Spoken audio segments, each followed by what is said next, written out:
and Broadcasting, Government of India for the inaugural session. We would like to begin today's proceedings with an energizing warm-up segment, Power Talk on AI native transformation for the MNE CEOs. And to set the tone for the day, we present a Power Talk, a conversation on AI native transformation for MNE CEOs, exploring how artificial intelligence is reshaping leadership, decision-making, and operational excellence across the industry. And may I invite on stage Mr. Daryl Watts, Senior Director, Product and Program Management, LTI Mindtree. Let's put our hands together, ladies and gentlemen, to welcome him.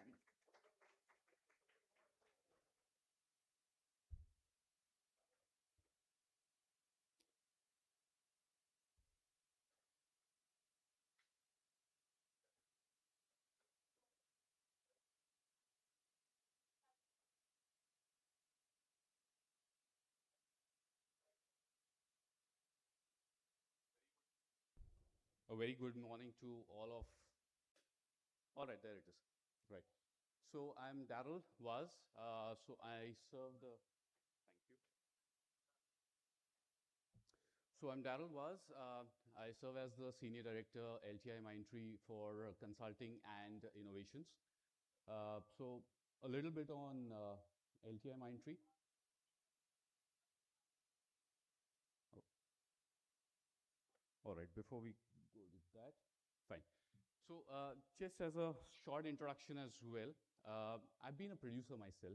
I started my career with being a producer, NDTV, BBC, etc., till I made the shift towards IT and consulting.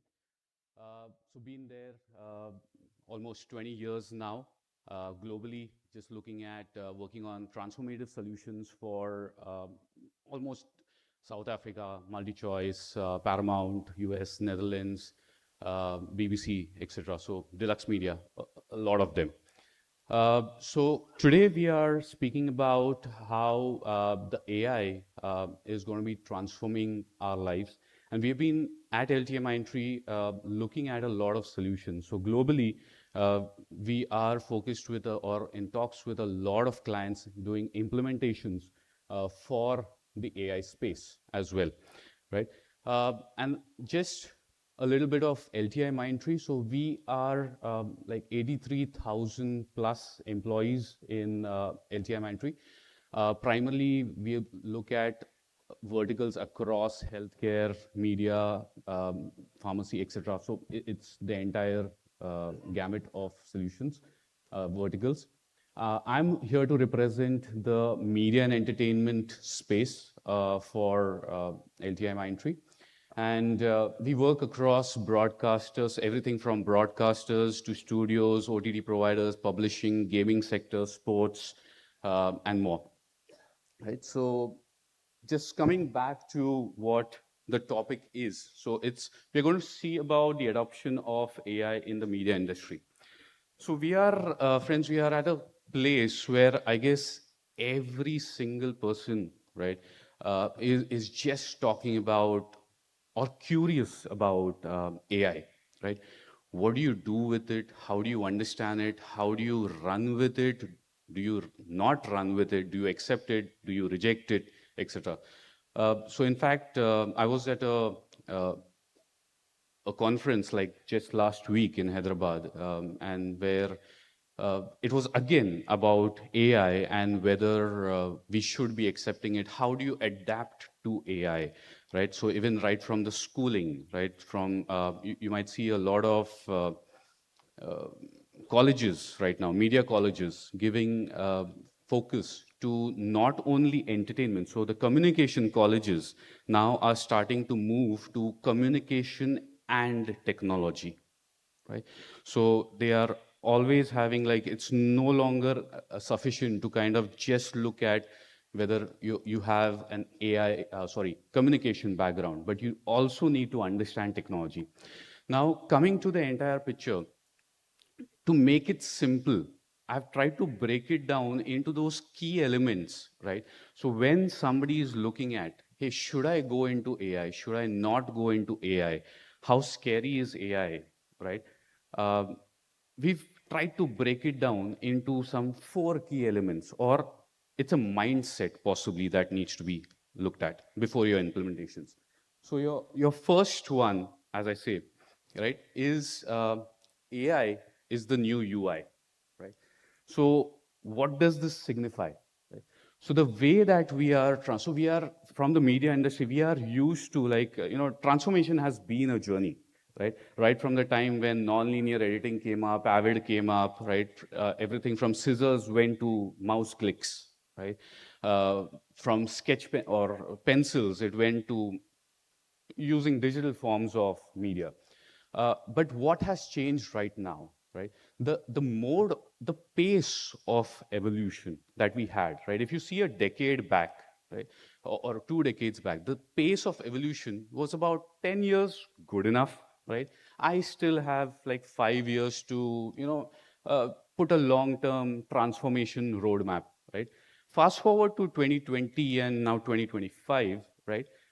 We don't have that luxury of transforming over the past next 2 3 years to look at, oh, this is what my transformation roadmap will look like, right?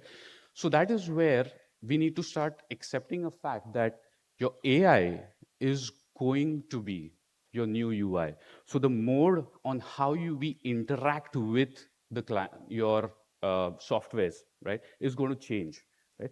So it's more about an AI which is going to not, I would say, not substitute you, but empower you to a person. Look at something like a photographer who possibly couldn't write, right? Today has the power to click a brilliant snap, right? And tell AI to write a script for it. How good, bad, ugly? Yes, we'll come to that, right? But AI is the new UI. So we are also a lot of conversations that we are having with our clients in the US is around this on how do you experiment with AI. And to just emphasize on that, I'll just say that, we might have heard content is king. Yes, content was king, is king, will remain king, right? But I would say now experience is going to be the new emperor on how we train our workforce and ourselves to deal with a new form of UI where, hey, it's not that I need to learn a certain set of softwares or a technique to be able to do something. It's now widespread, right? My AI is going to be my new UI to start experimenting with stuff. It's going to give me wings to do that. Moving ahead, second, now the pertinent question that remains, right? We say metadata matters, and why does that happen? Now, this is one of the most crucial elements, I would say, underplayed crucial elements to be that we are looking at is the metadata, the data lying underneath all of this. Now, giving an example of the media industry, we all deal with assets. There are thousands and 25,000 hours of content, archival content lying in our libraries, right? What do we do with that? Right? So for a person who's trying to like say that, hey, can I start my AI journey? Right?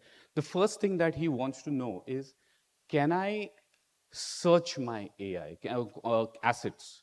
Can I look at my assets? Can I start analyzing my assets on how do I find my assets? And this is one of the questions that everybody says, hey, I want to search for my assets, right? How are you going to search for your assets without the underlying metadata?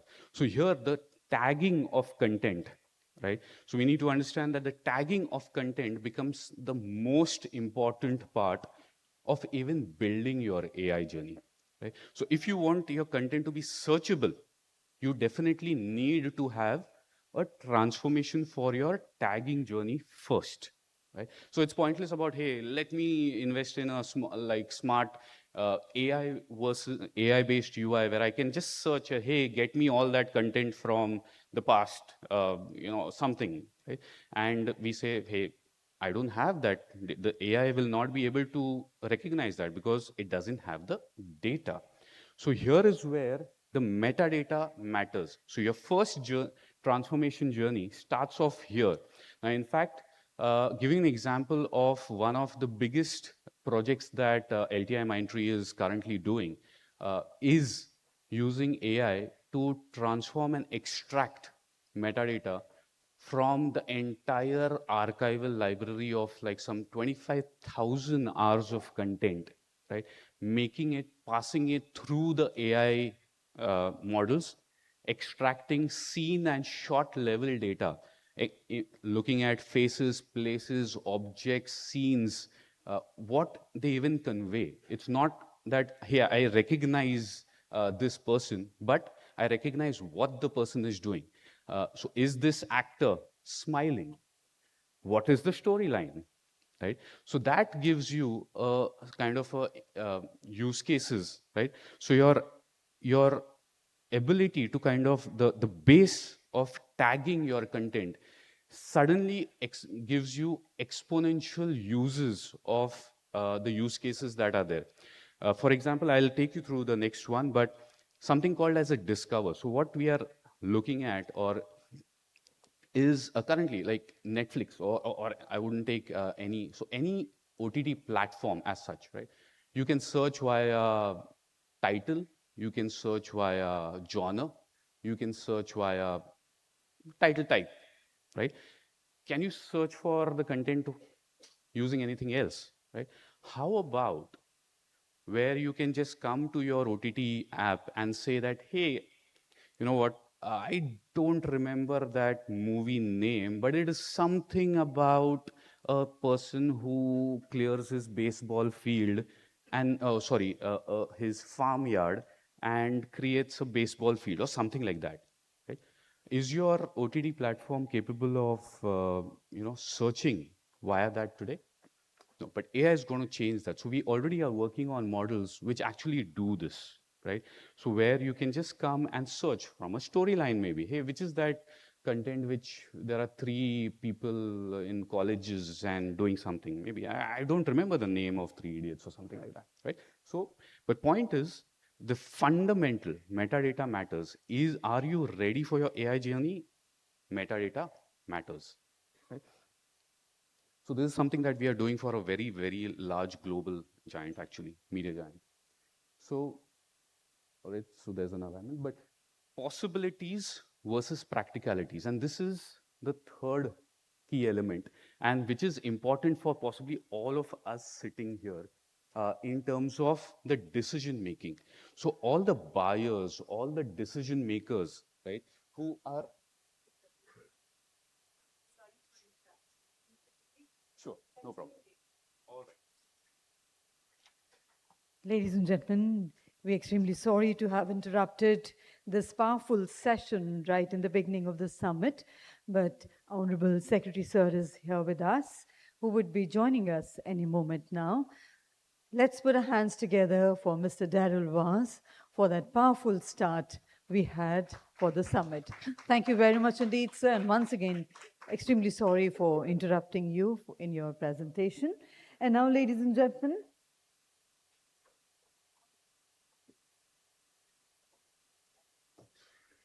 let's put our hands together to welcome our Honorable Chief Guest, Shri Sanjay Jajoji, Honorable Secretary, Ministry of Information and Broadcasting, Government of India, and Chair CII Big Picture Summit 2025, who is a visionary policymaker and a steadfast supporter of India's creative economy. A round of applause, ladies and gentlemen, to welcome him. Also inviting on stage Mr. Gaurav Banerjee, Chair CII National Council on M&E and MD and CEO Sony Pictures Networks India, who is a stalwart of Indian broadcasting and a passionate advocate for creative excellence. We welcome Mr. Rajan Navani, Co-Chair CII National Council on M&E and MD and CEO Jet Synthesis. We welcome Ms. Gunjan Soni, Co-Chair CII National Council on M&E, Country Managing Director, YouTube India, Mr. Ravi Rajamani, Managing Director, Global Head of AI Black Belts, Google California, United States, who's a pioneer in AI leadership, and is joining us from California, United States, for a special address on the AI era. And ladies and gentlemen, I'm honored to welcome Ms. Amita Sarkar, Deputy Director General Confederation of Indian Industry, CII. And we are honored that to open this session, we have a leader who has been at the forefront of India's industry evolution. Her insights have guided policy innovation and inclusive growth. Let's put our hands together once again to welcome Ms. Amita Sarkar for the opening remarks. Thank you so much. I think there is a small felicitation that we have planned for. Sorry, yeah, for the Honorable Secretary, sir. So if we can have Gaurav to do that for him. We really appreciate his coming all the way from Delhi. He's under the weather. Second, today is the first day of winter session of Parliament. Braving all of that, he's with us. So this just shows his commitment for the industry. Can we give a standing ovation, which he truly deserves?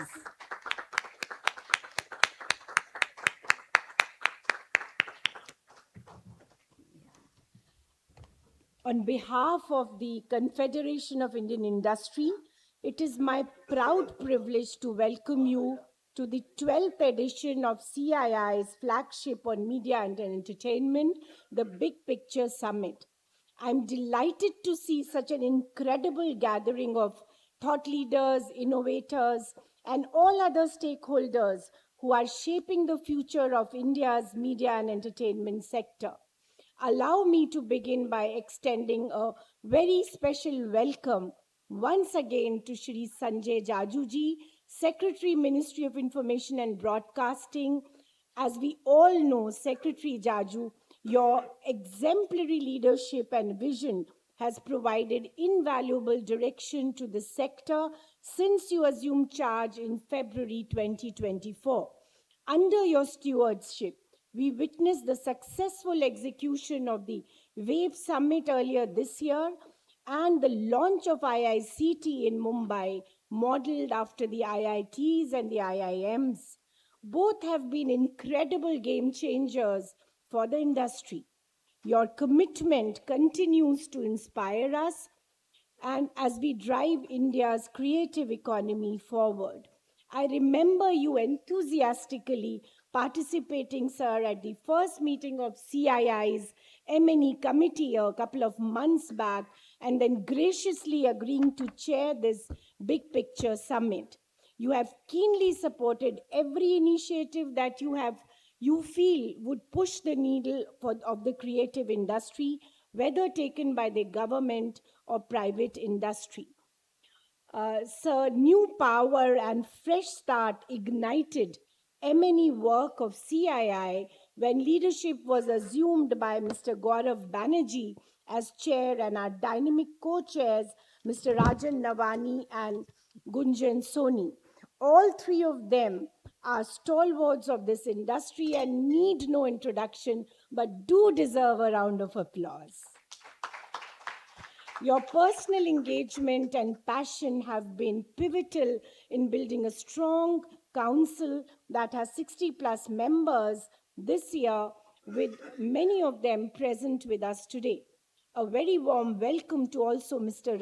Ravi Rajamani, our black belt expert from Google US, who has taken the trouble of coming all the way and will be sharing insights over a couple of sessions. We are gathered today to celebrate the immense India opportunity. And with such stalwarts, I don't want to come in the way. May I now invite Gaurav Banerjee as the chair of CII M&E Council to give us his insightful address. Thank you.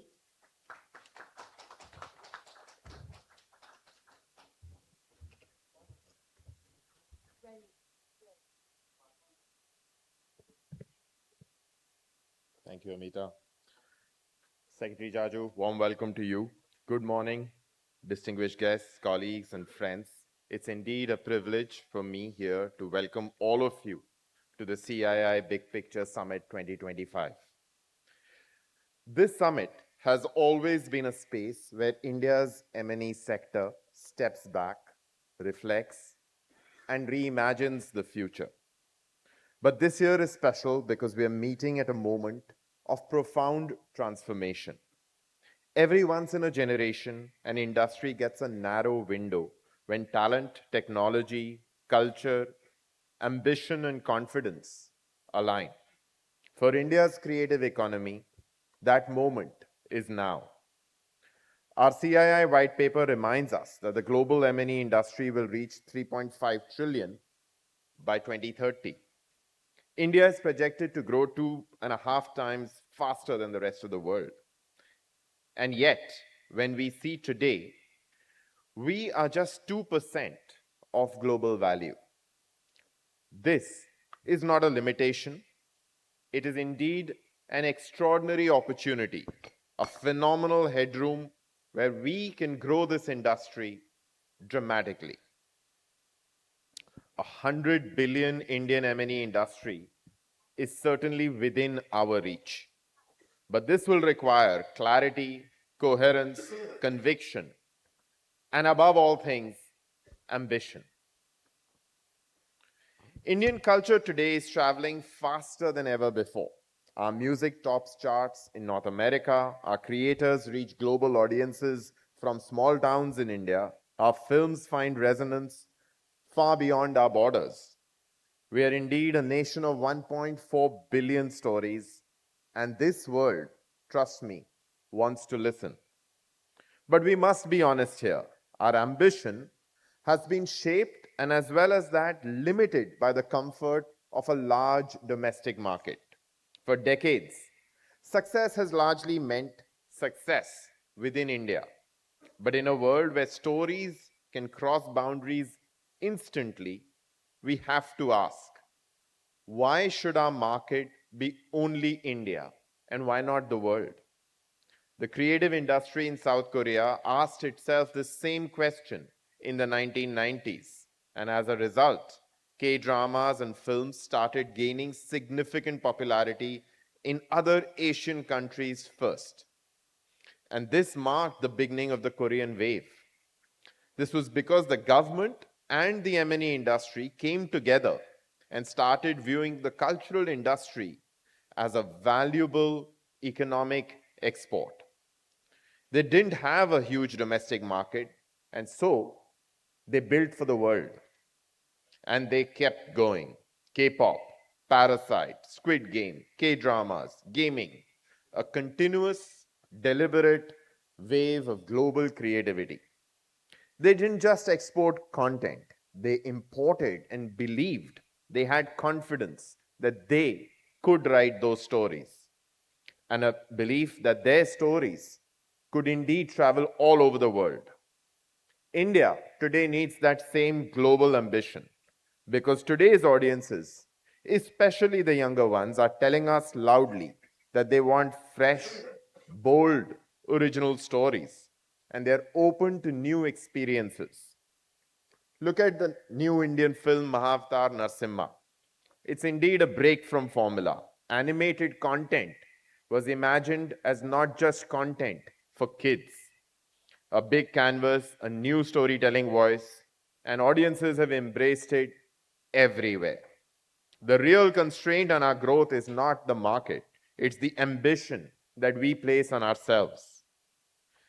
So what is it that we need to build? We need talent, we need institutions, and we need new, bigger, creative benchmarks. If India wants to lead globally, we must understand how the world's most successful creative, innovative innovations and ecosystems got built. Let's look at the Silicon Valley. How was that constructed?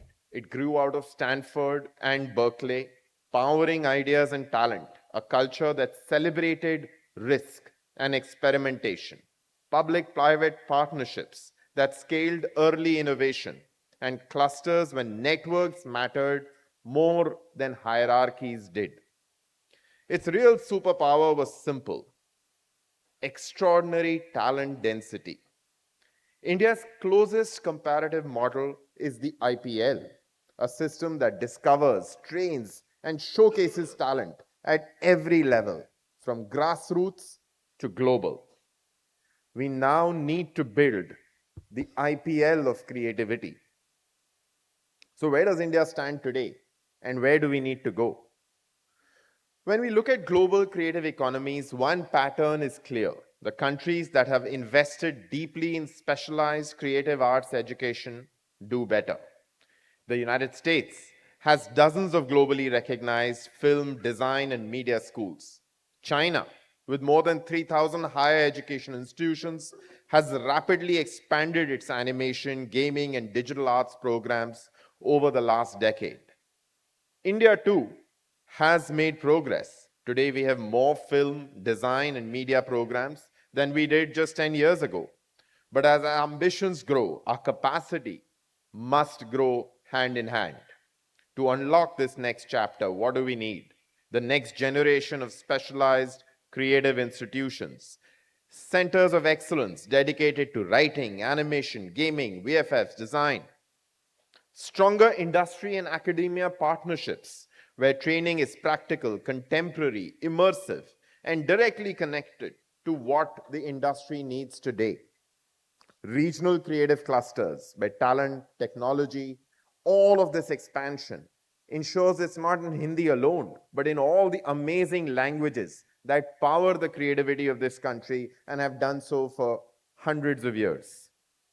A public partnership, private partnership, which has a sense of urgency to meet this moment. All of these four things aren't just gaps. They are indeed opportunities for us to lead. As global demand for Indian storytelling rises, our responsibility is to scale the number of world-class creators we nurture every year. Finally, on one of the big themes of the conference this year, how are we to shape the conversations and the path ahead on AI? This summit is setting the tone for the AI decade, a decade full of promise and also full of uncertainty. AI has shaped the potential of workflows, has ability to improve efficiency, bring scale, bring speed. But let me emphasize this. AI should not define creativity. Human imagination alone should do that. India's natural strength lies in its people and not just in its tools. I'm looking forward to hearing from our industry leaders and experts today about both the opportunities and the challenges presented with AI and how we can pursue those opportunities responsibly and ethically. So let me close this with this central idea. India cannot define success by domestic scale alone. We must define success by our global influence. If we raise our ambition, if we build institutions with seriousness, if we nurture creators across India's languages, and if we think boldly, not just about the India we are, but what this India can be, then India will not just grow, India will lead. Thank you all, and welcome to the CII Big Picture Summit 25. Thank you, Gaurav, and thank you for leading the industry to this. You've truly ignited the spirit of big picture. May I now turn to Rajan, someone who's been leading CII M&E for quite a while now. He's not only the co-chair of the M&E Council of CII, but also the president of Indian Digital Gaming Society. Over to you, Rajan.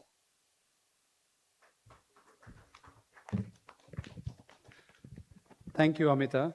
A very good morning to all of you here in Mumbai at what I would like to believe is end to a historic year in the M&E sector, and particularly not from what Gaurav said, the culmination of technology and creativity and human potential all coming together. But I think the leadership of our Honorable Secretary, Shri Sanjay Jaju, right from creating the Indian Institute of Creative Technologies to having the Waves Summit here in India, in Mumbai, bringing the world here. And what we see today is actually bringing together government, state governments, industry, multiple sectors of the future of this industry all together on one platform. So thank you very much, Sanjay Jajuji, for your leadership. And you said once in a generation you have an opportunity to create something from India for the world, and I think the media entertainment is going through that.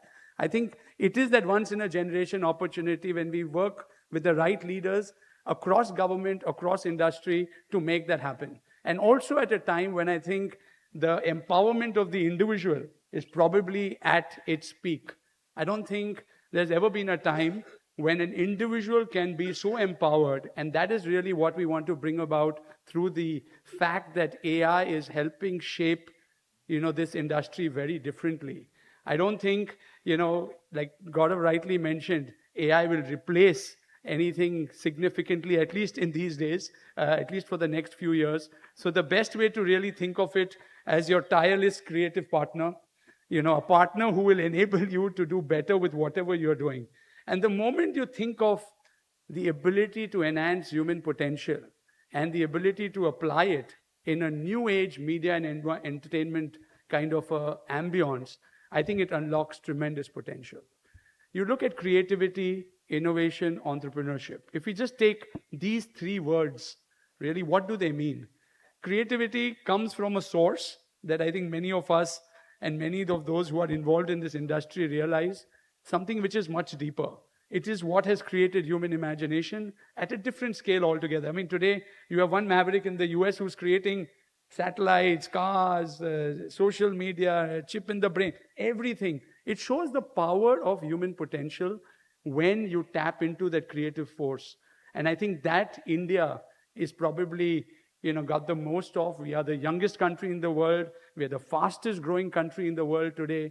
And what more can we want than to be able to help unlock that, for us to be able to establish our position, not only as a leader and bring new ideas in India, but on the world stage in a very different manner. When we talk of innovation, I think, we've all been through these generations where we have innovated, within a box, and then we talked of an out-of-the-box innovation. I think today is an opportunity of a without-the-box kind of innovation. Really, there is nothing that limits you when it comes to using AI, right? There's an expertise that must have taken many, many years to build.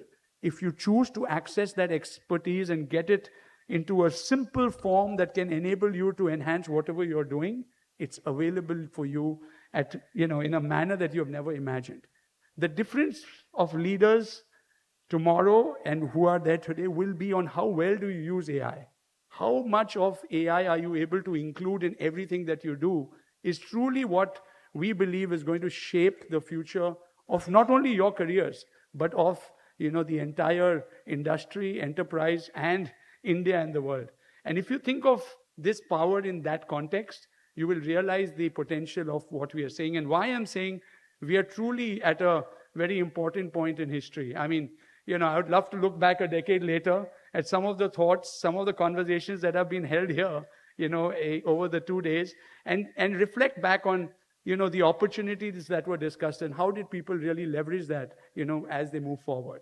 I think for us together, what we can really achieve and do is build that capability. I think building the right skills of the future, enabling individuals to be able to become the best versions of themselves, creating collaborative teams where you're able to really unlock the true potential of anything are going to be very important pillars which are going to define a large part of what we become and what we do.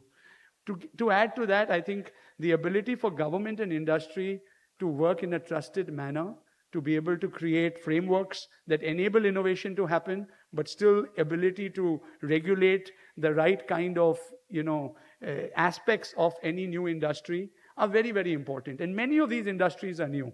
Like we have seen, through a daily digital life, the touch points, the interactive media, you talk of video gaming. I mean, today Fortnite is not a piece of time, right? It is so much more real to a generation that we probably don't understand. When we talk of real cricket, we don't talk of a bat and a ball. We talk of a digital platform where you're getting people to compete in a manner that is going to be the future in which the world is going to be. But at the same time, they're going to win Olympic medals for you in esports. They're going to be doing different things. How do we understand and shape this? Because India has that opportunity to do it very differently from whatever else the world has done in the past. And I think if we are able to realize that, build right frameworks, trusted frameworks, and get all the right actors to work together, I think nothing can, prevent us from doing and unlocking what is the true potential of India. Again, a very warm welcome to all of you, and thank you for each one of you for participating, for bringing all your bold ideas here together. And I think once those bold ideas meet ambition, aspiration, and the right efforts come about, nothing can stop us. Thank you again for being here.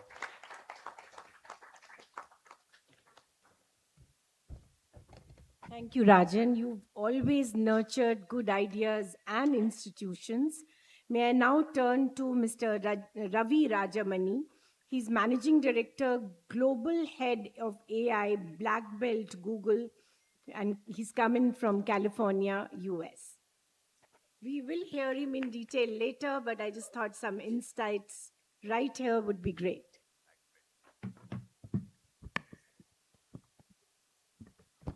Good morning, everyone. My name is Ravi. You might be wondering about my title. It's a load to say, but what do I do is I work at Google, work in some of our latest and greatest AI models, and see how we can bring it to bear, see how we can bring it to our customers so that they can adopt and experience how AI can transform their business. So I'm part of a small team, but it's a global team. I've been at Google for over 10 years now. Right around that time when I joined, Sundar became our CEO. And one of the first things he said was, we're going to be an AI-first company. I mean, take a pause and understand what I just said, right? Back 10 years back, 2015, we are going to be an AI-first company. Today, AI is all the hype, right? But 10 years back, it was not. But that was the vision. And it took a while for the markets to sort of catch up to what Google has been working on. But we are here, and we are super excited, and thank you, Secretary Jaju and the dignitaries on stage. So thank you for inviting us to speak and share what we see from the market at Google.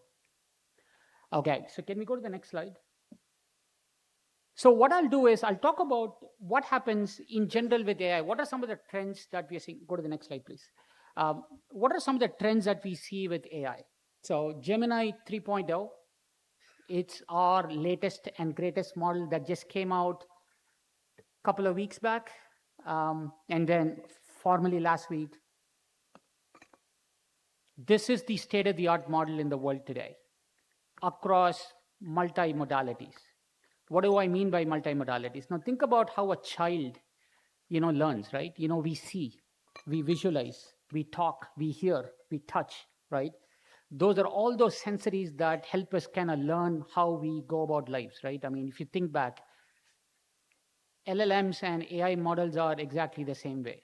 So today, what we announced with 3.0 is at the leaderboard for pretty much every category that is out there, right? So you could do text, audio, video, image inputs. You could do the same outputs back. So one AI model, understanding the world, it's getting better. It's not there yet today, but it can unlock every possibility out there. So today, we've been at this for a while now, right? I mean, if you have used Gmail, I'm sure a lot of you people use Gmail. If you look at the Smart Compose feature, if you look at YouTube with closed captioning, these are all examples of AI in progress today. We've been using them and embedding them into our products for a while now, right? It's the exact same model that we are now making it available for all our Google Cloud customers and our partners, right?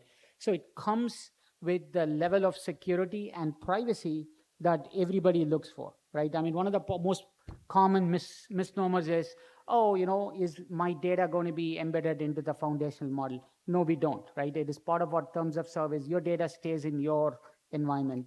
And as you start seeing the market, it's fascinating to see, if you look at China, for example, tons and tons of activity going on. I mean, really fantastic models. People call it the DeepSeek moment now, where it feels like they have turned the corner. India can do the same thing. There is nothing stopping us from doing the same thing, right? But it's going to take three things at a minimum. One is having loads of compute infrastructure. So Google recently announced a $15 billion data center investment in India, which is one of the largest investments that we have made worldwide, to power our compute, because AI models are hungry, power hungry, and compute hungry. So we need that. The second thing you need is lots of data. India, again, has lots and lots of data. 22 official languages. I don't know how many dialects and variations of languages are out there. Diversity is our strength. So much of data out there. And then finally, the talent. Those are the three, right? Compute, data, and talent.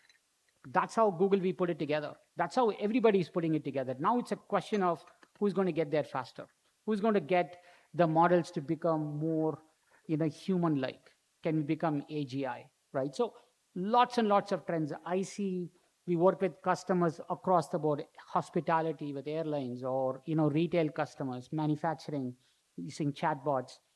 Lots and lots and lots of use cases today. There is not a single customer that does not have what is my AI plan for the future from the board. I mean, let me ask you, show of hands, is everybody trying to do something with AI today? Yeah, I mean, that's pretty standard, pretty normal as to what we are seeing, right? Let's go to the next slide, please.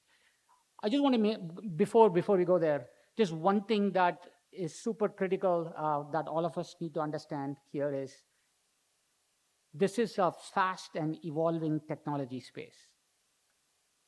This is not one where go tell me hundreds of use cases and go show me hundreds of customer references to go come back at it. People are moving fast. The models themselves keep leapfrogging each other, right? A couple of months back, we had Gemini 2.0, 2.5. That was not state of the art for all the modalities or for all the use cases. Today, 3.0 is. Pretty soon, there will be another model that comes in and leapfrogs that. So it's not about which model is the best at what point in time, because there are going to be models that can claim that. It is about what you are going to pick as your foundational model to invest on. And then you're going to build the skill sets. Then you're going to build the use cases on top, right? So security and data privacy have to be numero uno, right? It has to be number one in what you pick as your foundational model. So people all the time ask me, oh, I have an open source, it's pretty cheap. Yes, you could pick an open source and do it, but you have to make sure you don't get into any legal issues with legal indemnification, because let's say the model was trained with some proprietary data. I mean, you can see some big vendors right now in the US are going through some legal lawsuits because they've been accused of plagiarism, right? And it's a huge concern for a lot of customers that we talk to every day. So please make sure, when you work with the AI model, to make sure, let's say you generate a video, right? The video happens to be like a popular movie actor. That actor might have a legal case against you, right? So we have to be very careful. And we take pains. So Google was one of the first companies, probably the only company back in 2018, we announced our core AI operating principles. So it's there. If you Google for it, you will see. And we have stayed remarkably consistent to that, right? It is about responsibility and doing it in a responsible manner, in a fair manner, and in an equitable manner. Let's go to the next slide. With respect to media and entertainment, I don't know if you have heard, we were in the press for a while. We redid this movie. This is a 1939 American classic called The Wizard of Oz. This movie was shot in 1939. This was one of the first Technicolor movies. So it was a technology evolution ahead of its time, 1939. Now they wanted to reimagine that movie in a screen that is of the size of 4 football fields, soccer fields. It's called the Sphere. So Sphere is one facility in Las Vegas. Now they're trying to build it in other parts of the world. In Abu Dhabi is what I heard. But the one that we did in the Sphere, so they wanted to take this 1939 movie, very, very bad input data, right? Very, very grainy data. How do you now show that in a screen, spherical screen, not even a rectangular screen, a spherical screen of 4 football fields big? That was the challenge that was given to us. And you could actually Google. There's tons and tons of videos and materials. I would have played a video if I had time on what we actually did. there were techniques in AI that we invented because of this, right? So if you're a movie maker today, and let me give you an example of it, this movie, right? So because of the techniques that they used in the old 1939 cameras, they were actually panning back and forth, right, between characters. But in a sphere like a big screen, you do not have to do that. You have to fill the screen up. There's so much of pixels out there. So we actually had to create performances of actors doing. So it's almost like AI being a director or AI being directed, right? A director saying, okay, make this character do the certain performance and make sure that performance is pixel perfect with what it was in the original. I can't imagine to tell you how hard that is. So imagine if you take a 1945 movie or 1950s movie and you want to make the actors look exactly the same to the, freckles or, the eyelashes, because it's that clear these days. We had to make sure we used all these different techniques like outpainting and performance generation to make sure we are able to get to the exact creative input.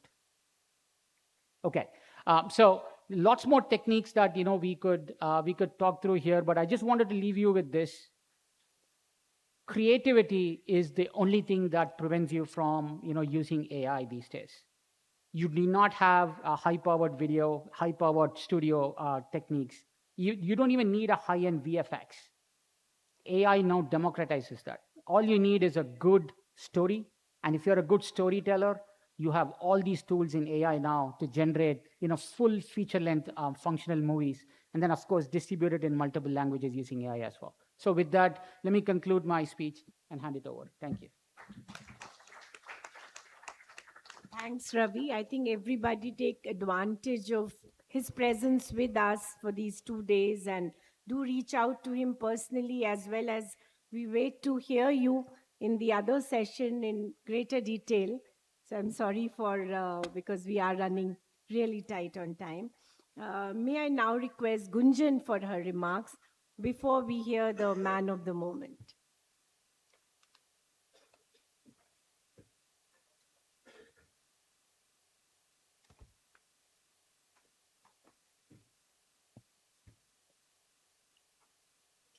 Good morning, everyone, distinguished guests, esteemed colleagues, industry leaders.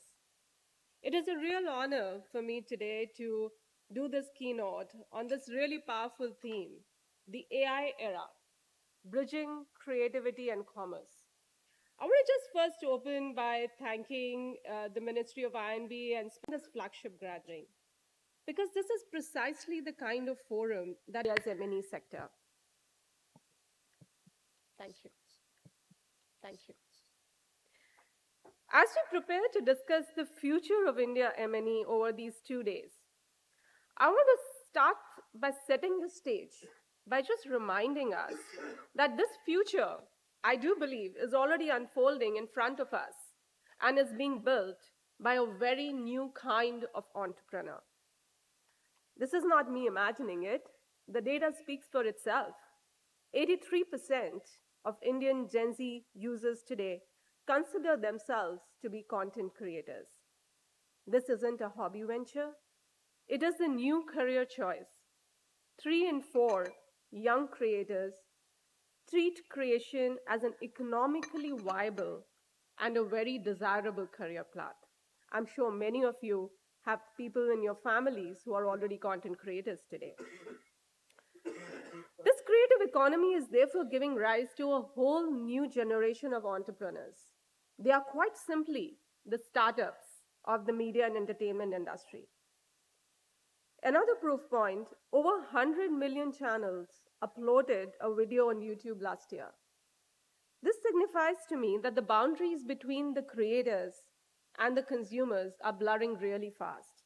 And with the power of AI, which makes creativity so much easier and accessible, this is going to quadruple and multifold as we go ahead.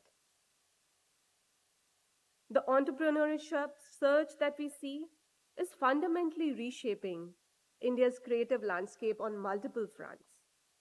Geography, economic gains, and global impact stand out among them.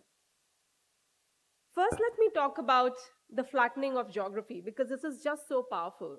Mobile internet and digital video have democratized creation. Creators from tier 2 and tier 3 towns, Indore, Patna, Jaipur, Jabalpur, Kriti, all are reaching global audiences with their regional stories. Any talented individual, even those previously underrepresented, can become an artist or a filmmaker regardless of their location or language. Hindi में एक कहावत है, जंगल में मोर देखा या जंगल में मोर नाचा किसने देखा?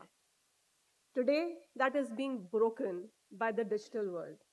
आज कोई भी आर्टिस्ट देश के किसी भी कोने से किसी भी लैंग्वेज में सिर्फ अपने ही देश में नहीं, जैसा कि गौरव ने कहा, वो एक ग्लोबल प्लेटफॉर्म पे अब कुछ भी करके दिखा सकता है. And that is really the power of the new future that's unfolding right in front of our eyes. Take the example of Amit Sharma, the founder of Crazy XYZ. He's an IIT grad who started with science experiments. Today, he runs a thriving media business with 30 people in his team and a massive 20,000 feet media studio. And this democratization is fueling massive economic growth. Oxford Economics data shows that YouTube's creator ecosystem added over 16,000 crores to India's GDP last year and supported close to 1 million full-time jobs. A creator nation and economy is being built, one video at a time, right in front of our eyes. Finally, it is a pillar of India's soft power. I think all the speakers before me, Gaurav, Rajan, everyone touched on this. With nearly 25% of viewership for Indian OTT and digital content now coming from overseas, our local voices, from regional rappers to wellness educators, are sharing our culture on a global stage. This is how a Kerala-born rapper, Hanuman Kind, can drop a track like Big Dogs and find fans from Lucknow to Los Angeles overnight, or how Anita Bokipalli can build a global community around mindfulness and yoga, sharing one of India's greatest wellness exports with the world. The government and industry projects India's M&E sector to grow 7% annually and reach the coveted 100 billion by 2030. To deliver on this vision, we must be deliberate and committed. And as we look ahead, I see the role of three powerful forces converging to drive this growth for India into the world. Let me start as the powerful enhancer. And my colleague Ravi just shared some of the top trends on it and will later be talking about it as well. So I'll move on from this, but just would love to underscore that what this means for India when we tap into our creativity and the bounds of our languages being unshackled. That power, even without any other ingredient, is already allowing our voices from the smallest of town to reach a global audience. And we hopefully will not to wait 15 years like the Korean industry needed to, and we can make it happen much, much faster. Beyond entertainment, we see even stronger forces happening like the learning ecosystems, where regional experts and domain specialists can reach learners across India already today. And on a platform like YouTube, 98% of users are using it to learn new skills. That underscores all the way from competitive exam preparation to practical life skills. But as we all know, as it goes for both entertainment and learning, the core foundation has to be trust. And we have to do all of this by driving any future change with strong inclusion in mind. Innovation must go hand in hand with responsibility. And as an industry, we must continue to invest in tools that prioritize safety, transparency, and creative control, ensuring that as we innovate, we safeguard the creative integrity of every voice across all platforms. When I talked to my peer leaders today, one of the biggest fears is indeed this, Because as much as AI helps us unleash creativity, we all know that there are two sides to the coin. And it will be really up to this industry to act responsibly and make sure that it is the benefits that reach the general consumer and the general creator, and not some of the downsides. Last but not the least, talent, the crucial ingredient that we all need to make sure that the growth is inclusive and nurturing for every participant. And this means that regardless of region or language, the opportunity has to be presented. And this is exactly why, once again, big thank you to the Ministry of Information and Technology, Secretary Sanjay Jaju's vision to start up the new Indian Institute of Creative Technologies, and also making sure that it is backed in partnership with industry leaders, is creating the blueprint that we really need as a forum going forward to not just bring inclusive growth, but do it with joint industry and government partnership in mind. As we all know, that sustaining this momentum is going to require not just the partnerships that I'm talking about, but real capital. And I'm really proud to share that our commitment from YouTube is super solid.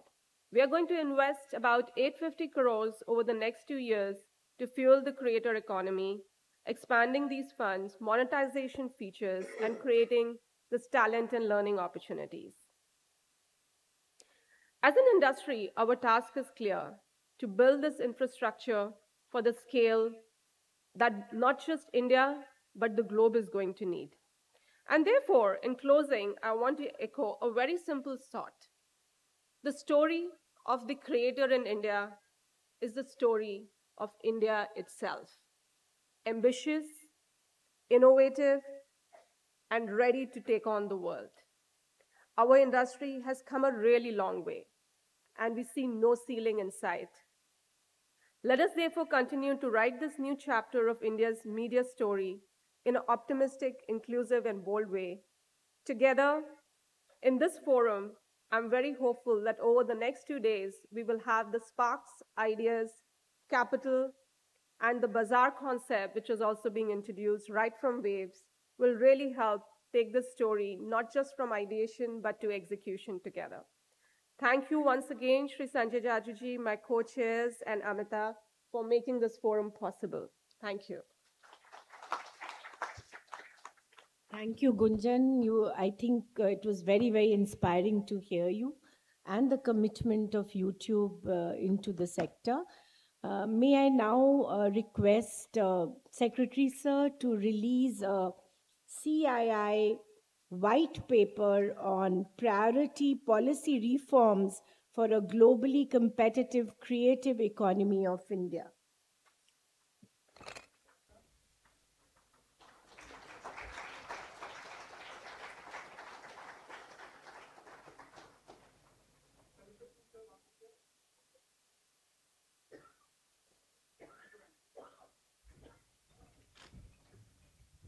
This report has tenets of what we feel a consolidated, comprehensive M&E policy for the country could include, and we request Secretary Sir to give it a good reading. Now, I think, Secretary Sir, would you like to speak from the, okay, you'd like to come here, that's very good. We can see that you're not well, but thank you once again, over to you.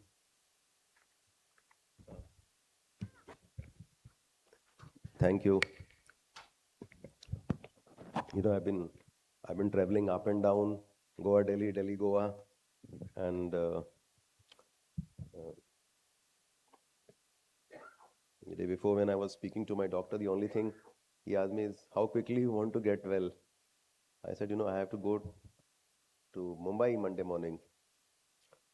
Then he said, let me put you on some heavy dose of antibiotics or something. So, believe me, I was seriously thinking how to escape it, but one thought that was lingering on my mind was, you know, last 4 months we've been planning this. It's almost like your daughter's wedding and suddenly, you know, you don't show up. So, yeah, it's been tough, but I'm trying to accumulate some energy into my body, and indeed, it was so difficult to escape this because this indeed is a pivotal moment, as was been mentioned. All my esteemed friends on the dais, so many of you I can identify. If somebody was saying, "Let me introduce," मैंने कहा जरूरत नहीं है introduce करने की. I don't know. I'm almost become part of the industry now. So, all of you here, ladies and gentlemen, it's indeed a very important inflection point for the media and entertainment industry. I fully agree with all the thoughts that were expressed by the earlier speakers. The point being made is, and this point was underscored by us right here in this city, when the World Audiovisual and Entertainment Summit, truly conceptualized by our Honorable Prime Minister and was executed with the help of all of you here in this city. And in all our meetings as a run-up to waves, he kept reminding us that don't look at waves as an event. I don't look at waves as an event. If you think that you have done an event 3 days, 4 days, talk shop, wine dine, no. He said, I look at waves as a movement. And in fact, he gave a very good analogy. He said, a wave should give rise to a new wave because it starts from where the old wave has ended. Exactly the point made by him. And I consider all these events as part of that particular continuum. We had our waves in May. Now we are building up to our next wave in 2 years' time. I mean, it's a biennial event that's being envisaged. So all these events are being built as a run-up to the next event. But because it is not an event, it's a movement. It's the time for all of us to look at the industry, look at where we are, and try and find ways and means to take this industry to the next level. A lot of us outside would think, क्या ये industry क्या है? Song, dance, drama वाली industry है, इसका क्या value है? इसका क्या output है? इसका क्या role है हमारे देश की economy में? A lot of us would think that way, right? But believe me, if there were 4 things which remained common to human civilization, across civilizations, across millenniums, billenniums, whatever that is, it would always be food, shelter, clothing, and entertainment.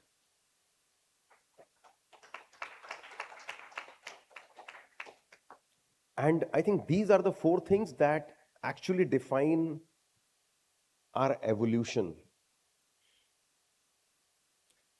So if somebody says that, look, ये क्या है, song, dance, drama का industry है, one should say that, अगर ये song, dance, drama का industry है, तो it wouldn't have survived so many civilizations. Yes, it's changing in its form, it's changing in its texture, but the fact remains, entertainment remains core to our growth as a civilization. So it's not just the economic imperative. Well, Gunjan mentioned that, in YouTube ecosystem, they have close to 1 million people right now eking out their livelihood. And if I include, say, the metaverse, meta universe, or the entire creative economy, the new creative economy that is coming up, there will be close to about 2 to 3 million people who are kind of trying to make a livelihood out of it. Then include in it the entire film industry. There'll be another 2-3 million people definitely, directly or indirectly involved. Then you include the entire broadcasting sector. So close to about 1,000 channels in our country, and then again few million people right there. Also include the new animal in the room, which is the OTT space, etc. Of course, there will be intersections, but again, that segment, few million here and there. And then this entire segment of people working in technologies which create all this.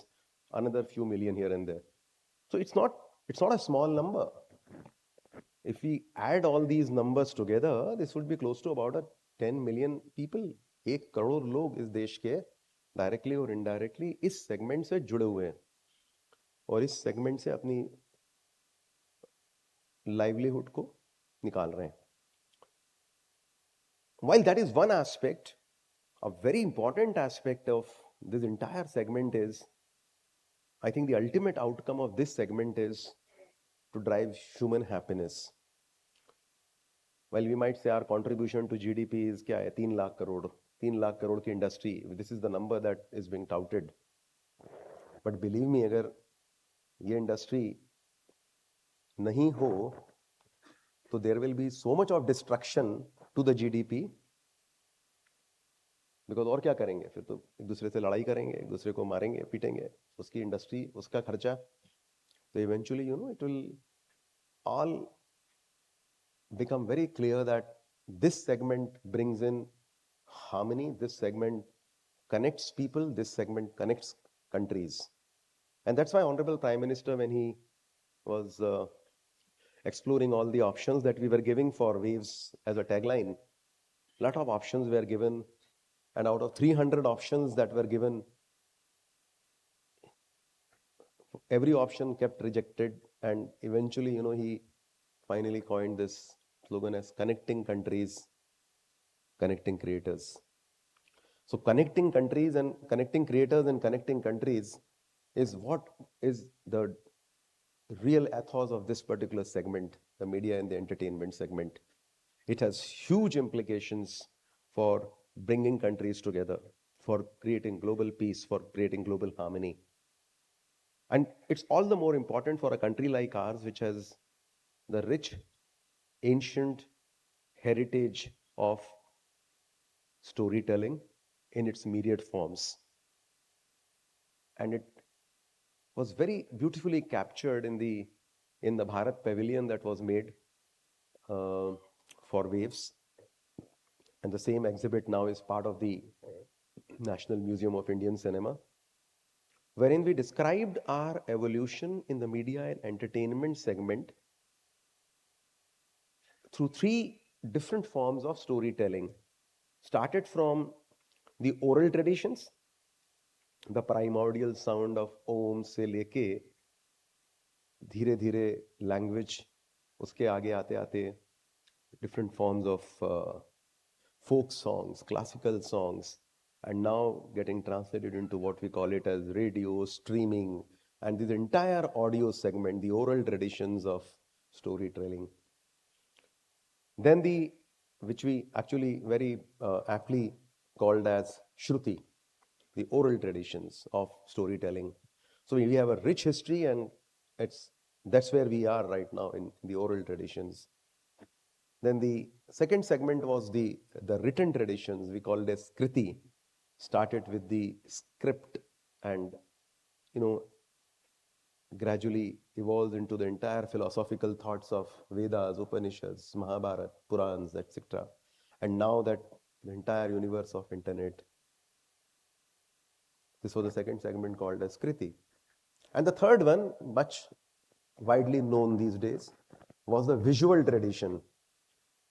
The dancing girl seen in the Indus Valley civilization, to the various dance forms in our country, to the evolution of cinema in our country, to nataks in our country, to Ramleelas in our country, to Sufi traditions in our country, now right down to the cinema, and now into our mobile phones as reels or shorts or whatever you call that as.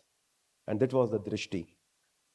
And believe me, all these 3 verticals of the oral, written, and the visual traditions is what brings this entire segment into focus. And that's why growth of this segment in our country is very, very important.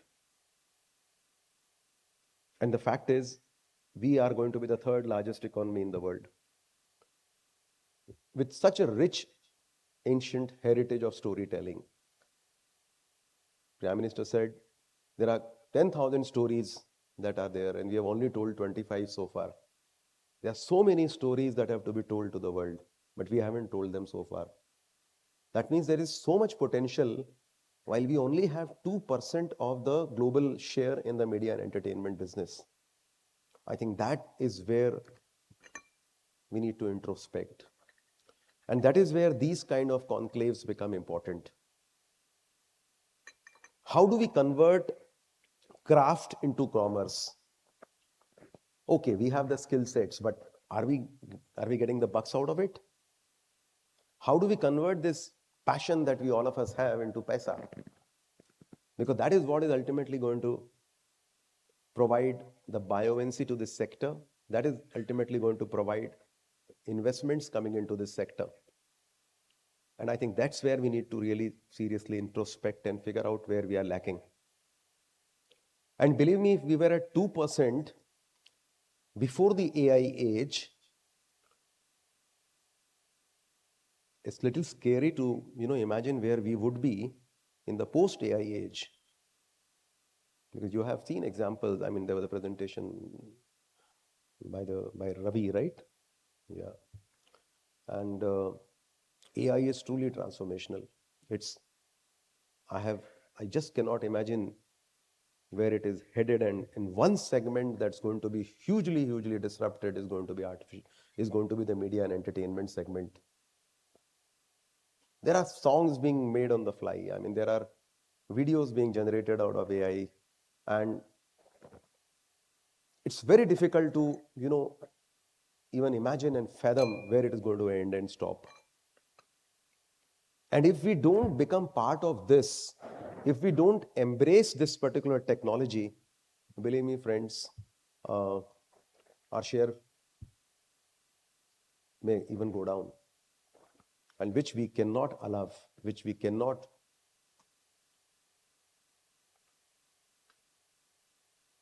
allow, because of the fact that if you are going to be the third largest economy, you got to be having an equal soft power across the world. Your stories have to be heard, seen in every part of the world, because that is what is the soft essence and soft power which is associated with the media and entertainment segment. So that's where we kind of need to look at our presence today, and that's where such events or waves, for that matter, help us get together. Industry on one side, government on the other side. Ultimately, it is the business of business to do business. It's not the business of government to do business. Governments can only make what you call an enabling environment. Governments can only ensure that we create a level playing field. We sort out the market failures through our policies. We address the gaps which might be hindering the growth of the segment. If required, bring in some fiscal incentives to provide impetus and, as they call it, prime the pump. And believe me, friends, this is where we in the government are looking at this segment. Large number of you got together and you told us that there are gaps in terms of skills.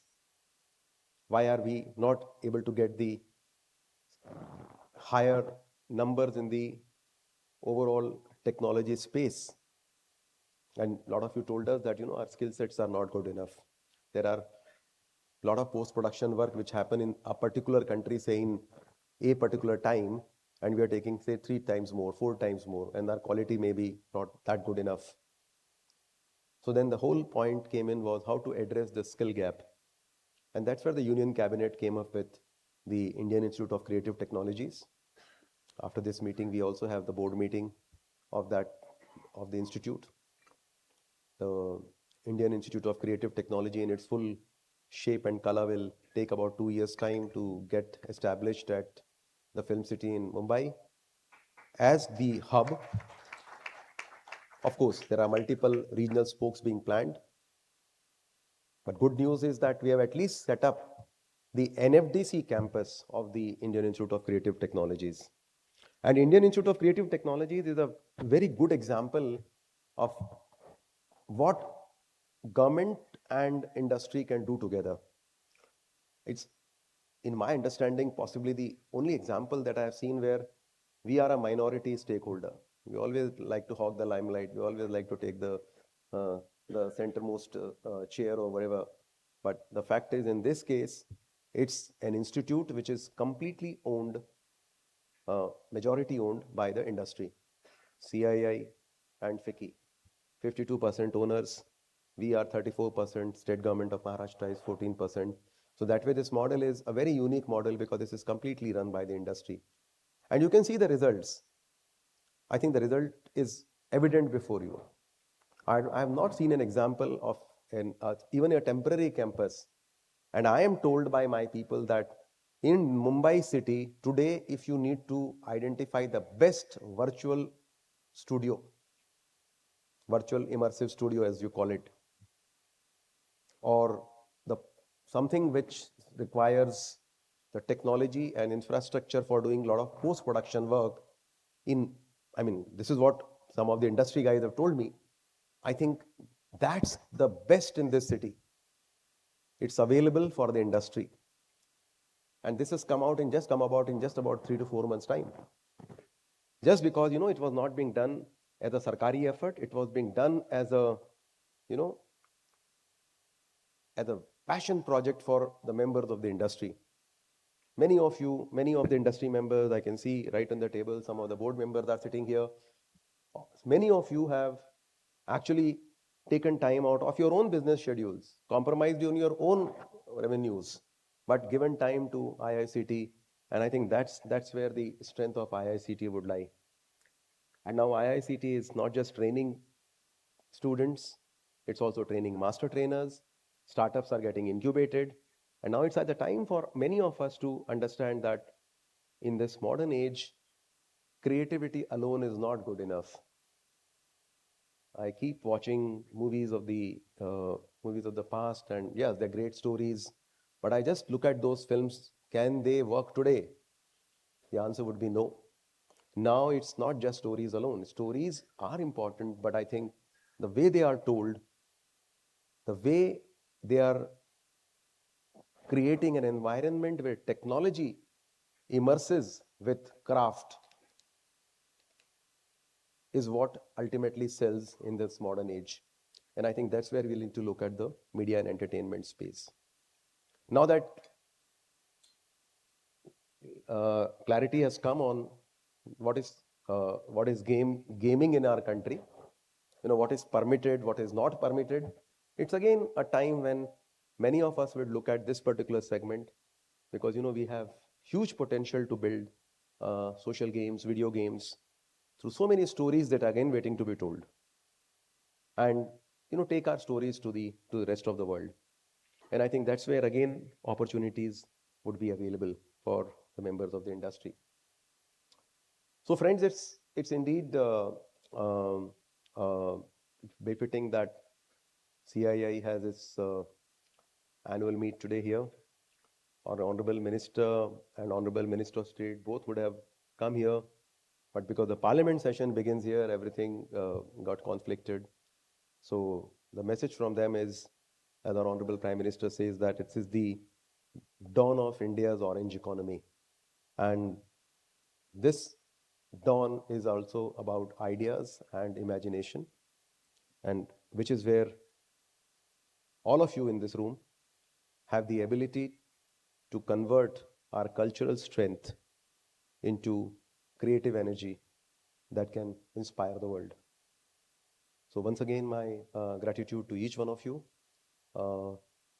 I hope I don't infect others. My doctor told me it's not so infectious, it's your own personal problem. But hopefully, stay healthy, stay safe, stay a little distant from me. And my best wishes for these 2 days long deliberations. And I'm sure many of you will also go to the Waves Bazaar, which is also being done on the sidelines right here. And that's where the meat lies, so that our creators are able to find the right investors, creators are able to find the right buyers, and are able to convert their passion into paisa, which is where ultimately the the economic levers would lie. Thank you once again, and my apologies that I actually wish to stay here for both these days, but due to this turn of events, I will have to go back. But my best wishes to you. My heart would lie here. Thank you very much.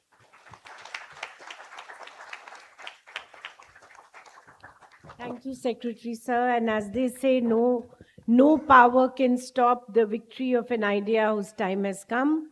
So time has come for the industry to rocket.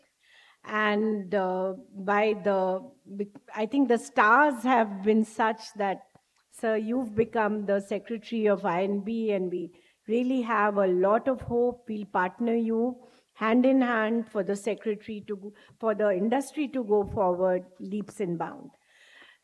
Secretary Sir, this was the year when several stalwarts from the industry left us, and so we would really be giving a homage to some of them. And there's a short video of about 2 minutes we'd like to play in their honor. Thank you.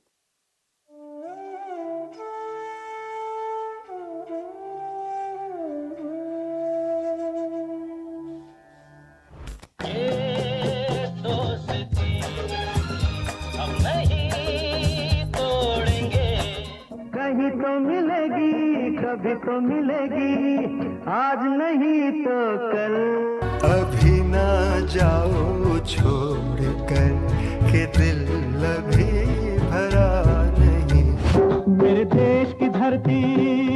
शायद आप नहीं जानते कि हमारे रास्ते पे कदम रखने की क्या कीमत है। जिंदगी और कुछ भी नहीं, तेरी मेरी कहानी है।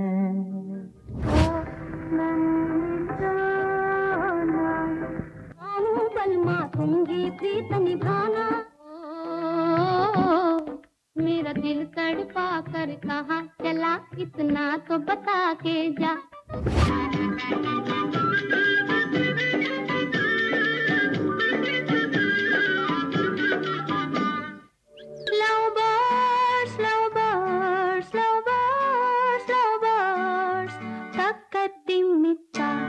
मिले सुर मेरा तुम्हारा।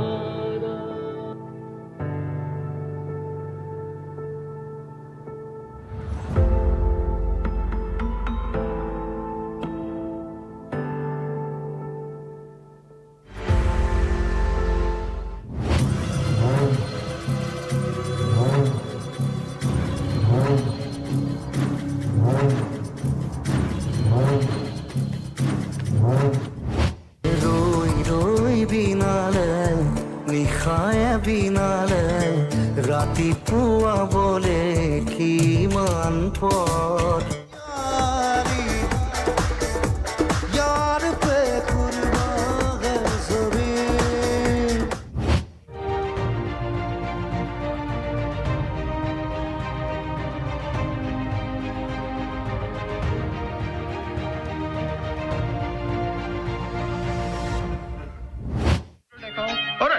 उधर देखो, इधर देखो, इधर क्या देखा है?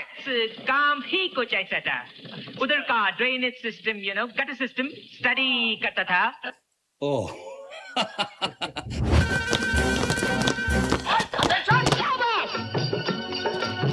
हाय राम, बिनती सुन ले तनिक नटे खट गोरी मोरी। कितने थके मांदे लग रहे हैं।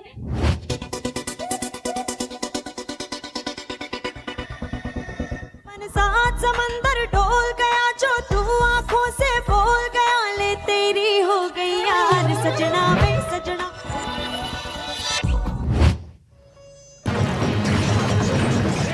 तुम तो आचार्य द्रोण की सिखलाई हुई शस्त्र कला को बिल्कुल ही भूल चुके हो युधिष्ठिर। मेरा धनुष मेरा परिचय है और बाण मेरी पहचान है। अब है गाँव नहीं न्यारे इत थंडगार वार याला गरम शिणगार सोसना। उड़ चला दिल तोड़ चला बड़ा धोखेबाज नीचे आवे चंद्रमा रात आधी।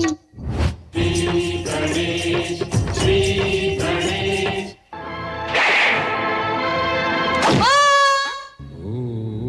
Namah Shivaya.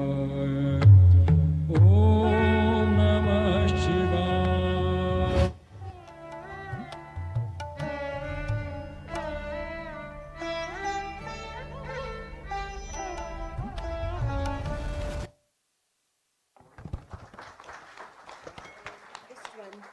Yeah, just a round of, sorry. Please, I think that will be really appropriate. We have a silence.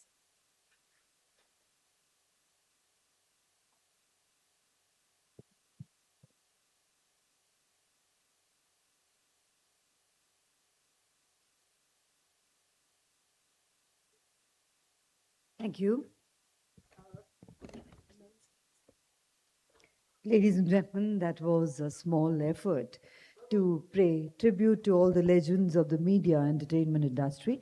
I would now request Mr. Gaurav Banerjee, along with Ms. Gunjan Soni and Mr. Rajiv Navani, to come together to felicitate respected Secretary Sir as a token.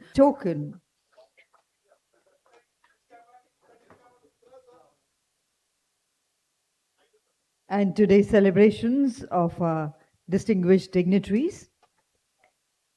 There's a freshly taken picture for each one of you. I would request you, sir, if you could kindly hold up for the audiences once together.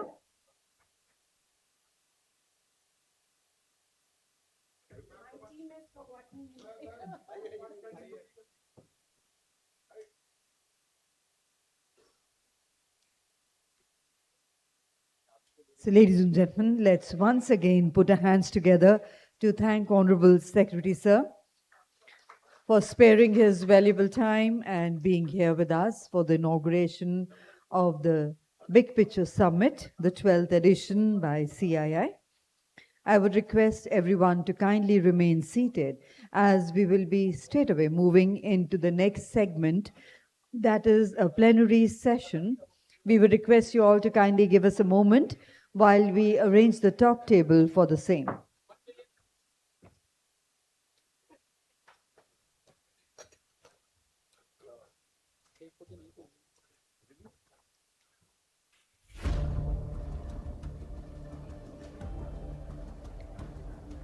Ladies and gentlemen, requesting everyone to kindly remain seated as we are straight away moving into the next plenary, which is unlocking the 100 billion future, a regulatory roadmap for India's media and entertainment transformation.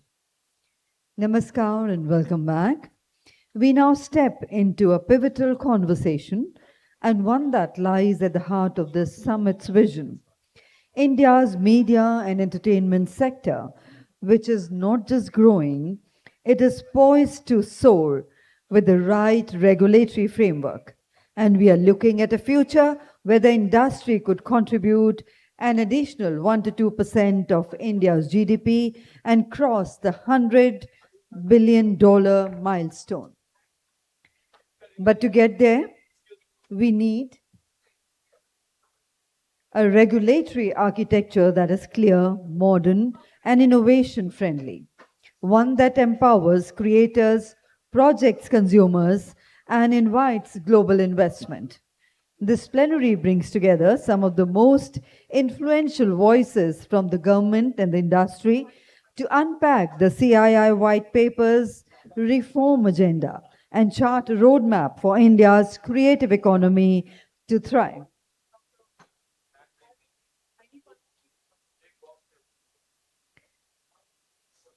And ladies and gentlemen, to steer this high-stakes dialogue, we are honored to have with us a visionary entrepreneur with digital evangelist. He has been instrumental in shaping India's digital entertainment landscape and is passionate advocate for regulatory reforms.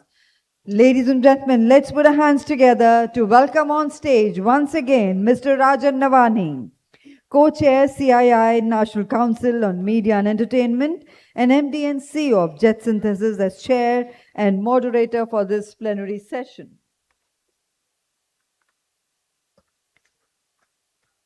I also have the privilege of inviting our distinguished panelists who bring a wealth of insight and experience to this conversation. May I invite Shri Kandula Durgesh, Honorable Minister of Tourism, Culture and Cinematography, Government of Andhra Pradesh. Ladies and gentlemen, let's put our hands together to welcome Honorable Minister Sir, who's joined us here today. He's a leader deeply committed to cultural preservation and cinematic growth. He brings a state-level perspective to enabling creative industries through policy.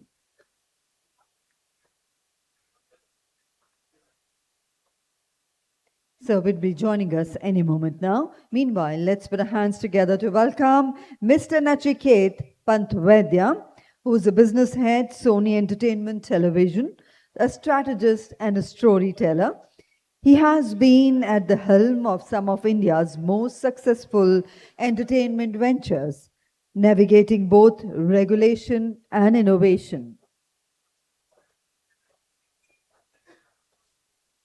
We welcome on the panel Mr. Avinash Pandey, Secretary General, Indian Broadcasting and Digital Foundation.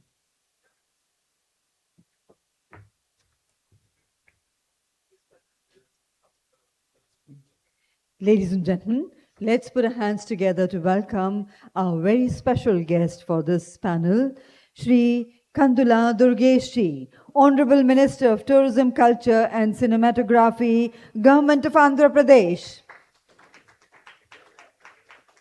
He's a leader who is deeply committed to cultural preservation and cinematic growth.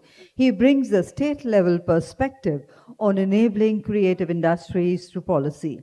And today we are deeply honored to have Honorable Minister Sir grace this occasion.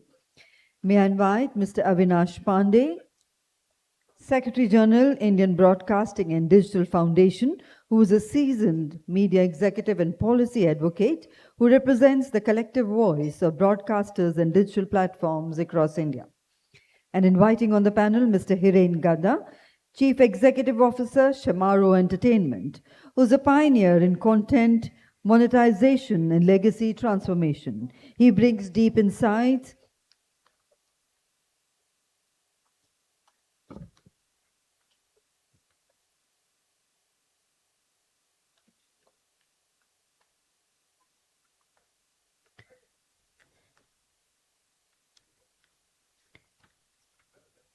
I invite Mr. Yatesh Mehrishi, Chief Executive Officer, Entertainment Network India Limited, Radio Mirchi, a champion of audio media and regional outreach. He offers a unique perspective on how regulatory charity can unlock the full potential of radio and beyond.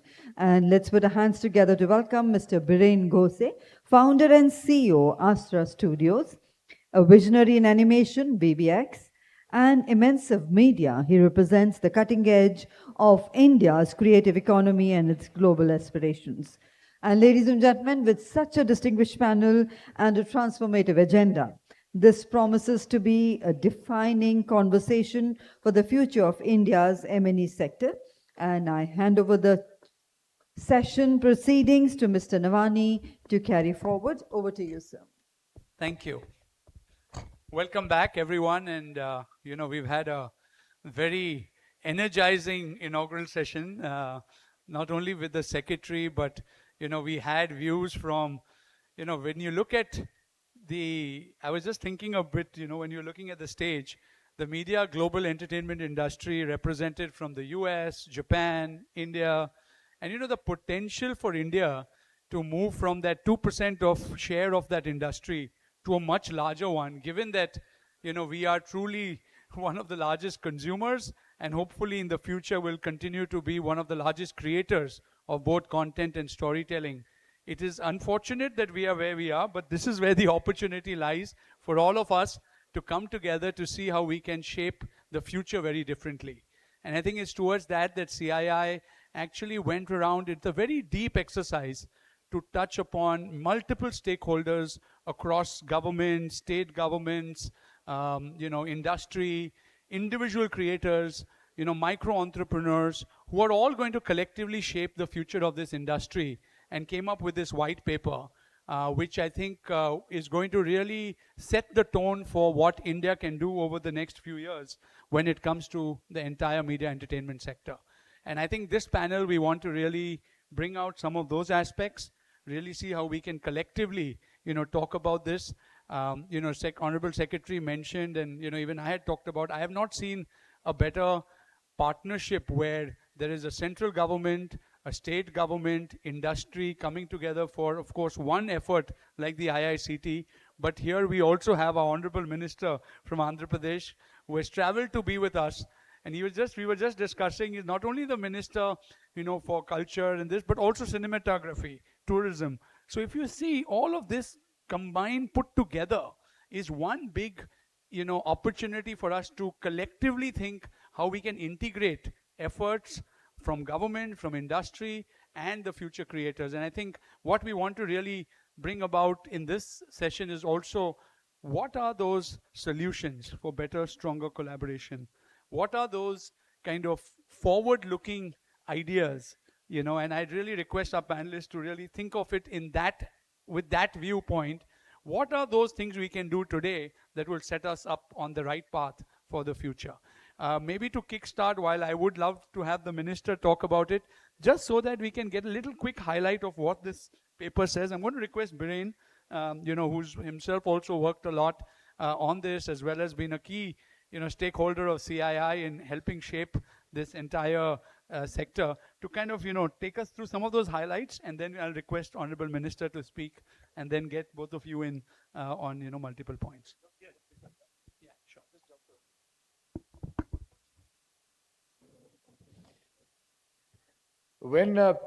Good morning, everyone. When you reach the age that I am at, then you need some assistance. And I'm not using AI, but I'm using PPT to just bring out a little bit of what I think we are all here to talk about. Since most of you have not had the benefit of seeing the white paper that was released, I would like to just contextualize the 100 billion in about 5 or 6 quick slides. So, thank you, Rajan, for that. So I just believe that, investing in creativity is not about growing the economy. It is about shaping global culture.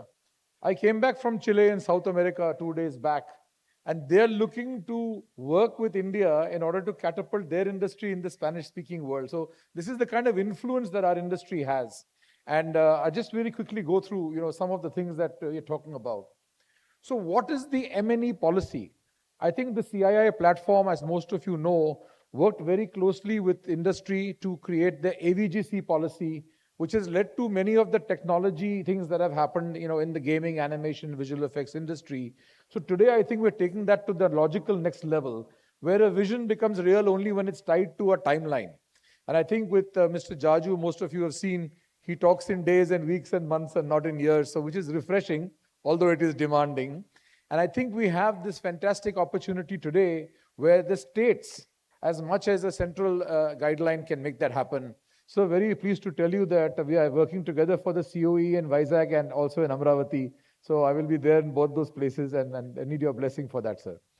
Moving forward, the 100 billion is not an aspiration. It is a natural horizon for India. I think if you talk about, the metrics that we have, I know that there was the warning that was sounded by the minister, but if we're growing 3.5 times faster than the rest of the world, then we should be growing better than 2% anyway is my math, but I'm not good at math, so we'll leave it at that. I think one of the things we're looking for is that while we work in silos, there could be a phenomenal opportunity to have a unified media regulator. More of that when you read the document. I'm just giving you the highlights here. The other thing is, look at the title, it talks about bridging creativity and technology. I'd like to believe that that bridge is funding. That bridge is commerce. That bridges the ability to do things which, most creators don't understand. Right? How to talk the language of a venture capital company and so on. And today on the sideline of this event is the first major investor kind of platform which you're seeing, which has been brought to you by CII. The other thing I think which is really important to understand is that we're looking to ask for a PLI for media, gaming, and AVGC XR. And the reason is that, as I think Mr. Jaju mentioned, incentives ignite innovation, and that's something that we would really like to see happen. The other point, I think, could be a single window portal. People today need to go to many, many different places in order to find out what happens. And I think creativity slows down when people have to go and find out how to create incentives. If I'm doing a co-production, how will I go and get this money? You know, there are many people involved in all of that, and people ask these questions about what to get and how to get it. And finally, what is this industry? No matter for people outside this room, every single industry today requires imagery and simulation. No matter whether you are automotive or you're hospital or you're tourism, sir, we require imagery and simulation to model our future. We have Rajan here, who I think is a very big champion of the esports and the gaming industry. And I think that this is one area where I think entertainment is moving into areas other than that. I think there was a reference made earlier by Gaurav on the fact that can we in the entertainment industry create an IPL for content and for media. And I believe that if we can have an esports authority, that would be something phenomenal. So without knowing that you were coming, I had a slide on tourism, because the future of tourism is where XR meets culture. And tourism is no longer a journey, it is an experience. So more on that, and we'd love to hear from you, and we are there with you to power your vision for the state and make this a reality. And just for your information, sir, this picture was not shot in the jungle of any forest. It was done in a studio in Bangalore that I used to run. So this is the future of tourism. Finally, I think enough has been said this morning on creative skills, but I just want to leave it as a CII recommendation that maybe without getting into silos, XR designers, game developers, people who are in modeling and texturing and lighting across all industries, we can probably have a creative fellowship for the future, because the future skills will be not able to be defined by industry, and I'll leave that as a thought for you.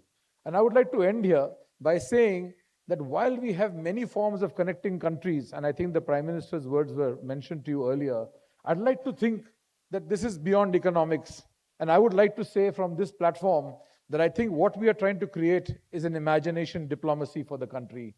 So with that, thank you very much. I think we kick it off for the panel, but I just wanted to bring home that little booklet which you saw on stage to you on this, in the screen here. Thank you. Thank you, Biren, for putting this, in a very crisp format. And I think, I want to underline the fact that you rightly mentioned that this creativity is democratized. What we are doing today through AI is showing that not only is it democratized at a global level, at a country level, at a state level, as we will hear now, but really at an enterprise and individual level as well. And therefore, we are entering a very different era. And how do we really come together to think of it together, both with government and industry? Honorable Minister, thank you so much for being here. Request you to share your thoughts.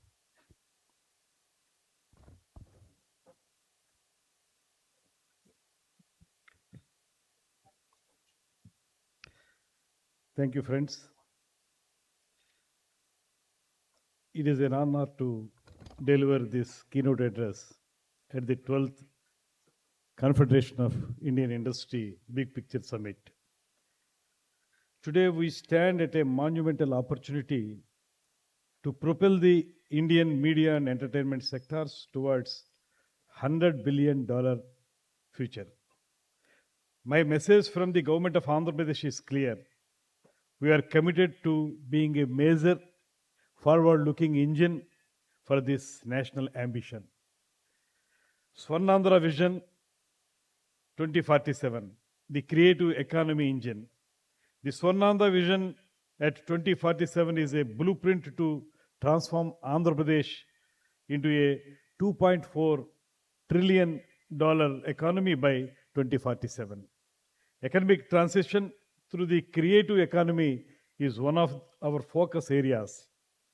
Under the creative economy framework, we plan to work on innovation as identity. We are leveraging the vision's emphasis on deep tech integration to position Andhra Pradesh as the Andhra Valley for the creative sector.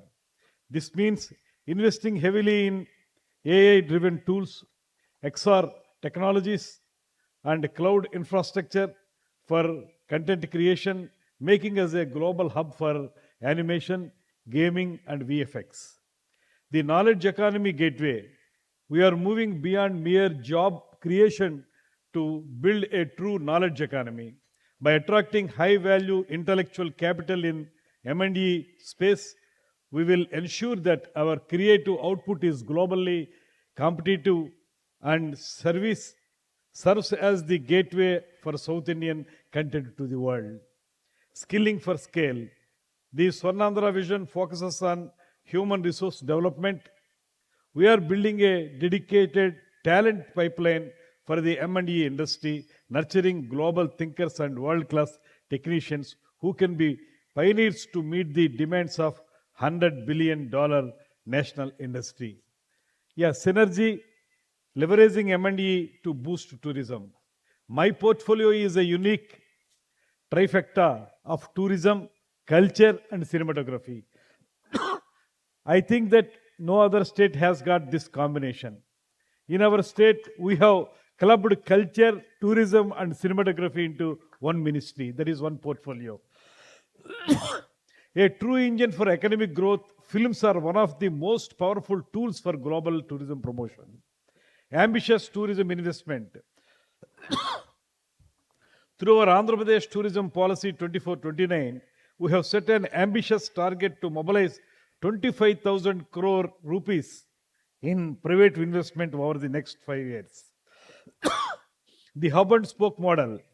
We are strategically developing 7 major anchor hubs, including Visakhapatnam, Tirupati, Srisailam, Rajahmundry, Aరకు Valley, and Gandikota.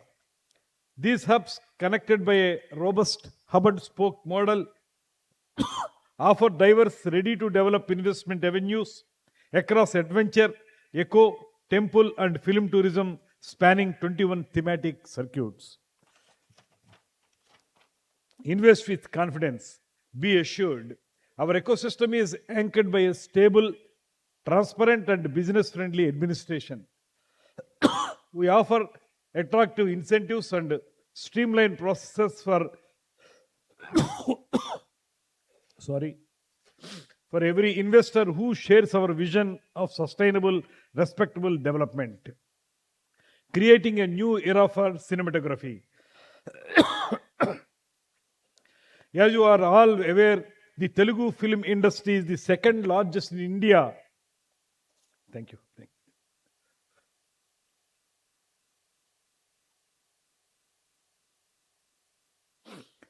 As you are all aware that the Telugu film industry is the second largest in India after Hindi cinema, contributing nearly 20% to the national film industry. With 1,103 screens, Andhra Pradesh has the highest number of screens after Tamil Nadu. The Telugu industry has delivered blockbusters such as Bahubali, Pushpa 1 and 2, Kalki 2898, AD, Triple R, Salar, and OZ in recent years. You must be watching all the films here in India. These films have not only set new benchmark in box office collections, but have also showcased world-class creativity in storytelling. That is the main line which it has been discussed very thoroughly in the morning inaugural session. Storytelling, that visual effects and production quality. The world has appreciated our ability to combine strong narratives with cutting-edge technology, making Telugu cinema a global brand. As we discussed in the morning, all the AI-related activities have been incorporated into Telugu film industry, and the storytelling has been clubbed with this latest technologies, and thereby it has attracted several people, not only in India, across the globe also. That is the one important aspect. Now we are drafting a new chapter for the Telugu film industry. Our government understands that for the film industry to flourish, we must provide stability and support. Key initiatives for film and tourism. As our another panelist has clearly told that this film and tourism, they could be clubbed together for a better improvement and better development. That comprehensive new film tourism policy, I am pleased to announce that we are working rapidly to unveil a comprehensive new film tourism policy. This will be a visionary document aimed at strengthening the industry from production to exhibition, incentivizing the film industry. We are backing ventures to build integrated film cities and new modern film studios, dubbing theaters, and re-recording facilities. These are the critical assets to industry needs to scale. Ease of shooting. We are drastically streamlining the process of shooting permissions in all government controlled and public locations. Our goal is simple: make Andhra Pradesh the easiest state in the country to shoot films by offering fast, transparent, and hassle-free clearances. Fostering talent. We recognize the importance of excellence. Therefore, we have taken the firm decision to revive the prestigious Nandi Awards. You must be hearing about Nandi Awards. Nandi Awards are the National Drama Festival this year. This is a commitment to the artists, technicians, and cultural heritage to our state. Advantage in investing in Andhra Pradesh. This also I wish to tell you, because what are the recent policies we have adopted and how we have accorded tourism with this industry status. Those things we have taken up in a very big way. That's why several big investors are coming forward to invest in Andhra Pradesh for tourism, culture, and cinematography.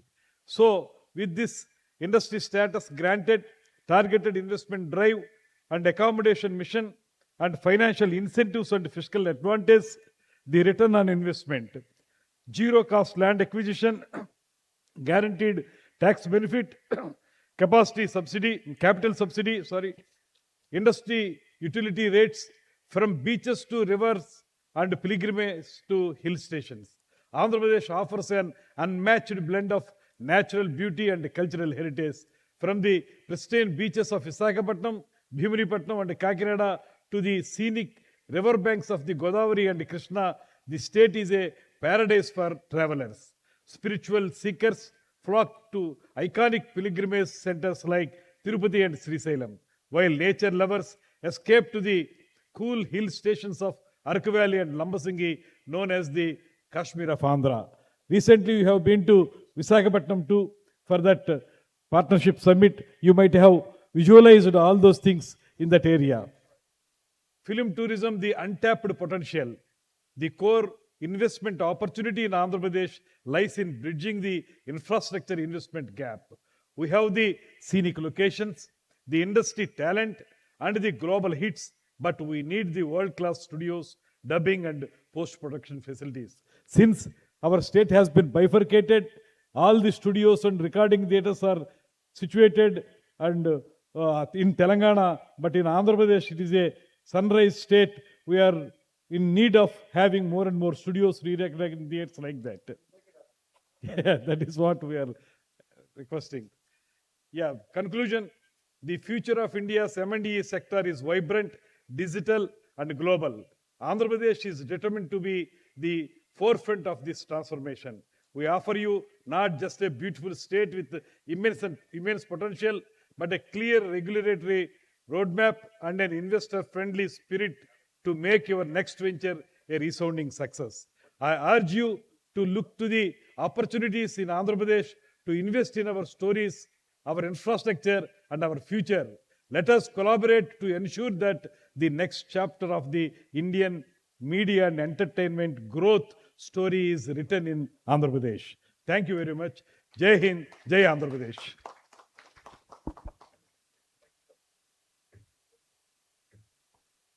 Thank you, Honorable Minister. I think for a very warm, welcoming approach to the industry, from here to come, spend time with you in Andhra Pradesh and not only bring investments there, but really take stories which are India stories, through Andhra Pradesh. And, you are here in Mumbai, the heart of Bollywood, and really how do we therefore integrate, all our various cultures, industries together to put out a unified India story. I think it's one of our efforts at CII is to really encourage how we can make sure that a lot of the other industry leaders who are based here also come to Andhra Pradesh, spend time there, understand that sector there, and see how we can collaboratively, put India on the right map. So thank you. I'm now going to invite Hiren to kind of share his thoughts, on how you see the future from your point of view for this industry. Thanks, Rajan. Honored to be here. Good afternoon, sir. And Hello, everyone. I think two big areas, if we have to, for this 100 billion vision, and very well put out vision, I think two big areas which, in my mind, are going very important from a regulatory point of view. I think one is the entire funding mechanism. While I've not gone through the CII white paper, and from what Biren showed, I think there are quite a few areas mapped out, but I would like to pick up just two areas out of that, which I think are going to be pivotal and key to drive, I think, funding. Institutional funding is still a huge challenge for our industry across the board, across sectors. The regulatory framework, the mechanism, whether it's debt, whether it's equity oriented or equity, you know, equity like funding, risk capital for the startup equivalent, which is a new maker, a new creator, to many other aspects. This is not a traditional industry, and how traditional industries, a manufacturing industry gets funded, where, or even the mechanism to evaluate or assess, you put up a plant with a capacity, the raw material price, the selling price, and what margins, etc., etc. Here, most of it is unknown, and still a regulatory or a framework needs to happen. And I think unless and until and this is something I believe that is the need of the hour and can really, really propel a big scale, and we cannot scale without funding. So I think that is one very big thing. And of course, the the core topic for today, the AI part, I think how government can, and the regulatory regulators can be the enablers of the coming AI revolution. If we read a lot of things, India, there's a lot of catch up that India needs to do. I think this is the way that, regulator has to lead, or should be one of the drivers or leaders, because there are, many, many aspects about AI which we are all discovering about how, I don't want to go deeper. I think a lot has been talked about, but I think these two big areas, I think, can unlock that 100 billion vision in a very big way. Thank you. Thank you. Thank you, Hiren. I think as you were talking, and, we were thinking of what you mentioned, the uncertainties around media entertainment, because it's a hit and miss industry, right? You create with the right intention, and then, you see how people accept it. And then, of course, in a digital world, you have the ability to course correct and continue to make it sharper for your consumers and for the consumers of the content. But, the word that was coming to my mind, it's innovation in motion, right? It's a constant journey of innovation. And if you look at creativity, I think that's the link. And if we were to really think about addressing this 100 billion target under such a framework where we say, well, this is innovation in motion, right? What are those non-negotiables that are needed to make that unlock at scale, right? And what is that innovation sandbox going to include, right? Like what you rightly said, risk capital of a different kind. What are those other aspects? Where does AI come in? How do many of those different aspects come in? I think it's a good way to action, or put a call to action to this report, which is one of the things we are trying to do, through this session. So over to you, Yadesh, to share your thoughts. Thanks, Rajan, Honorable Minister, and hello, everyone. When you look at $100 billion target, it looks very ambitious to look by, but if you look at it, it's actually a real target because the consumer has already moved ahead. The way Indian consumer is consuming content is very different. It's very, very fast. I think with the youngest population, such a large population, and the data cost, the media consumption is at a different level. He doesn't think in silos, be it audio content, radio content, OTT. That consumer is seeing that on the ubiquitous device, which is the phone. I think our policies also need to be in line and reflect that. We need a unified policy framework, not in silos of a radio policy or OTT policy and all, because the consumption of content is no longer becoming that. Earlier a podcast was supposed to be an audio podcast, but now it's a video podcast. So the demarcation has completely changed. It's no longer radio policy or OTT policy and things. I think we need to work out our policies in the same manner. When regulations become easy or predictable, investments will come in, the funds will come in. When we are not in compliance, we do not worried about compliance, then creativity flows. I think we need to have the right frameworks for both in terms of the way the media policies are framed right now, and the policies are unfortunately old policy. Like I speak about radio, the policies that Viren was just talking about, the policy got formed in our company 2 decades back in EDI office. Those policies don't stand today's time. I think we need to change that. Otherwise, some of this industries where sunshine years back will die down. So I think a unified policy needs to come in. We do events, we do radio. In an event, you need almost about 30 licenses, Rajan. Not just licenses different. In music, I need 4 licenses. Now that's, it's an embarrassment that you go to PPL, you go to an IPRS, you go to a Novex. It becomes so complex to do an event. I think if we can sit together and get a unified policy framework, then $100 billion would become a milestone and not a target. I think it will be much more than that. So that would be my point, that we need a right framework. And I think what I saw right now in the white paper, there are elements of it. Viren spoke about the unified policy framework, which we'll surely have. The other is little unpopular. I'll just take a minute more. Maybe I think India is a very youth population. I think we need some youth to come in the policy framework. Unpopular, I think we are touching 50s. We can't be making policies for the next 20, 30 years for youngsters who are 20-year-old and who are the major consumption guys. We don't understand that logic. You spoke about Fortnite. It become like my teenager son. What he speaks, what he does is completely Chinese to me. I think if we are supposed to make this industry 100 billion, and that will only happen in 2030, 2035, we need more youngsters to come in the policy framework also, and not just be the consumer and be on the sidelines. That would be it. Thank you. Yeah. Just, we'll open to question after. Yeah. Yes, there are some states. I saw Delhi, Andhra, Gujarat. There are some states, but at a national level, we still struggle on that part. Okay. Thank you. Wonderful. Yeah, actually, nowadays, the film industry is in a shape that all films are pan-India films.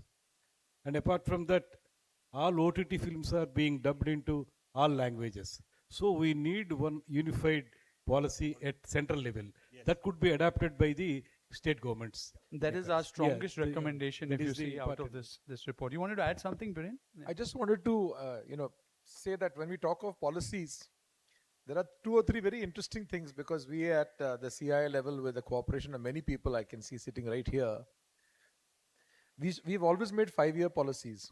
But with technology changing, the policy is not good enough for 5 years anymore. So you need to be very dynamic and maybe do it in real time in some other way. Number 1. Number 2, when we started off, the multiplex policy was launched in July from this platform by the late Mr. Deshmukh when he was the chief minister, and we did that. And I think your radio policy was done in your office by CII with EY.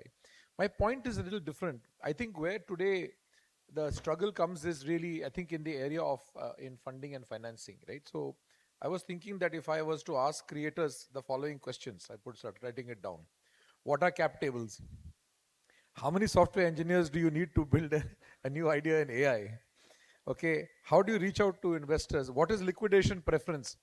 These are not words in the creative industry or in the technology industry.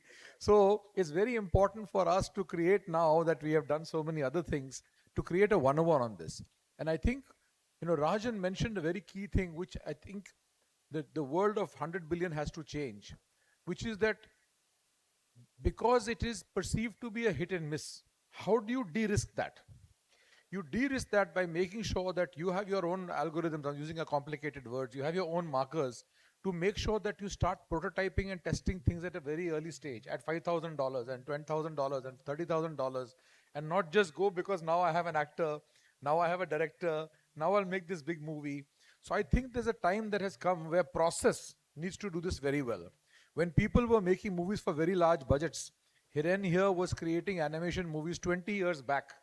at a fraction of the cost of everybody, and he was the only guy who was actually making money on them. So there is a sense and sensibility to an industry which needs to be brought out, and people need to be educated. If you just tell everyone this is a golden highway, come drive on it, I think that's a dangerous thing. So no, I think keeping, and what I think both of you have mentioned, keeping that creator, the Gen Z, the young person at the center, and working around, that future, right? Because if we are talking the future of India, and we are talking the future of India growing in relationship to the world, what that young Gen Z needs, whether it's an individual or a company or a startup, is the enabling environment that will enable them to do what you said. I think earlier our policies were largely drafted around distribution, right? Because that was what was controlled in multiple ways, right? Right from telecom to radio to many, many things. Today, distribution is democratized. I think what we need to move to focus on is IP creation, on the creativity part. And I think therefore the Create in India mission is going to actually do a complete 180-degree shift. And that's what we are recommending, that we have to view not only India's M&E, the world very differently if we want to be able to, take a position. But in that, sir, I want to come to you that the state and center, like you mentioned, right, a larger framework at a national level and then states adopting. How will that happen? How can we ensure that bodies like CII can play a larger role to make that happen? And what could be some of those areas, that you feel could work in that coordinated manner? As I already told you that nowadays all the films are at pan-India level. Not only films, OTT platform also like that. So in general, what happens in India, sometimes some issues have been made into policies at central level, and ultimately they send it to the state governments. In accordance with that central policy, the state governments make some just modifications according to their particular specific issues, and ultimately make them as a policy at state level also. So in this aspect also, what I strongly feel is that we need that unified policy at central level, and basing on the central level policy, we again keeping in view of the state's importance, state's issues and other things, we can also modify it and we have to adopt it. That has to be done properly.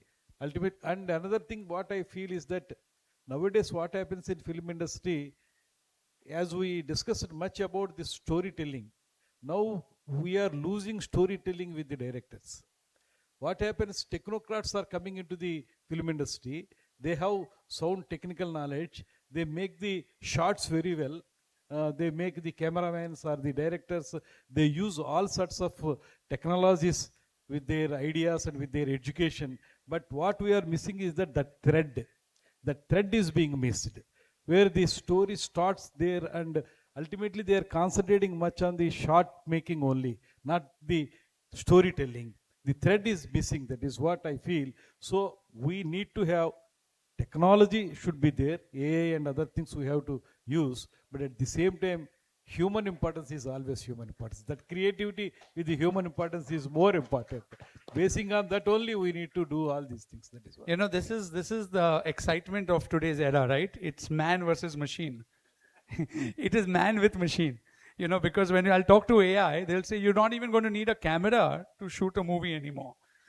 No, you don't need a camera. Imagine thinking of that. Viren and I were discussing. Could you ever imagine it? One person could create a unicorn. I'm sure you're going to see a day where one individual is going to say, this is a unicorn got created, a $1 billion company with only one employee, right? These are going to happen. Now, the idea is what stays, what doesn't. And therefore, I think a policy framework, like what you rightly mentioned, is so important. But also with India, right, unlike, say, Hollywood, which has one language, and you see English now is got a large, soft power around the world. We have multiple languages, we have multiple cultures. Telugu, for example, has created a huge impact in the world where even sometimes Hindi has fallen short, right? What did you do different in the state that made that happen? Is there some secret formula? Some new talent has come into Telugu film industry. They have adopted both creativity as well as technology. If you see Bahubali or Pushpa or something, those type of films, you can understand the director's ability to storytelling.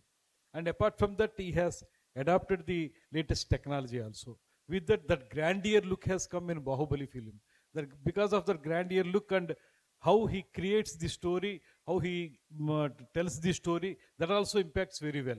So the creativity of the director, and it is being aided by the technology. The With right that, mix. the mix is given. No, perfect, perfect. So, Hiren, how are you thinking of your future? Biren talked about the past. You know, when you look 10 years from today, what do you see? What are you doing differently today? Let's think about that. No, I think AI has to be at the center of anything you think of, and there's a very large. In fact, there are different ways in which AI is, and at least back in our organization in Shimaru, we are working on multiple ways of, one is just your basic tools, but more importantly, there's a lot of media tools available, like say dubbing and many other aspects. The entire workflow to be done through AI, not just automation.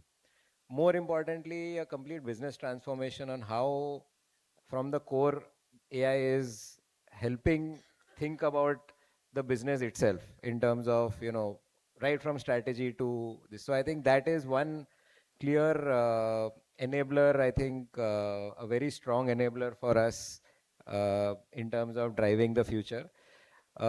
Second, I think, I think I see huge opportunity across the board in terms of, cross-cultural storytelling. So we, for example, recently worked on this Malayalam super hit called Loka. So, so moving it into multiple languages, into multiple mediums, so television or, digital, and not just here, but dubbing it into and putting it out for multiple global languages. I think that time has come. I think not all stories will travel, but there's a lot of stories which have a huge potential to travel across. And I think as today, the whole theme has been about unleashing India's soft power. I think we have put in place a lot of organization structure and team and effort around actually doing that. So, today we actually program few channels in Indonesia, dubbed in Bahasa. We work with, so multiple, countries, multiple languages. I think I see that as a massive opportunity.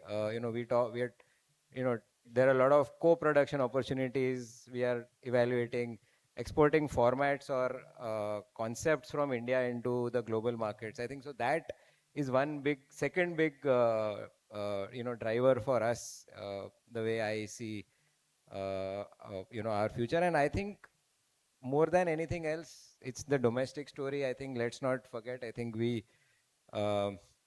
India is still a very media underserved and under monetized economy. I think if we have to grow into multi-trillion, $7 and $10 trillion economy, I think every brand will need media to build its brand. Now, whether it's on digital or on any medium, print or television or any media, I think there's a massive explosion waiting to happen. And I think we have really positioned ourselves, built multiple aspects of our business in terms of distribution, creation, or localization, moving stories around, etc., to participate and drive a lot of that. And of course, as I said first, technology is at the core of it.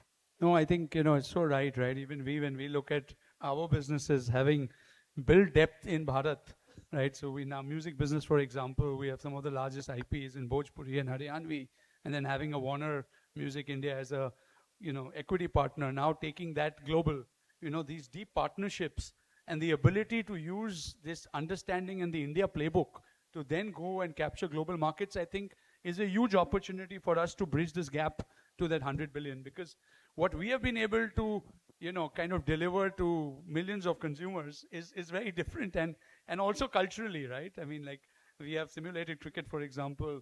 We're the world's largest simulated cricket, and from there you created a GEPL, a Global E-Cricket League, Premier League, which are all innovations, but these can become large in the world, as we move forward. But I think these are great ideas that, you talked about. But, and before I come to you, Biren, Yatish, audio, right, is again, it's exploding. What you said, because radio, and everyone felt radio should have been at the forefront of that, because today everyone's got that thing in their ear and they're constantly hearing something, even if they're not seeing something. What do you see the future of audio-led entertainment? Audio, we still believe it's going to be, I think in today's time when the span of attention is so weak, while I'm sure people are listening to us, but they're on the phones also, because the span of attention has gone so weak. Audio is in a very right place because it was always a passive medium. When I was studying it, I wanted a music. Housewife doing a household chores was playing music on the background. So on audio platform has always been the benefit that it was never been an appointment listening or appointment watching or a listening thing. It was always a passive medium. You're driving a car, there was a music available.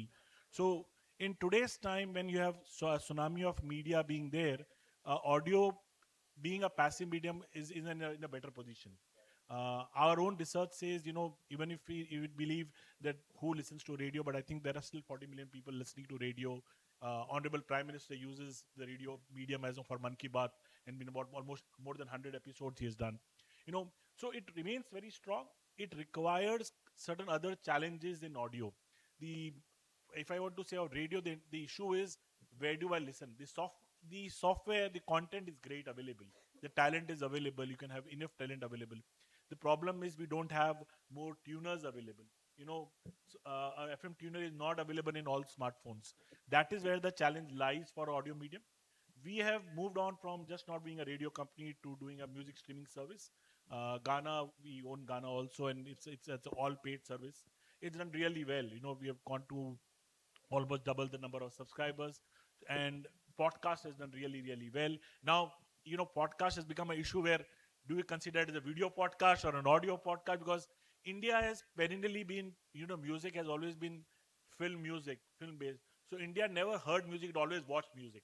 And that's where the change is. So that's where I said, you can't have an audio policy and a video policy. Now, all these things will go together. It's time to collaborate and have unified models where people can innovate and not look at just being an audio company or just being a video company, but a ubiquitous company. To unlock multimedia in its right way. Biren, you were saying something? Yeah. I just wanted to make a point on the topic of this panel. So, because I'm a young person with a 3-month-old startup company called Astra Studios, I used to run one of the world's largest platforms where we have used AI for 6, 7, 8 years. And in short form, there is no limitation, because advertisers don't care whether you have used an LLM or whatever the case may be. But for Hollywood or the Indian film industry, it's quite different. So I wanted to just say that what have we done? We have done a startup with about 110 people. Who are these people? These people have an eye that has got a higher level of understanding, judgment, and aesthetic than any AI tool in the world can give us today. So today, if we take modeling or texturing or lighting or animation or rigging or compositing or any of these things, the people that we have today will probably be able to use some AI assisted workflows in order to bring the work in some cases to 5% of what's required, in some cases 70% of what's required. But today it's really important, no matter what business you're in, to make sure that you have the skill and the capability in the team in order to be able to judge AI rather than be a slave to it. This is the first point I made. The second is really about brands. I think brands you see the churn in the advertising industry over the last many years, but actually brands are spending more on experiential than they spent on creating ads in the past. So I think it's really important to understand that today, when we look at states that are reimagining themselves like Andhra Pradesh, the museums of the past were about the past. The museums of today are about the future. So an experience center that Andhra Pradesh will build and many other places in the world will build will do that. You heard Mr. Gaurav Banerjee speak about the sphere, 4 football fields. The team in India that I have has done 13 projects for the sphere. It's 480,000 square feet of LED. Now that capability lies here, and it is very costly to do this outside India. So the ability for us to reach the 100 billion is to explore these spaces that are beyond film, that are beyond television, that are beyond the conventional arts, and all of that becomes, the 100 billion. Not to forget esports, which is a sleeping giant that I think is going to awaken the story. And my last point is this on the front of audio, right? That I think it is really important to understand that what reaches out to people and stays in their mind are the hooks, and those hooks are created by riffs. All of you know the beginning of a song that today, Antakshari is played on the basis of cueing, a few things that actually stay with you. And for example, Startup India is going to celebrate 10 years with Mr. Modi on the 16th of January. You know what the first thing we are trying to do right now? We've been commissioned, create an anthem for Startup India. Why anthem? Because that sound, right, that one chorus will remain as a nuance for the future. So brands are created, stories are created. Maybe we need to find an anthem for Andhra Pradesh that will actually make the new thing forward. I just thought I'll raise these thoughts on AI, but people should be ahead of it, Rajan, always. People should be above it. No, absolutely. I think some great points have come up through this conversation, but we are joined by Mr. Avinash Pandey, the Secretary General of the Indian Broadcasting and Digital Foundation. I think you were stuck on the flight and your doors didn't open, but please, the stage is yours. Please come and share your thoughts with us here, please. Why don't you use the podium? Come. You would like to sit and speak? You want to stand? Whichever way. That's okay. No, there are too many disruptions. I thought this is only happening in our industry, but the airlines are the biggest one. So, A320 disruption led to a lot of Indigo flight getting cancelled and Air India. So I managed to reach here somehow. Sorry about this, but yes, the question that the topic was about $100 billion industry. I think that target was set in 2014. We are in 2025. And I don't think so we are more than $35 billion industry even today.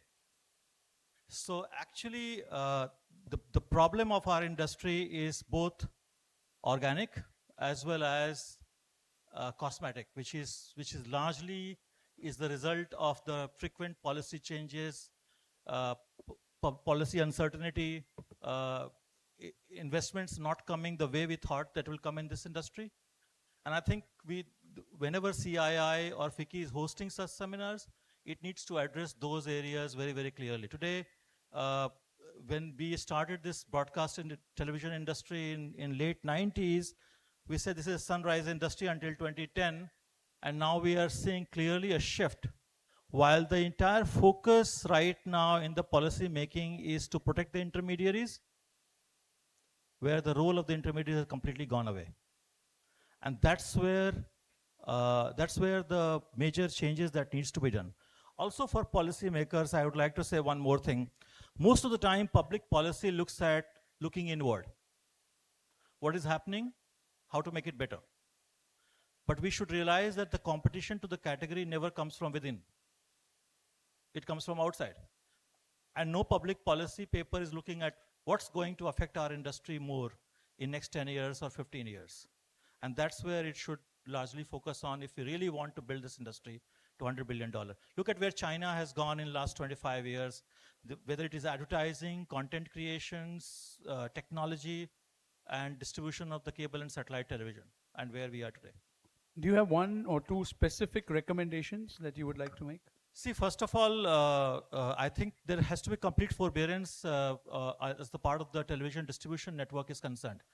We have such good TV channels shut down. 3 large international broadcasters left our country only because this is the only country where the government controls pricing of the cable channels. As if it is a fundamental right for people to watch TV.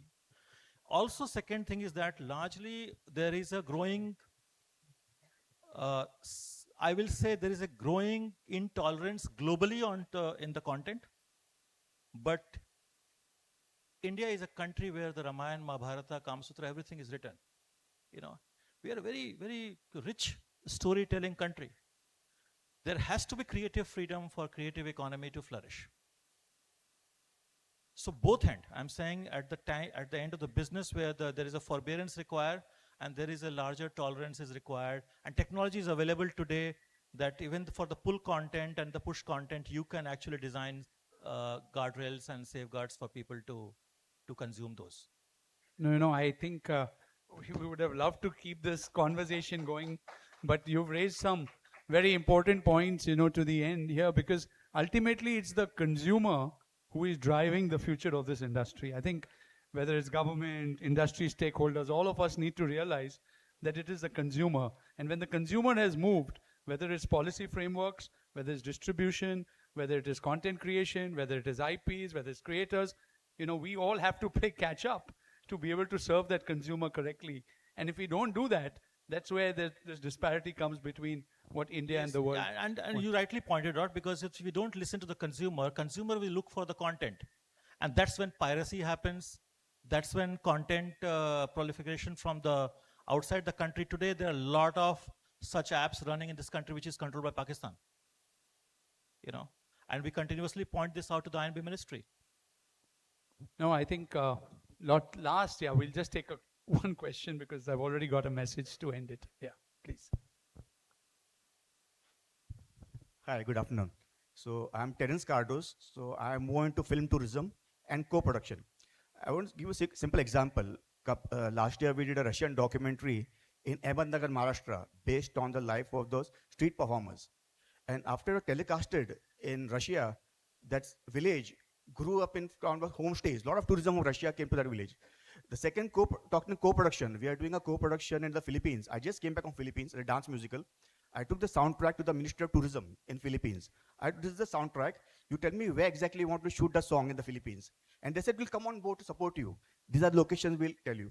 So I want to know from sir, in terms of film tourism, Andhra Pradesh, what kind of support can you give in those type of things, In fact, our recent policy, 24-29 policy, that is very conducive to all the investors who come forward and develop tourism activities in Andhra Pradesh. Especially all the industrial incentives which have been given to the industries that have been extended to tourism sector also.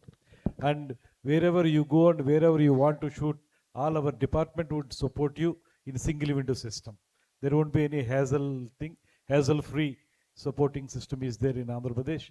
And Andhra Pradesh is nowadays very much vibrant in tourism sector. Especially our Honorable Chief Minister is pro-tourism Chief Minister, and our Deputy Chief Minister, he also encourages eco-tourism and other activities.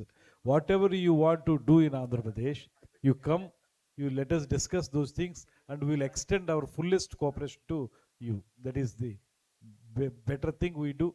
Unlike other years, now the Andhra Pradesh government is very much pro towards supporting the people who are coming to take up some activities in our area and invest in our area, and we extend all the support to you. Thank you. Maybe we'll take the one last question. The gentleman's kept his hand up. But after that, request you to please, talk to everybody on the sidelines of this, because we're going to break for lunch. And, we've got a lot of other programs coming up, but please go ahead. Yeah, thanks for the opportunity. My name is Chaitanya Kotapalli, and I represent an organization called Uniki. Speak a little louder, please. Yeah. I represent an organization called Uniki. My name is Chaitanya Kotapalli. The question for the delegates on stage is, when Sir was mentioning about how Loka was translated into multiple languages, primarily I presume it's for larger audience and larger catch-up, right? So there are 18 million deaf people in the country right now, right? And what is the Information and Broadcasting Ministry has set out guidelines recently saying reasonable accommodations have to be made for people with disabilities to have content accessibility, right? Are the industry leaders here thinking about making your own content, your movies accessible in sign language so that you can cater to 18 million deaf people within the country? And if so, what are the thoughts around it? Erin, you want to take that? No, it's a great question, and I think as we, what you rightly said, as we emerge on the global stage as, global content creators, I think it's absolutely important for Yeah, us it's to an think. extremely relevant topic, and it's not just deaf. I think there's blind. There are people with different kind of challenges that needs to be addressed.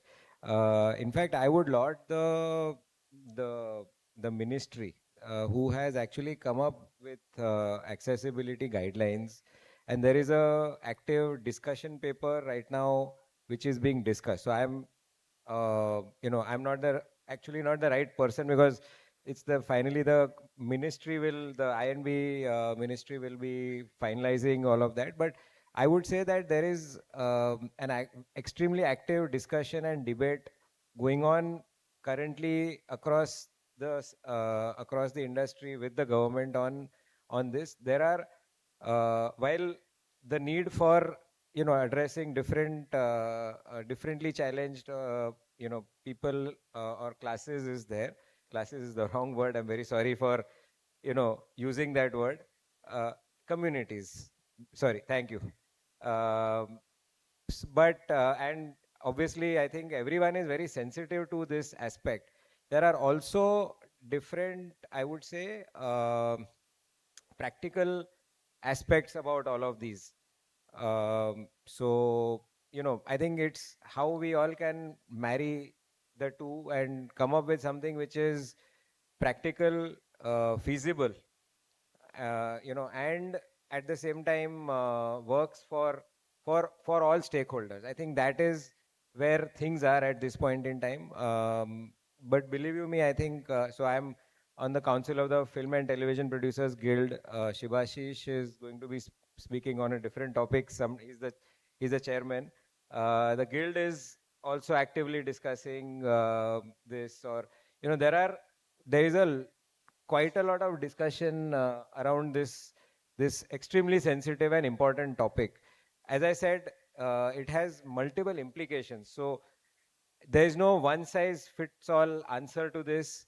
But yeah, I mean, I think we'll all attempt to come up with something which works for everyone, and hope, with that, I hope, we really sincerely hope that we are able to, serve this different communities, in the best possible way. Thank you. Thank you, Hiren. And, with that, we are going to bring this panel to a close. But again, thank you to each one of you for, being here and sharing your thoughts on this very important subject, which has a lot of zeros in it. And when you convert to rupees, even more zeros as you get to $100 billion. And we'll unlock that mystery as we go forward. Thank you, everyone. Thank you. Thank you very much indeed, sir. And before we close the session, I would request Mr. Navani to kindly do the honors of felicitating and presenting a token of our appreciation and gratitude to all our distinguished panelists. We are honored to present a token of gratitude and appreciation to the Honorable Minister, sir, Honorable Minister of Tourism, Culture and Cinematography, Government of Andhra Pradesh, Shri Khandula Durgeshji. So this is the picture which has been instantly taken, a small sample of AI that we would like to give to you, and a shawl.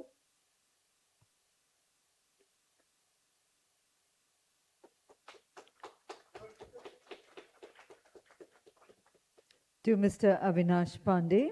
He is Secretary General, Indian Broadcasting and Digital Federation.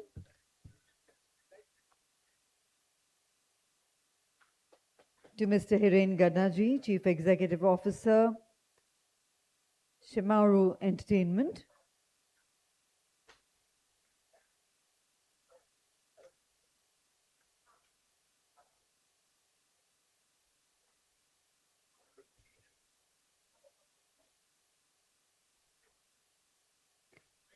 To Mr. Yatish Maharishi.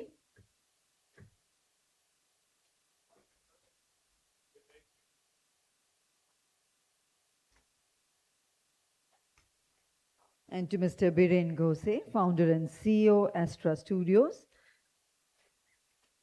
And may I invite Ms. Amita Sarkar. May I invite you, ma'am, to kindly join the panel for a group photograph.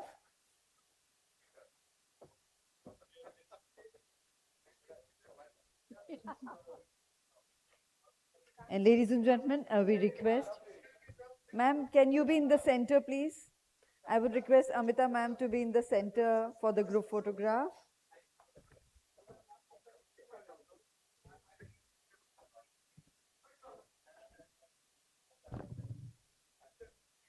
Ladies and gentlemen, once again, let's put our hands together for all our distinguished panelists for such a wonderful panel discussion that we had on such a pertinent topic and was food for thought. And now some food for everyone. We will break for lunch, inviting everyone to join us for lunch served outside. And we would like to inform the next session will begin sharp at 2 o'clock. We request everyone to be seated before that. Thank you. So enjoy your lunch and be back in time for the next session.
Good afternoon, ladies and gentlemen, and a warm welcome once again to all our distinguished guests to the 12th CII Big Picture Summit. Ladies and gentlemen, we now turn the spotlight to a question that lies at the heart of India's creative economy. How do we unlock the capital that can power the next wave of the media and entertainment growth, from cinema to streaming, from gaming to immersive IPs? India's M&E sector is brimming with potential. But potential needs partners. Vision needs venture and creativity needs capital. This session brings together some of the sharpest minds in investment, innovation, and industry leadership to explore the evolving landscape, decoding what drives inventor confidence, where the capital is flowing, and how we can build a robust ecosystem for sustainable growth. Ladies and gentlemen, you're also aware the Investors Meet stands as one of the most significant segments of the summit, driving meaningful industry engagement and future opportunities. And to lead this critical conversation, we are honored to welcome a stalwart of Indian cinema and a strategic voice in the investment dialogue. Let's put our hands together to welcome Mr. Shubhashish Sarkar, Chair CII Investors Meet and Group CEO, Reliance Entertainment, who's our distinguished chair and moderator of this plenary. A warm welcome to you, sir. I have the privilege of inviting our distinguished panelists who bring a global and cross-sectoral lens to this vital conversation. We invite Mr. Nicholas Granatino, President STEM AI United Kingdom, who's a global investor with a keen eye on AI and content convergence. He brings a European perspective on funding innovation in media. We invite Mr. Joachim Lacqua, founding partner, 432 Legacy Ventures, Netherlands. He is a seasoned venture capitalist and specialized in creative economy investment and understands the long-term value of storytelling. We invite Mr. Atul Furness, founder Vitrina AI.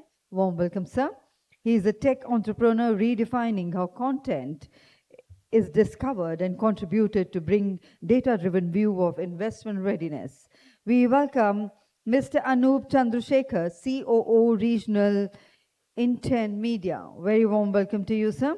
He's a leader in regional content and platform strategy. He highlights the untapped potential of India's diverse linguistic markets.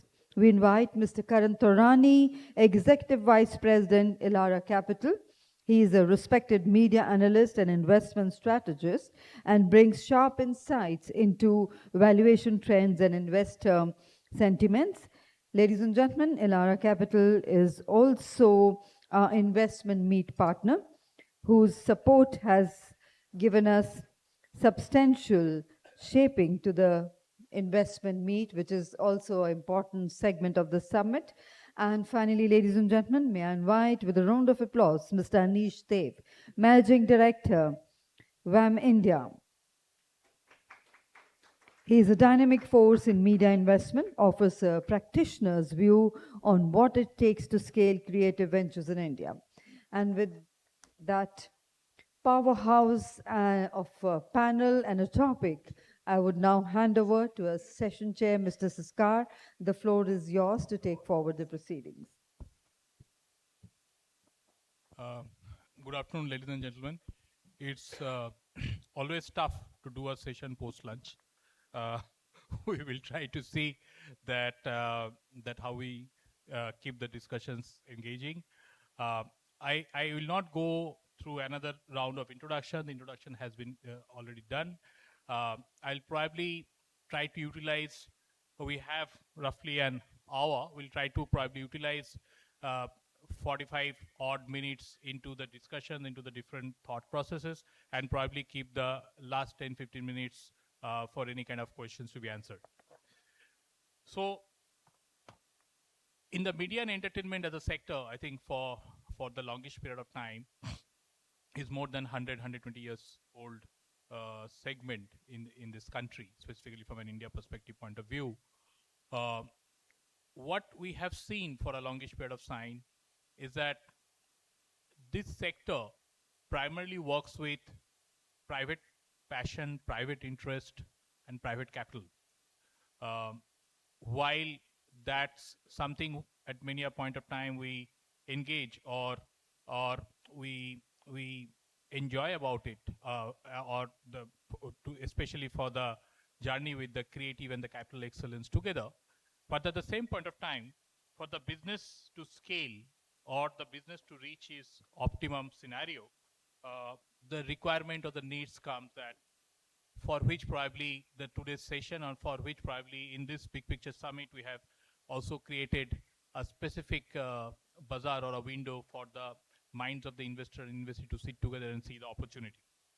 So my first question will probably common to all of you, and I'll try to take each of your perspectives on that.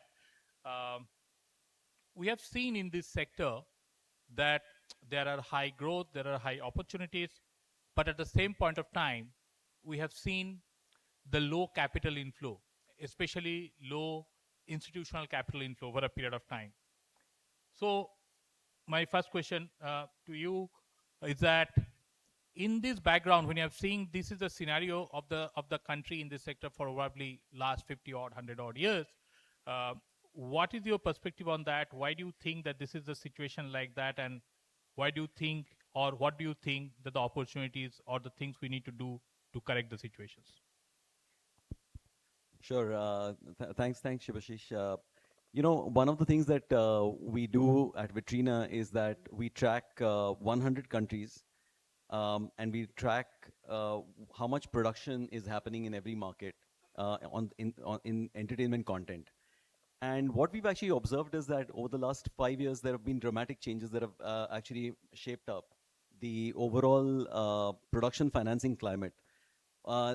I'll actually point to maybe 3 or 4, and all of us have gone through this entire sort of journey. That has added definitely some pressure to the overall capital. One aspect is that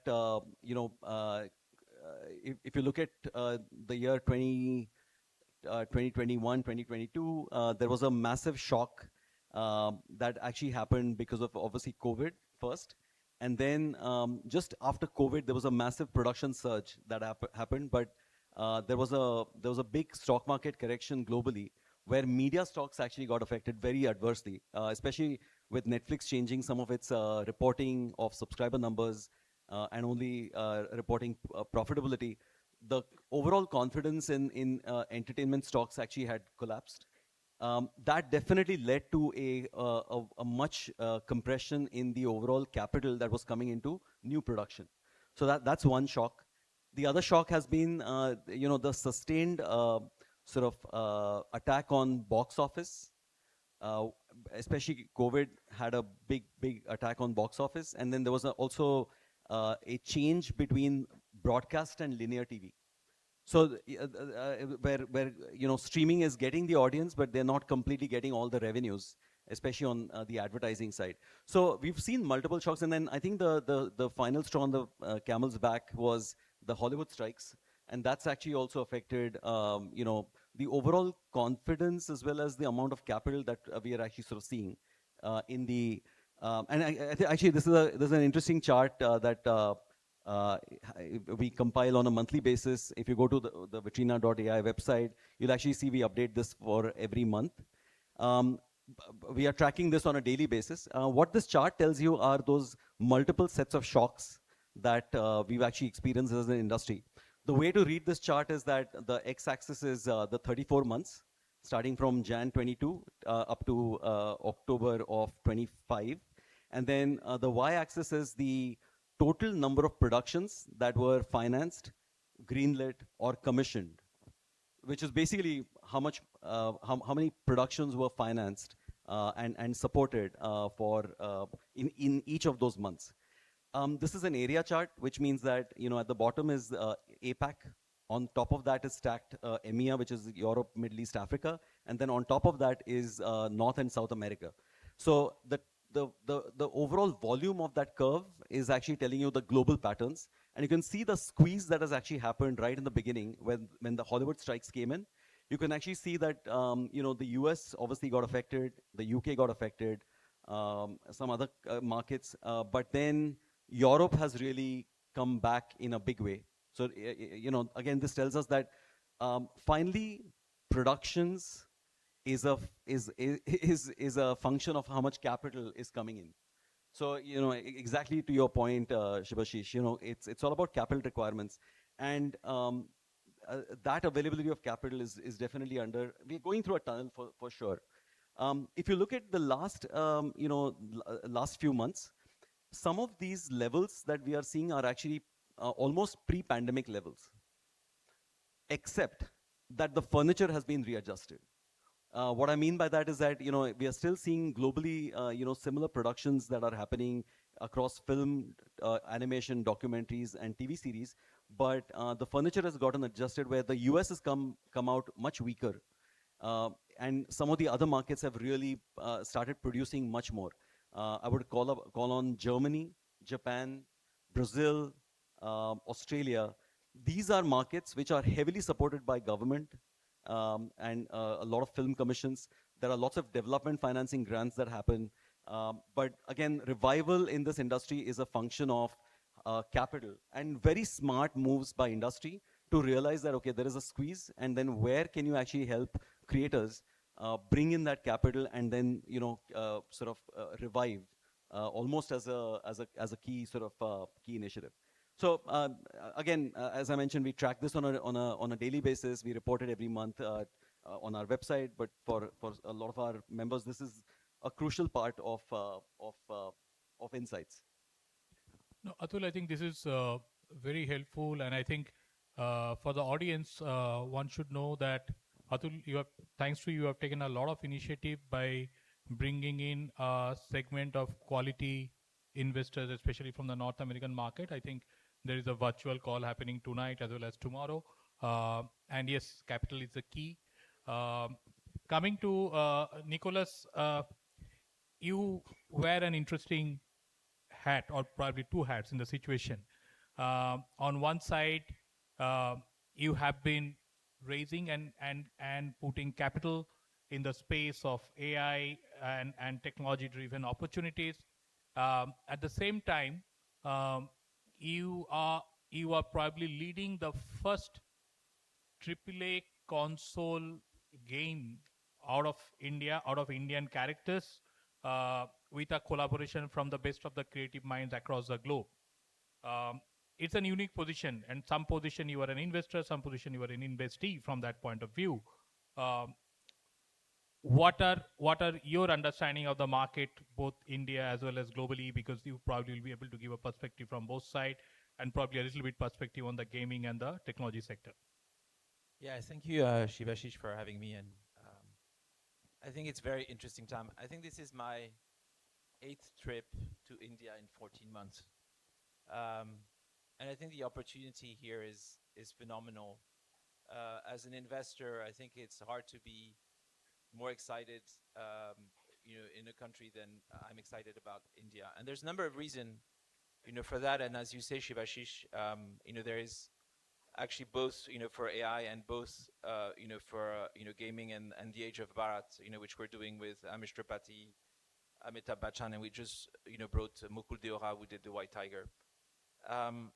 I think what I like to follow is as a primary criteria is the talent, and the talent in India is incredible. It's incredible in the creative side, which is not necessarily known, in the AI and tech sector that I work in, but it's also unbelievable on the tech side. Mainly until now into outsourcing, but I think that that will change. And the third layer, when it comes to content, which is incredible and which drove us in the first project on doing a AAA game here, is actually there has been it's been untouched.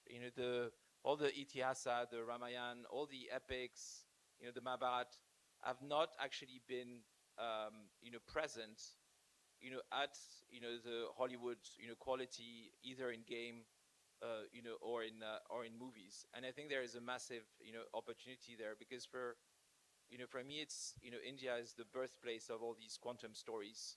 The richness of the character, the richness of the lore, the richness, of the dilemma, that people face. It's very, very universal, and has a huge impact in, in all of Southeast Asia. Actually, when we started the Age of Bharat, I spoke to, the person who is the executive producer and has done this at Ubisoft, which is the preeminent company when it comes to AAA game. And I said to him, given that it's story driven, let's look at a story that is actually novel for the West and insightful for the West as well, and which has optionality in the East. And I said to him, I said, whether we like it or not in the West, the world is moving East, and that's the opportunity, that kind of brings me here. The AI side is very interesting. Actually, people forget, particularly in gaming, how much AI has been present, from the beginning. I mean, Demis Hassabis at DeepMind is a gamer. He did AlphaGo, he did AlphaStar. OpenAI started, trying to figure out Dota. And there's something new that I'll be talking about also a bit more at length tomorrow is, people are using increasingly the interaction of humans in these interactive entertainments, which are gaming, to actually train robotics. And that is very, very interesting space. There's a company that just raised 100 million, for this. And I think content has always been key, to technology and AI. The tech and AI people have always undermined it. They always think, people are only interested in technology, but actually the real heart of actually all the revenue of these tech companies actually come from quality, high quality content. Thanks, Nicholas. Joachim, you probably see the market. You have the opportunity to see the India market, both from a global perspective, as well as looking into from an India point of view, that what are the opportunities. What we will like to understand from you is that before even a market or a sector becomes ready for, or what we basically say, to be ready to raise fund, to raise capital, it can be a discussion at an organization level, it can be a discussion at a sector level, it can be a discussion at a country level. What are the key needs, or what are the key enablers, or what are the key activities one needs to do to remove those blockers? Because looking at the kind of work what you all are doing, I think that will be a significant amount of benefit for a lot of us sitting here, that what path one needs to follow before even being for ready to do a capital raising. Okay, let me try to answer this. Maybe starting by qualifying how we even look at sort of investing or allocating capital. We try to understand within industries where value is migrating, and we do that by analyzing the entire value chain. Think at it from talent to distribution, data, infrastructure, security, and then understanding at a micro level where the bottlenecks are. And we have now sort of directed our attention to the creative economy because of a couple of factors. One is that we're seeing this massive sort of confluence of technology stacks. So whereas before, the way you created music or a book or a film or corporate communication would be very different, now it's all converging. But also there's a massive shift for the ability for a creator to go direct to its audience without needing a lot of intermediary platforms. So what we are seeing there is that there are lots of gaps in the way rights, ownership, so the IP itself is attributed, or how the story world continuity tools, how they're being sort of lacking, let's say, to create true transmedia experiences. So that's how we focus our attention. So it's not necessarily on a country level. It's more globally. But I think from answering the initial question of there, why is there a lack of capital going to content? I think you're competing against other forms of investment in the end, right? So you need a level of transparency, you need a level of predictable sort of business models, and I think there, like for content production, like distribution, is I think a massive bottleneck at the moment. Like you can create a film, and a friend of mine who runs a small production company faced the same problem. Created a film, good stars, good everything, but then when it comes to actually distributing it, going through the normal agency channels, and just doesn't work anymore. And I think that's where Vitrina also comes in to create this level of transparency, because in today's world, you don't need to, even if you produce a story or create a story here in India, your audience might be sitting in Japan. And the way you produce your content might be with a VFX partner in South Korea or in the Netherlands. And I think that's where sort of we see the shift happening, is this true globalization of how content is created. And what we are interested in personally from our fund is we invest, let's say, in the plumbing of this industry that makes all of these pieces of the value chain actually work, so that you as a creator can actually launch your content, find your audience, understand at what price you actually have to produce your content, so that you can actually provide that return to your investors. I think that's where sort of the big crux lies now. Interesting. I think after hearing a perspective from both Nicholas and Joachim in terms of how or what all one needs to do to look at the scenario for a better tomorrow. I think I would like to hear from Anup. Anup comes from a long tenure and long career in his understanding in the regional markets. He has spearheaded many brands, launched significant, taken the organizations and the brands from those regional markets from a both India as well as a global perspective. I think there is no one better than Anup who can give us an idea about, in this segment, what's actually happening in the regional space, as well as also to understand from him some of the ground level realities, what one foresee or what one gets into issues or situations. To get those perspectives, we'll request Anup to share your thoughts. Thank you, Subhashish. I'm glad that CII has included regional as a component, but next time I'm hoping that regional doesn't become a component, it becomes a full-fledged discussion. India is not Hindi. India is not Bombay or Delhi. India is a constellation of regional languages or regional states. If you specifically look at the three pillars of our media and entertainment space, let's just say cinema first, and then the digital medium, and of course the legacy linear television, the contribution of the regional platforms. First, when we talk about the movie industry, in the value chain, in terms of the gross revenues through theatrical releases, 60% of the revenues comes from the regional markets, and the 40% comes from Hindi. And even in the 40%, there is a large portion of revenue that gets accrued from the dubbed South Indian languages. That's as far as the gross theatrical revenues are concerned. Even in terms of footfalls, if it is 157 million people who watch movies, the large number of people who are repeat audiences to the theaters are from the south of India. So there is a huge growth opportunity as far as the regional cinemas are concerned.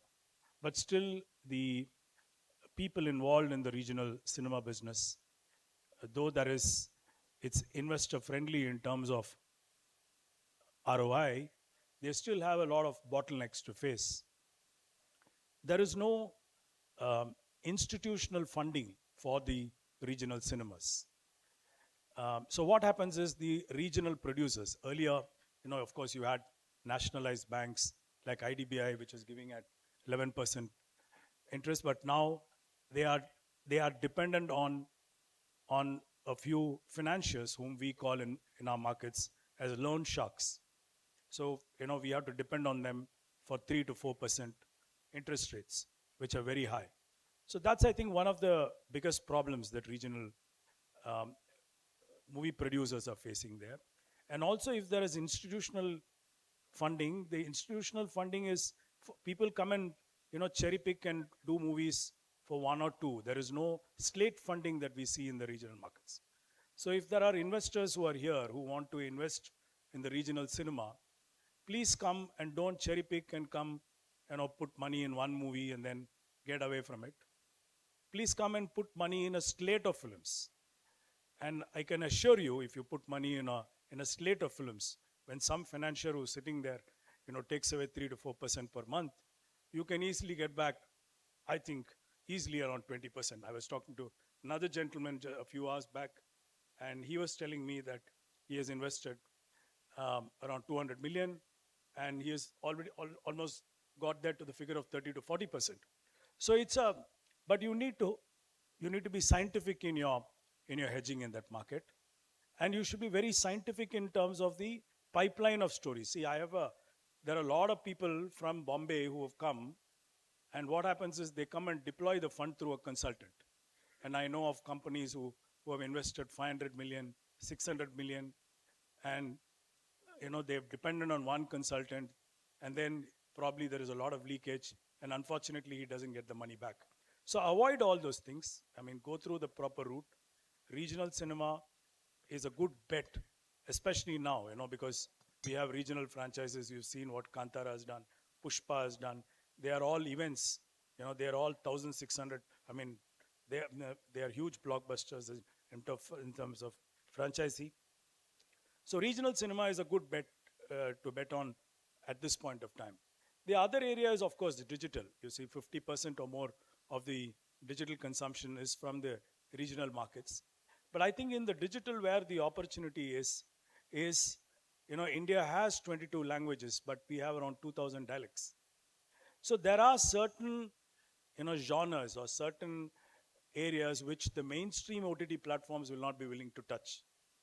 For instance, there is an opportunity for somebody like Stage, or there is apparently in Maharashtra, there is an OTT platform which is specially conceptualized and designed for Marathi plays. Now, or a Hoi Choi, which has around 13 million subscribers and available at 100 countries. So there is an opportunity for the smaller regional, local OTT apps to come in, and probably they can align with a macro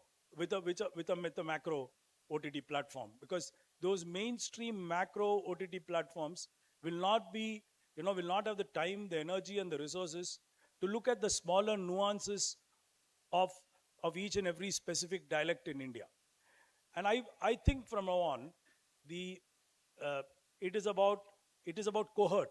You have to have it is about community that will prevail in our market. So it's very important that there is a space which you should try and exploit. Then in terms of television, I would say that let's assume, free dish has almost killed the HSM market here in India, because around 40 to 15 million people have gone out of this market because of free dish entry. But South, of course, relatively safe in terms of 90-95% pay TV penetration still intact. But I think where the opportunity is, which I've always been advocating in the last few years, is that let us take an example of Sub TV. And I always admire what Sub TV is doing in this market. They operate at 1/3 of the cost, and they are almost there in the pecking order because of they've almost deviated in terms of the genre in the last few months. But of course, that is a residual effect of what they're right now going through is what they've done in the past. But take up specific genres and be available in the regional markets, and I think that there is still scope. So I think the opportunity lies in picking and choosing these three specific, in each of these verticals, and then get there. And I don't think, see, for instance, we can say that there is a gluttony of content. We have reached a peak in terms of, viewership. But let us say in Tamil Nadu, for instance, there is various kinds of biryani, right? You have a Dindigul biryani, you have a Chettinad biryani, you have Ambur biryani, all kinds of biryani. So going forward, I think the way our industry is getting to is, even if it is comedy, pick up one slice of the content. Pick up that one slice of content and be a super specialist in that. And offer it in different languages. If I have comedy, then offer different variants of comedy. If it is horror, offer various kinds of horror content. And there will be a community of people who will only want to watch that slice of content. And that is where the world is going towards too. So as much as we say that the industry is dead, industry is going through so many bumps, I don't think so. We are changing from an old pipe to a new pipe. And I think the clear understanding is going forward is that nobody in this business can depend on one revenue stream. If you are only available in the linear stream, the revenues that you make out of linear can only be a bonus, like what happened in Disney. The revenue in linear is degrown. But in all other verticals, if you see the last quarter result, they've all grown. So you have to start creating content that can transcend, platform agnostic. It should be able to travel to all the platforms. So if you create a content, how can you make that regional content, make it resonate in the digital platform? How can it resonate and bring traction in the social media? So there is possibility. So whoever says, we are dead end, we are not going to make our money back, which is what I heard a few hours back, I'm sorry, I will dismiss that. And I will say that there is huge potential in the market. It's time for us to evolve. And it's time for us. I've been in the legacy business for almost 25 years. I've been running regional television station. But let me tell you what is giving me the most satisfaction in the last 1 month or two. I'm creating micro dramas. Brilliant is the word. I'm enjoying working on that piece. So my submission here is embrace the new formats. Start becoming bullish on the new formats. Don't just look at Hindi as a market. Come and, do volume work in all the regional markets of India, and there is business to be made and for you to make money as well. Thank you. Thank you, Anup. I think it's a very pertinent point what he's making, that India somewhere, I think, is such a varied country. We make content in 20-25 languages. It's something like a mini Europe. I mean, we have different languages, different cuisine, different kind of content what we make. Yeah, Subhashi, what I wanted to say is regional can contribute at least another 60 to 70,000 crores to the 3.5 trillion that we are targeting. So that's the possibility. I think that's a very extremely important point what he's making, is that by and large why we all believe and why we all understand that when you talk of by and large the large media and entertainment sector, but the amount of importance or the amount of focus what one needs to give and in the different segments of the country, and probably not many a time it happens. And there are some markets where opportunities or scalability is easier or quicker than the mainstream national space. On that note, now I'll request Karan. Karan, while I think most of you guys are knows him well, familiar with, he's a regular speaker in every forum, in television, in different discussions, and he comes from a background of capital market, and he's passionate about this industry, both positively as well as negatively, and we'd like to hear from his perspective. See, he's sitting from the other side of the arc, that both we will try to understand from him that what are the shortcomings which are there, for which we are not necessarily seeing the level or the likes of capitalization which the overall M&E sector needs to have, and at the same point of time, how those shortcomings can be crossed, and what are the 3 or 4 key takeaways for us. Thank you, Subhashish. So I think I've been doing the media sector since more than 15 to 17 years now.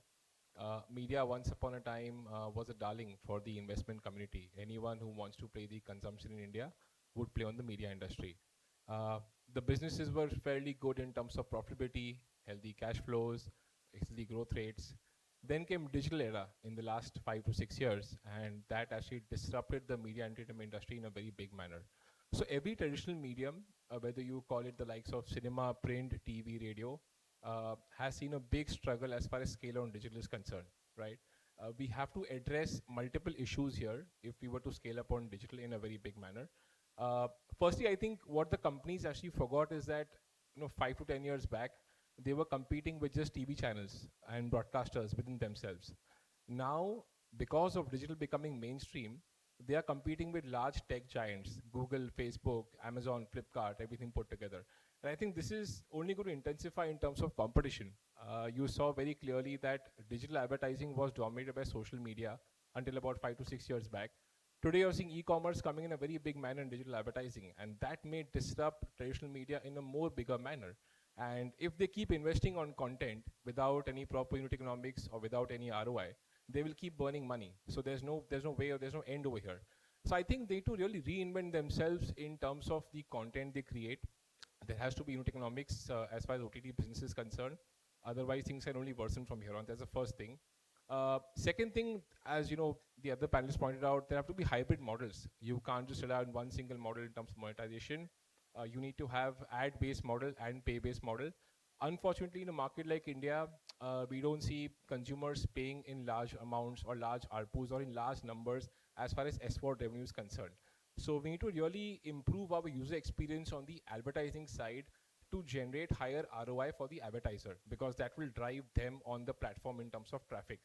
Because currently, if you look at the companies, the kind of user experience, the kind of ROI metrics companies like Google, Facebook giving to the advertiser, it's very premium and very different in terms of the way the traditional companies are functioning right now. So know your customer, invest into technology, invest into user experience, and drive higher ROI. Third very important element here is the people, right? I mean, look at it this way. We have to really protect the core talent in the media industry. I mean, some of the large names, traditional names, if you see in terms of the media industry, they have moved to internet companies and consumer tech companies. And these are the same people who actually ran the media business until about 10 years back. And today, media businesses are struggling for valuations of 10 times PE multiple. And these consumer tech businesses are getting 100 times PE multiple. So the same set of people are able to reinvent themselves into the new companies and become digital first companies. So I think media companies need to have a digital first approach wherein they actually try and do things in a very different manner and try and scale up the digital business basic unit economics which is there. So these are 3-4 structural issues. I think I'm just waiting that when these things actually pan out and work in a better manner, because if we don't see respite over here, we may not see interest in the media industry coming back. And I think investors actually have a sort of a fear of investing into media companies because they haven't been able to crack the code right as far as digital businesses are concerned. I think there has to be a proper blend in terms of digital and traditional media, which can drive healthy profitability going ahead. Thanks, Karan.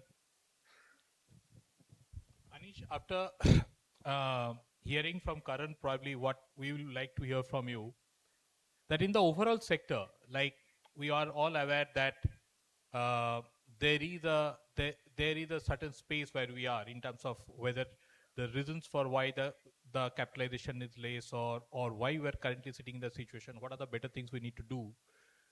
But probably the whole media and entertainment sector also cannot be seen in one broad stroke, right? Because media entertainment is also a sub-segment of multiple sectors. Now, in your mind, from the space where you come in, what are the segments or sub-segments within the overall media and entertainment place where you feel that the capital gap is really there and where you feel that we need to do a lot of work? And if so, what are the kind of work specifically in those subsectors? Good afternoon, everyone. So we are talking about funding gap. That is the main topic of discussion here today. So let us focus on where the funding gap is there. So we talk about media and entertainment industry, which is comprised of tech, infra, and content. Tech and infra, I don't see there is a lot of funding gap. Good amount of money is coming there and that is doing quite well for itself. Content is the place segment where the funding gap is there.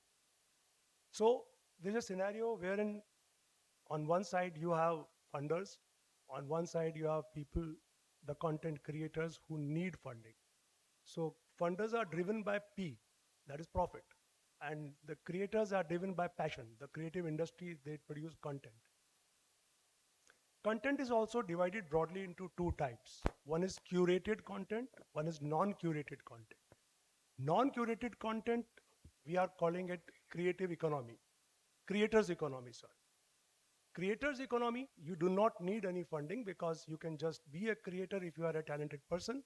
Just investment of 2,500 rupees, you can just buy your ring light, you can buy your tripod stand, and you can be a creator, and there you are. There is no entry barrier over there. You just be plug in on Meta or plug in YouTube or plug in Insta, and you are a creator. So the funding gap basically is in the curated content space. And the curated content space, let's address why it is there. For any funder, it's all about money. It's all about safety of money. It's all about return on the capital. Show them the returns, the money and the capital will flow fluidly. The challenge is there is no certainty of a content revenue. How much content will it bring in? There's a challenge which is of completion of the content. Even if you complete the content, by the time it is completed, whether it will be accepted by the platform, not accepted. Third thing is we are not taking care about our workforce. The content is not only created by the producer or the top management of any company. Content is created by a team which comprises of middle and the bottom of the pyramid people, the creative people. Are we taking care of them? Are we taking regular employment? Are we ensuring that they get their bread on the table every month? No, they're insecure. Such a large quantity of people, the creative minds, if they are insecure, how will we be able to fuel that vehicle, the content of which is the fuel for the economy of media and entertainment sector? So I feel that we need to take care about our people first. The moment you take care about this root problem, automatically everything will be in place. Second, quick fix, what I can say is, we are talking about 2% of the share of Indian media entertainment industry put against the whole world's share. I mean, so we are talking about the whole world's media entertainment, that means India is contributing only 2% towards it. Let us focus collectively, as Jaju sir said in the previous meeting inaugural session, to take it global. By default, 2% to 4% if we target, that will bring in the international capital to India. When we are sitting in India watching K-dramas, Mexican dramas, Spanish dramas, why can't we have I-dramas, I-content going global? Just make content which can cross over the boundaries. The money will flow in automatically. Funding gap, what we are seeing in the content industry, will disappear. Lastly, I will say, as traditional media, the content recovery used to come from, say, cinema halls, when the only cinema halls were there. Then it used to be like video industry, VCD, DVD, then that contributed to the revenues. Then came television, then came VCD, then came internet. And internet, we are seeing video on demand video. So these all things put together are collectively bringing money to recover the content. Going forward, as the viewer behavior is changing, as we talk about 55% of India is Gen Z, approximately, if there are the numbers. So their viewing habits are changing. As the viewing habits are changing, we need to also realign ourselves along with their habits. So their habits are going short form, somebody is walking long tongues. So we need to make content which is multi-screen, multi-format, multi-languages. Look at Netflix model. They have made a global presence with just localizing content from one show. They will, like for example, Money Heist. When it came, it did not even have English titles. Credit titles were, you could see in Spanish.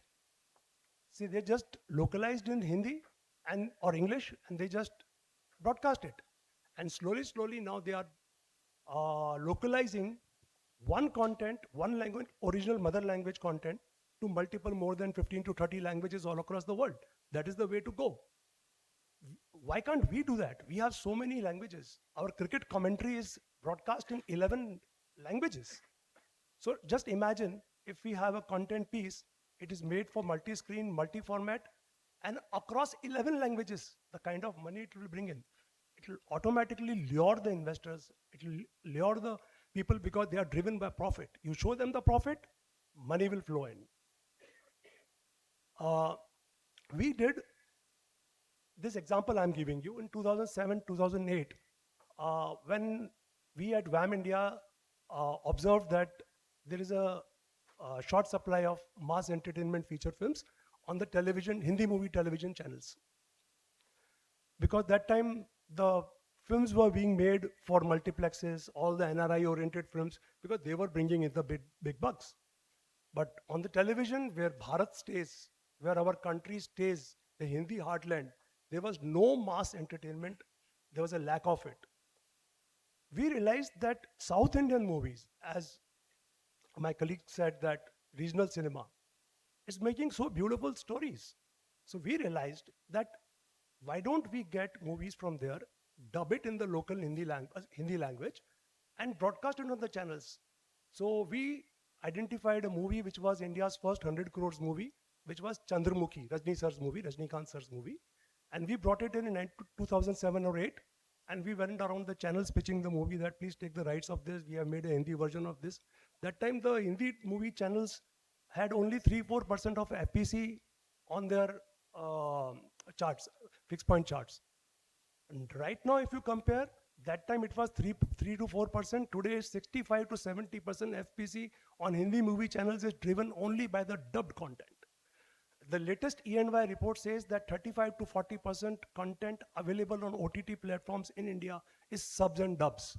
So Anish, I think if you can quickly, I'll have one round of more questions for the colleagues in the audience. So that's what I'm saying, that we can have that kind of a content which goes to multiple screen, multiple languages, multiple formats. That is the way forward. Thank you. Thank you. So taking from what Anish said, I think there will be a common question both for Atul as well as Joachim. You see this market from a global perspective. And we heard your points when you first time said that what are the areas and etc. needs to be done. What we like to hear from you that what are the kinds of financial models, both in film and TV sector, the Indian organization or the companies can look at it from a global investor's point of view, right? That what are the traditional models which are available, what are the traditional models one can pitch for, and what are the structures where the deals can happen? Because both of you have worked in this space in the global scene. And what all we need to do in terms of whether it's the transparency, whether in terms of bringing discipline, whether in terms of bringing reporting mechanism, giving confidence to the investors, so that the Indian producers or the Indian content creators can look for those kind of fundings and how the route to be. Probably the question is to both of you, and the only request is for all of you to probably, we have another 13-14 minutes left, so probably a couple of minutes if you can share your thoughts. So one of the things that we do is on a daily basis, we'll actually look at what projects are coming up and who is financing them. And that gives us a very, very interesting data point relating to which country has what sort of financing model available, and then what kind of IP or what kind of content is getting funded. And there are 2-3 very interesting trends that are happening that we are seeing. Again, those are key aspects to take. Some of those were also addressed by other panelists. One aspect is that there is clearly a shift that's happening to some of the newer formats. Micro series, micro dramas are really coming very, very strong. We can actually see that very, very rapidly come into the fore. We're seeing a very strong IP, right? Being acquired by streamers as well as studios. I don't think we've seen film funds jump into IP. That's too early stage for them. They typically come in only once there is a project plan. But what we are seeing is that whether it's streamers, whether it's studios, if there is a very strong IP that can be extendable, So have two words to actually sort of describe, or two terms. One is IP value chain, where you can take an IP and you can extend that across into a movie, a TV series, maybe tomorrow a game, maybe merchandising. A lot of streamers and studios actually love that model because you can keep harvesting that aspect over and over again. That's on what is getting financed, what is getting funded. The good news is that deals are happening, right? So the good news is that deals are happening, content is getting financed. The question is what is getting financed and who are the financiers? There is a new class of financiers. It's not the commissioners in broadcast and linear channels anymore. It's actually a new breed of financing that's available. The second aspect that I wanted to talk about was that there are some experiments that have actually been done very successfully. So in Europe, we are seeing that the BBC will collaborate with the German pubcaster, will collaborate with the Swedes, and you will actually have a co-pro that will be partially funded by maybe 2 or 3 different companies. I think we are seeing more cross-border, co-production happening.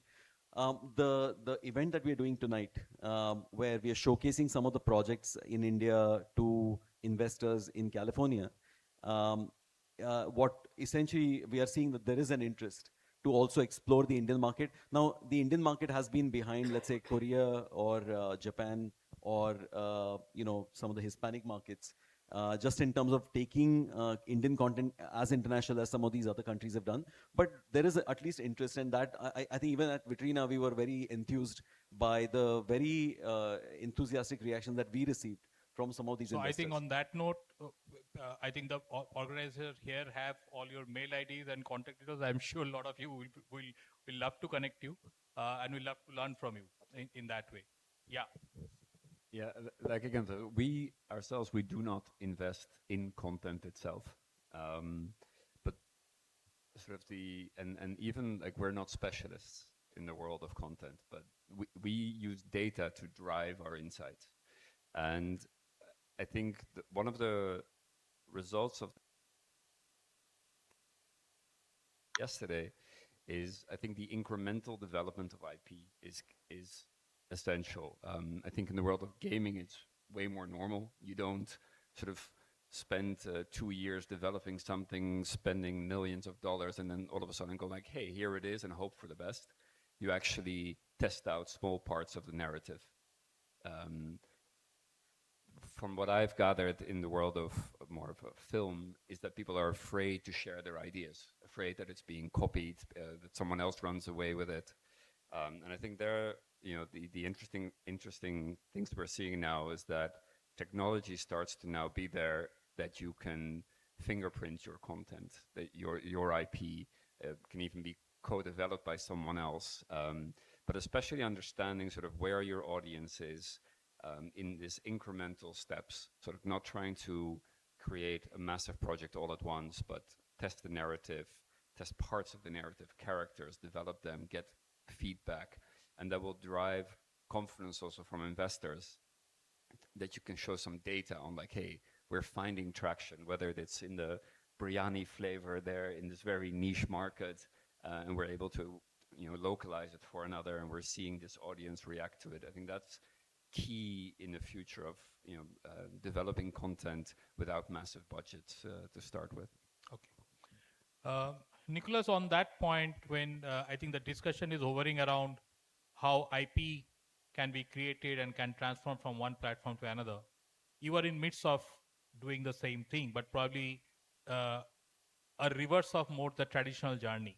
Here we are seeing that you are probably creating an IP in the world of console, and then seeing the opportunity how that IP can transform into probably on a future date on a film, shows, or any other audiovisual medium. While that is one part of the perspective, but what we'd like to understand that in this background, where do you think the opportunities in the Indian gaming sector, whether in the IP creation, whether there are opportunities of funding, whether there are opportunities of, especially in the background of the whole RMG part has gone, it's a core gaming sector as a space, core investment opportunity as a space. Yeah, no, I want to talk about China a little bit. A lot of people say India is where, China was a few years ago. There's a game that came out last year. It's called Black Myth Wukong. Wukong is the Monkey King. And actually, it's based on the epic of China called Journey to the West. And guess what? The West is India. So I think what that game did was incredible. But what's even more incredible, and I think is food for thought for everybody in the audience, Tencent could have 100% of that IP. But they were focused on mobile game at the time. And there were some people, in the team that say we need to do higher quality content, we need to go global. And Tencent said, go back and do mobile games. So these guys left and went on to found a company called Game Science. And they did this game, which is Black Myth Wukong. Opening weekend of that game is $450 million of revenue. Worldwide, success, 30 million copies, probably, one of the game of the year, kind of last year. And so I think what's really important and why I worry about when it comes to content and shorter and shorter from content and AI slop is the fact that, competition is going to get, fiercer at the shorter duration content away from franchise. And that's going to be very, very difficult for people to make, money, and it's going to be even more hits, driven. And I think what we have to go into in both, gaming, and film is actually you have to go franchise and multi-format. Put more capital, higher barrier to entry, and trust, that the creatives in the room, still have, a big say in making, a success. And technology is just an enabler. Remember that actually Epic, the main success is not Unreal Engine. It's a huge platform, but the main success is Fortnite. And most people think that Epic make most of their money from the Unreal Engine. It's 90% Fortnite. Thanks. Very interesting perspective.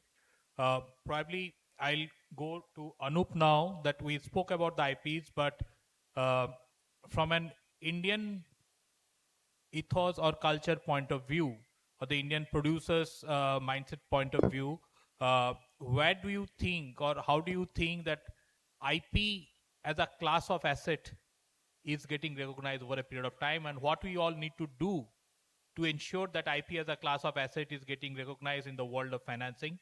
And probably quickly, we have hardly 3-4 minutes time. And after that, probably I'd like to understand a similar perspective from the current, because you were sitting on the other side of the table. In that, I think one of the largest challenge of our industry is that why IP is not being considered the class of asset, and how the valuation matrix can get defined once that being done. And from Anish also. A quick, maybe one minute perspective. Yeah, sure. Mr. Bashish, I think to be very quick, I will say the IP that is scalable in India, of course, is in the segment of mythology, right? And we've seen the success of Kantara, we've seen the success of Hanuman. So that's a genre that is scalable. But what is the problem that we are currently facing is that we are not there is no fund per se for mythology development. We don't, we decide one weekend. We should not look at mythology as one weekend burst. We should look at mythology, creating a mythology content which will, transcend for 5 years. So for instance, away from mythology, I can just say Loka, which has been a superhero subject.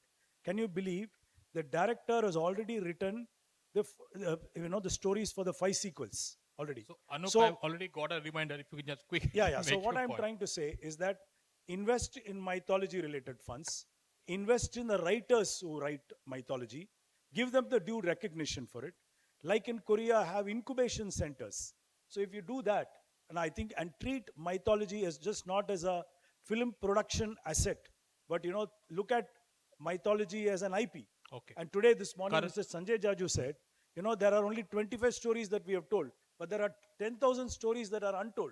Right. There are so many. Can you believe there is a gentleman called Anand Nilakantan? He has written a book on Nala Damayanti, which is an eternal love story bigger than Shah Jahan and Mumtaz. So there are so many untold stories which we have to now bring it to the real world, and that is an opportunity. Okay, right. Karan, quickly. I think in the case of IP, traditional companies have got a gold mine here. They've been sitting on IP which is being made since the last 15, 20 years, even more than that. I think the smaller companies can tie up with the large global OTT giants to distribute this IP globally and take it global. I think that's a very interesting perspective because these smaller platforms eventually cannot scale up beyond a point. So partnership is the way ahead, and then eventually content does the talking. And last but not the least, this is IP where you don't have to spend any amount of money. It's already being created. So it's a gold mine for traditional companies. Okay, Anish, any last point? The last point is this, that the IP's value is only there when the first release of that content becomes accepted and a super hit. Then only we have a value for that IP. If the first release does not have any acceptance or a box office number or a numbers there is no value for the IP. So as Karan said correctly, last word, build IPs which can travel beyond the boundaries. That can be only a sustaining model. Okay, so with that note, we'll finish today's session. It doesn't look like we have any possibility of any time for any questions from here. Thank you, gentlemen, for your time, and thank of you for a perspective as wide as global to Indian to regional to local, from a banker's perspective to a perspective from a gaming sector. So I definitely learned a lot from all of them, and thank you all for a patient giving us a patient hearing of that. Thank you very much indeed, Mr. Sarkar. And may I request you to do the honors of presenting a token of appreciation to all our distinguished panelists on behalf of the organizers. We present to Mr. Nicholas Granatello.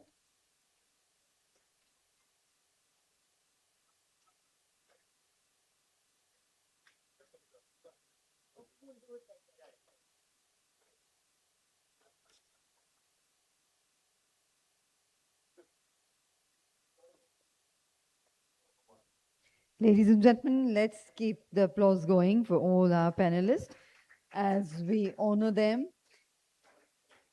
We are presenting instant photographs taken here on the stage, framed and given to all our panelists for a token of appreciation and remembrance also of this wonderful event. And may I invite Ms. Amita Sarkar once again on stage to felicitate and honor Mr. Sarkar. Shubhashis has curated months and months of hard work, the entire buzzing investor summit that's happening for us.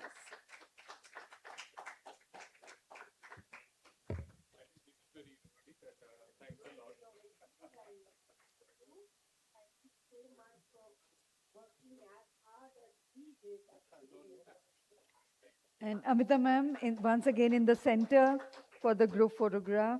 Thank you. Ladies and gentlemen, we would request everyone to kindly remain seated.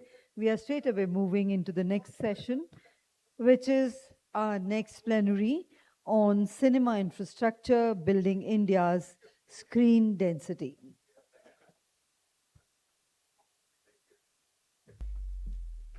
We would request you all to give us a few minutes while we do up the top table.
Ladies and gentlemen, requesting everyone to kindly be seated.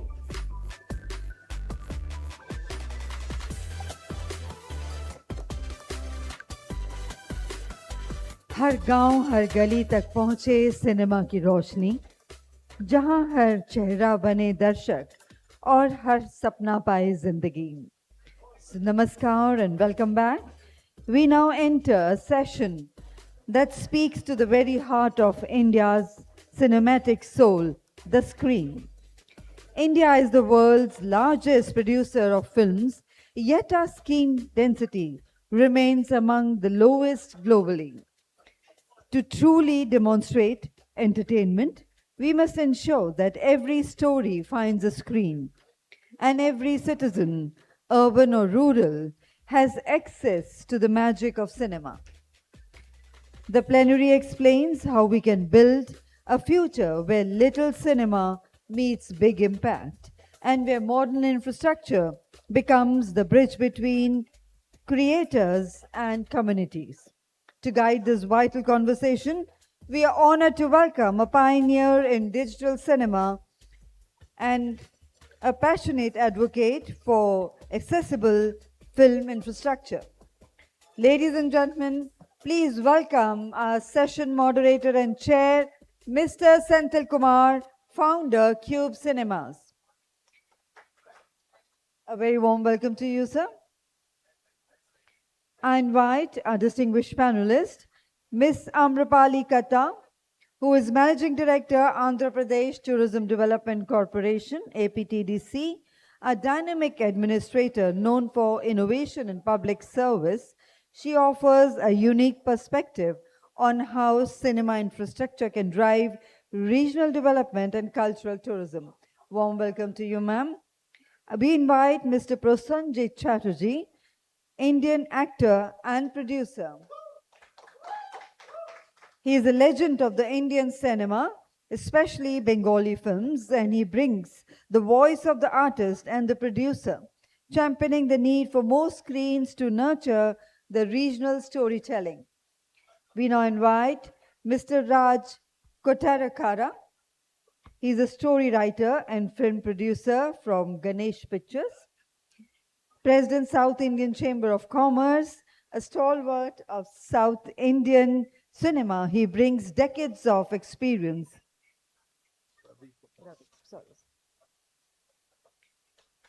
And distribution and a deep understanding of the infrastructural gaps in regional markets. Let's put our hands together to welcome Mr. Ravi Kotarakara. We invite Mr. Abhay Kumar Sinha, President, Indian Motion Picture Producers Association, a leading voice for producers across India. He advocates. You know, in the men's loop, a phone has been found. So you keep it with yourself. Someone has to come, open it, show you the photo, and then take it. Make an announce. Mr. Abhay Kumar Sinha. We invite Mr. Yusuf Sheikh, founder and CEO, Janta Cinema, who is a dynamic entrepreneur reshaping digital first film distribution and activities engagement, redefining how stories reach today's audience. And ladies and gentlemen, before I hand over to our session chair, Mr. Senthil Kumar, to carry forward the proceedings of the session, I have a small announcement to make. Ladies and gentlemen, we found this phone in the men's restroom. If it belongs to someone or you realize that you have lost it there or forgotten it there, you might kindly contact us backstage to take your phone from us. And over to you, sir, to carry forward the proceedings.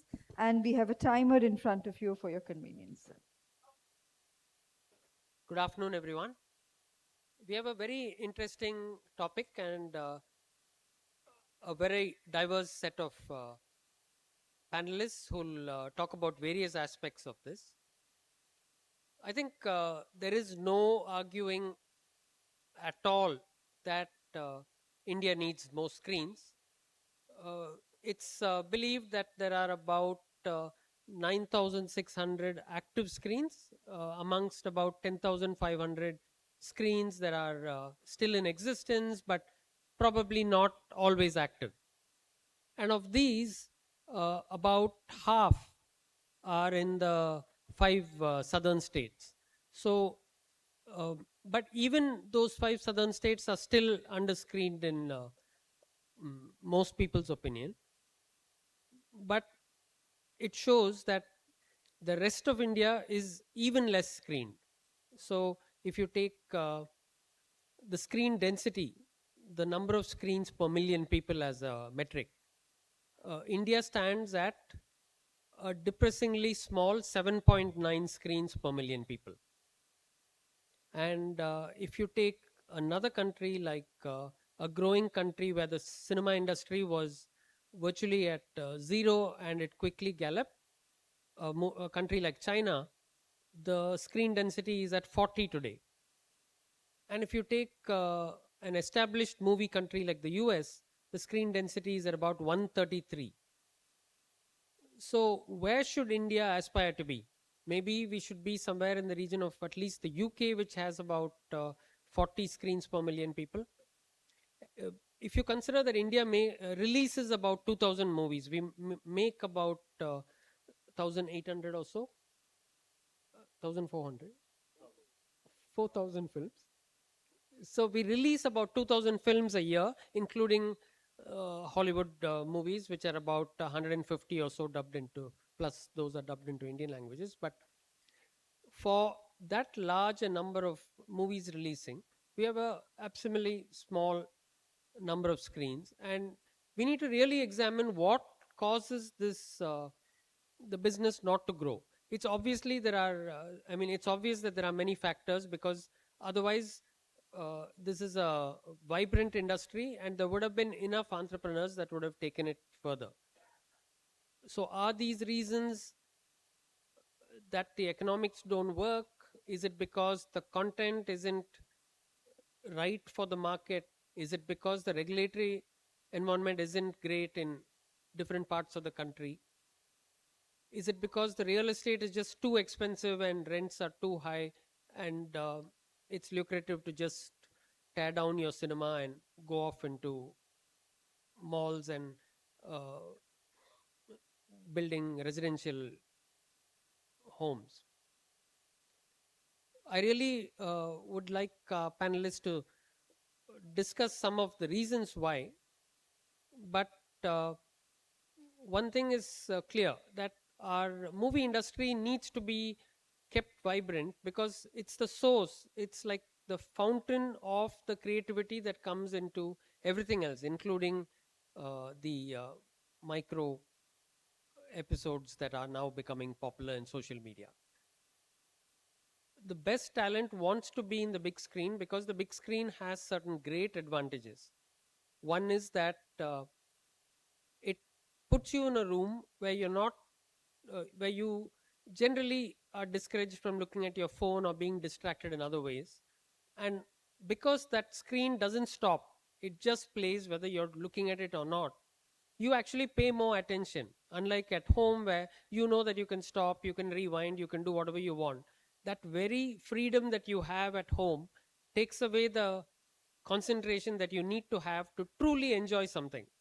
So this is one of those rare cases where less freedom is actually good for you. And every time that I've watched a movie in a theater, I've enjoyed it more than I've ever felt when watching it at home.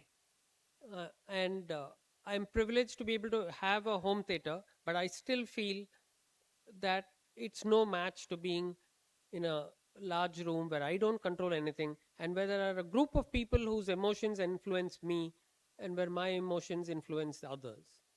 So these are the reasons why we need to save cinema theaters and treat them as the fountains of creativity and talent that will flow and help every one of our other creative industries. I have Mr. Ravi Kotarakara here, who is very knowledgeable, having been involved in all of our film industries for decades. And I'd like his views on why these problems exist and what we can do to improve things.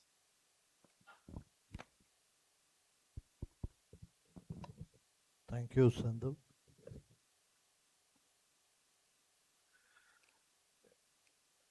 I'll just run through what happened and what's happening in cinema today.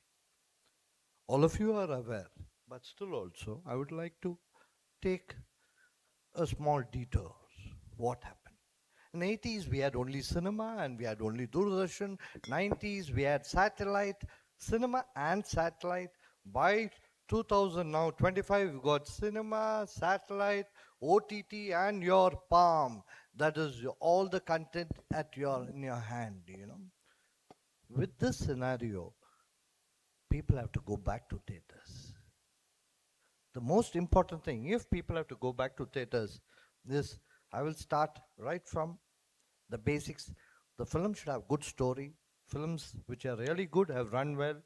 Sayara has done well.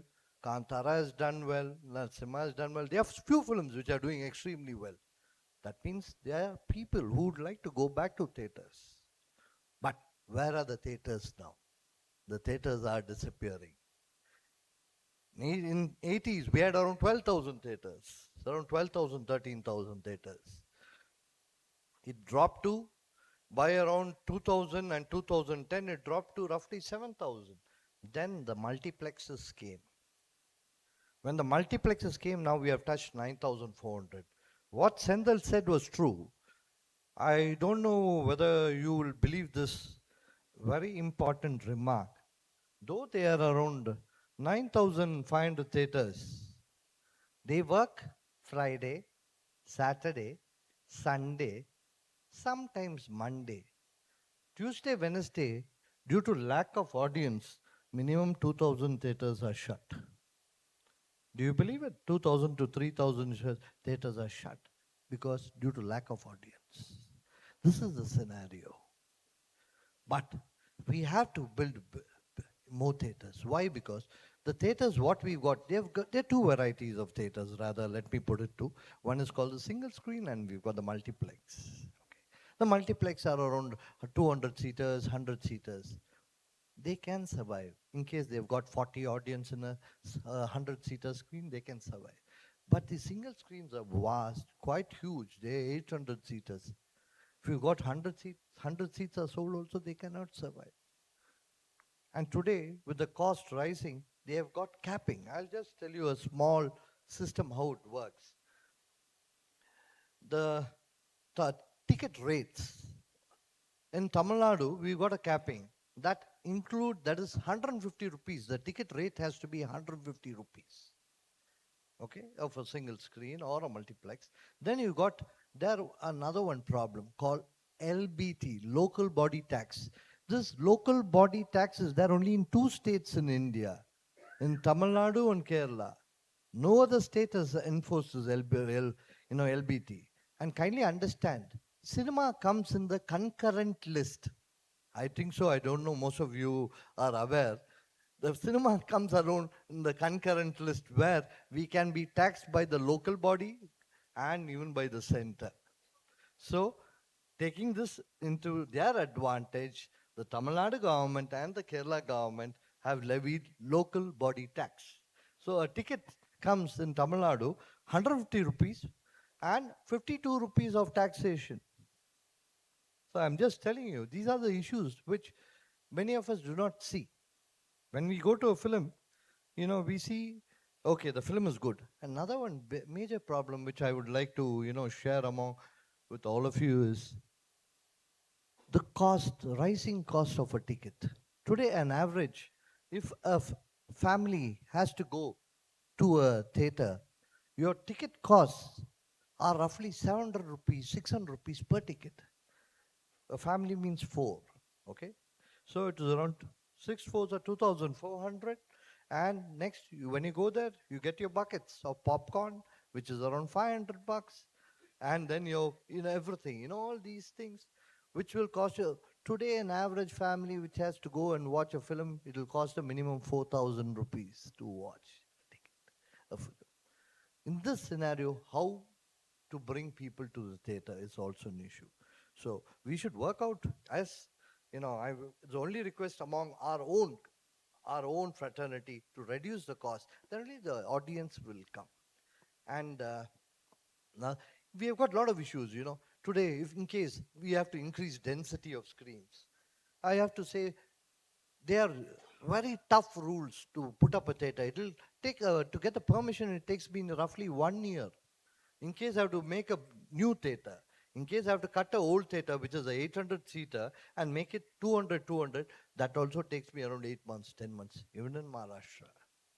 And same thing, I think so. It's also in Andhra and Telangana. They can't refuse. It's the normal system, because this is the thing.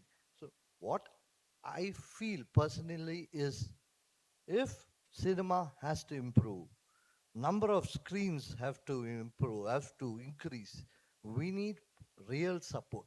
As far as the central government, our Ministry of Information Broadcasting, Mr. Ashwini and Murugan, you know, both of them, and with Sanjay Jaju, they brought a new rule, and they have instructed all the states to give them permissions to build theaters within 3 months has to be granted. They've given a model set of rules, you know. They have been very kind to us. And they said, within 3 months, you should give permission to build theaters. That's on paper, but they have done their duty. But does the states listen to them?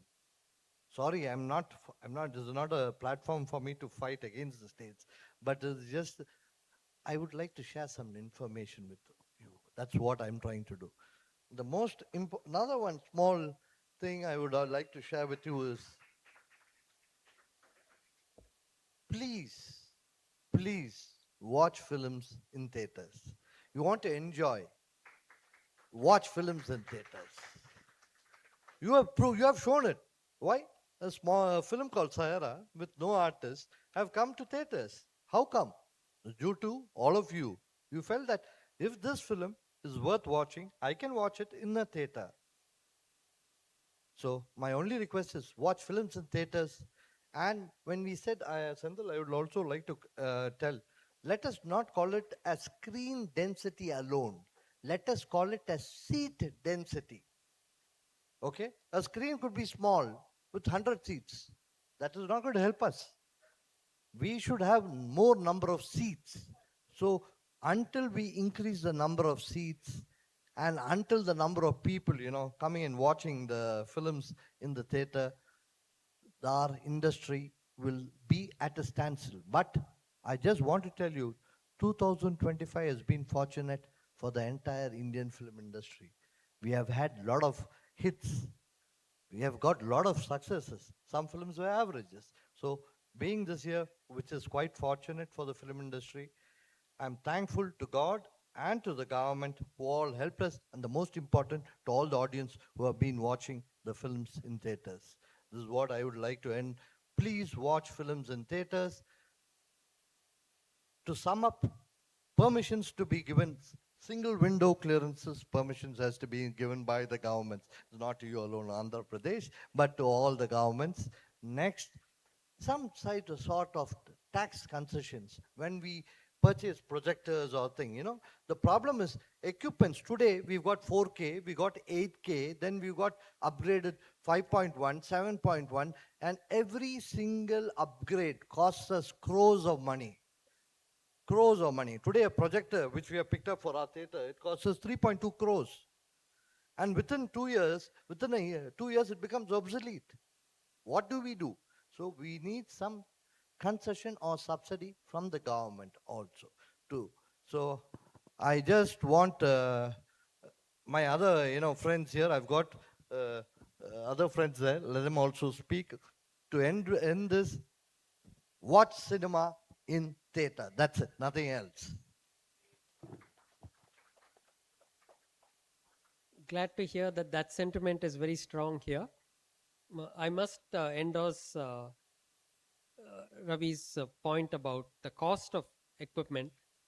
We have import duties of roughly 20%, and then GST is now at 18. Earlier, GST was at 28%, and we had import duties of about 11%. But effectively, the outflow in the beginning is much higher than in the rest of the world. And sure, the GST component will come back to the cinema over time, but it is cash flows are always a problem in any business, as any of you who've run businesses know. I wonder with these kind of costs, how you did rural cinema. So, can you enlighten us a little bit about how you did that and what are your challenges and opportunities, Yusuf? Me, sir. Hi, my name is Yusuf. Thank you everyone for having me here. Yeah, so what Ravi sir said and what Senthil sir said, basically I looked at the whole scenario as an opportunity, you know. The headlines, you know, 2,400 movies being made in 18 to 20 languages. That's a huge opportunity if you look at it that way, right?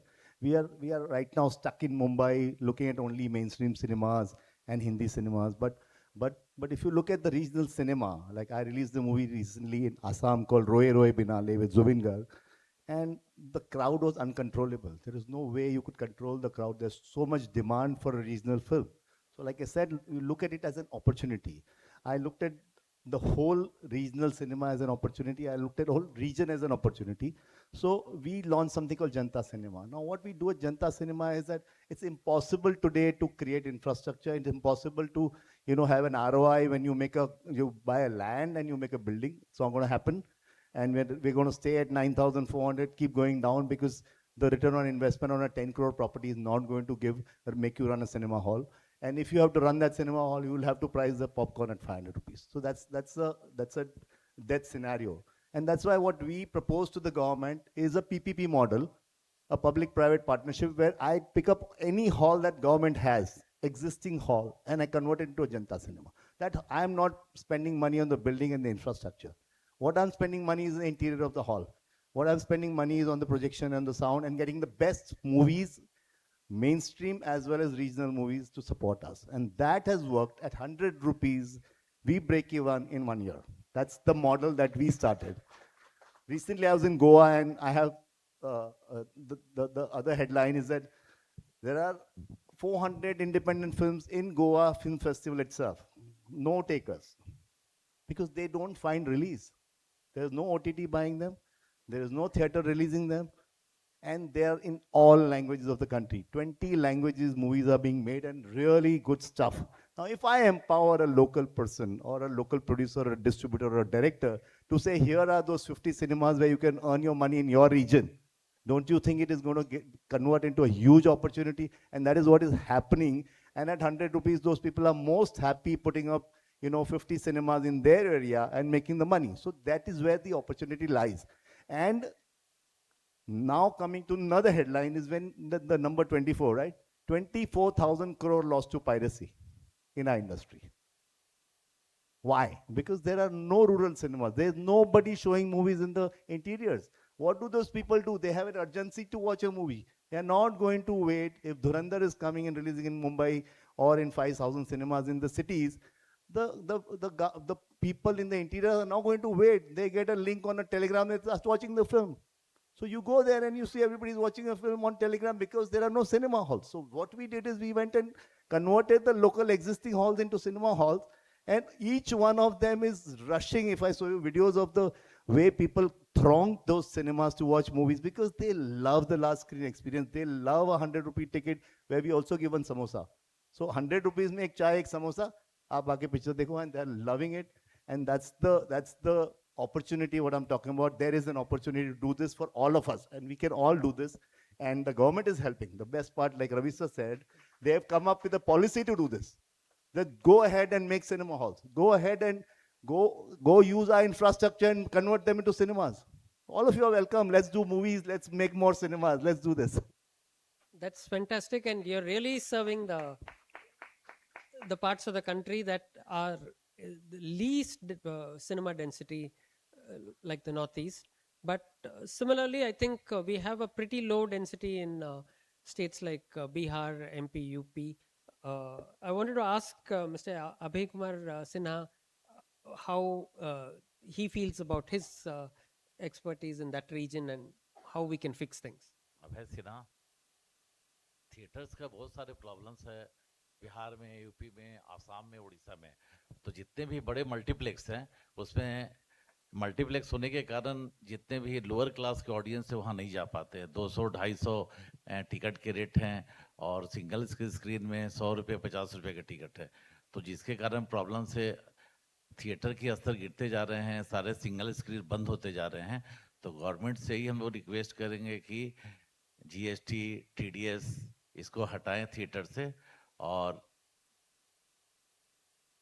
जितने भी bus depot हैं, railway station है, उसका एक provision रखा जाए, वहाँ पे हम लोग थिएटर बनाएं, 100 सीट का थिएटर बने। और आजकल नया नया चीज़ आए हुए हैं कि एक ट्रक पे भी 100 सीट का थिएटर बन रहा है, ट्रक से लेकर के छोटे छोटे गांव में जाए, जिसके कारण थिएटर में बहुत सारे लोग पब्लिक आए। और मल्टीप्लेक्स में कहीं भी लोग जा रहे हैं तो 200-250, फैमिली अगर जाते हैं तो 5,000 का बिल आ जाता है। वो लोग टिकट से ज़्यादा समोसे, जो रवि जी ने बोला, यूसुफ जी ने बोला, जिसके कारण लोअर क्लास ऑडियंस को बहुत प्रॉब्लम हो रहा है।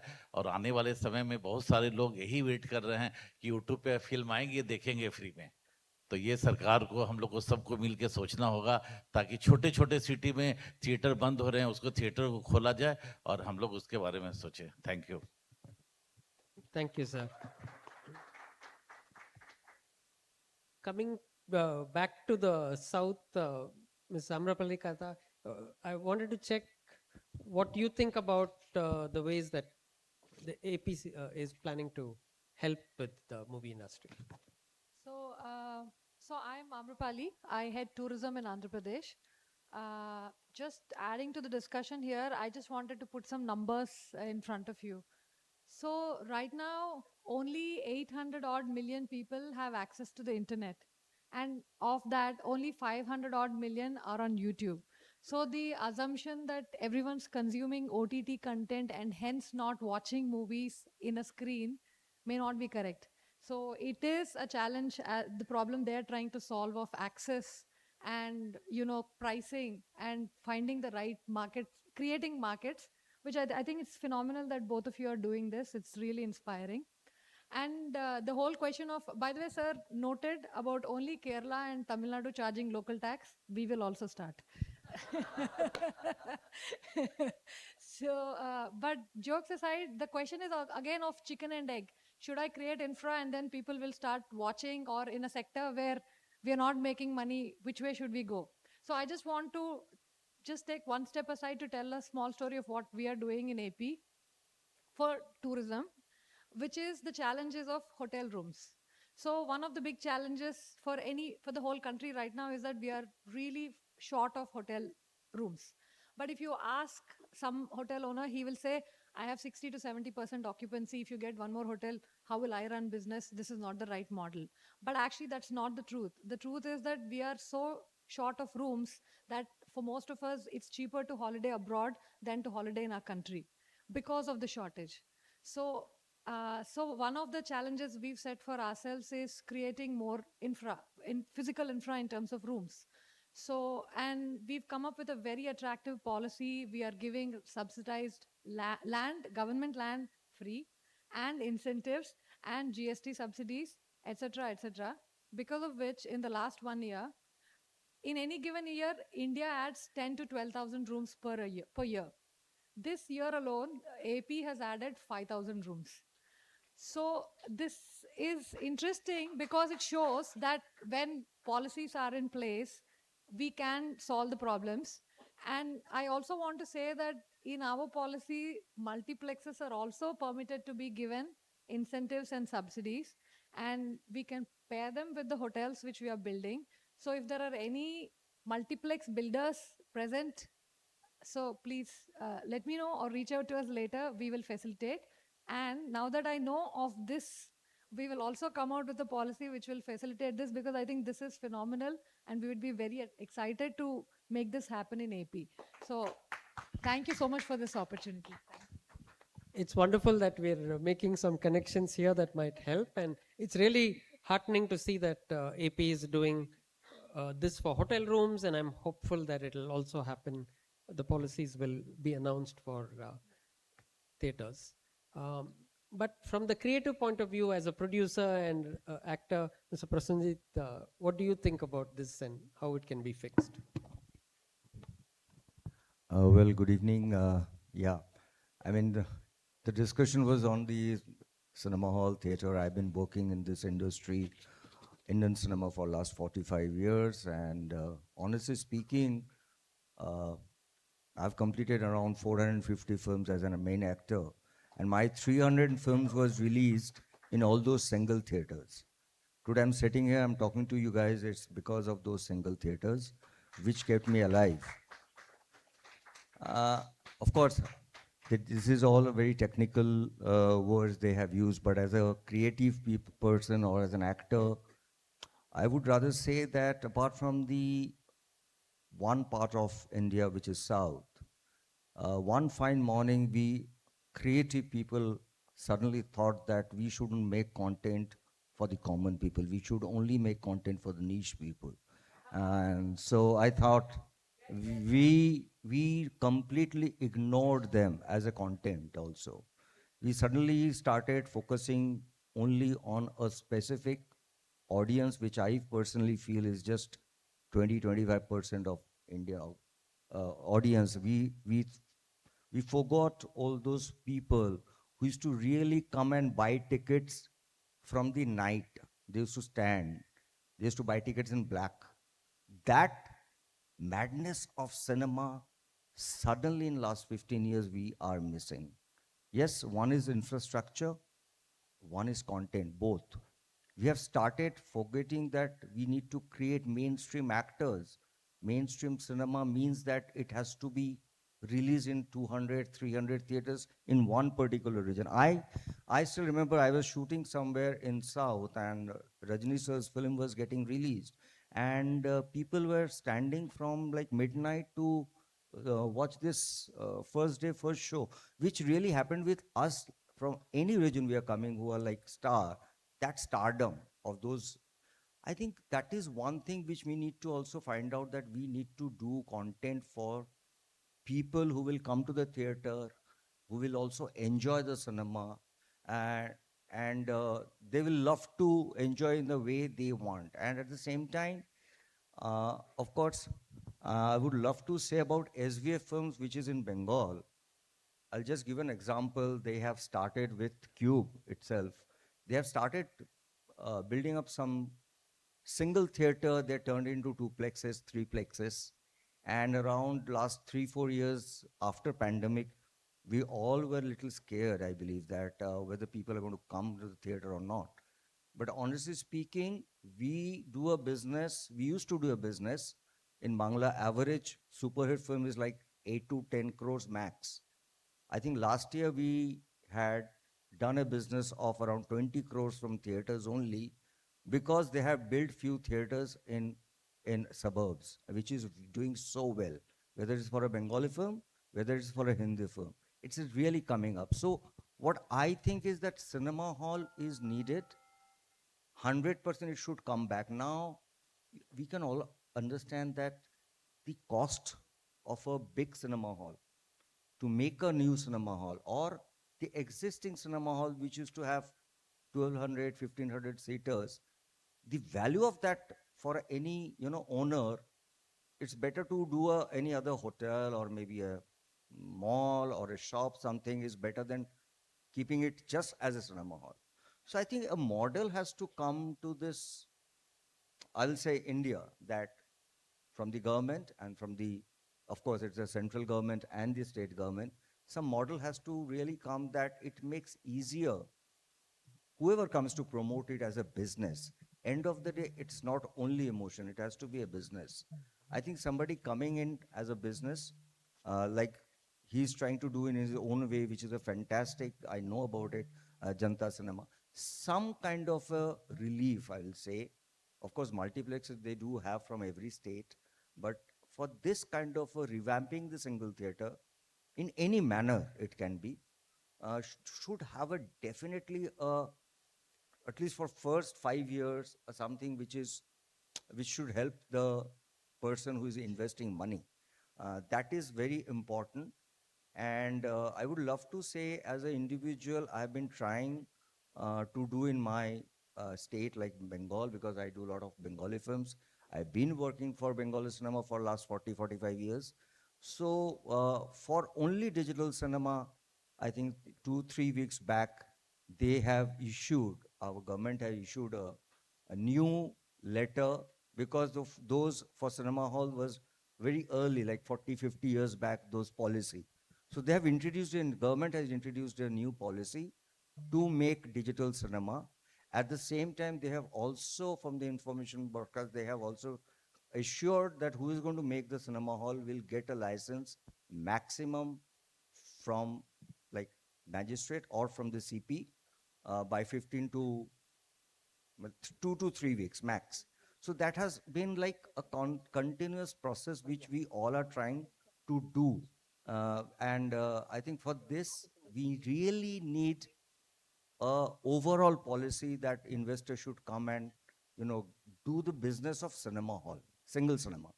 Because until unless we keep the ticket rate low, we all know about it, we have been talking, that audience, because initially we used to have only one screen for entertainment, which is cinema. Now we have 3 to 4 other screens. So I think their options are more. But again, watching a cinema in a cinema hall is always like cinema will never die. So for that, I think the policy has to really be placed in a way that people should, whoever is coming as a business, should also gain. So that's it. Thank you so much. Thank you. I would like to add only one simple point. Sir, heroes, superstars are only created in theaters, sir. Nowhere else. No way. You go see Amitabh Ji, clap in theater. Shah Rukh, clap, theater. Rajinikanth, clap, theater. Only in theater. So theaters are required for superstars to be created. But one thing I always say to everybody, sir, we had Corona.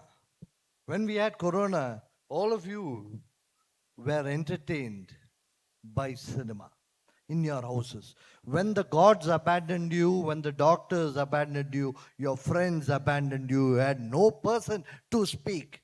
The only company which gave to you with you was cinema, cinema, cinema. My only request, don't abandon cinema. Watch cinema in theaters. Please be with us. It's definitely a lot of... Thank you so much. It's definitely a lot of contradictory facts before us. We want cinema to be more affordable, but on the other hand, we can see that there are real costs to be paid for the land, for the rentals, for equipment, and we also want good quality cinemas. We don't want a lousy theater which we don't feel like returning to. But that does cost money. And we need this industry to be a thriving industry. But it's not a thriving industry today because the bottom 4,000 of these 9,600 cinemas are earning less than 6 lakhs per year on average at the end of, after subtracting all costs. So it's a situation that is pretty dire on the economics front. And while we have new constructions, we have an equal number that are shutting down. And that's why this number of cinemas in India has kind of stayed at a constant. But at least we have some ideas, and we see that governments are stepping up to do whatever they can to promote the industry. There is an awareness that without this industry, the rest of the creative industries will suffer. Thank you to the panelists. Thank you for being a great audience.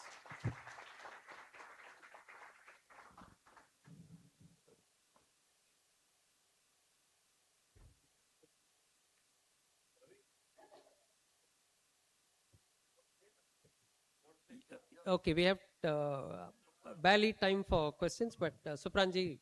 Supranji, please.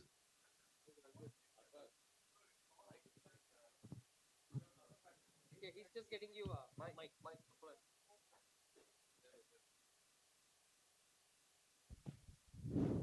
Number one, Ravi sir, our average... आ रहा है ना? Sorry है. I am Supran Sen. You see, the average ticket price, as per the latest statistics, is 149 rupees, not 500 rupees, number one. Number two, we have to also take into account the diversions. You know, the cricket, how much the cricket is spoiling. So the average, our youngsters, they are more keen to going to the cricket matches. And even in a place like Kolkata, where the Mumbai, I'm sorry, the Prosenjit comes from, you know, practically every day or every month there is some religious function or the other. So obviously there are so many diversions. So these are also very important factors. Why the screen the density and why the people are not going to the scene. So that we must take into account. It's not a question. I said just a thought. I said I will share with you. Okay. Thank you. Thank you, everyone.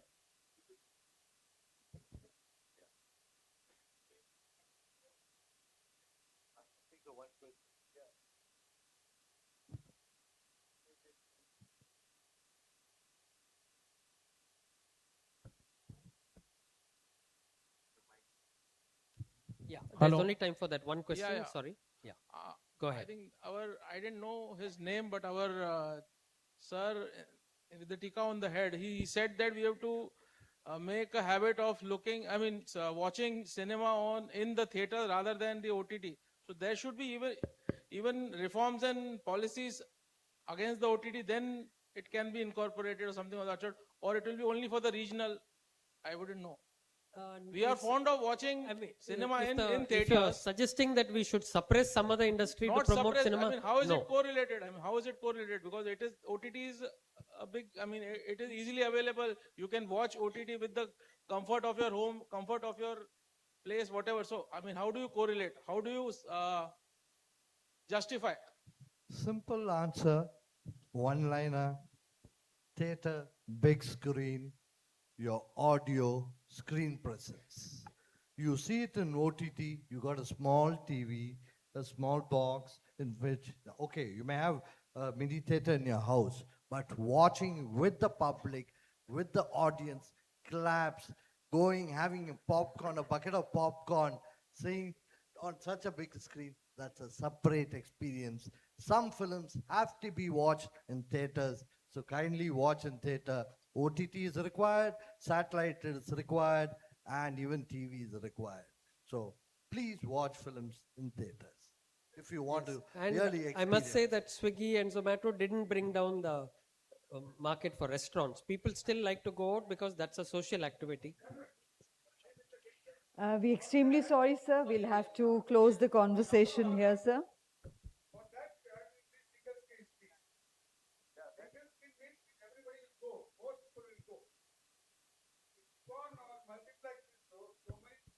I think you're saying it purely from a price point of view, and what we want is affordable cinemas that are very high quality. Thank you. Thank you very much indeed. Ladies and gentlemen, a round of applause for this wonderful panel as I request Mr. Senthil Kumar to kindly do the honors of felicitating our distinguished dignitaries. Panelist on the stage, Mr. Amrapali Katta. Miss Amrapali Katta, very warm welcome to you, ma'am, once again. Thank you for those valuable insights you shared with us. She is Managing Director, Andhra Pradesh Tourism Development Corporation, Government of Andhra Pradesh. Mr. Prosenjit Chatterjee, Indian actor and producer. Thank you, sir, for sparing your valuable time. Mr. Ravi Kotarakara, story writer and film producer, Ganesh Pictures.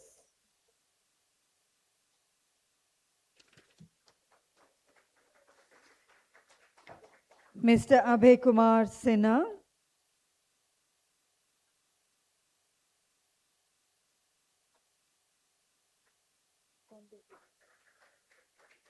And Mr. Yusuf Sheikh.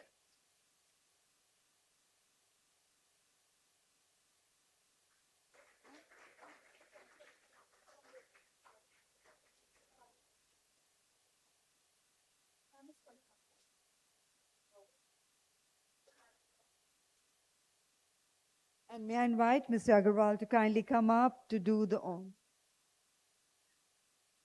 Mr. Navani to kindly come up and do the honors of presenting a token of gratitude to our distinguished moderator, Mr. Senthil Kumar.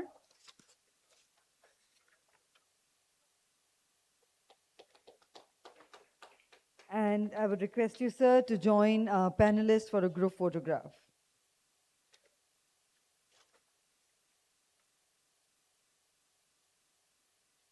Ladies and gentlemen, requesting everyone to kindly remain seated. We are straight away moving ahead into our next panel, which is on digital media explosion, India's next growth story.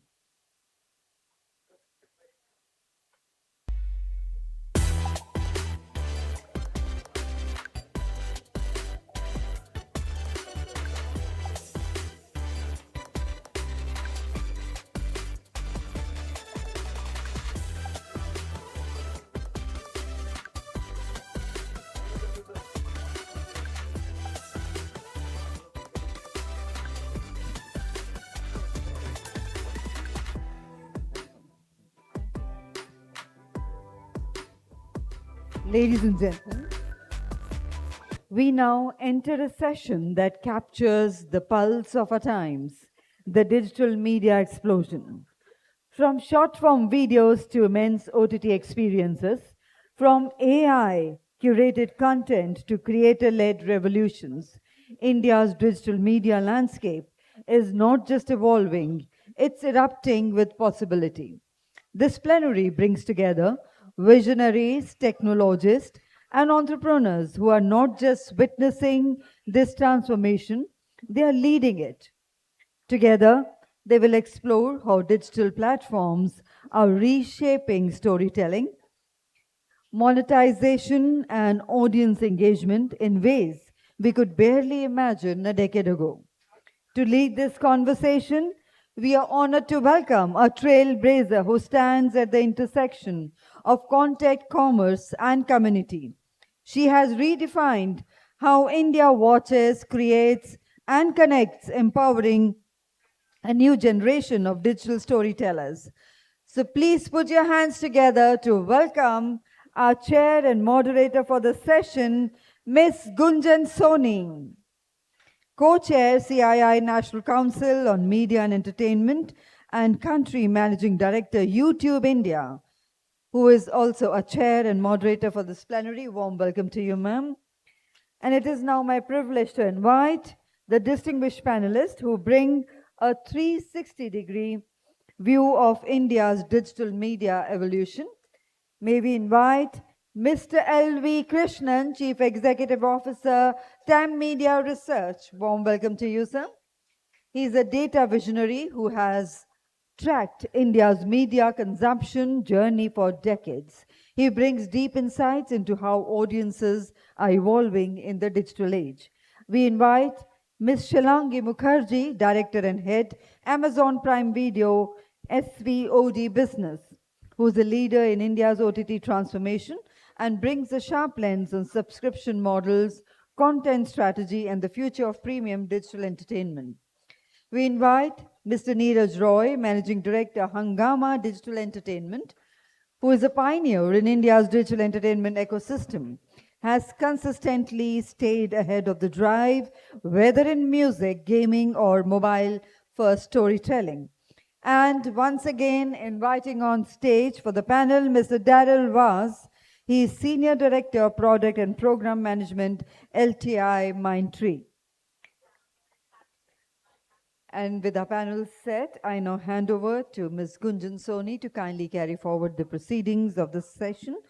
For a kind, gentle reminder, ma'am, you have 45 minutes to close the session. Thank you. Thank you so much. And a very good afternoon to all of you. It is indeed my pleasure to hold this panel today. And what a wonderful topic. You know, we're going to talk about the digital media explosion. And as we're thinking about it, maybe just some facts and figures to get us in the mood for what digital truly means today. So in terms of scale, you know, digital media is now covering nearly 800 million internet users. And we're projected to exceed to about 900 million within this year itself. From an economic value generation perspective also, about 30 to 35% of the total M&E industry revenues are now already coming from the digital world. And this is helping steer the industry overall towards becoming a 44 billion market by 2028, as was also released in the CII white paper earlier today. Now, it is my pleasure to introduce and set the stage with this really wonderful set of panelists that we have here today. Very warm welcome to all of you, first of all, and thanks for joining us.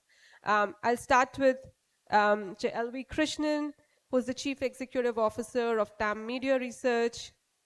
He's spent over 3 decades in the media research and insights industry.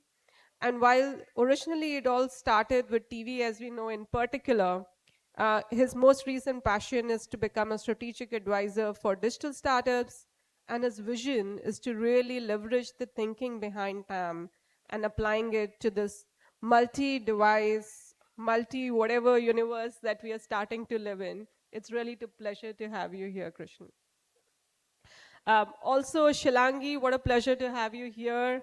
Shilangi is the director and head of the SWOT business for Prime Video in India. As part of this role, her responsibility is in helping driving the subscription business. As we all know in India, that continues to still be a huge challenge because we are a very advertising-loving country in general. With nearly over 19 years of experience, Shilangi is here to share with us, and benefit us from her experience across APAC, MENA, and of course, India. I am also really happy to have Neeraj with us here today. Neeraj Roy is the Managing Director of Hungama Digital Entertainment. He founded this way back in 1999. And he's been a key figure in shaping India's digital entertainment scene, not just growing the company within India, but he's really well known for helping the company go global, with nearly 190 countries being touched overall. And last but not the least, you're a very popular panelist since you were very much here. It's very pleasure to have you here. He's, of course, part of the LTI Mindtree team, looking at the M&E industry. And he'll be sharing his insights from a technology perspective with us today. But he started his journey actually being a producer, which was something fascinating for me to also understand, and has done so not, again, just on the India landscape, but on a global stage. So it is absolutely my honor to moderate this panel between these really esteemed experts we have today.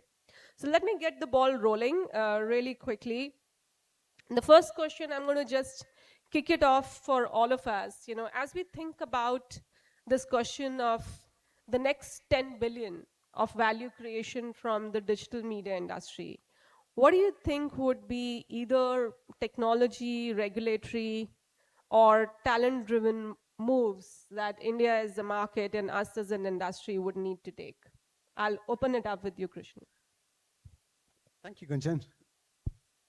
I think the most essential part of this entire digital euphoria that's happening in this country is going to be where everything converges to create commerce.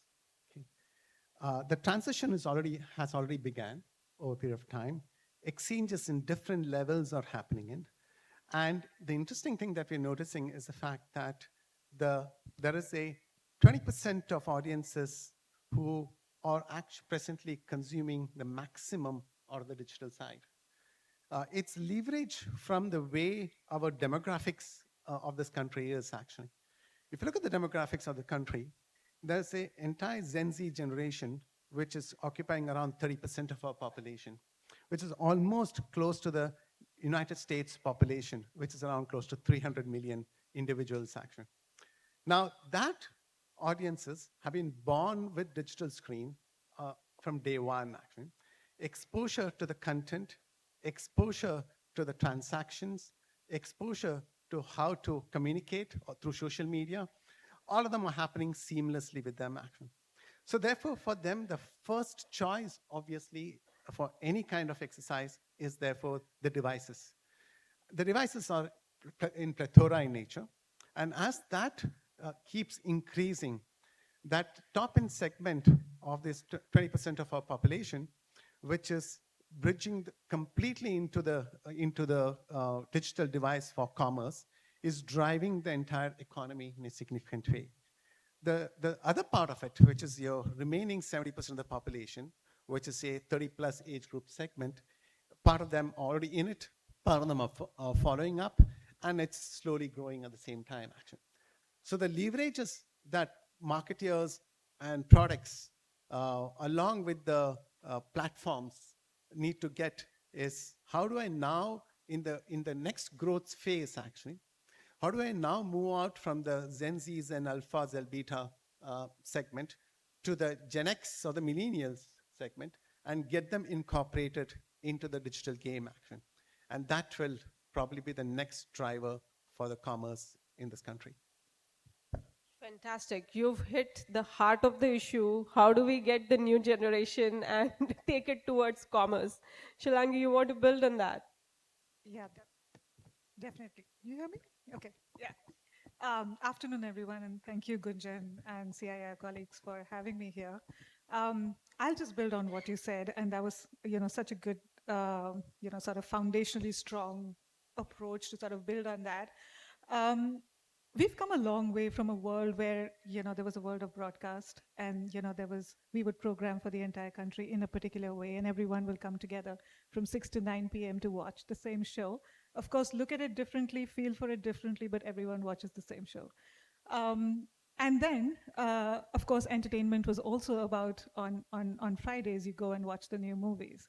And then from that world of theaters and broadcast, how we look at it at Amazon and Prime Video is the unicast world, which is, we've created streaming services globally, have created access and discoverability of content and a wide selection of content, which is really interesting and gives a lot of choice. But that's a global phenomenon. We have to take a step back and say, what does it mean for India?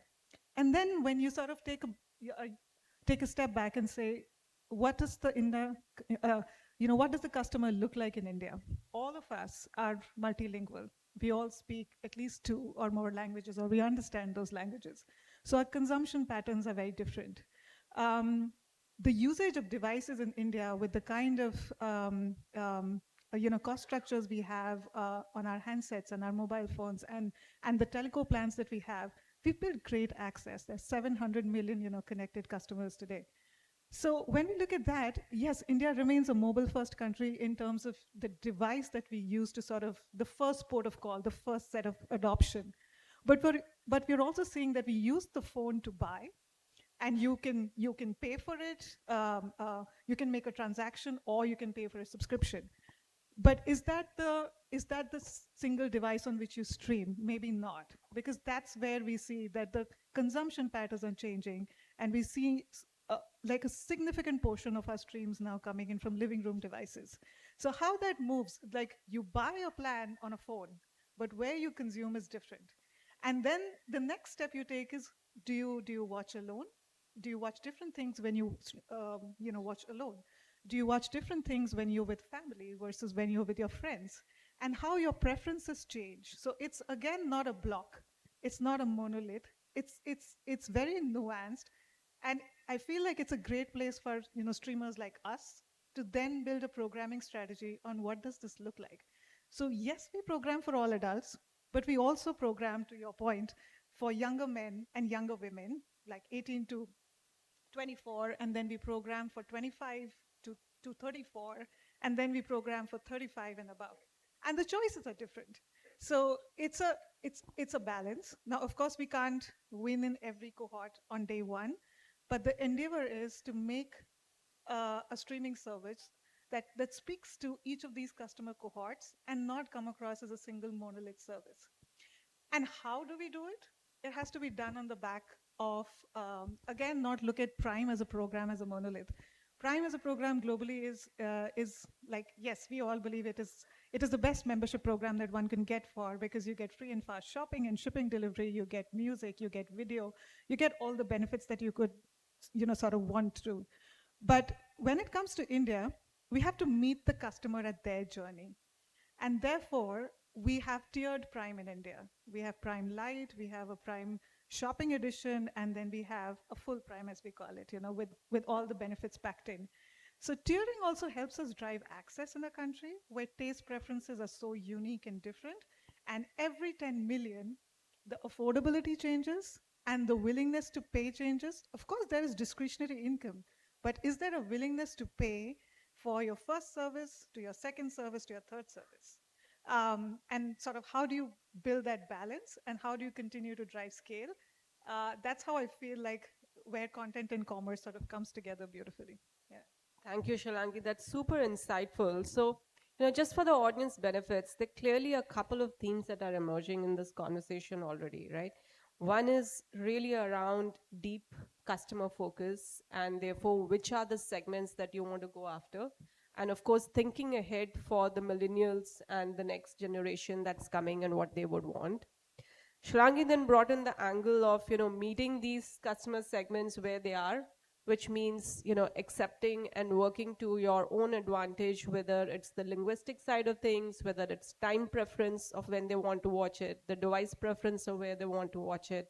So it's really going deep into understanding the behaviors which are very uniquely India, and then bringing that global insights and might from a streaming perspective here. And I think the interesting thing is also the fact that, while India is still a very mobile first number, again, just for the benefit of this audience, the CTV or, the screens which are powered in our living rooms with more a digital infrastructure now has just earlier this year crossed more than 100 million mark. And I think that also, again, creates very different nature of opportunities and also challenges. And I know, Neeraj, earlier you were talking about some of this with me. So would love to hear your thoughts on, how to build on that. Yes, hi. Thanks, Gunjan, and very good afternoon for all of you, to all of you. I'd like to, sort of perhaps break this into three components. Let's talk about how content is changing. Then let's talk about a little bit on how technology and platforms are enabling change as far as consumption and habits are concerned. And then to the point of commerce, which is really the distribution leg and avenues around that. So to me, I think the biggest first phase of change that we are witnessing is we traditionally looked at, these forums have largely been about the film industry, television industry, radio, it was a very skewed thing towards entertainment content. If it was television, there was a certain portion of sport and live, etc. But given the surge of the creator economy, you now are not restricted to just these 8, 10, 15 different genres, as it were. But technically, you have thousands and thousands of sort of communities that have gotten created. And to me, these communities have become the new demographic. The second component that's happened is over the last 10 years, with the advent of short video, reels, YouTube shorts, etc., TikTok globally, and a generation doing multitasking, what we are witnessing is formats also changing. You typically had that format. A film was 2.5 hours. You had your television programming, which was, 21, 22 minutes, 7, 8 minutes of advertising, to this shorter formats. And that is now going into its next phase, which is we are beginning to see from just those 30, 60 seconds to the micro drama kind of phase. And I think there's going to be a lot more evolution in that space. And I think for the creators particularly, the democratization over the last 10 years is leading to, and this is something, I really want, we were largely in a finite content world. We made 1,500 films a year. We had 900 television channels, which supposedly had, 400 of them were news channels, but then some would argue even those were entertainment channels. And we had, about 200-300 radio stations. We had a few thousand print, etc., that was around.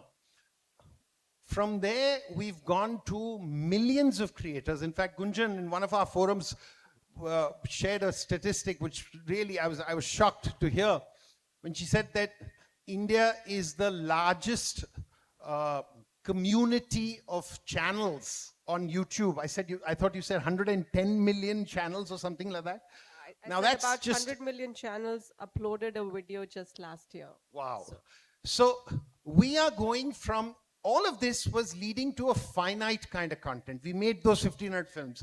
We made few thousand shows. We had so many hours of content, etc., that was done. And in the last 2 years, we are seeing the first signs of what I feel is going from finite to infinite content. Because when you start playing with Gen AI content, you are going into that realm. And I'll throw one statistic just to tickle the imagination of the audience. So about, 22, 23 years back, just take a category called music, for instance. There were about 2 million tracks that were prevalent globally. Last year, that number is about 140 million. And in some data that was shared, I think, by Spotify or somebody, they said there were 100,000 new tracks that were being added each day. I was speaking at a forum about 3.5 months back in San Francisco. And with me were a bunch of these platforms which are into music generation. And they mentioned that already they have about 2.5 to 3 million tracks being created on a daily basis. Now, if that's the world, then that's just a representation of the infinite world that we are heading to. And bear in mind that time is not. We've already done a certain, if you did an analysis 10 years back, how much time we spent on television versus this, because those lines have now crossed. So I think that's one part, and because of the tech, that's, the kind of platforms. The third part, to me, is the most fascinating, because in an infinite content world, the value of content is going to depreciate. And therefore, there couldn't be a better time to start talking about community to commerce. This sort of over-dependence on advertising and whatever we are witnessing with the subscription economy in a certain way needs that added boost of how these communities can be monetized via commerce as well. And that's a sign that you're witnessing as well. I mean, Amazon today, for example, how many of you all know in India probably does about 8,000 crores of advertising revenue, as an example. That's a sign, quick commerce companies, each of them doing few thousands of crores. So even this creator economy is getting witnessed in that, and I'd love to talk a lot more with you all on that, because that's the arc that I'm seeing here happen. Thank you, Neeraj. And I think that's music to all our ears. The big numbers and the infinite content explosion to match up. I think coming to you, and Daryl, you're seeing the industry from a different perspective, right? Which is, how is technology coming in? How is the consulting space therefore evolving to keep pace with what's happening in our industry? What is it that your clients are coming and asking? And therefore, what does this audience need to know about the future of M&E in the next couple of years? Thanks, Kunjan. So there are a couple of aspects to this. And when you especially look at the technology side of it, the way that I'm going to answer this is, there is no dearth of lack of talent, right? But there is possibly the restriction of a handicap that everybody seem to have, right? So did a camera person know how to write, right? Could a writer know how to write dialogues or something like that? Now, with the advancement of technology that is coming in, these handicaps are coming out, right? So soon, like as I was mentioning, there are communication schools now. When I was in communications, all that we learned was film, right? Today, all the universities in India and globally are merging communication and technology as a unit, as a subject, where a communication student also knows technology. Now, what's happening there is suddenly people who were traditionally good at ideating, but bad at a certain task, right, can start using the technology for bridging that handicap they had, right? So I do not, I have an idea, I do not know on how to create a content, fine, I'll use 11 Labs to create a dubbed version of it. right? I'll create some content, I'll create some visuals, do a storytelling. I might be a good storyteller. I'll put it into a video and I'll create video out of it, right? So this kind of convergence which is happening of communication and technology, and right from the university level, right? So that is going to be the number one thing that is going to change. And we are going to slowly see the surge of people who understand communication, art, and technology. And that's going to be a powerful blow to the economy, right, as well. Now, talking about what the clients are up to, currently, on the short term, what everybody is looking at is the reusability of content, right? Simple. So, and technology right now is being able to, repurpose or analyze this 25,000 hours of content, right? Seen it, tag it, etc., make it discoverable, right? So that the end audience, right, who possibly wants to watch something but is spending. So there's a Harvard Business Report, like people on average are spending more than 10 minutes to just search for content, right? Now imagine a place where that 10 minutes of millions and billions of users, right, is suddenly dropped to a few, maybe a minute or two. You have X amount, so 8 minutes of additional content that people are going to be able to watch, right? And searchability of content, and possibly the one that I was talking about, the AI being the new UI, is going to kind of fuel that, that thought process forward. No, thank you. Clearly, these people who are wasting 10 minutes aren't using Gemini. So we need to be mindful of that. Coming back to you, Krishnan, when we talk about commerce and being an ex-marketer myself, unless there is measurement, there is no money chasing it. So tell us how, from your perspective, in this multi-device, but also multi-surface, multi-language, everything multi-world that we are living in, how do you see, a more holistic approach being developed, and how can, all marketers benefit from it? Frankly, the future of measurement is no longer the area of exposures. Okay? The exposure as a metric, which advertisers were evaluating for a large amount of time, whether it's on linear television, whether it's on radio, or whether it's on print, or even on digital platform, is gone passé, actually. It's passé. To a certain extent, the short form of video led engagement, led to attention metric to a certain extent, actually. But the final one, which everybody's looking at in future, is outcome. Okay? What is my exposure or my advertising money leading to? What is the gain that I'm getting from an outcome perspective, which is basically, again, coming back to commerce action. Okay? So every medium, every platform will garner towards making sure the fact that there is a commerce transaction happening in between the engaged customer as well as the platform in various forms. Of course, Amazon, Flipkart are leading the show, actually.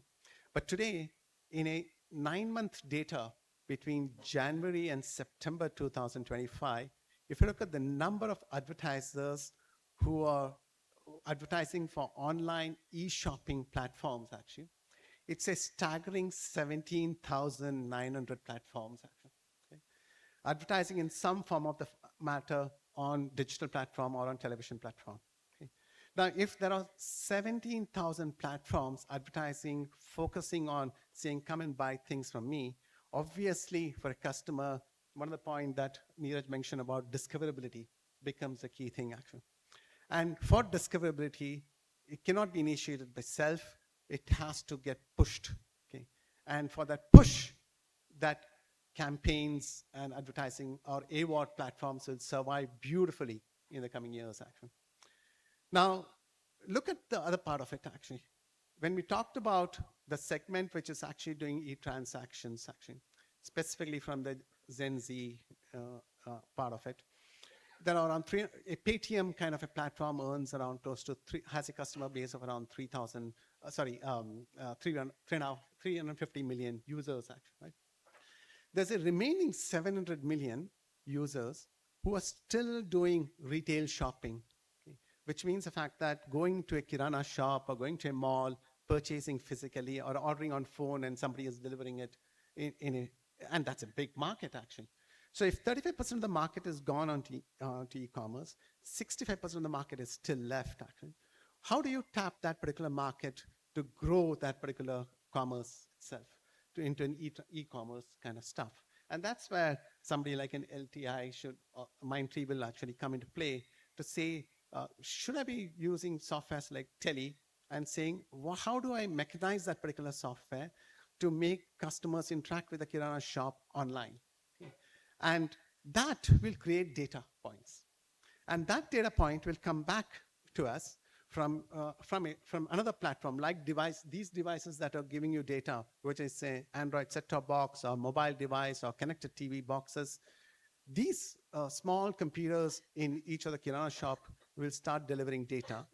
And when I integrate all that data through ML or AI, actually, without going into, with keeping the data privacy in place, actually, not going into per user level, at a clustered level, one will be able to understand the consumption patterns in terms of content and consumption patterns in terms of products and services. Thank you. No, I think that's really touching on, couple of points here. And again, I think for the benefit of the audience to try and crystallize, you're saying one is how do we really grow the pie here? And while we may get excited about 35% of, commerce being digital, there is another 65% to tap into. And I think then the second thing that I'm taking away personally is that, that means that the future for advertising as an industry and therefore for platforms which rely on AWOD is still very bright. And I think that's important because it goes back to the hundreds of millions of channels looking to monetize and gain commerce. But then if we go back to the streaming universe, Shilangi, right? What strategies is Prime Video adopting at the moment to break through and drive the next wave of adoption, whether it's on content formats? You talked about several behaviors. How are you thinking about shaping the Indian market? Well, that's a great segue. And let me take a stab at going back to accessibility to begin with. That if you're able to create a plan that appeals to you at your life stage and your need states, then you're probably ready for Prime. And Prime is a combination of shipping and video. So that's one. And I did speak about the tier, so I won't repeat it. But what it did for us is it was an innovation for us from India. And now we have different versions of tiering available across Prime in multiple emerging markets like Brazil, Mexico, and so on. What it does for content is that it democratizes content. And we look at it from 2 points. The first one is for our creators and our studios. It's no more a hegemony of a few studios, but it gives the opportunity for a lot of people to have a seat at the table and have their voice heard, have their stories be told in a meaningful and relevant manner. So, and just to give you an example, like 50% of our writers are actually all new. 50% of the talent on our shows are all new. And we continue to sort of hold that number because it is our pride and joy that we are able to open doors. Now, what that does for us is, from a customer perspective, is that we continue to want to sort of sharpen our edges in long-form premium storytelling. So we continue to sort of double down on that, and that's showing up now because we're known as the house of IPs, right from Mirzapur to The Family Man, which we just launched the latest season, to Panchayat. We're now in season 3, season 4, and season 5s. So that gives us a lot of confidence that the customer is willing to go on that journey with us. The other thing that it's that is doing for us is unscripted formats. So this was a big year for us. We launched Traitors, the first season, and then we also recently launched our celebrity talk show, which is Too Much with Kajol and Twinkle. Advertisers loved it. Customers are loving it. So we're opening up newer formats at scale, because unscripted is something that has always been big on broadcast. Streaming services have always sort of dabbled with it, but not been able to show scale, including us. So this is the year that we saw that it was a breakthrough for us. And And the third bit is on movies, where we want to bring in direct-to-service movies. So we do want to democratize movies as well, to be able to not just and keep it both ways. So we also make movies that we take to the theaters first, and then we bring it to the streaming service, and we also want to bring movies first to the streaming service. The difference is that we know that which one is more broadly appealing, which is or which one is more suited for for the streaming audience. So those are so in terms of having the right set of prime plans, having the right sort of content mix between unscripted, scripted, long-form storytelling and movies. And the third bit is devices. That how do we, continue to your point on connected TV devices, we're just seeing the absolute sheer depth of engagement that is coming from living room devices and what it's doing for us, because that's where stickiness comes. Stickiness. Videos on mobile phones will always be on the go, but when you have, when you are committed to a series or a movie that you want to enjoy with with company, you would always sort of want to go back to a large screen. So yeah, those are, some of the formats. The other thing that we've done is that we're also a marketplace. So it's not just about having one prime program, but how can we drive greater selection for our prime customers? And that's where, we have movie rentals, as a lot of and we also have add-on subscriptions, which is where other OTT services can sort of, have the selection on Prime. So that widens the opportunity for a customer to have a single device, a single payment instrument, and be able to access different forms of entertainment. Rentals has been a great experience for us. We have the biggest movie, library in India at this point of time. 65% of our catalog is rented every month. So that, that sort of really energizes us. And at an overall level, when you sort of look at content, creators, access, devices, and distribution, all of that put together sort of, gets us to a point where today 99% of PIN codes, stream content on Prime Video. But it's still day one for us. We're still at a very early stage. We've been here for 9 years. We want to make our story from 9 to 90. And, how do we go from there and, make it bigger and more scalable in India? Thank you. So we talked about how, the advertisers and the AWOD universe might evolve. We learned about wooing more customers to a subscription business. Neeraj, you talked about the communities, right? Are there other value-added services and other options to monetize that this community of creators or the broader, creative economy should be looking at, given your rich experience?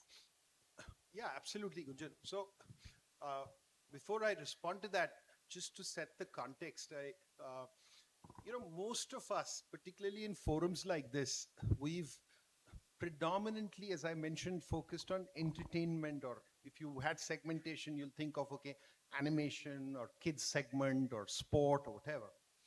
I think one of the things which we are seeing is this amazing space of what I call very loosely like edutainment. Today, even a podcast kind of falls in that space. And there is more, and I think, Gunjan, this whole 6-7-fold jump that we've seen in the last 5 years of connected TVs into homes is to a great extent responsible for that as well. You're watching, your whole world is no longer restricted to those 3-4 core channel segments, as it were, but it opens up a much, much wider world. It opens up, Prime Video, it opens up all your partners out there, but it also opens up YouTube in a certain manner. And this whole thing of community to commerce is something very close to me, because the first time I had referenced this was actually way back in 2012, perhaps far too ahead of its time. It was a conversation which I had with the then chairman of WPP and whatever. But I think take for instance just the simple thing of what's appearing on the screen, with simple things like just T-shirts, sort of collectibles, etc., to potentially contextual kind of products which certain creators are putting across, and YouTube is leveraging that. That to me is like first starting point. I think the second point on this will be as we potentially look towards gamifying some of this content as well. And gamification of content with, you know, fandom being brought in a certain manner, and fandom not restricted to the traditional way we've looked at, which is sports or film stars. Fandom within the creator community is so solid. Once you know what they are recommending, people are buying into that. So there is an entire layer, and I'd like to see, you know, media entertainment industry not being seen just as a percentage of GDP, as it were, but becoming a part of the contributing to that, into the commerce journey, as it were. And I think, you know, if it comes across as an integral play in the performance marketing ecosystem, that's going to be a very, very significant shift here. Fantastic. I'm going to move us into our final leg of questions with you, Adele. And so let's just imagine, right? We are all here over the next 2 days to talk about the future of M&E. So I'm going to give each one of you to hold a crystal ball.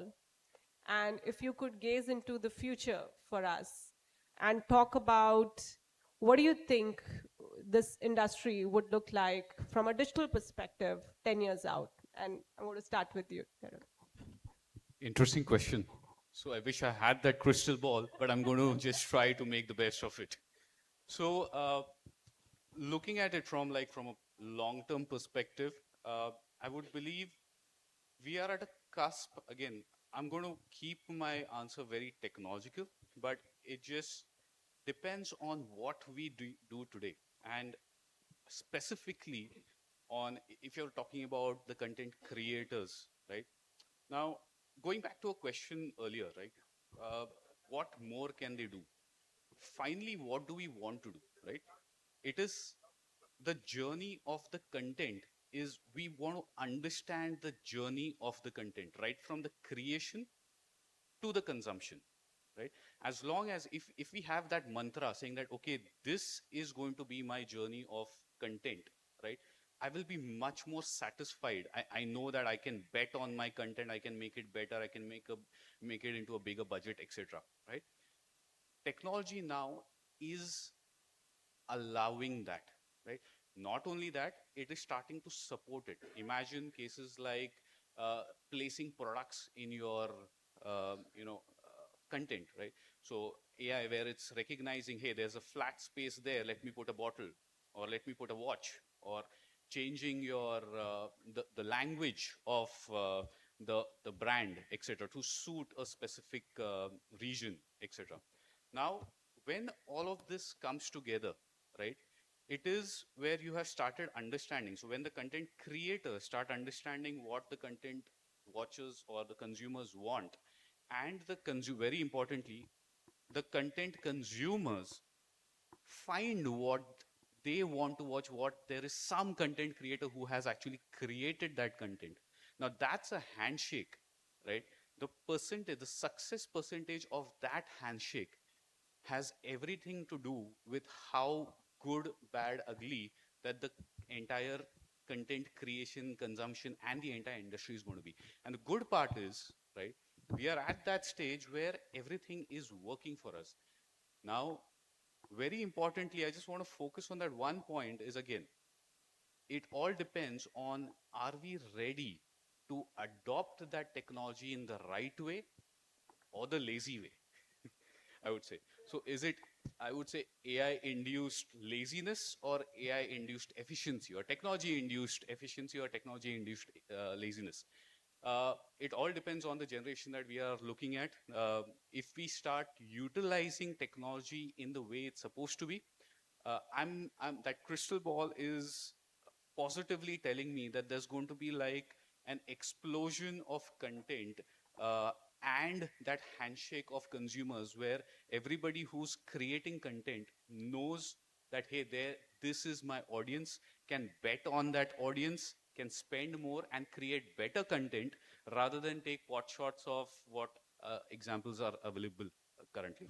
So I'm looking at a good crystal ball there.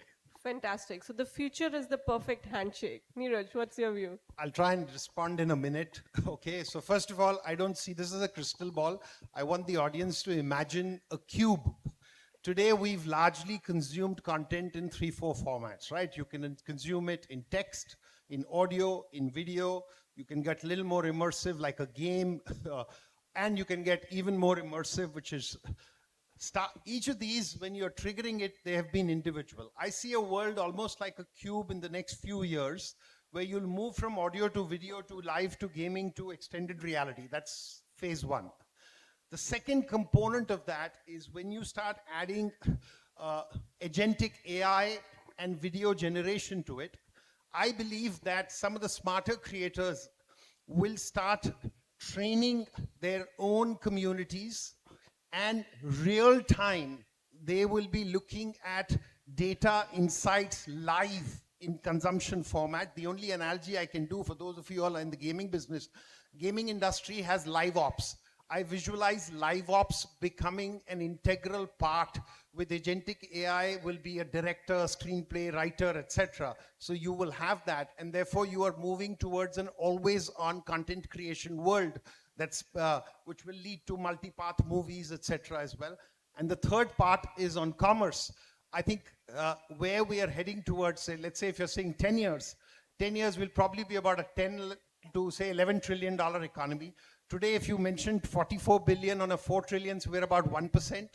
I believe on a standalone basis itself will be about at least 2.5 to 3%, so about 250 billion. But if we take the commerce angle as well, I believe media entertainment industry will potentially account for 10% of the GDP as an enabler, and therefore could be a potentially $1 trillion ecosystem in the next 10 years. Amazing. It keeps getting bolder. I'll keep it as sharp as needed. Content is India's soft power, and it comes on the back of culture building. So if I had a crystal ball, for me, it'll be two parts. The first one is that how can we take, how can India be the window to the world when it comes to storytelling?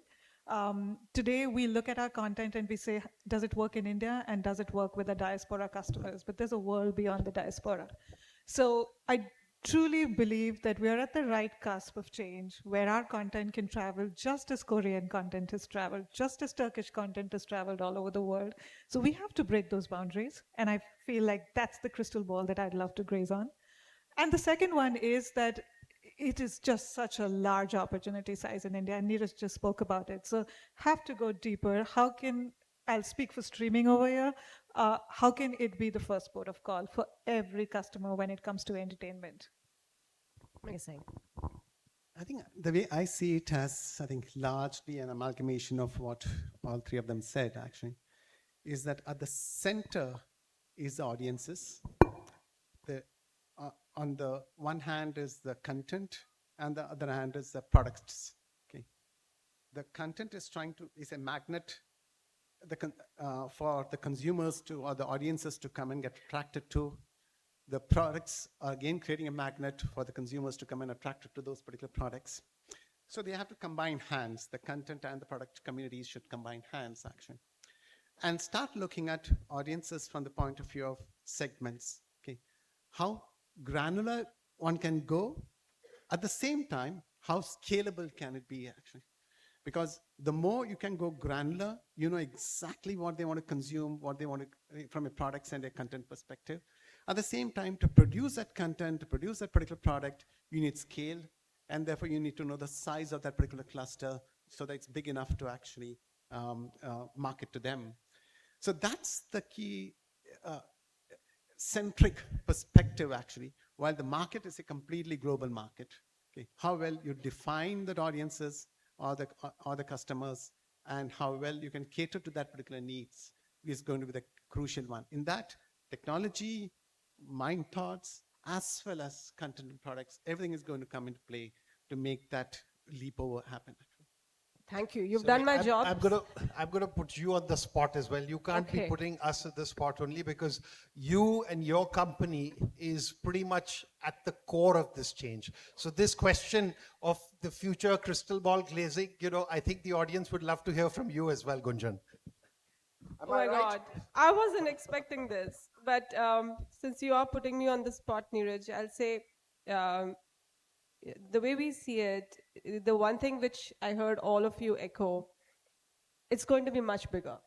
And there's going to be a lot for all of us in the industry to benefit from. So I think that's the biggest one to take away. In driving it, I genuinely feel that the role of technology is going to be superlative. And everything that shackled India in many ways, our rich linguistic diversity, for example, has actually been more a challenge than a beneficiary. Technology will turn it on its head. It already is doing it. And that's why we see like a rapper like Hanuman kind, be able to break through all the way from Lucknow to Los Angeles, right? That's the soft power to you, Shalangi. So I definitely see that happening in the future. And the second thing I would say is an equally big role of talent. And I think that is again really where, CII as a forum has been really working together with the government as well to really push for reskilling and building. Because the other big power that India has to offer the world has always been our creative talent. But today, just creativity alone will not be enough. How does that creativity marry technology and then be ready to take on the world? So that's going to be the new future. Thank you. And I learned a lot from all of you. So I hope the audience enjoyed and learned something as well. We have a few questions to take, but just few minutes left. So we'll take 3 questions. Would someone help them with the mic, please?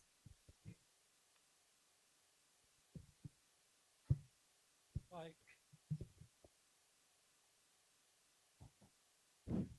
Hi, good evening. Can you hear me? Yeah, my question is to Ms. Gunjan, not as a moderator, but as a country head of YouTube. Recently, Amir Khan's movie Sitare Zameen Pe, he decided, as he said, democratization of viewing, to put it on YouTube. Vis-a-vis, you have Prime, Netflix, and Z5 and Sony Live. How has been the experience? Because the data is not public, and is this a new thing to happen? There are rumors that YouTube may set up their own production house. So what's your comment to that? No, what a brilliant question. So I think the way we see it, and that was also Amir's vision, is that one key constraint that we have in India is the limitation of number of screens. And I think therefore any platform, not just YouTube, but any platform that helps us break away from that limitation and helps us get into every home is helping expanding the pie for the movie industry that's producing really amazing content in all languages. And that was really very much the role of this, this experiment, as you call it, and it's been super successful. So thank you. No, we are here to help others. That's always been our philosophy, democratization. Hi, my name is Sachin Deshpande. Actually, we created a foundation called Vyaspit Foundation. So wherein we wanted to probably support the new creators. One of the challenge which has been faced by the early creators or this in terms of how they probably can be able to discover, right? Or how probably they can, because it's like, if you know, it's infinite content, which we all talked about. So what's your advice for them? This probably for all of you, wherein they can be probably get discovered in a better way, because it's a challenge both ways. One is probably the OTT platform of the distributors are looking for good content. At the same time, it's also the young creators who are actually getting lost in this kind of a infinite content. Yes, so that's Thank my you. question. Neeraj, do you want to take that since you talked about the infinite content? I would just say that at this point in time, obviously the biggest discovery is happening through social media. And, I don't see that changing in the foreseeable future. The placement of your content on platforms like Netflix, Prime, Hungama, whatever, That's a larger issue of discoverability, which platforms are sort of fixing on their own. But the trigger is coming from there.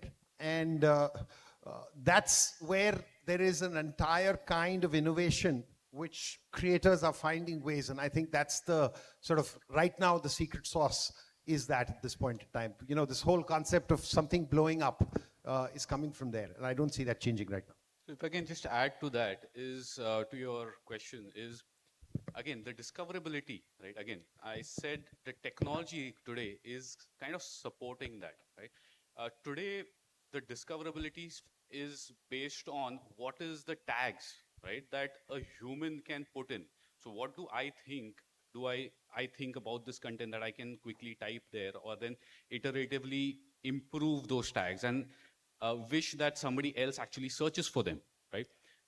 This is now changing where with AI specifically, the contextualization of content, the ability to kind of understand not only the faces, places, and objects, what is the video, but also what is the content all about, right?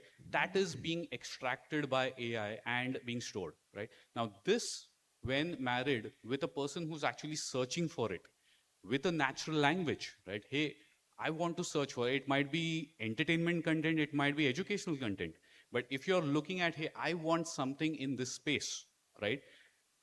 The contextual search that happens versus a tag-based search, that's going to be a big differentiator. And I think if the industry adopts this, it's just beginning to, but if the industry adopts this standard from a tag-based content analysis to a context-based analysis and search, I think that's where the discoverability and the content creators, so consumption and creation, both sides would be happy.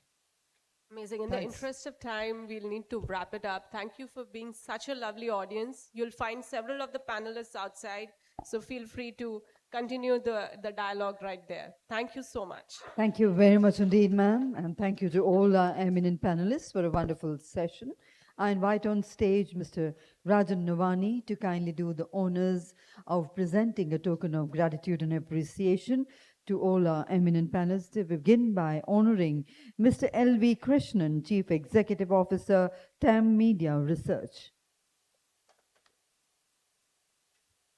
Thank you, sir, for all those valuable inputs we had from you.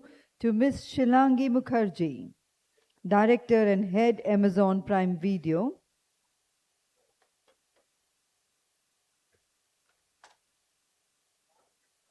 To Mr. Neeraj Roy,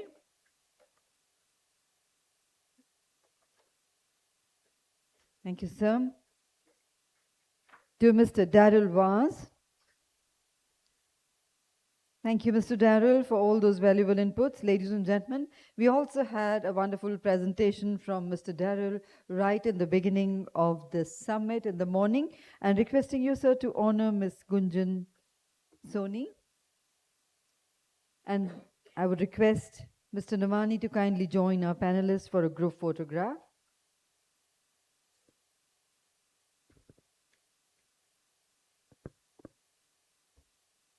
Ladies and gentlemen, kindly remain seated. We are straight away moving into the next panel.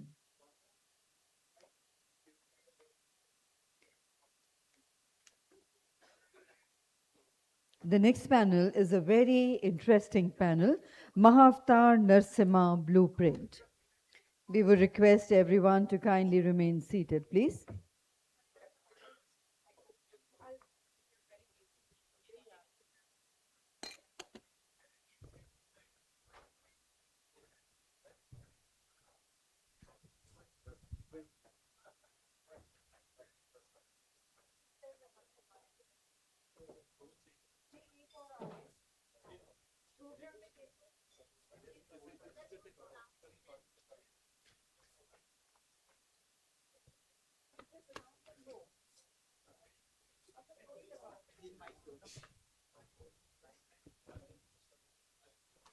Ladies and gentlemen, we are all set to go ahead with the proceedings of our next session.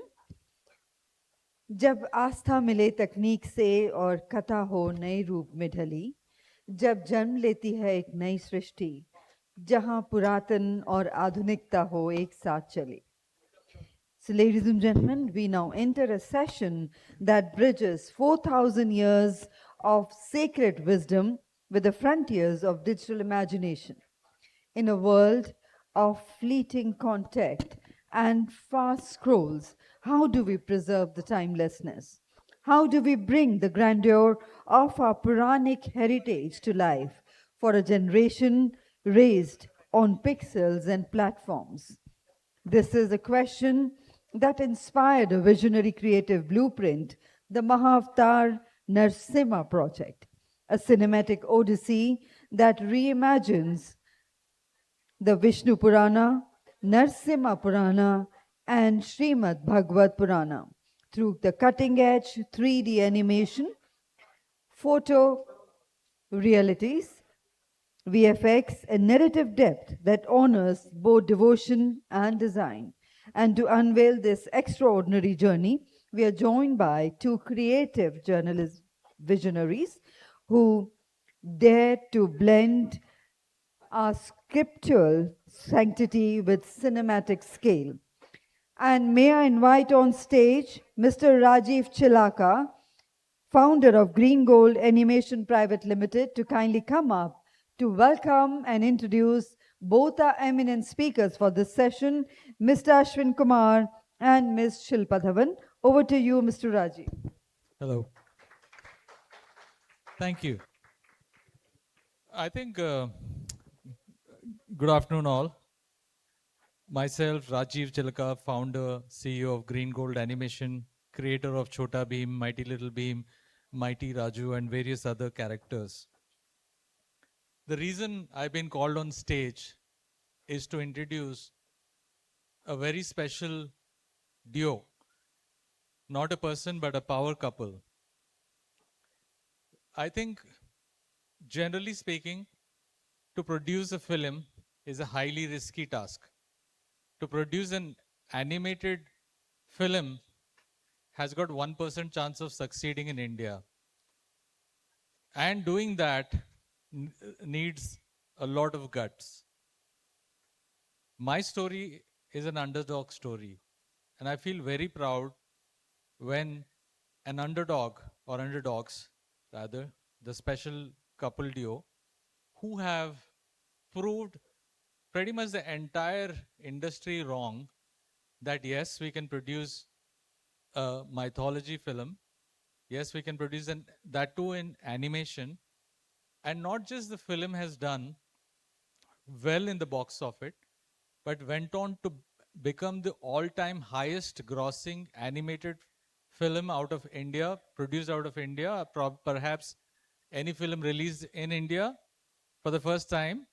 And then on top of that, it gets shortlisted for Oscars. I think for a debutant director to gross 300 crores, I think perhaps even Rajamouli hasn't done it. I don't think any director has done it. So, ladies and gentlemen, let's put our hands together to invite Shilpa and Ashwin. Shilpa is the producer of the film, and Ashwin is the director of the film, and together they run Clean Production. So, ladies and gentlemen, let's give us big hand for Ashwin Kumar and Shilpa. Over to you guys.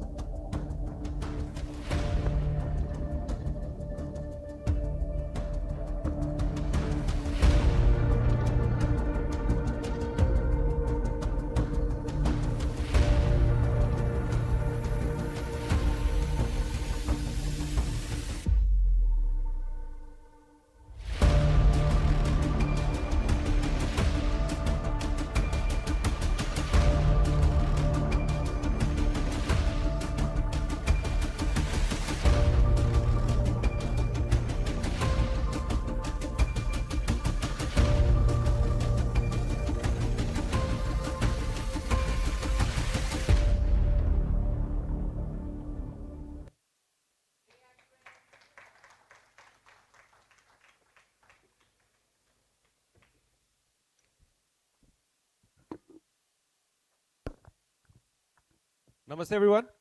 Jai Narasimhadev. How is everyone doing? Yeah, some energy. Yeah, I know it's very somber. Thank you everyone for having us.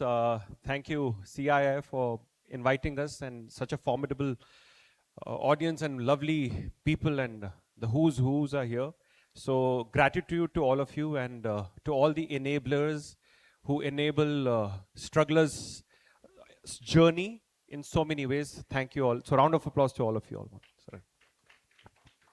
So I'm Ashwin Kumar, director of Mahavta Narasimha. You know, and she's Shilpa. She is the producer of the film and also the producer of my life in many ways because she's my wife. So actually she's the director because everything that I produce I show to her and then she says okay, then it's really okay. So that being aside, thank you Rajiv. He's such an inspiration for so many things that has occurred. So we'd been told that we should share our journey and we have only just half an hour for this. So we will slot the time very properly and I'll just talk about the journey of the film and so will Shilpa and then we'll take as many questions as we can so that I can at least give back to you all as much as possibly we can in this limited time. Thank you for having us again. Just to share the journey of the film. The idea got embedded in my head in 2008. I'm an artist by nature. I draw, I animate. I'm also a choreographer, an actor, and a part-time musician. And all of these things came together in my life in an upheaval when I went deep into spirituality. So this film was more of a calling for me. It was a service, and what a day to be talking about this because today happens to be the Gita Jayanti when Shri Krishna gave the sermon to Arjun. So this has all been a divine epiphany, a divine intervention, and the story of Mahavta Narasimha is exactly that. It changed me as a person because I was in a very depressed state of my life, and this story. Chutti ho gayi kya? So, okay, the story really helped me get out of a lot of dark times in my life, and I knew this story needed to be told. And this was 2008, and I was to wait that someone must share this story on the big screen. Little did I know that someone is going to be me. And as the time went across, and I met my beautiful partner, and this was a divine making also. Because we ventured into a business together, we made money, and it was our dream to produce and make stories from the Shastras and the Puranas and take it to the world at large. And Shilpa can share a part of this journey. Good evening, everyone. Thank you so much for having us here, CII. I personally believe that I was destined to be a part of this project because I come from a business background. So I used to run another business, but when I got married to him, I realized that his passion is cinema, is animation, plus he's a highly religious guy who's been studying scriptures from 20 years. So when he told me about his dream that he wants to make an animation movie, and that too on Narasimha Dev, so I was like, wow. And then that is the time when our journey started. And I do not know where to start and where to finish because 5 years journey to summarize in 2 minutes is very difficult. But I can only say from my experience that during this journey, like a lot of people ask me, what made you put all your money into this? Because I had put all my money, my house, my everything on this movie. And the reason I say is, I am a proud Sanatani. My culture is my soul. And what are the chances of me getting married to a guy who breathes the same level of devotion or maybe more than that, who feels the rhythm of our scriptures in his story, you know? And then that's not about money. This is not about being famous. This is my purpose. This is our purpose. That's why, you know, God has put us together so that we are basically for this purpose.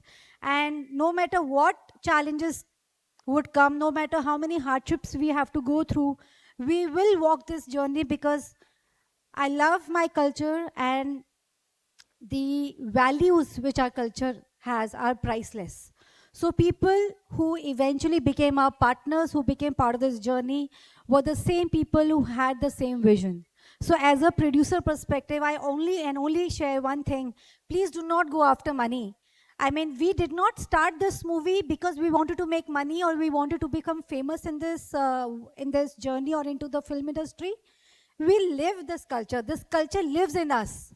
We want this story to go in every house of the world. Why just India? Because my culture is very rich. We all are following Japanese culture, US culture, every other culture we are following. Why not other people start following our culture? Our Narsimha Dev, our Hanumanji, our Varadev. It's history. It's not mytho. It's history for me. So it's high time that the entire world sees our history, and that's the way we can show it to them. Thank you. So you saw the fire that was with me, and that lit me. The point was, the vision was so strong to produce it no matter what. Just like Bhakt Prahlad goes through so many turmoils of pain and torture, we went through a similar journey. You know how the artist's journey is, and you know how the creator's journey is. Ghutne chheel jate hain yaar. That's the truth of it. I know there are enablers in this room, but that's the truth. And once you're going through this, you need something to anchor, you need something to hold you through. And it's only the vision that holds you through at the end of the day. And you have to be mad at it. And that is something that I really, truly want to share. I believe this is the right state and the right stage for me to share this. As the enablers in this room, you have to understand that the person at the nth level who is putting so much across, putting so much at stake to make what he truly believes in, needs an ear just to listen. That little validation really motivates us.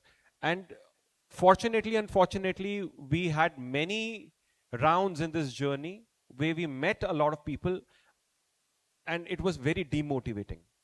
So something needs to be done, something ought to be done, so that the journey of the new creator should not be as torturous, that you have to really put your wife's jewelry and your home on stake, because everybody cannot do that. And that's why my respect for the creators go even more. And the enablers also, I understand that what you guys are doing is a tough job, but it needs to be done, because we are sitting on a gold mine of creators. Bharat is a place where all the stories have dwelled. Bharat is a place of talent. It just needs to be coming together, and you guys are the epitome of it. So really, thank you all for that again. Coming back to the journey a little bit, I'll share some technical glimpses to you. Can we have video number 1? This is usually how the production process flows. We had to figure out a style that would resonate to all audiences, because from the get-go, we knew we are targeting 3 generations. We had to break ground as a massy film, not just an animated feature film. This is a feature film that happens to be an animation, not an animation film that is a feature. That was the perspective and the lens, because we knew that we need to take it global. We were not thinking local. We were thinking yes, it is a heritage film. You can play the video without sound. Without sound, please. Without sound. So whatever little resources we had, we enacted it ourselves, and everything, you just pull all your sources through and do your best. All the acting was in-house, and by divine plan, we were fortunate to get the best artists. With every dime that we were putting in, we knew we needed the best output, and we kept doing it till it became as lively and beautiful as we could make it in those resources. And that's why you see that kind of labor of love, basically, in this film. And then going forward, for the music, we had Sam CS on board, who's one of the most talented musicians we ever met, and he helped us score the film. The film was mostly scored after the film was made, and up until then, I had a lot of sample musics that I created myself and sourced out, and this was at the Macedonia Orchestra, and this was beautifully played live, the entire score of the film that you guys can really enjoy. That was the, lo and behold, process of the film. So everything was actually shot like a film first, if you can see. And then we used to take this as a reference of doing it into animation. So it was almost like a live action that went in together. And then we had some very talented local artists who had the rap going, because we wanted Shuddh Hindi to be the part of the film. And that was that. Thank you so much on that front. So if you would like to ask any questions from us, we would love to help you in any which ways we can from our experience which we have gained in the last 5 years. Can you please give them the mic?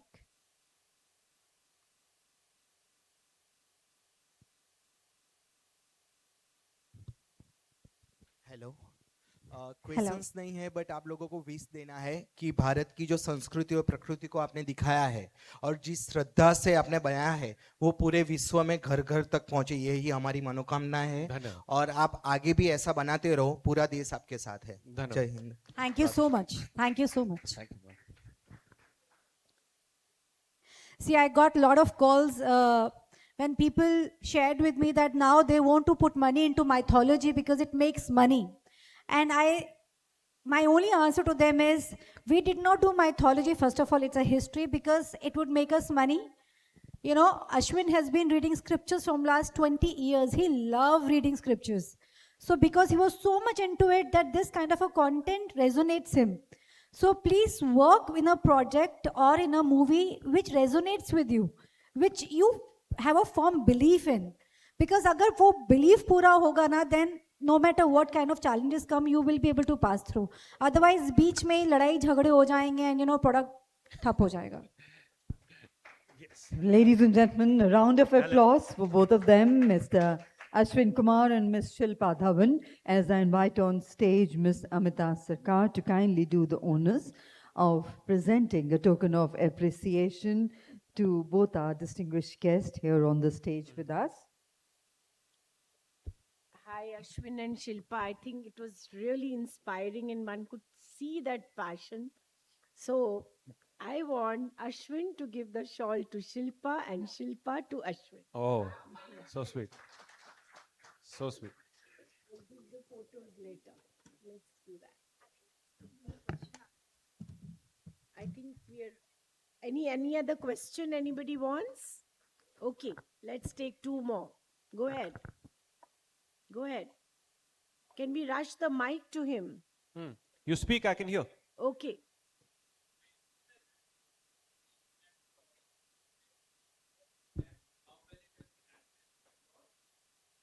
Numbers. You mean how was it received? See, we do not have the, apart from the collection, the number of views on the global box office per se, but we do have a lot of impact messages that we've received. So we have people, so many homes and so many children chanting Om Namo Bhagavate Vasudevaya. I think that shares the kind of impact that the film has had. So. And we had released this movie 2 weeks late in international market because of the censor certificates and all. Tab tak piracy apna kaam kar chuki thi.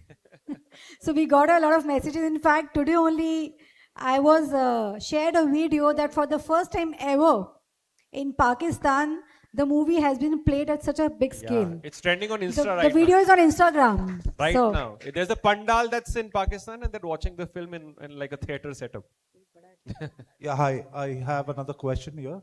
My question is, how many hours did you spend on pre-production, production, and post-production?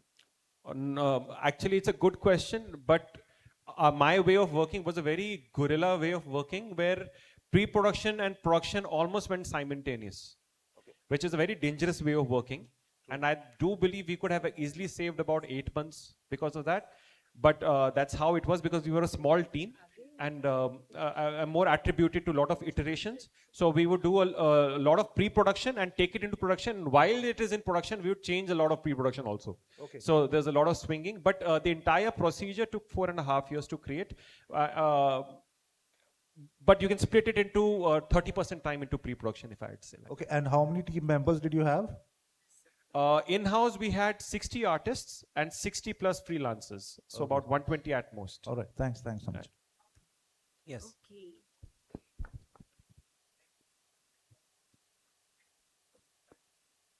The next project that we are doing.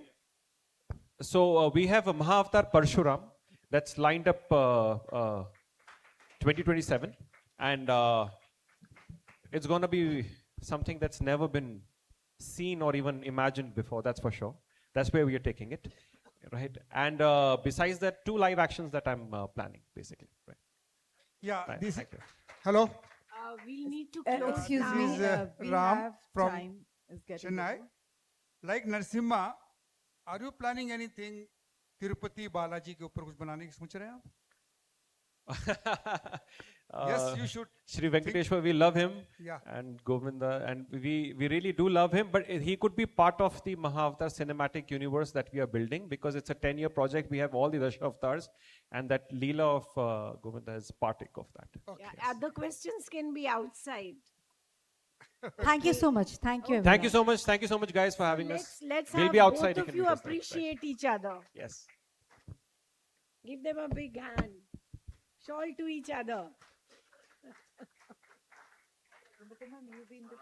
Yeah, I will be. I'll give this.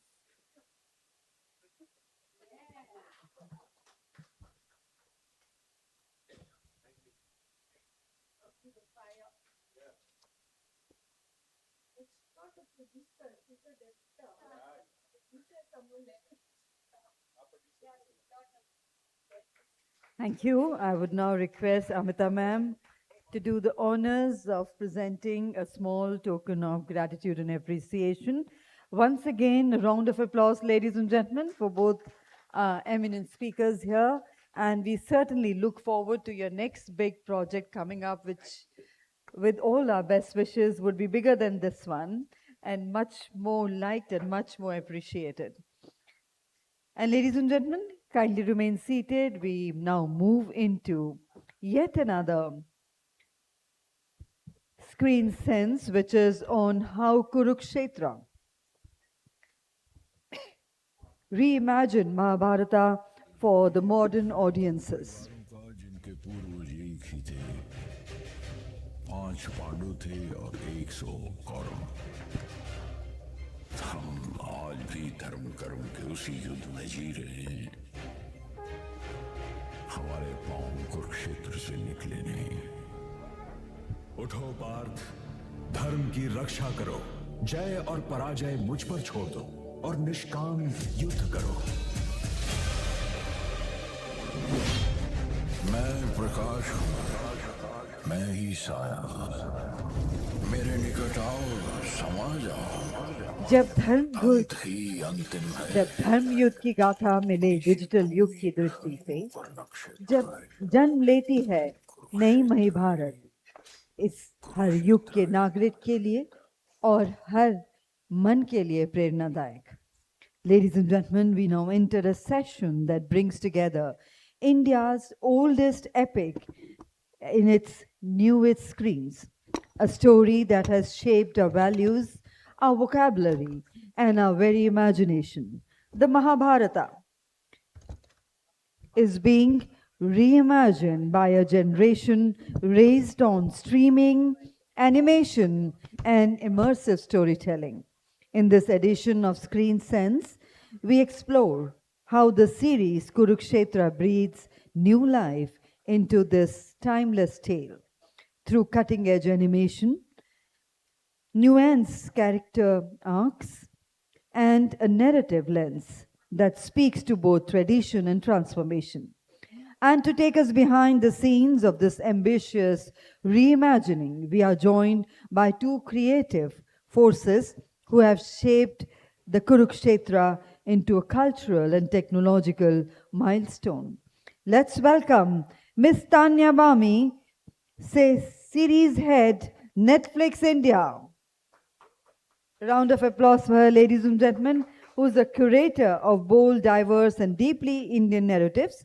She brings a platform perspective on how epic storytelling can find new resources in the digital age. And let's put our hands together to welcome Mr. Ashish Thapar, CEO, High-Tech Animation and producer, Kurukshetra. He's a visionary in animation and mythological storytelling, has led the creative and productive journey of Kurukshetra, blending reverence with reinvention.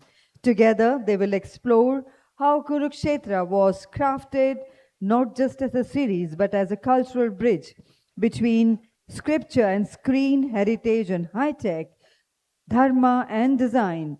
And to moderate this conversation, we invite on stage Mr. Anirban Roy Chaudhary, Senior Associate Editor, ET Brand Equity, who is one of the sharpest storyteller in India, media and marketing landscape, and is leading and decoding the intersections of media's marketing and consumer rights. A round of applause for all three of our eminent dignitaries on the stage as I hand over to Mr. Chaudhary to carry forward this conversation. Thank you. Thank you very much. A round of applause for all of you. I mean, it's been a long day and you are very much an engaged audience. I was following the last session. It was phenomenal the way you were engaging. Let's start the engagement at the beginning. I want a show of hands. Please raise your hand if you have grown up watching animation content in any format. Keep your hands up or keep your hand up if you still watch it at whatever age you are. You know, that lends us to our discussion, right? Narsimha followed by Kurukshetra, animation for the adult has arrived for sure. Opening remarks from both of you, Tanya and Ashish. What does this show mean to you? Talk to us, Tanya, first, like in the global scheme of things where you are creating or taking Indian stories to the globe, where does Kurukshetra fit in? Hi, good evening, everybody. Thank you so much for being here. So Kurukshetra is a really special show. Firstly, there isn't a single Indian, I think, that isn't charmed by the Mahabharata. Its enormity as just a story and the lessons that it sort of leaves you with, the moral dilemmas that every character faces and the story, the way it sort of unravels. So the Mahabharata is one of the most special Indian stories to be told. So it's a huge responsibility as well as a great deal of excitement to be able to take this age-old story and really, you know, present it in an animated form, not just for people who have nostalgia of the story, but for newer audiences, for younger audiences, for a global audiences, for diaspora who are so keen to be connected to their roots. So I think between the excitement and the, you know, the responsibility and actually the challenge of actually presenting a new format for Netflix India in its first animated show, it's really been a milestone for us.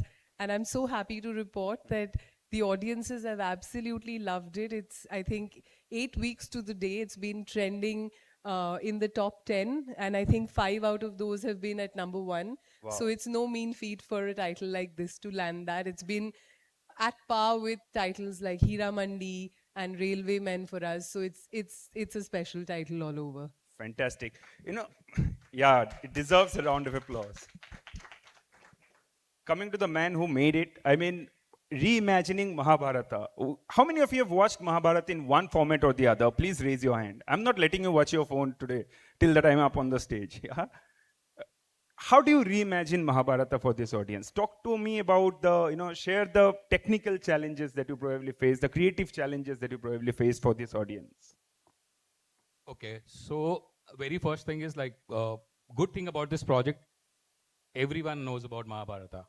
And the biggest challenge about this project, everyone knows about Mahabharata. And they all have not only read, but have seen the Mahabharata in different formats and different forms. So for us, it was the very first thing was the visual language for the show, which we were like, we thought that that's a step forward for us because we wanted the show to look modern, but at the same time, it should also carry the legacy. Like it should not divert. Like it should not be a decorative show and losing the real authenticity of the show. That was the first challenge what we thought we had.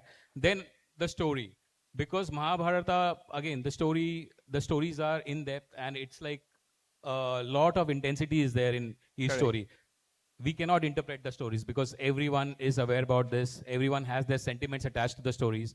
And so that was the second biggest challenge for us. And then the writing thing came. We also kept one thing in mind that in today's, what today's audience want. Like they want to binge watch, but they don't want longer formats when it comes to animation. So that was the very, very first like thought came to our mind also. that let's get into a format which is relatable and today's audience can sit and watch. So saying each episode in 22 minutes became a biggest challenge for us. Yeah. So that was after visuals, like then the story. And the third was like in-depth understanding about the characters. Okay. What each character is and what's the character's role is in the whole thing. So that's how we have treated the show. That was our biggest challenge. Technical challenges are like what you have in each project. Like you have to manage complex shots, and because you have many war sequences, crowd shots, and all that we have to handle. We have to maintain the consistency because the project is going on for 3 years. Yeah. So the animation smoothness, the relatability, everything, and the artist consistency. So those were the technical challenges we had. But creative was the first thing which we faced the biggest challenge. Fantastic. Coming to you, Tanya, I mean, why is it important for Netflix India to tell stories with such philosophical and emotional depth? If you could shed some light on that. So firstly, I'm glad you think so. So it's a relief that you've noticed. I actually believe that the true sort of test of a story is that what it leaves you with. So if you're telling a story and you are actually finding yourself long after you've seen it or shortly after you've seen it, you're finding yourself sort of thinking about it, I think that's a story well told. That's a story well delivered. So with a project like Kurukshetra, I don't think that there can be just a story that is being told. It is so full beautifully with such beautiful, for me it feels like it's in these 18 episodes through these 18 perspectives. It is literally like a concise version of the Gita, like a Gita ka sar, where you're really taking home very varied messages. It is, for me, it's a show about family. Correct. It's a show about family dynamics. It's a show about jealousy. It's a show about power.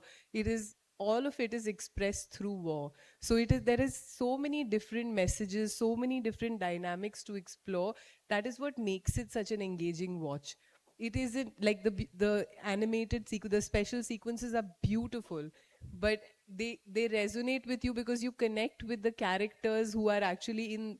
जब अर्जुन होता है चक्रव्यूह में, if you don't feel कि अर्जुन की दुविधा क्या है, तो वो तो फिर it's an action piece. Correct. But the fact that you're rooting for him to get out of that chakravyu, when Bhishma Pitama makes the big sacrifice, that visual is so spectacular, but what makes it absolutely memorable is the character's dilemma. So it is about going beyond the plot. It is getting into the characters. It is getting into their soul. And the Mahabharata does it like it is supposed to be the best story ever told, right? The greatest epic story ever told is the Mahabharata. So we had to land that. Fantastic. This lends me to my next question, actually. The pressure that she's mentioning about. On one side, you have Netflix, where it is going to be housed, the show that you are making. On the other side, that's deeply rooted Indian sensibilities.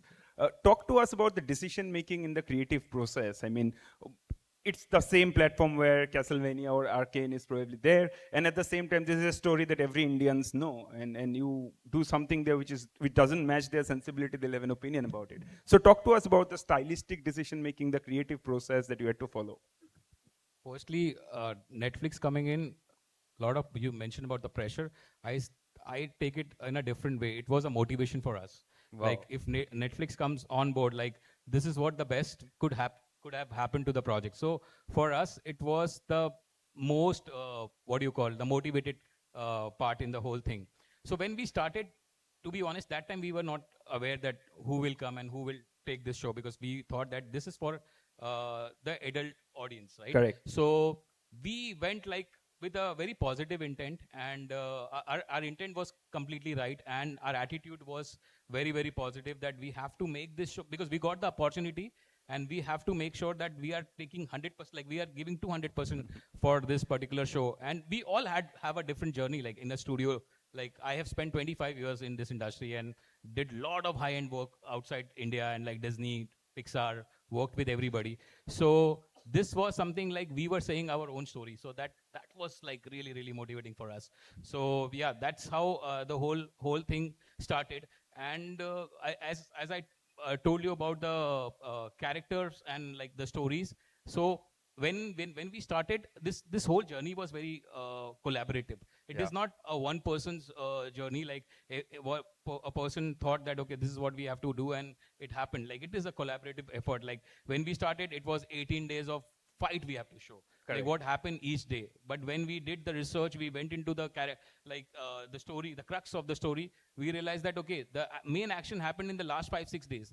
Earlier days were like very simple and like a lot of politics and a lot of discussion happened. So that's how like we then thought that okay, let's get into the character stories. So we set the story from each character's point of view, and that's how the whole thing changed. And again, like we wanted to go back and come, like we have to show the past and then come into the present and say why this Maharathi is involved in the fight. Correct.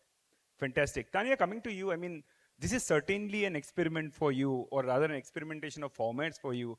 Is that what Netflix is now looking at, experimenting with formats, with a variety of, where you can present your audience with a variety of content? And why is it actually important for you at this juncture? I mean, I think for us, when we program and at last count, like I was telling you earlier, I think by the end of this year, we'd have launched our busiest series slate yet with 15 or 16 titles, I'm forgetting. So that's a lot. And when you program to that volume, I think there are two things that are important. One is that there's a consistency in quality, that the storytelling with every story lands, the characters remain with you. You are excited about the whole journey that a series asks you to make. But in addition to that, I think it is about really how are you innovating? How are you really coming up with the next story that is different from the one that you made previously and the one that's coming next? So I don't think experimentation is an option in storytelling anymore. I think it is a norm. And that is exactly what creative freedom is about. It is about being able to tell different forms of stories. An animation for adults based on an Indian epic today. And, a little while later in December, we have another family show launching for us, which is Single Papa, which is, a whole different experiment, which is about a single father who's bringing home a baby, and how does that impact your family. Then we have, Delhi Crime, which has launched this month. So it is about the diversity of the ideas that we can present, how many creators and partners we can work with who have such amazing stories to tell, and how can we sort of welcome them onto the platform. So experimentation is, I think, par for the course. It is what we do every day, I'd like to believe. Fantastic. Ashish, you mentioned about being in the industry for 25 years. We, as young reporters, started writing about why India cannot have her own IPs when it comes to animation. Then we started seeing the boom of IPs for younger population, or rather the children, right? Where Motu Patlu came in, and we saw others as well. What's the fundamental difference between creating a Motu Patlu versus something like a Kurukshetra? Nice question. There is a huge difference. Like Motu Patlu is completely an action and comedy drama, a non-linear format where like you are telling each episode is a new story, and it's completely kids centric. But when it comes to Kurukshetra, it's like layered storytelling is there. A lot of, as I mentioned, like everybody knows about these characters. Nobody knows about Motu Patlu or Kisna or other projects which we did, fictional characters. Yeah. So over here, like there is a legacy, right? So it's like you have to be honest to what you are doing, and your scope to interpret the story is bare minimum. Like you cannot. You have to say the story now. What? Like you have to get what do you call the visual language correct to this, more relatable, and something which today's audience relate to. So that's what Kurukshetra was. In Motu Patlu and all, we can do experiment one after the other each episode. So that's a completely different genre. Like I don't see any comparison between both this storytelling. So yeah, that's what it is. Right. Okay. I wanted to add something. Please go ahead. I do feel that, for Kurukshetra, it will be remiss if we don't actually call out Anusika and the team at Tipping Point for the amazing, amazing writing they've done to take the Mahabharata that we've all sort of grown up with, I think, many years, which it, transmitted on TV, to actually compress it into this very modern, accessible format in 18 episodes of 22 minutes, 18 perspectives on the war, 18 days of the war. I really feel it is one of the finest screenplays that have been written. So I really did want, if we can give an applause, a round to of the applause to writers. Anu and her team. It's truly fine. And then Gulzar Saab's voiceover at the beginning just like sets you in the mood, and then you're like, ab to kuch bada hone wala hai. So, you know, it really gets you going. Fantastic. Thank you for making the point about writing. I mean, they don't get the stage time for sure, but definitely the backbone of projects like this. Staying with you, Tanya, I mean, this is a global release for you. What are your expectations? What would you like the global audiences to take away from this show? I think they've taken away a lot. They're still sampling it. It's out there. People are watching it. It's trending across the world in many sort of different countries.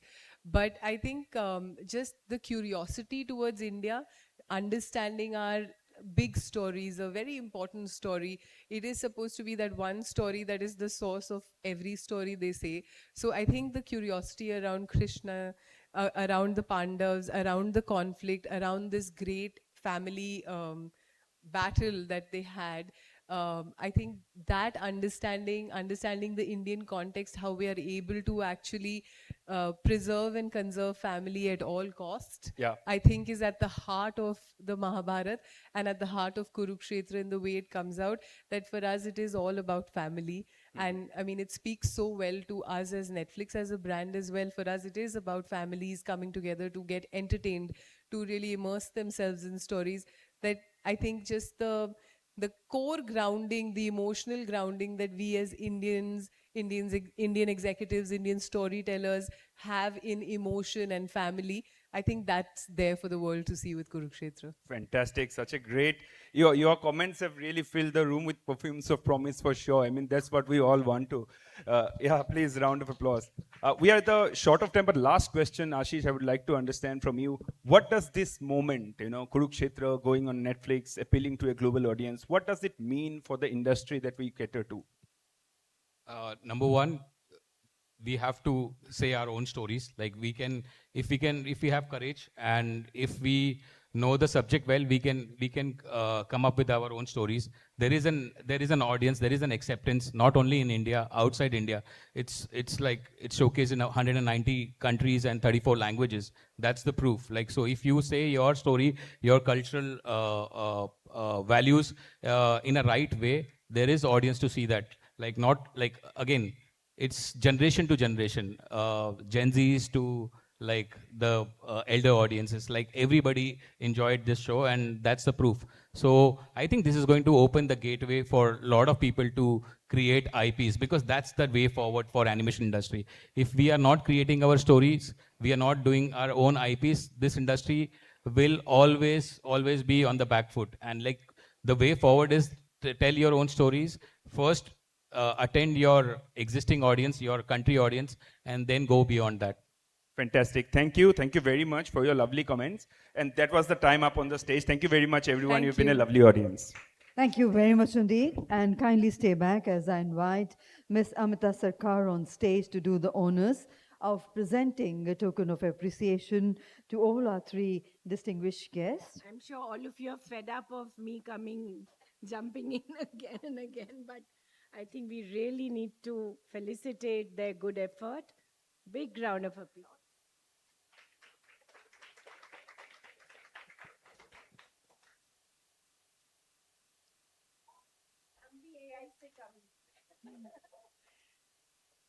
These picture frames, ladies and gentlemen, that you see, which are being presented to all our dignitaries, are the pictures taken right here and then put in a frame and are being handed over as a token of gratitude and appreciation. And ladies and gentlemen, we would request you all to kindly remain seated, as coming up is a very, very interesting power talk from breakouts to blockbusters, reflecting on the most defining decade of India's media and entertainment industry. Ma'am, you would like to?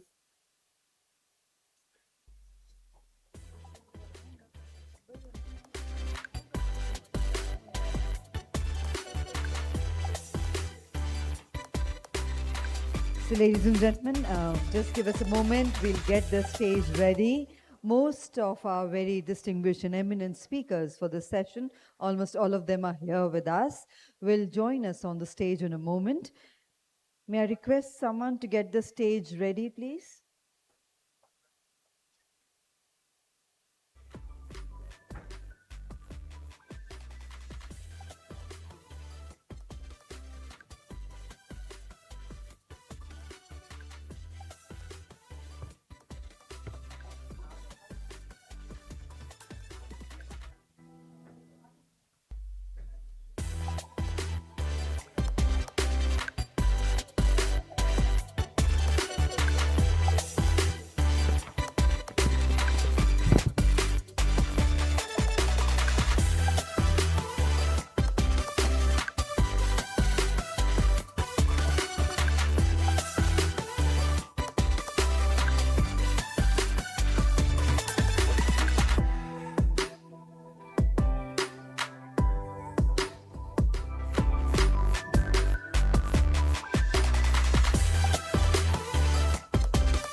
Ladies and gentlemen, we are about to begin with the proceedings of the next Power Talk.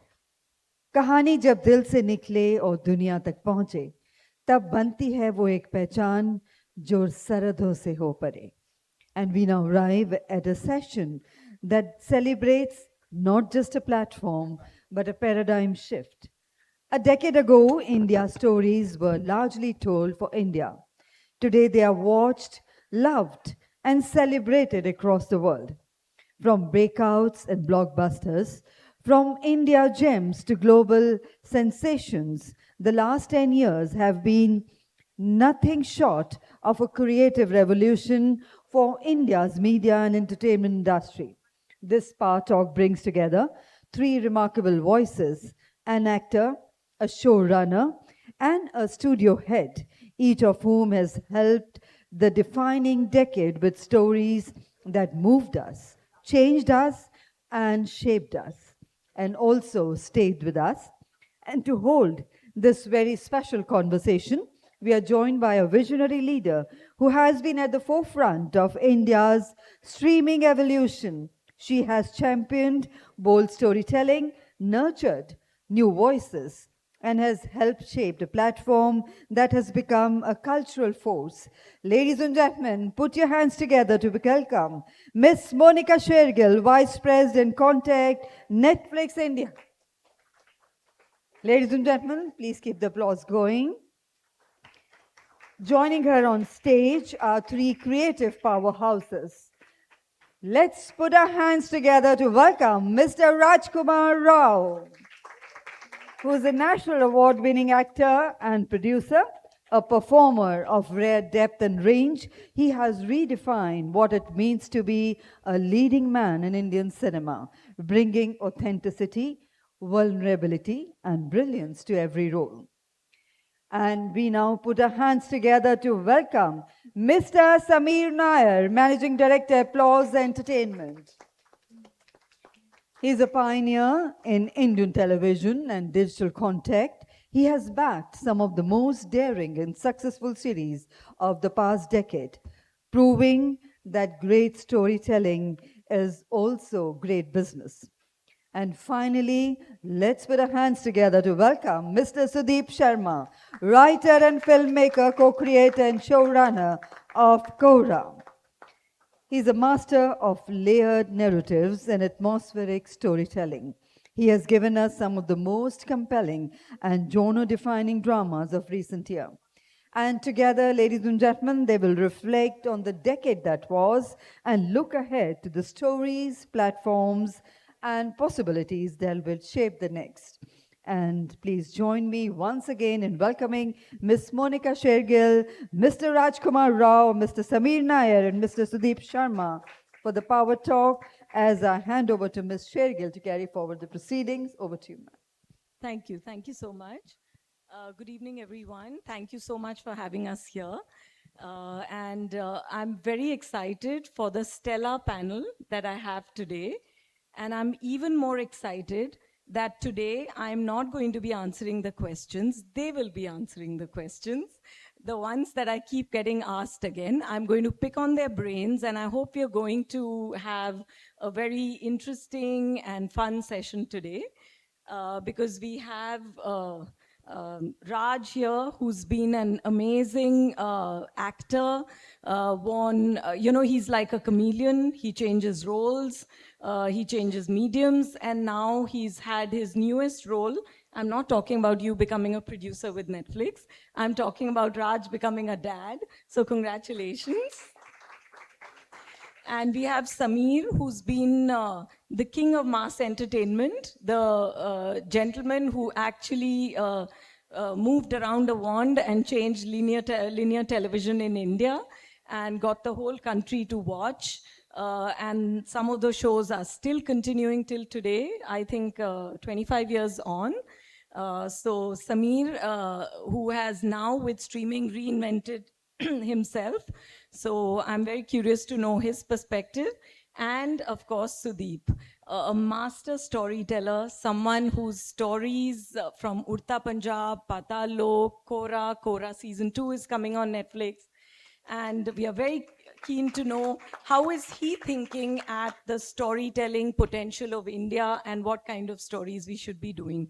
So I'm very excited, but before I move on to questioning them, I want to share a bit of good news, which is that we are coming upon, as Netflix, our 10-year milestone in January. And these 10 years have gone by in a blink. I've been around for 6 of those. And I can tell you every year at Netflix, as we joke in the company, is a dog year. There is so much to do and so much that remains to be done, stories to be told. So it's very surreal, and yet it's energizing. Surreal because, it doesn't feel like it's 10 years since Netflix has been in India, and streaming has transformed how we view entertainment across the world, but also energizing because I feel that the best is all ahead of us. We barely scratched the surface, and these are the people across the different, roles that they perform in the world of entertainment that we are going to, together create something hopefully more exciting, more historic as we go ahead. So very quickly, I want to ask each of you, and I'll start with you, Sameer, if you had to describe the decade of streaming in one word or a sentence, how would you describe it? In one word or a sentence? Yes. So I'm just trying to warm up. This is the icebreaker. So I'd use 2 words. I'd say delightfully disruptive. Oh, lovely. I agree with you. Sudeep? I would say backbreaking, because doing a series is a lot of work. It's like doing 3 films at the same time. So yes, it's been a lot of work, a lot of fun as well, but yes. Is it rewarding though? It is, of course it is. Otherwise you wouldn't break your back over it. And Raj, you? I would say a platform for emerging talent, because I have known so many, especially actor friends of mine who came to the city along with me and were looking for opportunities. But then a lot of series and different films on streaming platforms have given them that opportunity, and now they're of course doing fabulously well. Absolutely, I completely agree with you. I think one of the most defining things that streaming has done is really opened up, the opportunity for all kinds of talent to really participate in the storytelling, business, in the joy of storytelling and in entertaining our country. We have a large country, as we all know, and I think just a small pool of people with a small pool of ideas can never satisfy. So programming more, telling more stories, I think that is, and discovering more talent. Yeah, I think, and I feel at Netflix, and all of you have been a part of our journey. So a big thank you to you and to so many of our creators out there, who've made us come this far. And I'm really looking forward to how we move ahead. So I want to start from a producer's lens, Samir. Um, like I said, you have reinvented yourself in the era of streaming. You have taken some bold risks, which are very inspiring for many. What made you do that? What is it about streaming that you find gives the opportunity or excitement to actually move ahead and do something different? And what made you turn into a producer for streaming? Well, actually, television in India, I think by 2015, since we are celebrating 10 years of Netflix arriving here, I think by 2015 it had already peaked in that sense. As in the golden age of television has happened in India. We've done extremely good television, really good quality content. We got you get 600 odd channels.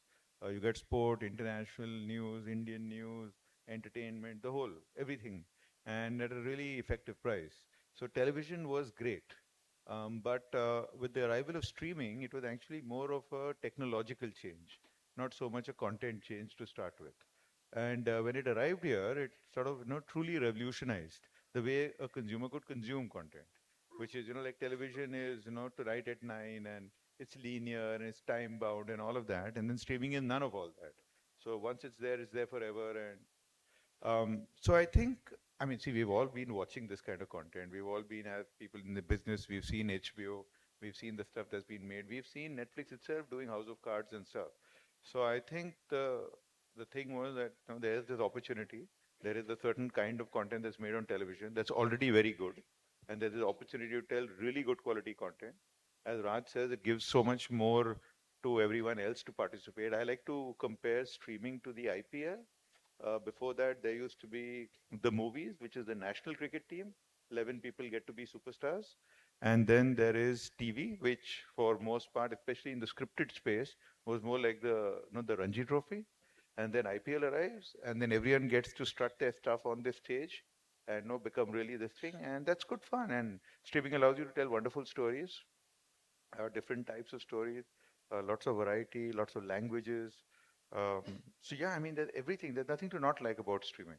Very interesting analogy, and you want to own a team on the IPL. Oh, no.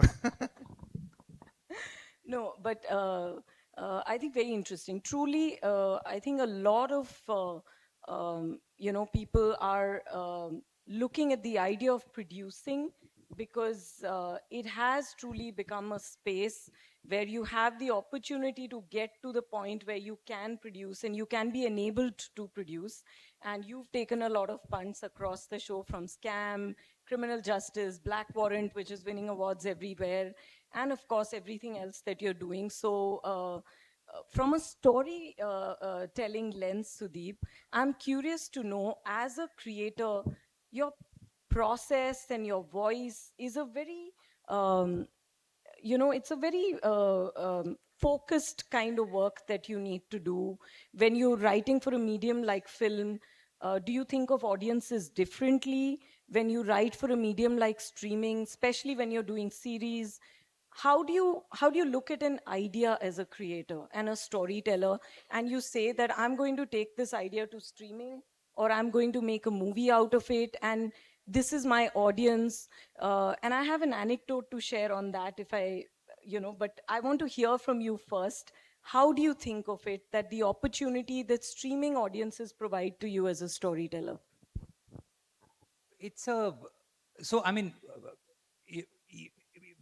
Before I'm coming to answer that question, I think, the big change that has happened because of streaming in the last few years is just the general elevation in the taste of our audience.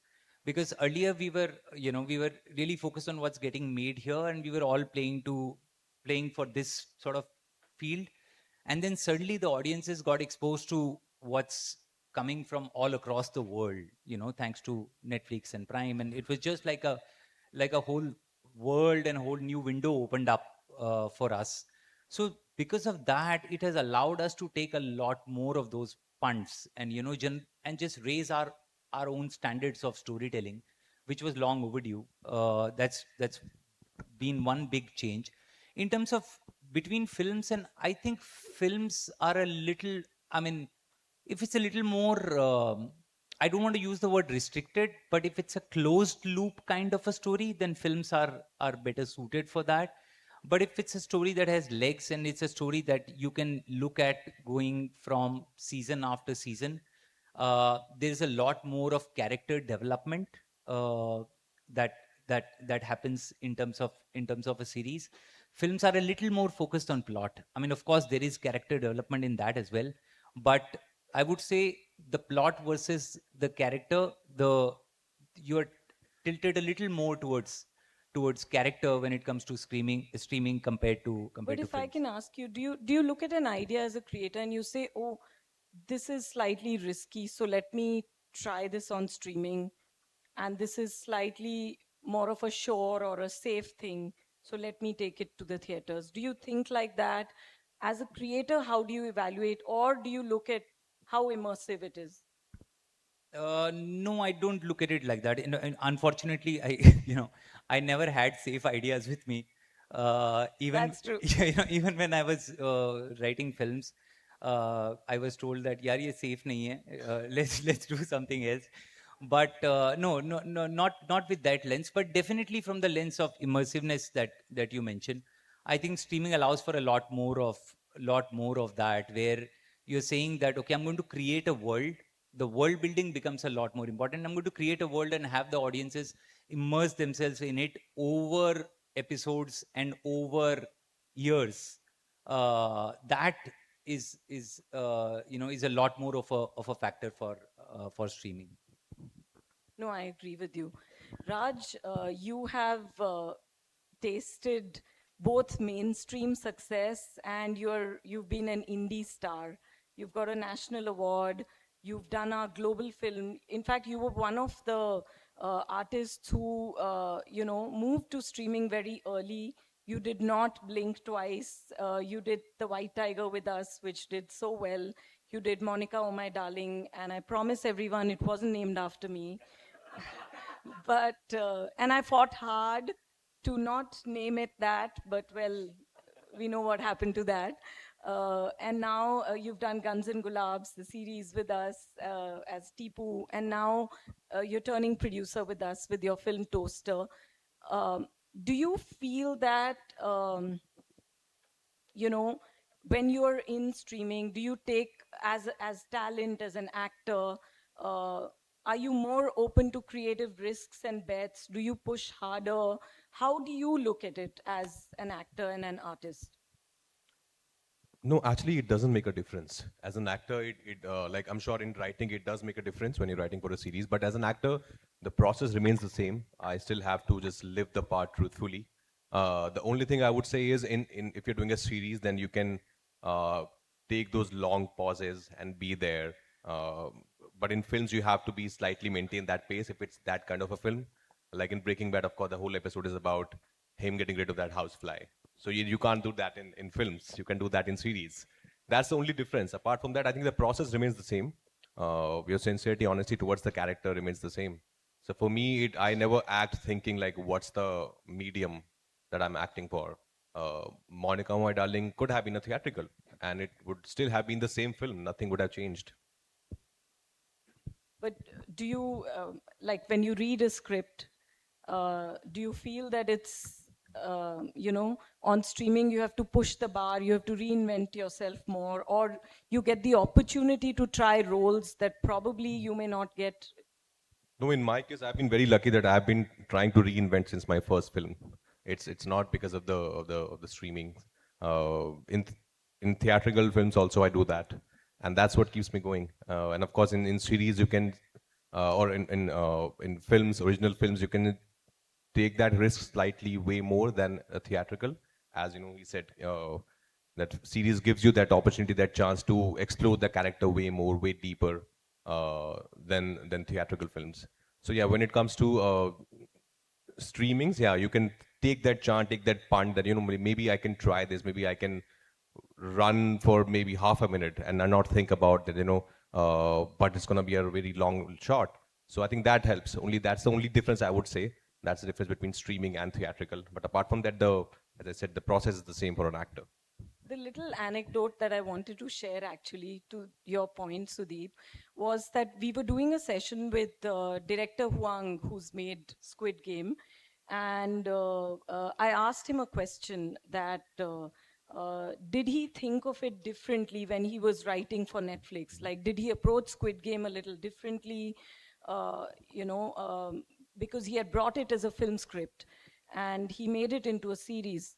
So he said something which was very interesting, which was that he maintained the purity of the idea because he had to. That was his idea, that was what he wanted to make, but he saw the potential in what a global, and I want to just say, he was not saying global from an, like a global perspective. He didn't know how big the show would become, but he knew that Netflix as a service would take his story to as many audiences that it could possibly reach. He didn't know whether it would do well, not well. Nobody had an idea what a rage and a sensation it would become. But he said that he saw potential in that how could he do the same story in a way that it could find its biggest audience by not making it complex and actually putting themes which were so universal that they would move audiences beyond his own country. So I found that very interesting, actually.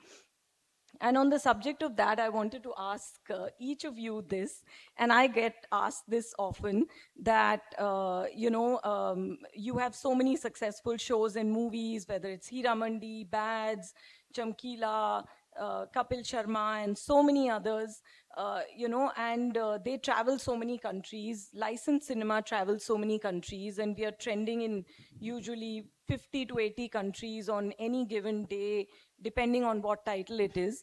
But when will India have its Squid Game moment, the global moment?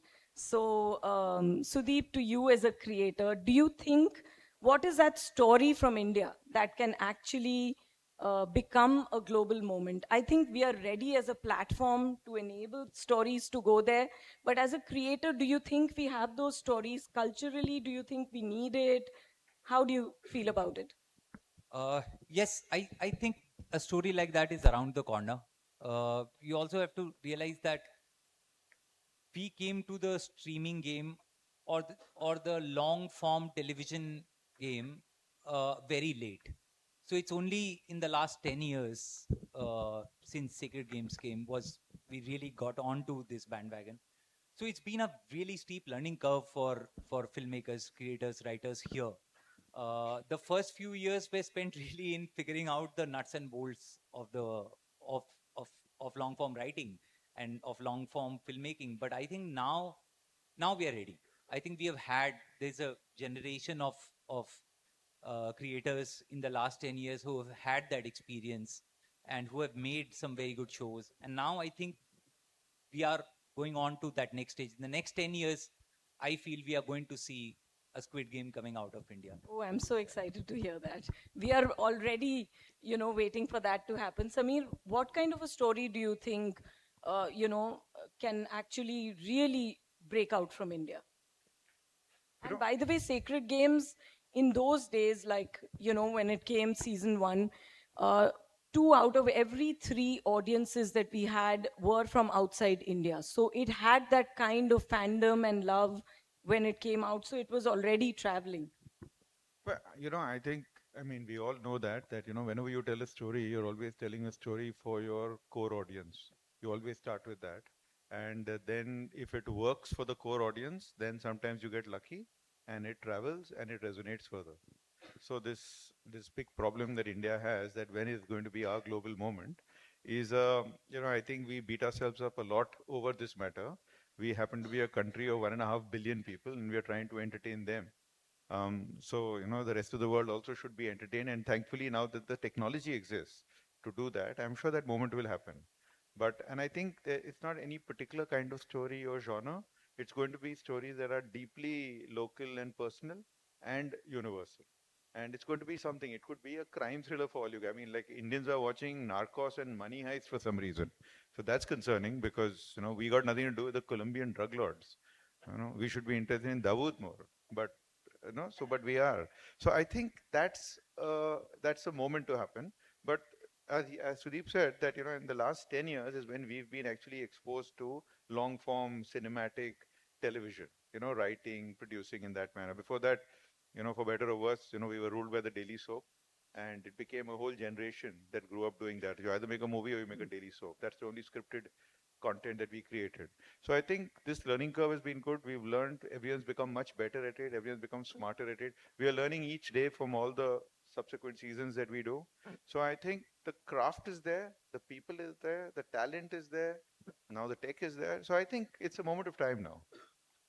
No, I think great point, Samir. Actually, the more local we are, the more rooted we are, the more we cater to our own audiences. Because also, the way streaming is designed, it has to work for your own audience, your own country. It has to become big in your country for it to actually travel as we go along. So I think that's a very important point. And we often forget there is nothing called a global story or a global success. And just one more thing on that is that even when you take shows that travel, among the four of us, we'll be hard pressed to name more than 10. Absolutely. So we say Squid Game, but that's one. Then you Yeah. say Money Heist, that becomes 2. Yeah. Then Narcos becomes 3. Yeah. Then you start struggling a little bit, like, oh, even this. So it's not like anyone else is doing it either. Yeah. It's just that we should and we will, I suppose. Raj, as an actor, what kind of a story do you think if you're looking at a script and you say, oh my God, this is going to work for people everywhere? Do you feel when you're reading, do you get that thrill sometimes that this could really be a breakout story? And I don't just mean global, like just a breakout. Like, how do you feel? We have such enriching literature in our country, and we have had such amazing stories from Mahabharata and so many other, textbooks. So I think somebody just has to write them because it's very engaging. It's a very enriching, great part of our literature and very rooted in our culture. So I think these are the kind of stories I think which would connect with our audience first and can also go, as we said, global, because I think these are the stories that people would like to watch that we haven't made yet, I feel. If we had to make a fiction series on you, Raj, on your life, who do you think should play you? Of course, not you. Oh, should play me? Oh, wow. First, he has to write it, for sure. Yes, Yeah, Sudeep has to write because he's it. one of the best writers we have in the And country. Samir will Yeah. produce it? Yes. Or you would want to produce it yourself? With that, we can talk about. Yeah. We'll be partners, yeah. I don't know. I think I haven't done much in life, to be honest, that somebody should make a film or a series on my life. I'm a very hungry actor. I would love to act in that as well. Yeah. It's a very interesting life for sure. Definitely.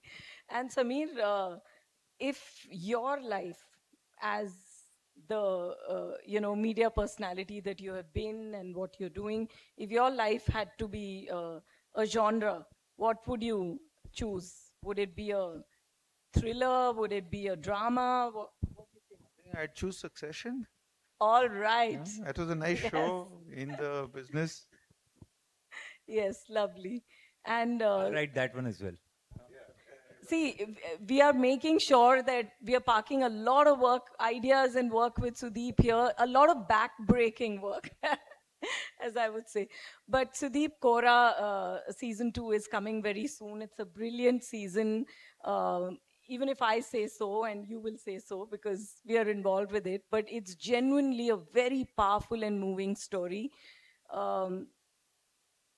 How did you, I mean, I know we can't talk about the topic, but, and you have been telling stories that are very deeply moving, but as a creator, do you sometimes feel that I want to shake this off and do something completely different?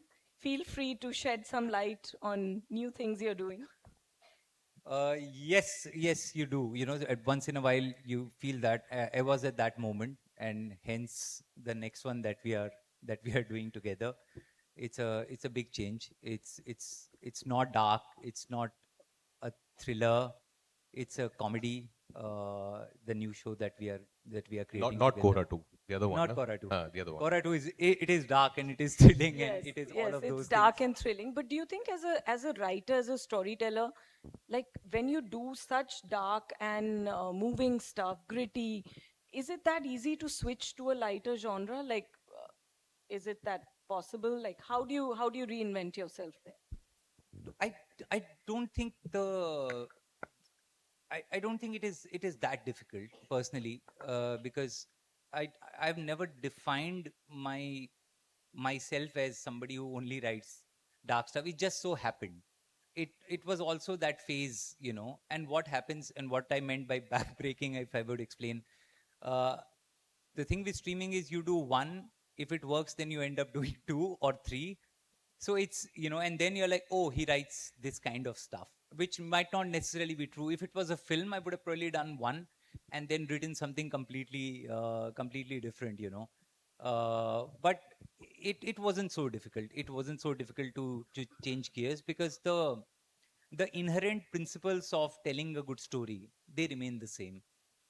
You know, it's just the genre has changed, but you're still looking at it from the lens of a storyteller, and you say, okay, this time round, instead of making them grim or making them flinch, my job is to have them laugh.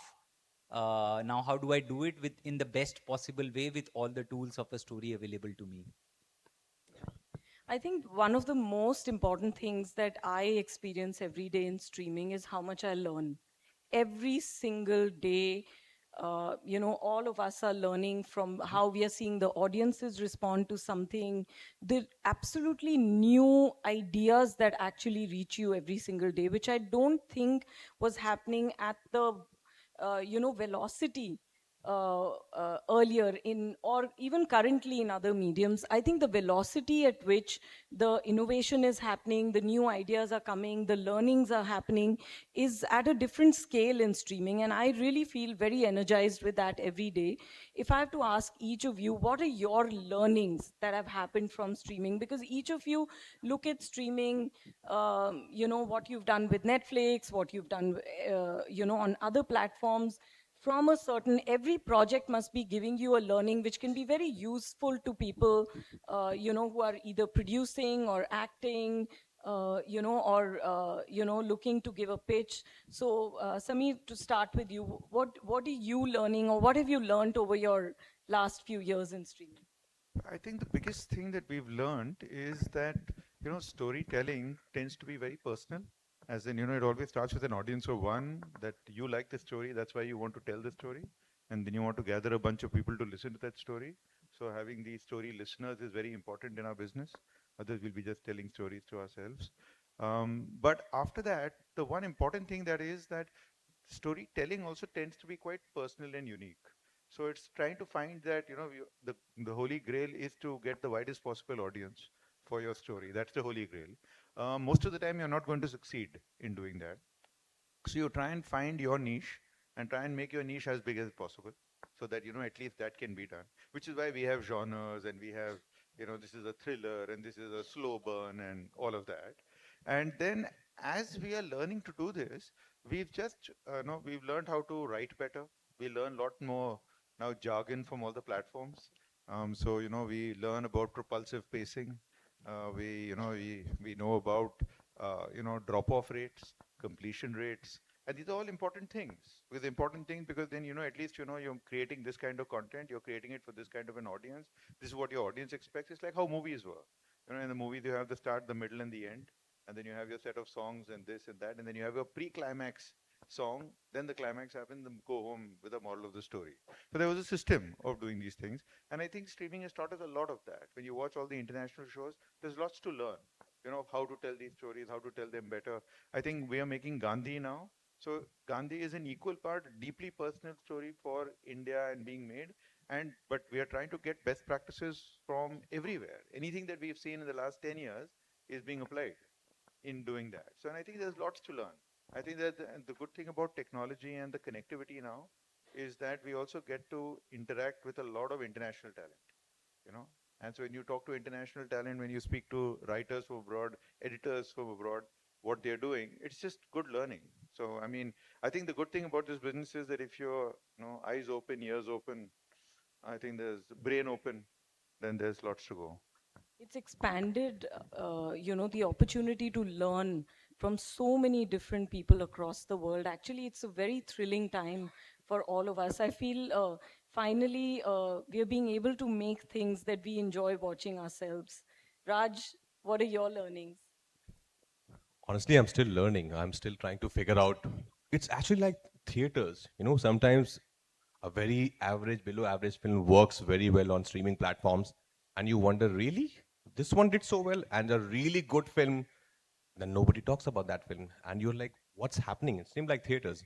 So I don't know. I think there's a lot of algorithm, there's a lot of data and analysis, which I think as creative people we don't understand. Like I'm pretty sure when Kapola made Godfather or when Manmohan Desai sir made Amar Akbar Anthony, they didn't think about ये मेरी target audience है इसके लिए बनाऊंगा ये state में इतना. They just wanted to tell those stories. So I think if that is something which I'm not saying about learning, but I'm saying that is something which I'm missing. That we have become, I feel, too analytical. Like we are becoming too data based. Yeah. And not telling stories which are from the heart, which I think Rishabh Shetty has done wonderfully in Kantara.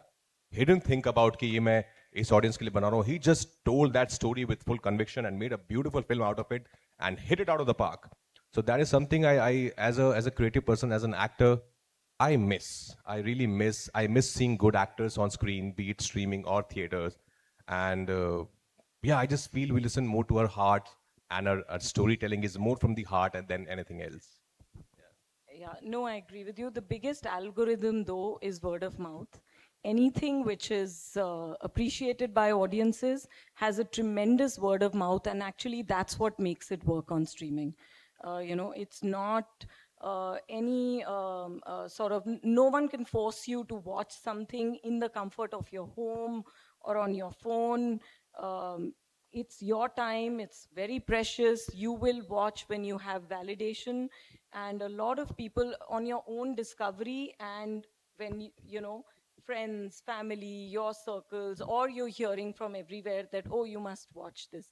So I think that is the strongest metric of what success is, or what love for a story is. And Sudeep, for you, what you as a storyteller have felt, or I'm looking to you as representing the creators and writers. Do you feel that the talent pool is growing fast enough? Do we have enough new voices? Are we, there is a huge demand to tell more stories, but do you think we are equipped to do that? I think we're getting there, but more needs to be done in that regard. I think writing is one area which we really need to focus upon. There are not enough good screenwriting schools in the country, and I think that's one area that's really lacking. Most of us learn on the job, which is doable, but it's also you're not coming in. If you have to come on the job and learn the basics, it's a little it just makes the process a little difficult.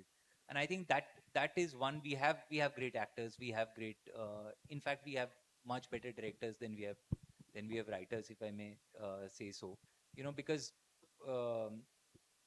it's a lot easier to learn direction while you're working in the filmmaking process. With writing, it's a little tough because it's mostly, especially with what happened with films was there was one writer writing it. So in one film, there was one writer getting trained instead of, say, 5 or 6 ADs who are getting trained while they are working in the direction team. And I think that's one area which needs improvement. We need more of that. But it's a better scenario than what it was, because we all just came in blind. And I remember my first writer's room, and the writers came in the first day and said, okay, what is it that we do in the writer's room? And I was like, we'll figure. You know, it was really that, because we had really no idea how to write a series, you know, and or how to even work with each other. And it's really been, you know, upwards, steep a learning really curve. steep learning curve from there. But just given the amount of work that's happening now, and it suddenly exploded. We weren't really ready for it, and you know, and in that sense, there was some shoddy job also that was, you know, that was greenlit or that was coming out because, you know, that was the need of the hour. But I hope going forward there is a little more effort that comes from the industry itself, you know. No, I completely agree. And I think you've made a very pertinent point. And before I've been asked to throw to the audience for some questions. So to them, not to me. Uh, but I completely sort of second that. I think the future of streaming and considering it allows stories of all kinds, such diverse, rich storytelling that can come from all corners of India and really represent our audience and delight our audience.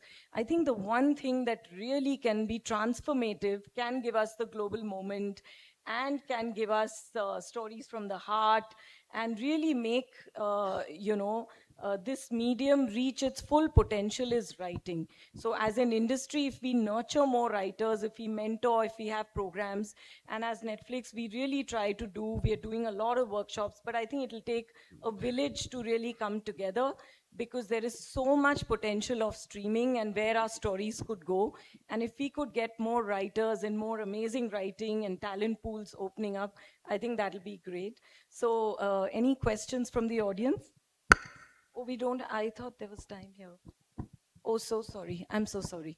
Okay. Yeah. I just want to ask There's one question. Mr. Rajkumar, what kind of the latest generation movie, AI movie, you would like to perform? It's a wrong person to ask. I'm not somebody who's very much in favor of AI films. Okay. Yeah. Thank you, Raj. A machine is a machine. It can never replace humans. Very well Because answered. it can be a So we supportive can take tool, one but last question. it can be a One last supportive tool, question. but not you can't be totally dependent on that. Thank you. One last question, ladies and gentlemen. Maybe from the youngest person in the hall, we can take that question from. Hi, my name is Abhigyan. I'm founder of DCverse. We are working on real actors for AI productions. Now, that being said, my question is to Sudeep. When it comes to writing a film, how much is that being inspired from the memes? Because in recent films, you're seeing a lot of dialogues in the films being inspired by the memes or the common dialogues that people say. So how much that comes into the picture while writing the screenplays or dialogues? Again, I think you're asking the wrong person. I am not on social media, and I don't look at memes. I've never looked at an Instagram feed. So really, I'm one of those. That's why he writes so well, because he's not on social media. Thank you very much indeed, ladies and gentlemen. A huge round of applause for Thank you all very our much. distinguished speakers. And before we close the session, I would like to invite on stage Mr. Prasanjit Chatterjee, who's a renowned Bengali cinema actor, to kindly do the honors for us on presenting a token of appreciation to all our eminent panelists.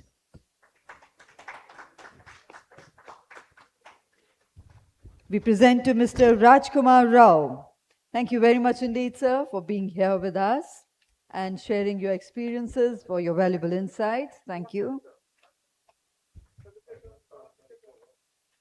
To Mr. Samir Nair. And Ms. Amita Sarkar presenting a small token of gratitude.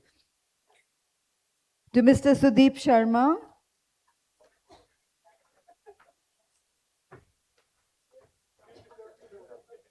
And to our distinguished moderator, Ms. Monica Shergill.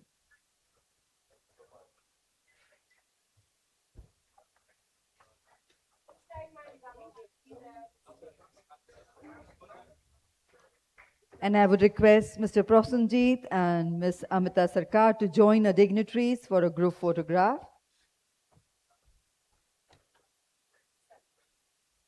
Let's have a group photograph before we close this session. Amita ma'am, may I request you to be in the center, please?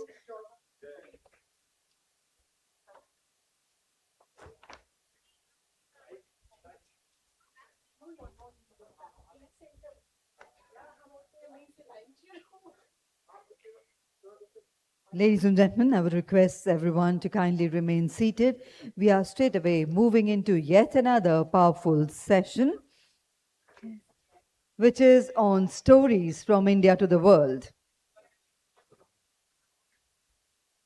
Just give us a few minutes while we arrange the top table for the next session.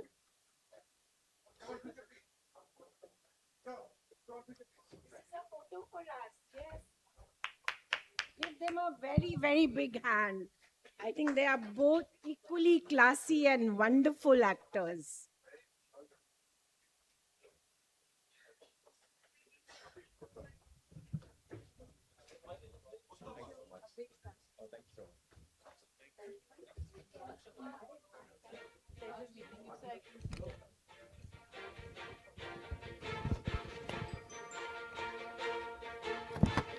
Ladies and gentlemen, kindly remain seated. We are just getting the stage ready for the next session on stories from India to the world.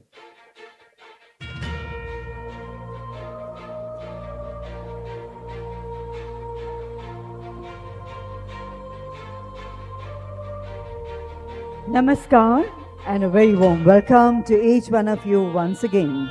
We now step into a session that looks for beyond borders into a future where India's stories travel the world not as exceptions but as global mainstays.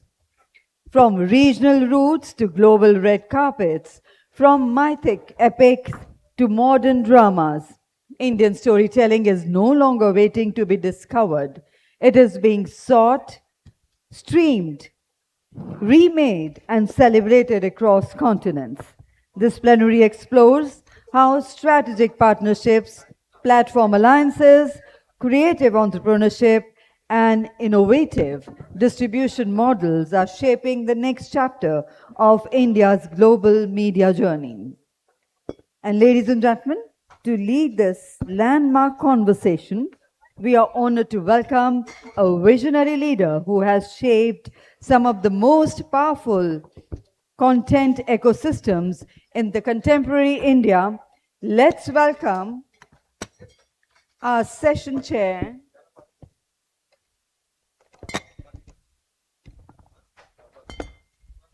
So, ladies and gentlemen, we are awaiting the arrival of our session chair and other dignitaries.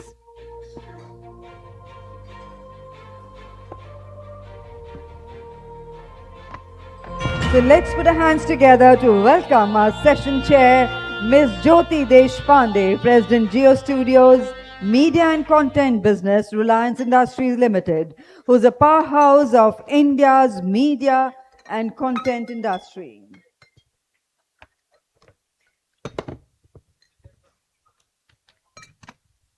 Ladies and gentlemen, we also welcome all our stellar panelists. Our first panelist is a global industry leader shaping international collaborations across studios and storytellers. Let's put our hands together to welcome Mr. Charlie Morrison, Senior Vice President, Thunder Road.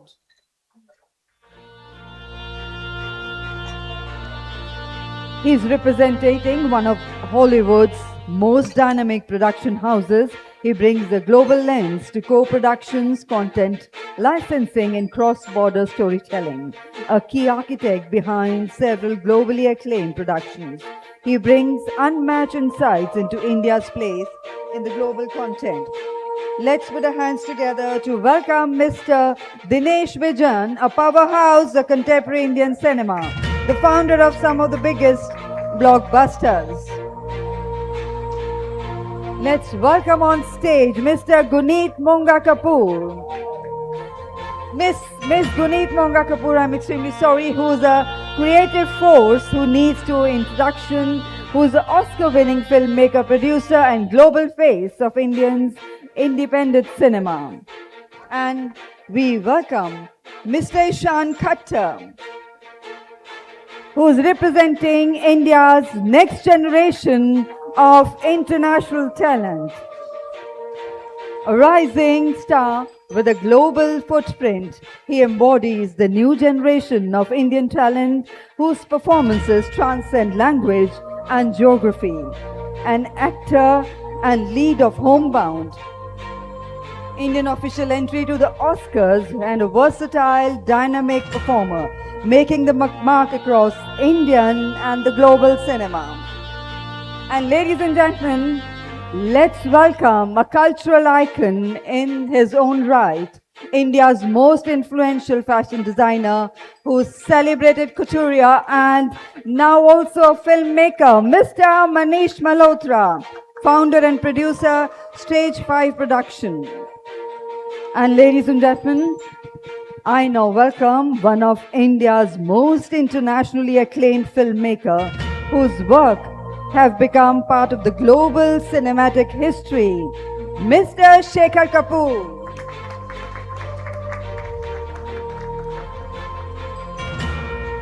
And finally, a master of craft, genre and cinematic tension, Mr. Sriram Raghavan, who's the National Award-winning filmmaker celebrated by redefining Indian thrillers with unmatched finesse and originality.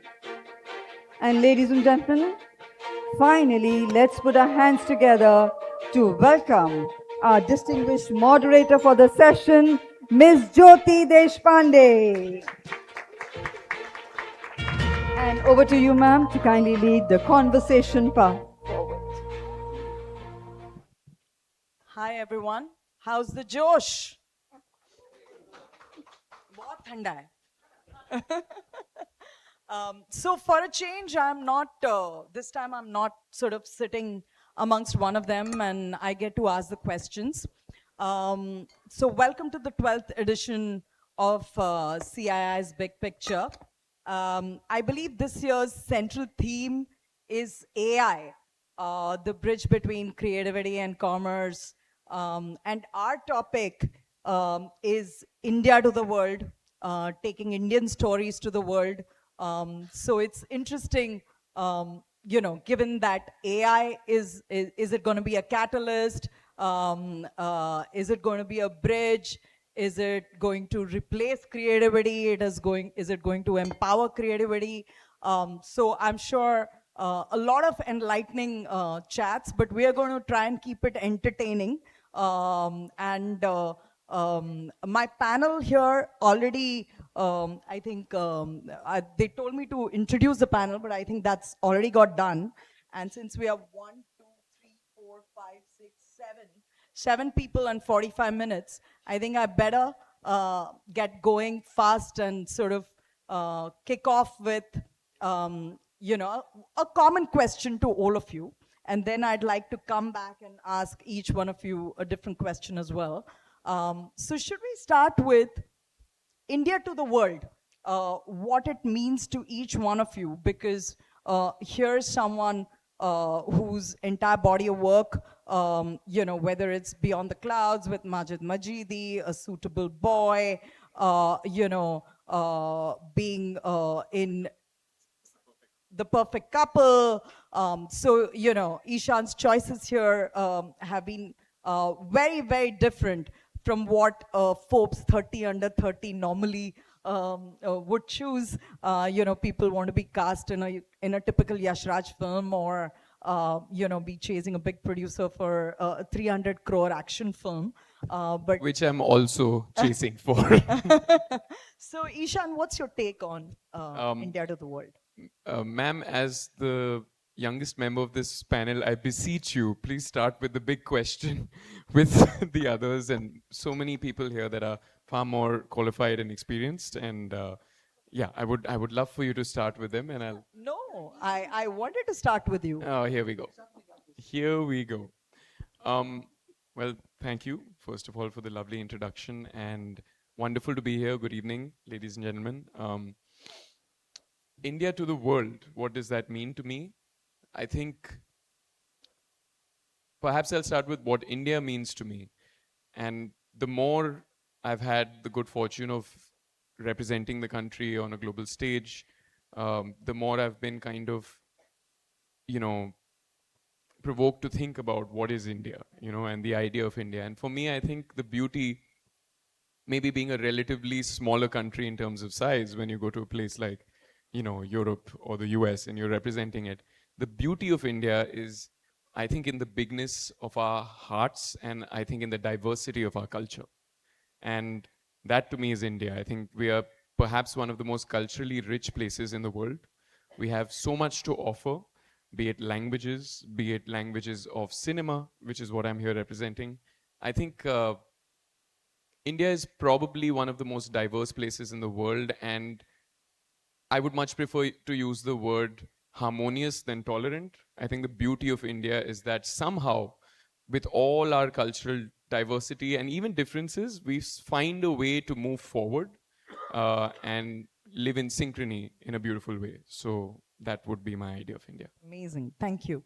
Now, before I pass the question on to Manish, you know, we think about how Korean content has broken out in the world.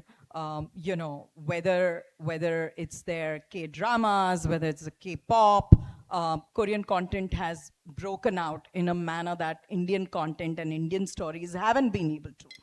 And that has been, it's a beautiful case study of how systematically Korean culture, you know, was first, it went mainstream, whether it be Korean food, whether it's Korean fashion, Korean music. So it's a great sort of case study for us to sort of learn from.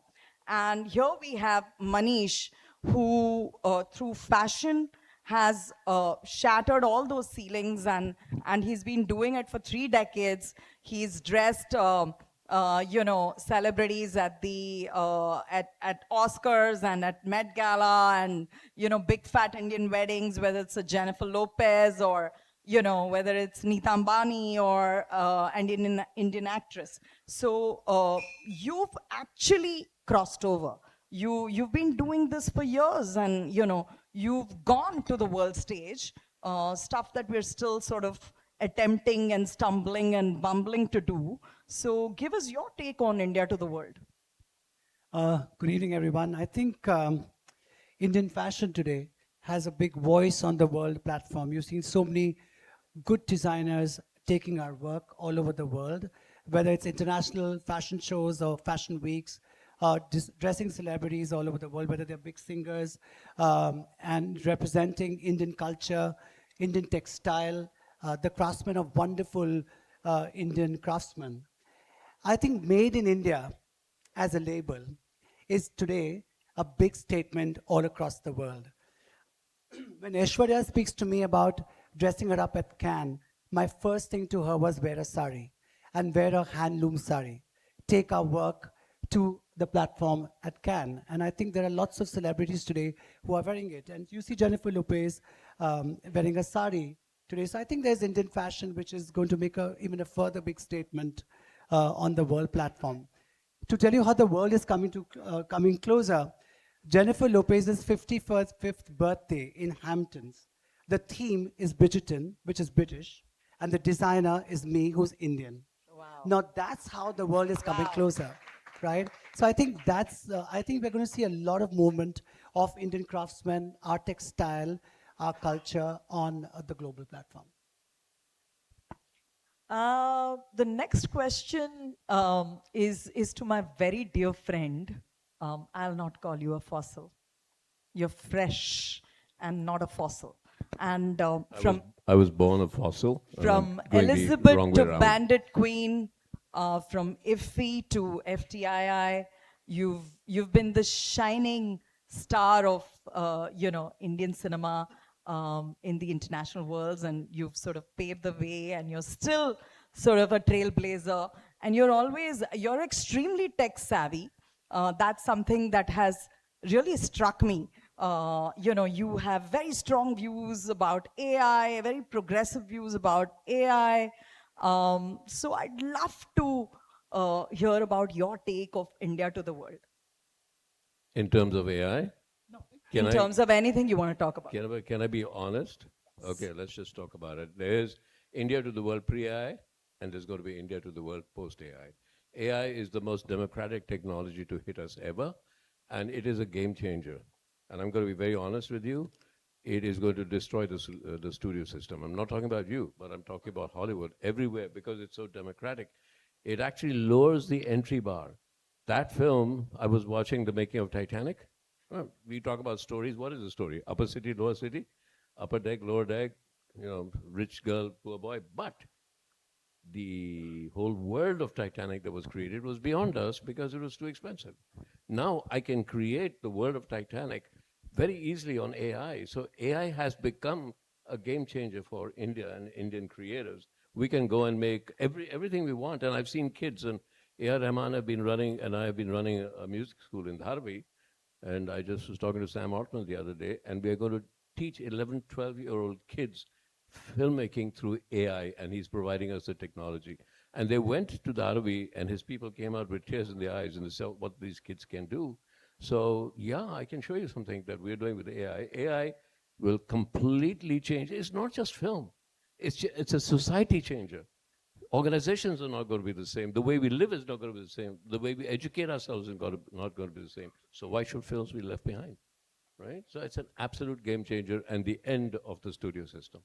You want us to show Yeah, something? sure. Let's see if it works. Yeah, it's AI, so who knows? Yeah.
So it's been a story that I've been writing for 10 years. Stories don't get written, they evolve because you have memories and something connects and then something connects and something in your brain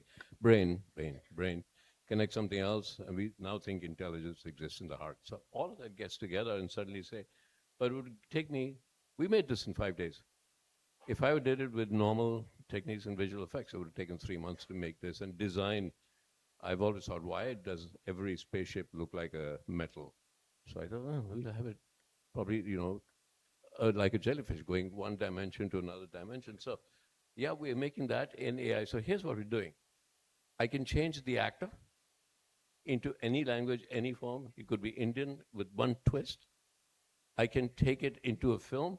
I can make it into a series, but it's more than that. I'm going to make this, what we're planning is to make it open source. What does that mean? Anybody can take anything from this and make their own series out of it, right? And then they only have to pay me 1 cent on the dollar. And they have to then make it open source. So hopefully we're creating a rainforest of the ideas that we have. I could not have done this on film, but I can do it with AI. So that's the whole issue. I did think I'd do Mahabharat like that, but I thought some American kid is going to make Krishna as gay and I'll be in trouble. So then I wrote my own story, and then we're doing this. So that's what AI can do. Amazing, amazing. So Dinesh Vijan, Stree 2, 2024's all-time biggest blockbuster, Chhawa 2025's highest grossing film, the fastest growing production house of the last decade. You're making 21 and you're making a horror comedy franchise, and now I believe you're also making Mahavatar. However, you've known to be a storyteller that is quintessentially commercial Hindi cinema. So what's your take on India to the world, and what's your lens? Good evening, ladies and gentlemen, and thank you, Jyoti. A lot of that journey wouldn't have been possible without you, so thank you. I think we are here, we're at Waves, and just the fact that we're having this conversation, I think India's ready. And more than ready, it really wants to go global. I'll take a little bit of cue from, what Manish was saying. I think in order to go global, you need to quintessentially be you. And I think thanks to so many people like Manish, it's also become very cool to be Indian. We are no longer aspirational to the West, and, we're proud of who we are. And I think that's the sweet spot in content that we caught. And I think that helped us. While I say that, I still feel that since we have such an active audience, we are still 80-90% dependent on India. And I think it's time, that's why we are at Waves, to take cinema global. And to add to what Shekhar sir was saying, that the power of AI is not possible to discuss in 1 hour. But the biggest note to take is it's democratic. A kid sitting somewhere can use open source AI and create something so wonderful, and it can be appreciated across the world. And like you said, that it cannot be controlled anymore. And that's the beauty of it, and that's why everyone's scared of it. So I think there's going to be infinite opportunities. For us at Maddock, what we are trying to do is we have a labyrinth of stories. Our culture is probably the richest and the oldest. And I think those stories, with the help of how connected the world is because of technology and AI, it's time we take it to the world. So we're going to spend more time trying to go across the border. Till now, all that growth has been very sporadic. A Hindi medium worked in China. We still depend very heavily on the diaspora audience. There have been very few stories, even as India, that are broken out, but I think the time is now. So for that, you need partnerships, you need collaborations, and you need those minds that are across India to be connected, not just depend on the cities. And I think that's happened. So we're going to very actively try and make films for the world, but not forget where we came from. Amazing. So Charlie, you come from a company that's made Sicario, Star is Born, and if those two films don't mean anything to you, I'm sure John Wick will. So it's a company that also made the mightily successful John Wick. I don't know how many narrations I've sat in where a filmmaker comes and says, it's John Wick meets Extraction. So it sort of became a reference point to that genre of films. And but Charlie is here on this panel, not because he made all those films, but because he's currently in India in pre-production for a film called The Peasant, which is written by Dev Patel, our very own Dev Patel. And it also stars Dev Patel. And it's set in India with Indian setting and Indian characters. However, it's an English language film. It's a Hollywood film that's being made for the global audience. So Charlie, your take on India to the world.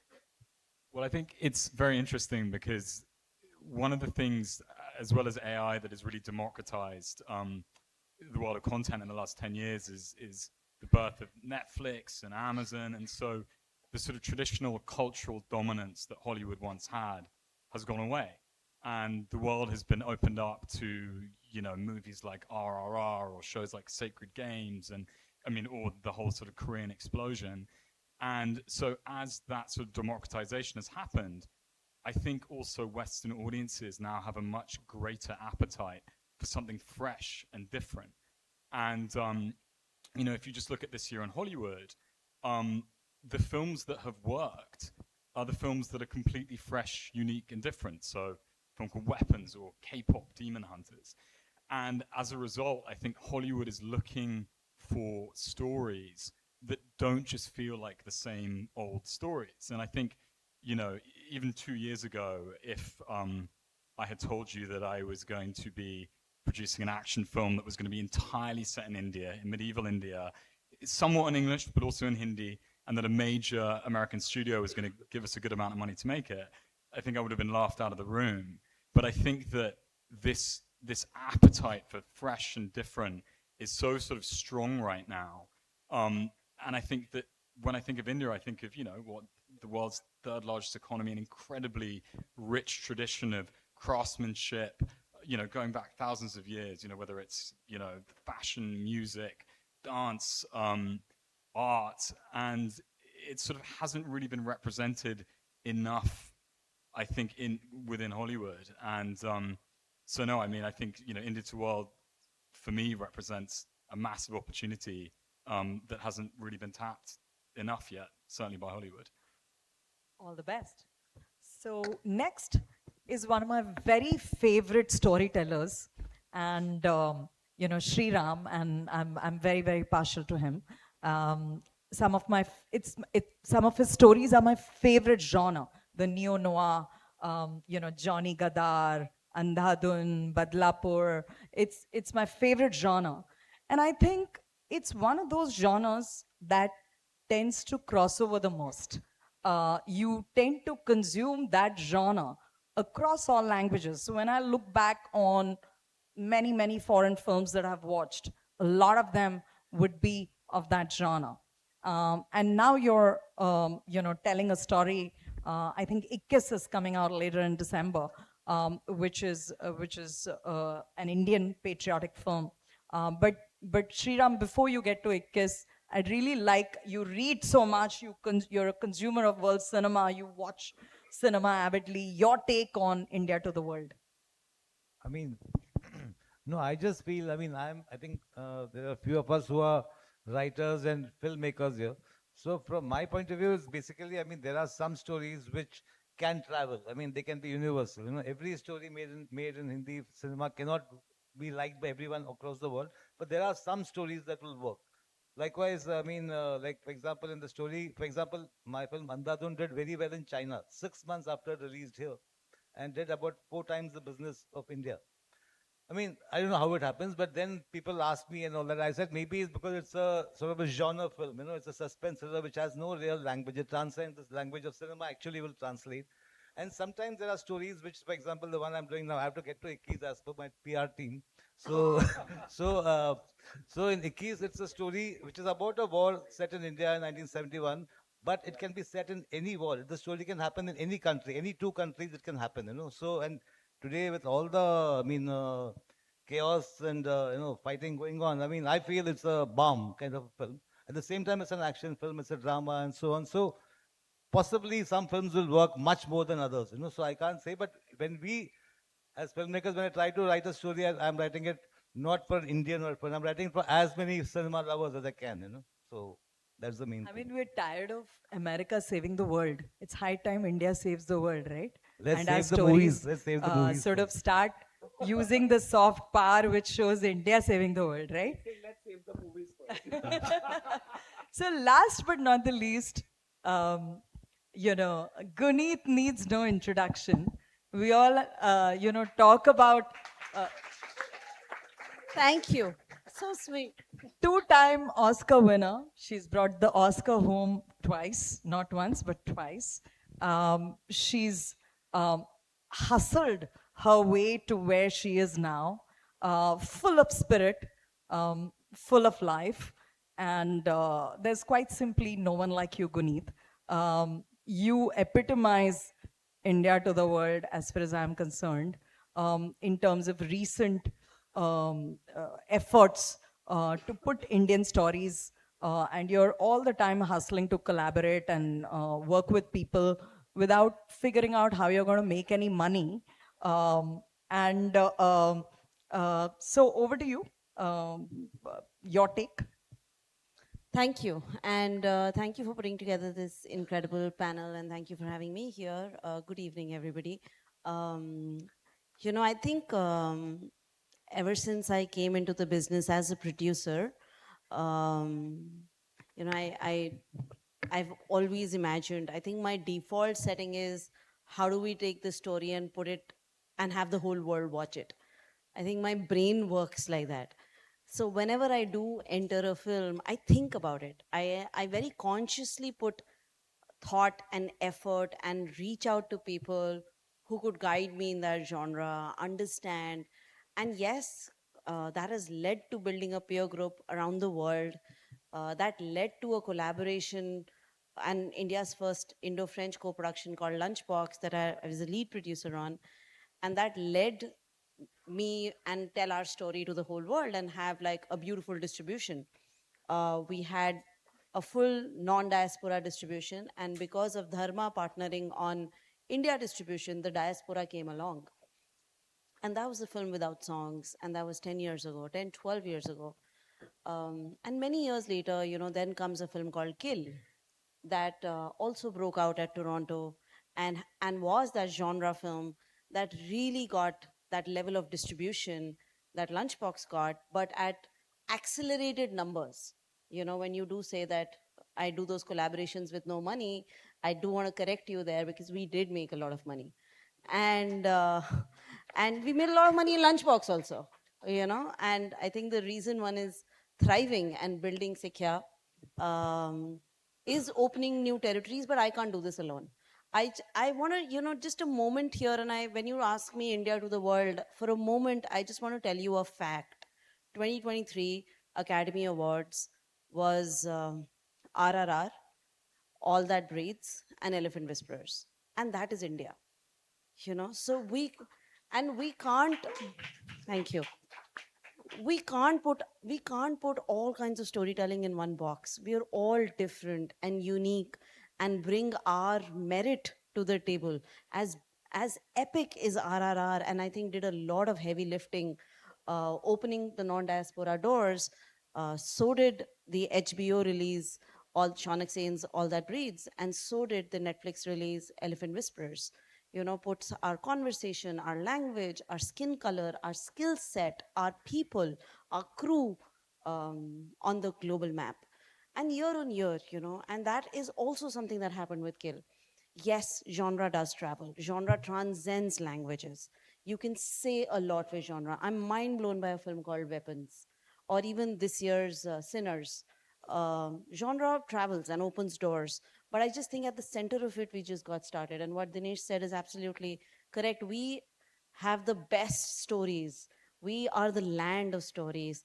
And I think it is on us learning and building those collaborations early on, having those conversations early on, because a global distribution needs 6 months of roadmap and of a plan. It just doesn't happen the day you finish the film.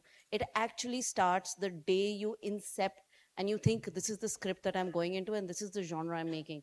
That day you decide who your global partner will be and how do you plan to distribute it, how do you plan to take it forward. We live in a world of 100% equity. We actually make many films, and money through studios and making films comes much easier to us than in Europe or even in US. There is a certain science to how everybody works. So we have a banging and a thriving diaspora. And I think we are still a very long way out when it comes to building the non-diaspora. So yes, there will be a Coda, there will be a Minari, there will be a Past Lives, there will be an Everything Everywhere all at once. And then there is your big Black Panthers of the world. So the whole range is always there. There is the independents and there is the mainstream. So somewhere in between is what I do. Thank you for that, Guneet. So I think my next question, I'll go to Dinesh, sorry. The question would be, Hollywood sort of makes 35% of its revenues from domestic US, and 70% of their revenues comes from all the international markets that have embraced Hollywood. For us, it's the reverse. 70 of our revenues comes from India, and we're just about getting our deliveries out on Wednesday or Thursday for a Friday release. And about 20-30% of our revenues comes from outside of India.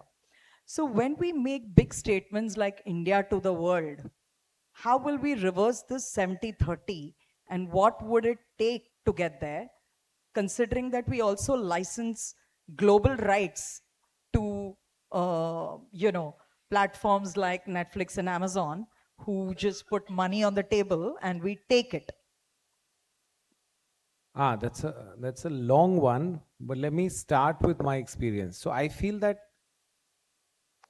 when an Indian filmmaker early on makes a film, he's just trying to not lose his house. And if somebody comes and gives him money, like it happened with the East India Company a long time ago, we'll sign anything.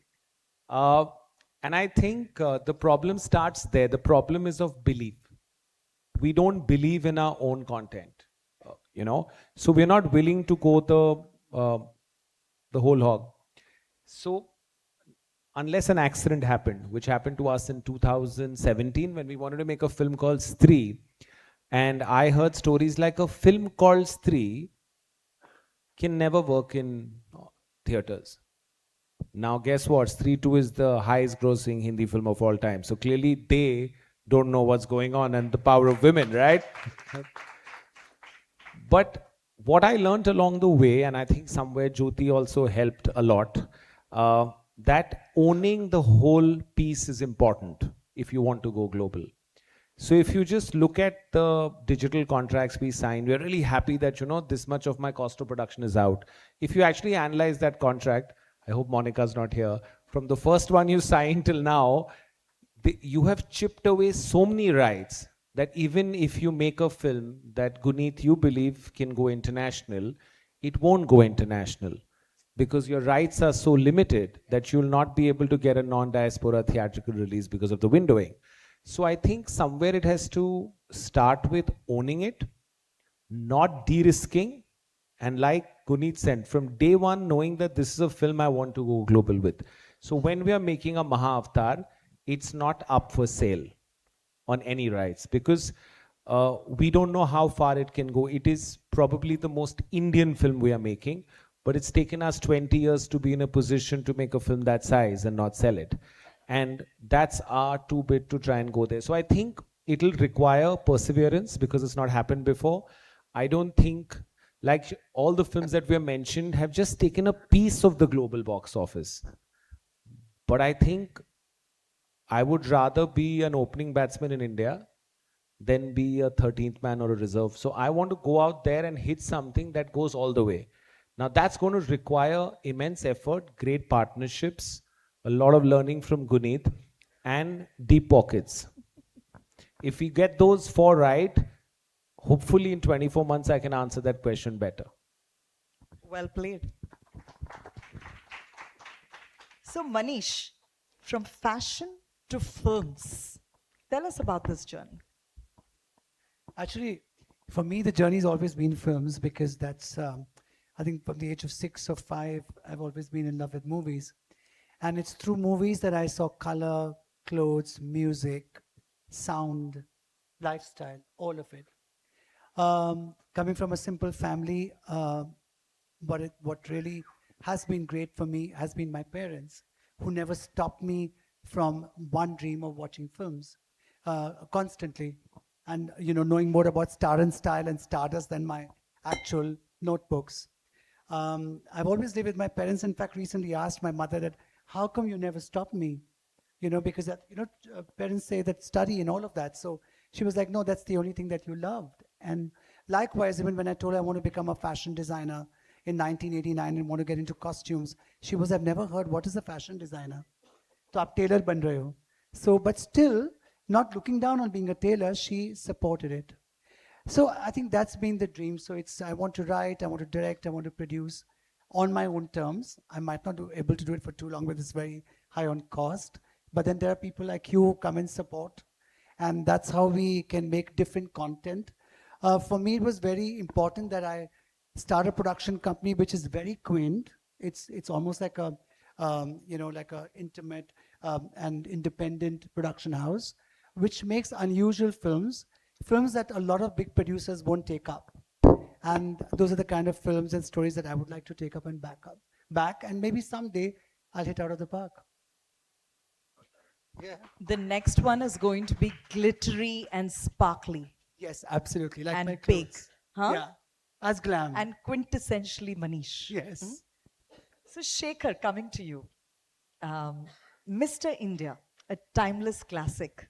Mausam. Every time I think about Mausam, Masoom. sorry. Every time I think about Masoom, Masoom was a brilliant film also. Mausam is great as well. But Masoom, I mean, I don't think I've ever cried more in a film as I have cried, and we were talking about it the other day. So tell us about these two, and tell us about what are you thinking about, and just a peep into your mind. Just something that he said about the family that he comes in. My dad could never understand. I was a chartered accountant who stepped into cinema, and he said, why would you want to do that? Why would you want to? He could never understand it. And then Elizabeth was nominated for 8 Oscars, and it was nominated for the best film. Those days it was only 5 films. So I called my dad, and this is how the conversation goes. Middle class, that's how it goes. So I said, Dad, my film has just been nominated for the Oscars. Well done, son. Dad has just been nominated as one of the 5 best films of the year. Well done, son. Aren't you proud of me? Well done, son. Long pause. Doctor, okay? He said, Peter, does that mean you'll get another job? That's the background we all come from, right? And we had to. So I always make all my films as if I'm every character in the film. So it's tough. But Masoom, I was Nasiruddin Shah. I was Shabana Azmi. I was everybody. Because till I can become and be the character, I don't know how to write or play the character. So here's the question. Was I Mogambo? The film? Were you Kush? Here's what I did. There was a mini-me. There was an 11-year-old boy sitting next to me all throughout the film. All throughout when I was shooting Mr. India. After every shot, I would say to that 11-year-old kid, me, 11-year-old, saying, how was that? Arey bahut boring hai yaar, kya karta hai? So that I would redo the shot. And it literally, there was another person sitting there constantly telling me if this would work with kids. And I remember when I spoke to Amrishi, and I said, Mogambo, and he said, Acha, kya, batao? And I said, you have to play it as if you're playing Shakespeare. Huh? Mr. India, Shakespeare? I said, but imagine you're playing it to kids who've never seen Shakespeare. Okay, what else? And I said, imagine you're playing it to kids in a village who've never heard of Shakespeare at all. And that was all my instructions to him. And that's how Mogambo Khushua came, I mean, other than the dialogue. So it was a film I had most fun with, much more fun than Bandit Queen, so I have to tell you. So no, I just enjoy the idea. I become the character, I become the film, I talk to myself. And it's an internal journey, making every film. Masoom too? Masoom was a very internal journey. Yeah, Nasiruddin Shah. My first film, he said, Acha, haan bhaiya, he was a big star and big. I said, okay, now tell me about the character. I said, Nasir, he's human. And he said, that's the best thing I've ever heard. I said, I don't know how else. He's human. That's how we make films. We become humans. And they are human beings. I know, I've just got to see your film. You just become a human being in that film. That's how they're made. That's how cinema is made. Talking about simple families, my mother still asks me, kuch kapde bike? So I said, हाँ बिक रहे हैं, बहुत बिक रहे हैं. I live with my mother. So every day she asks me, कुछ कपड़े बिके? I said, Mama, you make me sound like I go with saris to every door and said, Madam, sari kharid lo. So that's how it is. So coming to Ishan. Ishan, you're traveling a road less traveled. And your choices are very different. They're very bold. And they are absolutely, your body of work is something that any 30-year-old in the film industry would be envious of. So tell me, what do you look forward? where do you want to go? Is an Oscar a next goal? Is a national award the next goal? Or do you not bother about any of these, and it's just the stories that make your heart beat? What's your process? Wow, that's a lot to unpack, ma'am. And thank you for paying that kind compliment. I think all I've tried to do is find myself through what I do and try to be authentic to that. And when you say, is it the next story that excites you? I think it's always, for an actor, the next story, you know, the next character, the next world that you get to play in is always the most exciting thing. Of course, what you just mentioned right now, these are some of the most, you know, the biggest honors in the world. Having the recognition of, say, an Oscar or a national award would mean so much more to the journey and to the empowerment of a young actor. But, you know, right now, being with the journey of Homebound as the official entry, the official selection for the Oscars from India, and representing India to the world, I think I'd like to borrow a leaf from what Dinesh sir said, and I really, really admire what he said about as we go global, the question to ask yourself is who we are, and not, you know, lose sight of that. And if I can kind of connect that to the larger thought of AI, I think as we use AI, the way I see it, as a tool to tell stories, the question is, whose story are we telling? And that begets the question, who are we? And that is human. You know, that is what Shekhar sir wonderfully said, is just be human. And that's what I hope as we go forward, is that we're able to really delve deep into that and more efficiently tell our stories, but tell our stories, you know, that are specific to us. The one thing that, while I admire the technical proficiency and the possibilities that AI brings to the table, the one thing that I still question is, what can it not do? And when you type on ChatGPT, you know, what would you want from the human experience? AI will always tell you to feel, to be able to feel. And I think that's what we have that is extremely special, that we can feel and we can connect. And that's what cinema is to me. And when you say you cried the most watching Masoom, the question I would, you know, want to ask is, would you be able to cry watching a film? I don't know if we're there yet. That is completely generated by AI. So I just want to be a part of more human stories. I'll go wherever the good work is. I'm very proud that I'm able to represent a young Indian male to the world in a way that perhaps is new. And I want to double down on that and just be a part of bigger stories, wherever they come from, and bring my unique identity to it. Amazing. Thank you. Charlie, can I come to you?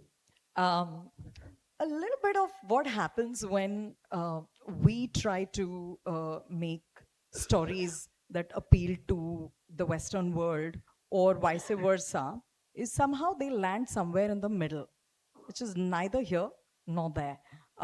You know, if you see the more successful crossover films, whether it's Parasite or Crouching Tiger, they were all, you know, very much local films, true to their local culture, and they broke out and crossed over to a wider market after an Oscar win, etc. So when you look at a film like The Peasant, how are you thinking about it? Are you thinking about it as a Hollywood film, and you know, it'll also do well in India because it's got Dev Patel and we've shot it in India? Or do you think it's something that can straddle both cultures seamlessly? Well, I'm just going to interfere. I'm so sorry. I'll forget otherwise. Do you know what the most successful Indian film overseas has ever been? Nobody knows that. It was Avara. Yeah, did $30 million at that time. Russia. Yeah, Russia and the middle and the whole of Eastern Europe and South America and everywhere. We've never tried. That would be about almost 600 million today. So not since Avara. So there was a time when we absolutely expressed our cultures, and Avara still stands as the biggest hit ever overseas from India. No, and I think it's interesting, and just to pick up on what Isham was saying, I mean, I think at the very beginning, it's just about a character in a story.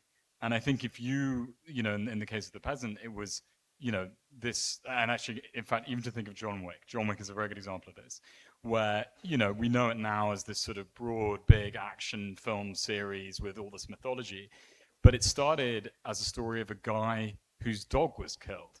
And you cared so deeply for this guy whose dog was killed that you were then on this road with him, you know, for the rest of the movie.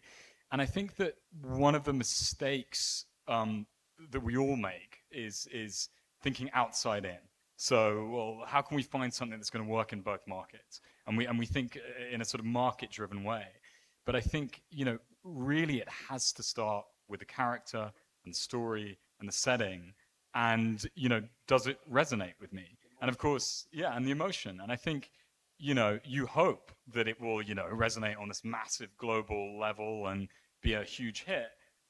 But maybe it won't, and maybe it'll only appeal to like a small subset, and that's okay. And so I think, you know, just thinking about the one that I'm working on now, it really started with the character. You know, we read the script, and it was about this guy who's a peasant, and the family that he's living with gets killed, and then it's all about his journey. And actually, it wasn't originally set in India; it was set somewhere else. And Dev came on board and just said, "It feels familiar to me. I feel like I've seen this before.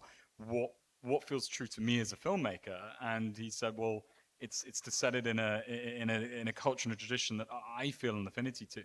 And I think that when he did that, that made it something else, that made it feel bigger. And so, you know, I think we responded to it because, of course, we hope it can be global, but that's not the reason why we're doing it. I mean, I think fundamentally it's because it was a story that we just responded to on its own merits, basically. Thank you. So, Guneet, I think my question to you would be, you know, we talk about how sort of co-productions are funded abroad, how, you know, a French co-production, US co-production, a little bit of tax credit money, and, you know, how used to make films the traditional way. And those things, those ways of making films would also help break into the festival circuit, have meaningful distribution. So it was more than just funding, because those strategic partners would open doors.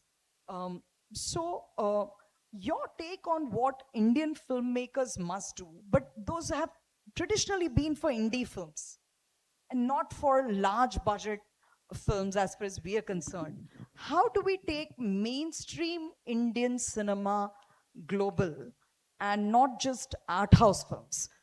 Your take on that? I'm yet to do that. But I think Mr. S.S. Rajamouli is on the road doing that. I think what they did with RRR was absolutely exceptional. You know, I think about it often. You were part of Devdas, and it had a magnificent Cannes premiere and magnificent sales around the world. You know, when you look at a Crouching Tiger, Hidden Dragon to do like, you know, $400 million in 2001 globally, and you look at, you know,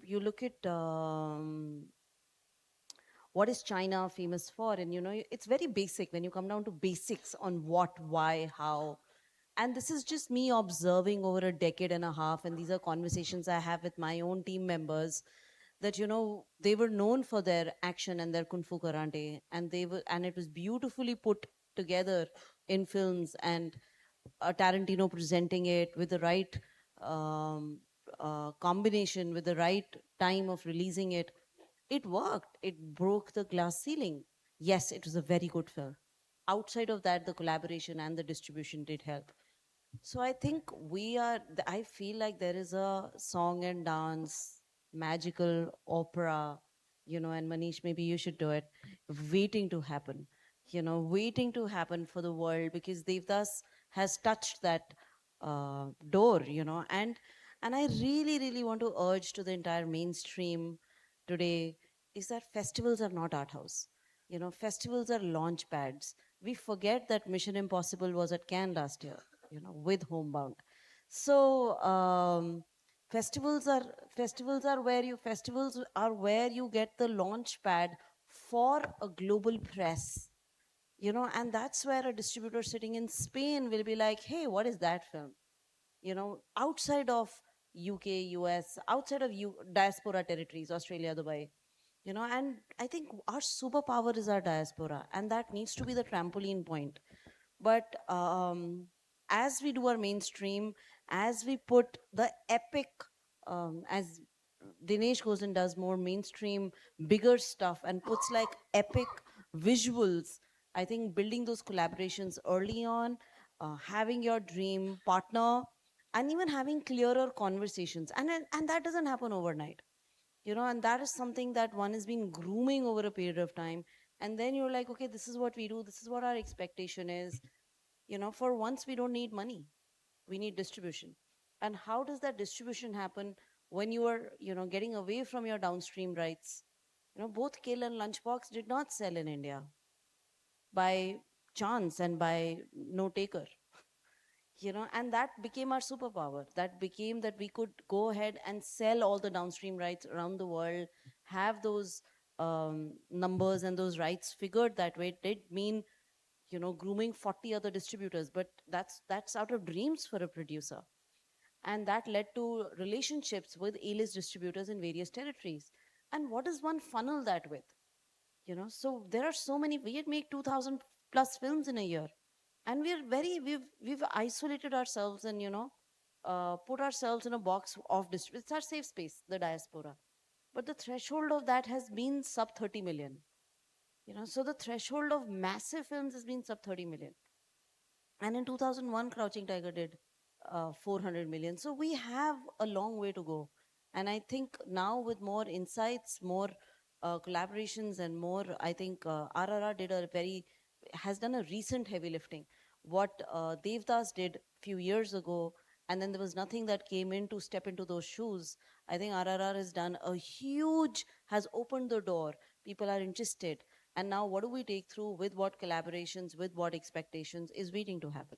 I think the story is incomplete without mentioning Shah Rukh Khan, because I know we mentioned Raj Kapoor, but personally I have worked on so many films of Shah Rukh Khan which have opened you know, markets, local markets, not diaspora, beyond diaspora markets, and successfully Devdas being the first of them. But still we have a very, very long way to go. I think very exciting. It's very exciting. As a producer, it's a massive challenge, and it's damn exciting. I Because think now we have all the inroads to do it. If I may add something to that, Yes, ma'am. please. I think what she said, and especially taking the example of such glorious films like RRR and Devdas, the one thing that I think they have in common, and we had the good pleasure a few weeks ago to have a screening of Homebound hosted by our executive producer and, of course, the greatest cinema legend, perhaps, yes, you said it, Martin Scorsese. And he put it so beautifully. He said, the more specific, the more universal. And the one thing I think that these two films have in common is that they're specific Indian stories, you know. And I think what we can do to take India to the world, as far as India to the world is the conversation, is tell our own stories and fill them with these specificities and these details that, you know, only we can bring to the table. And I think there will definitely be a demand for it. Absolutely. I You think know, the world is the waiting film for our that's really making waves right now at this moment worldwide is Kantara. And because it is so rooted, and that's what we sometimes miss. Korean cinema and Korean content does well because it's very Korean. And our films that done RRR is very Indian. It's rooted not only in India, but the culture they come from. And Kantara comes completely rooted in the culture it comes from. So people overseas are looking to stories that make sense to the people who make the film. So the common theme that's coming through is that we need not look outside. We just need to look within. Our stories are here in India, in our culture, in our mythology, in our everyday stories. It's a lot more than just talking about poverty in India. You know, the Western lens for a very long time has been to present India as a very poor sort of country and sort of revel in that. But we're now proudly showcasing a very different side to our country, our hearts, and how we'd like to project ourselves and how we'd like to see ourselves. AI is definitely here to stay, and it's not something to be scared of. We embraced the smartphone, we embraced a laptop, we kept up with technology, and we should look at it as a tool that'll help us tell our stories better. We used to say we're only limited by our imagination. So now we'll be only limited by our prompts.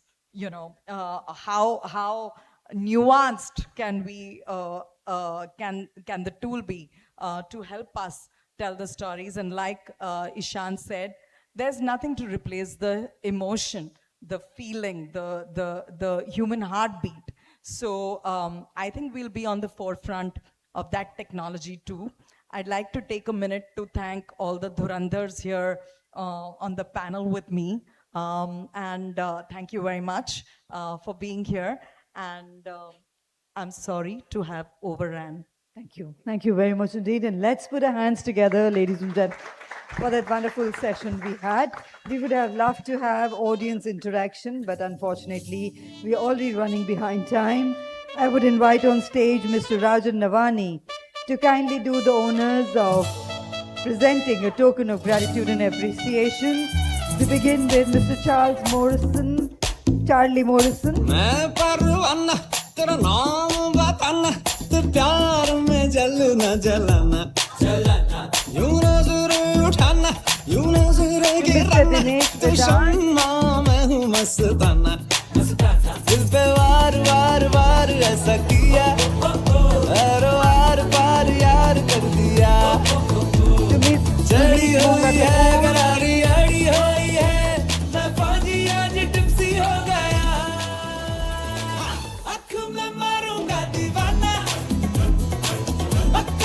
Swati, play it. We wanted a few steps of dance, so Vishan quickly played. On popular demand, ladies and gentlemen, yes, let's cheer for Ishan. And also let's all of us wish Jyoti all the best for Dhurandhar. Can we play the song? Yes.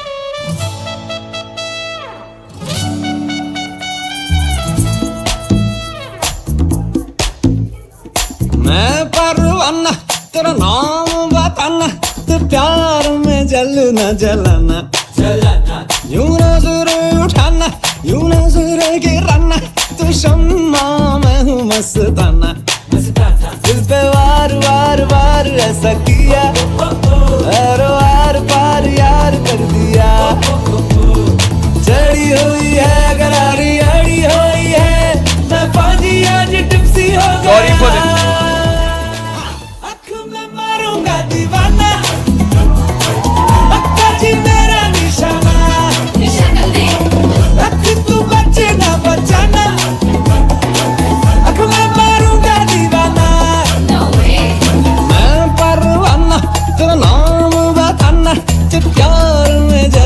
जलना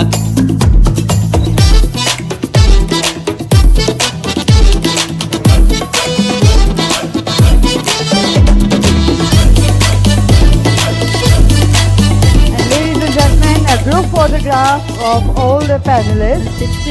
Mr. Rajan Navani, Miss Amita Sarkar, ma'am, kindly join the group photograph. A group photograph. I would request everyone for a group photograph, please. A group photograph, please, sir.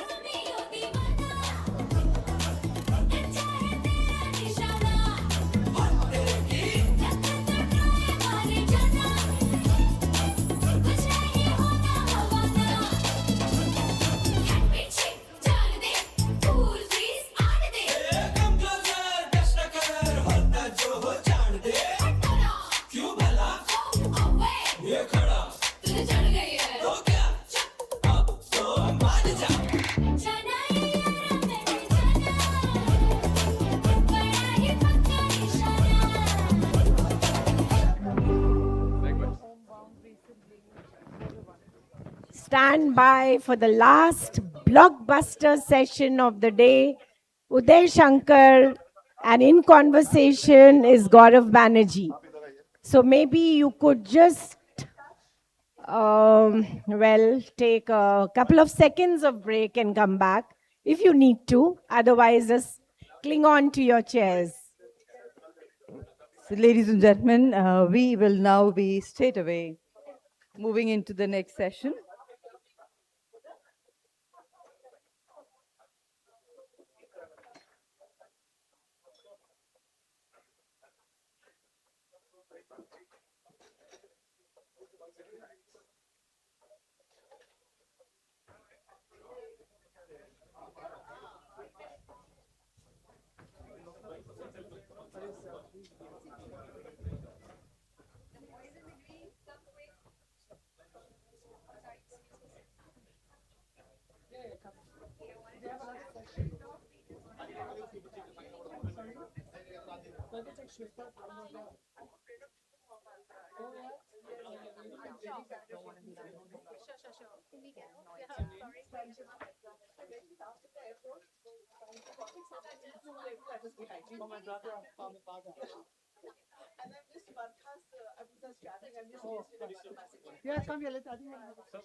Ladies and gentlemen, requesting everyone to kindly stay with us.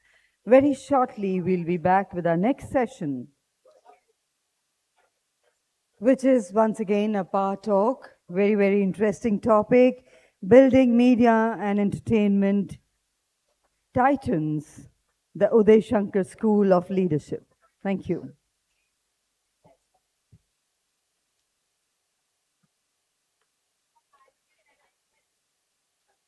Uday Shankar ji will be joining us in a few minutes, and we will go ahead with the proceedings of this session. Thank you.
Ladies and gentlemen, requesting everyone to kindly join us inside the hall for the next session.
Ladies and gentlemen, once again requesting everyone to kindly take their seats inside the hall. We are ready to go ahead with the proceedings of our next Power Talk. Something on a very interesting topic, that is building media and entertainment titans, the Uday Shankar School of Leadership.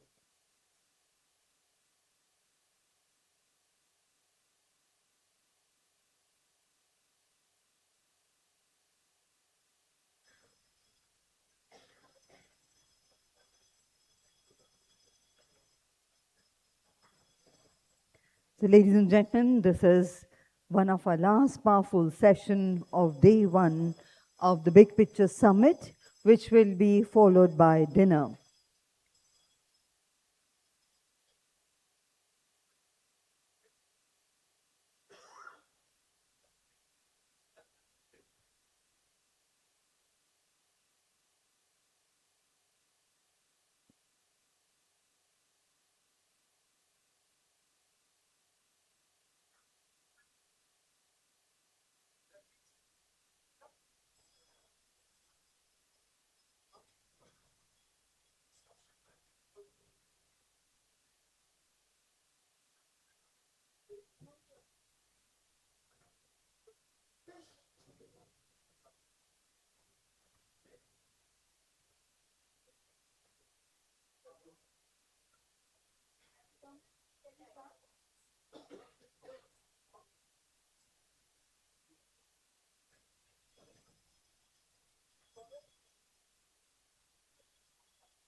Ladies and gentlemen, we welcome you all to the Power Talk 3, an extraordinary conversation on leadership, legacy, and the making of India's most influential media minds. How does one leader consistently produce some of the most prominent executives in India's media and entertainment landscape?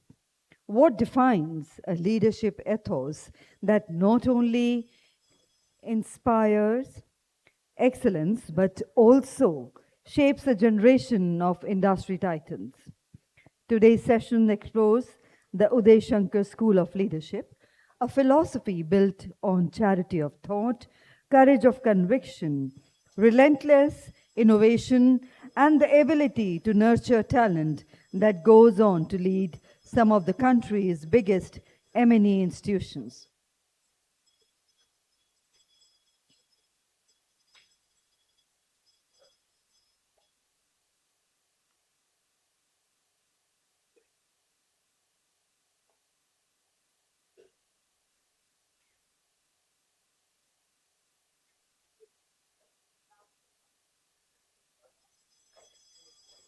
And ladies and gentlemen, to begin the story, we begin with a leader who himself embodies the impact of this legacy. He is one of the most influential voices in Indian broadcasting today.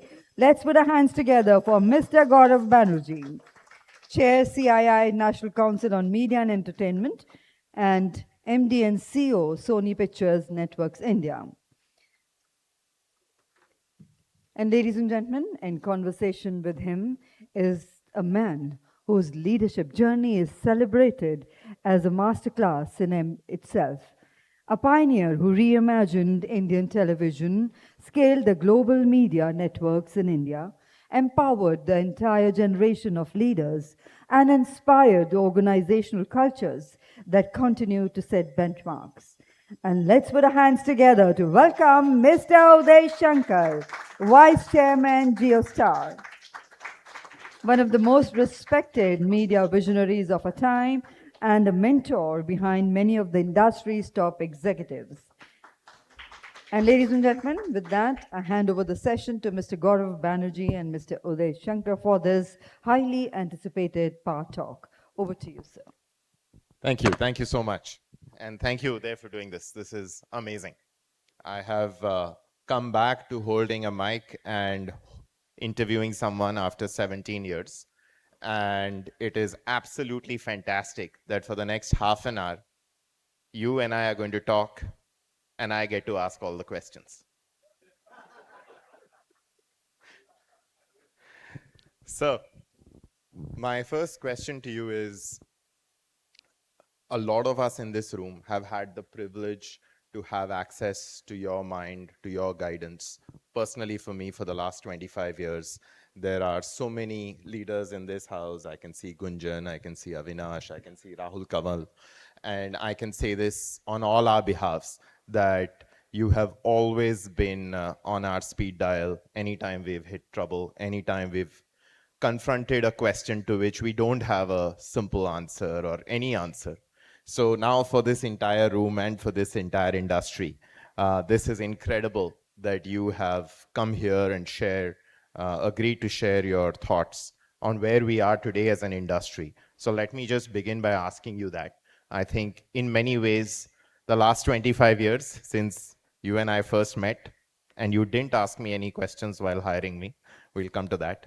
But today, when you think of this industry, where we are today, what do you see as the hope at the end of this tunnel? The opportunity that could be there even as we go through all of the challenges. There's a big challenge today in advertising. There is a big challenge today in the future of TV. There is perhaps also a challenge at the pace at which streaming can grow. But through all of this, where is the hope and where's the next big opportunity for media in India? So Gaurav, first of all, as always, delighted to be sitting next to you. And it's always been a matter of joy and affection for me to be with you. But let's set the record straight. I didn't agree to come here. I was left with no choice. And this was the payback of my 25 years of relationship with you. No, that's much bigger. That said, on your question, Gaurav, I think, look, I have always been an optimist, and I remain very optimistic, very excited about the future of the industry. The problem that I have is, how do we define the industry? In my mind, I see the industry as creators and providers of exciting content to consumers that gets their disproportionate attention. And when I apply that lens, the industry is in great shape. People are consuming more content than they ever were. When I was growing up, there was no TV. People read newspapers. Even an avid reader read a newspaper for 20, 30 minutes. That was the extent of media consumption. Then television started making some inroads, and that grew up. That time spent grew because more choices came. And then now you see people are surrounded by content the whole time. You're standing at a bus stop, you're waiting at the reception to meet someone. It's content all the way. Now, we have chosen to artificially constrain our own industry, so to speak. That is our problem. So people are consuming content. We are limited, our industry's prospects and potential are limited by our own imagination and our ability, our desire to experiment and re-engage with the consumers. If I'm not giving them good content that holds their attention, they will go to you. If you are not giving it, they'll go to, some other channel, some other source of consumption. I think what can be a better time? We have always struggled to get get people in front of a device. As TV and streaming executives, we always thought that the biggest challenge was to make sure that people always had access to a device so that we could stream content. And today, they have an access to it. Everybody is carrying a mobile phone all the way, all the time. From the shower to the airport, people are sitting. And even when they're boarding an aircraft, most people, the most important thought on their mind is not when they will land, what will they watch when the mobile goes in offline mode? And they download something. So it's a great time. We are limited by our own imagination. And we are, if you look at specific sectors, there are people. So the streaming businesses, the tech media, behemoths, whether we like them or not, they're doing a great job of engaging people because they are continuously using the power of technology and creativity to improve their offerings. Unfortunately, we have, as television content creators or even premium, we like to call ourselves premium content creators, we have just got caught in such a narrow framework that is what is hurting us. It's not the state of the industry. It's how we have chosen to play. The game has changed. Since you and I both love cricket, and we have burned a lot of cash on cricket. That's true. So, the game has changed. There is a test match, there is a ODI, there is a T20, and there is a 100. If we choose to continue to play only a test match, then we can't complain that the stadiums are not getting filled. That is the real issue. So let me take you back 10 years ago, one of the foundational discussions at Urmi, 37th floor, your office. And a few of us were there to listen to you about Star's entry into streaming. And you said, I think one of your amazing superpowers is this ability to define things with crystal clarity. And 10 years later, I remember what exactly the words that you used. And something you just said triggered that memory in me. You said that we have to think of ourselves as content creators, and we have got obsessed around distribution, and we've got obsessed around what this is, which is, you pointed at a television set and said, okay, that is somebody else's job to make a television. Our job is not to be TV. Our job is to make great stories that people want to sort of connect with. And I think this is the superpower, to be able to just define in a way that allows companies, because this company, which you were the CEO of at that time, if I remember correctly, was still called Star TV. And here was a Star TV CEO saying, let's move beyond TV. And I think you are, again, sort of asking us to redefine ourselves and essentially saying that captivating audiences perhaps is a way to think about imagining the future of this industry. Yeah, absolutely. Absolutely. Because, sometimes I feel that we premium content providers, we,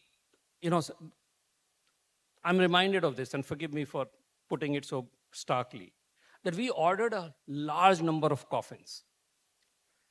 And there are not enough dead people we can find. So we keep looking for somebody to die and put the guy in the coffin. And if nobody is dying, everybody is healthy, then there's a huge problem.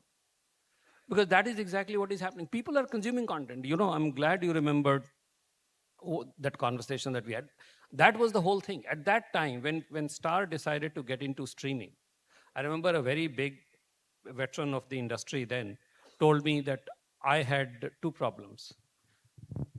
I had become too successful and my bosses had too much trust in me. And he meant it in a good way. He said, it always ends badly, be careful. Why are you even bothering about streaming in India?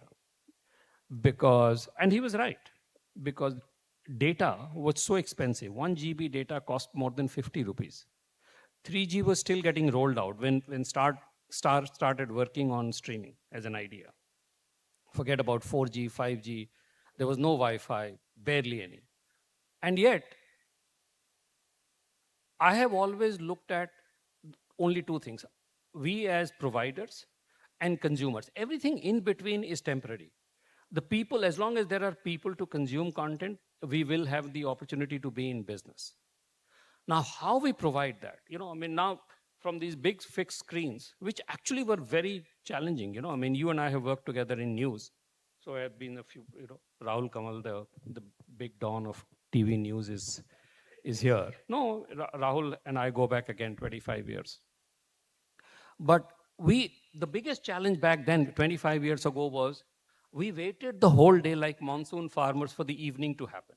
Because people would finish their work, come home and watch TV. There was nothing, even if the biggest news was happening. The world came crashing down, you could still not deliver the news to them because they had to be in front of a TV. Now, it's such a glorious freedom that you can deliver the news to them as and whenever, and that is what happened. Soon, if you read what's being reported, mobile phones will be history.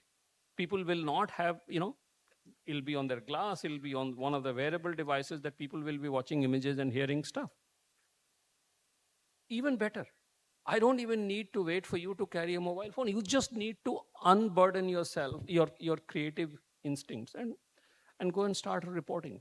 We get too bogged down by the hurdles or the traditional methods of delivery, and that is what our biggest challenge is. We are caught up in the distribution, the screen size, also formats. Which religion prescribed that content must be produced in 30 minutes and 60 minutes multiples? It was just an arrangement of convenience back in the day, because you had so much limitation in terms of planning your on-air schedule and all that. And now we are still saying, okay, the whole world is making billions and billions of dollars with small size content, and we are saying, no, we will only we are premium. As if there is a conflict between that. So we have created these artificial barriers, and that is what is holding us back. So I have to let all of you in on a bit of a secret. Uday believes that this conference is taking place in JW Marriott because I live next door. That's partly true. I do live next door, but that's not why the conference is here. But one of the big things that Uday has done is he's come to this part of town after several years. So thank you for doing that. But the connection with me today is actually slightly deeper than that. It just struck me. Today is 1st December. Today is the date 25 years ago I started working for you. So 25 years. Yeah, my first job, Aaj Tak. And therefore, it just brought a memory that what did I first see you do at work on 1st December? And you were looking at a bulletin that was all set and broadly ready to be taken from our office, Jhandewalan, to somewhere else because it was going to be broadcast on Doordarshan at 10 p.m. So the Aaj Tak 24/7 news channel was about 30 days away from being launched. Right. And we had a news bulletin to air on DD Metro, if I remember correctly. And you were overseeing the finished article. So from that day, the one big thing that has not changed for you is this ability to see around corners, because obviously 30 days later, 24/7 news, breaking news, live news, all of that started. 10 years ago, the leap from Star TV to streaming started, and many, many other revolutions in India over all of this time. So now for all of us sitting here in this room today, as we look at the next set of incredible changes and challenges that are in front of us, what's the toolkit? How does one sort of think about preparing a team and preparing oneself to sort of prepare for a world that doesn't exist, right? So like you couldn't really have known how to build streaming out of a TV network because nobody had done this anywhere in the world till that point in time. Disney Plus also launched 4 years after Hotstar.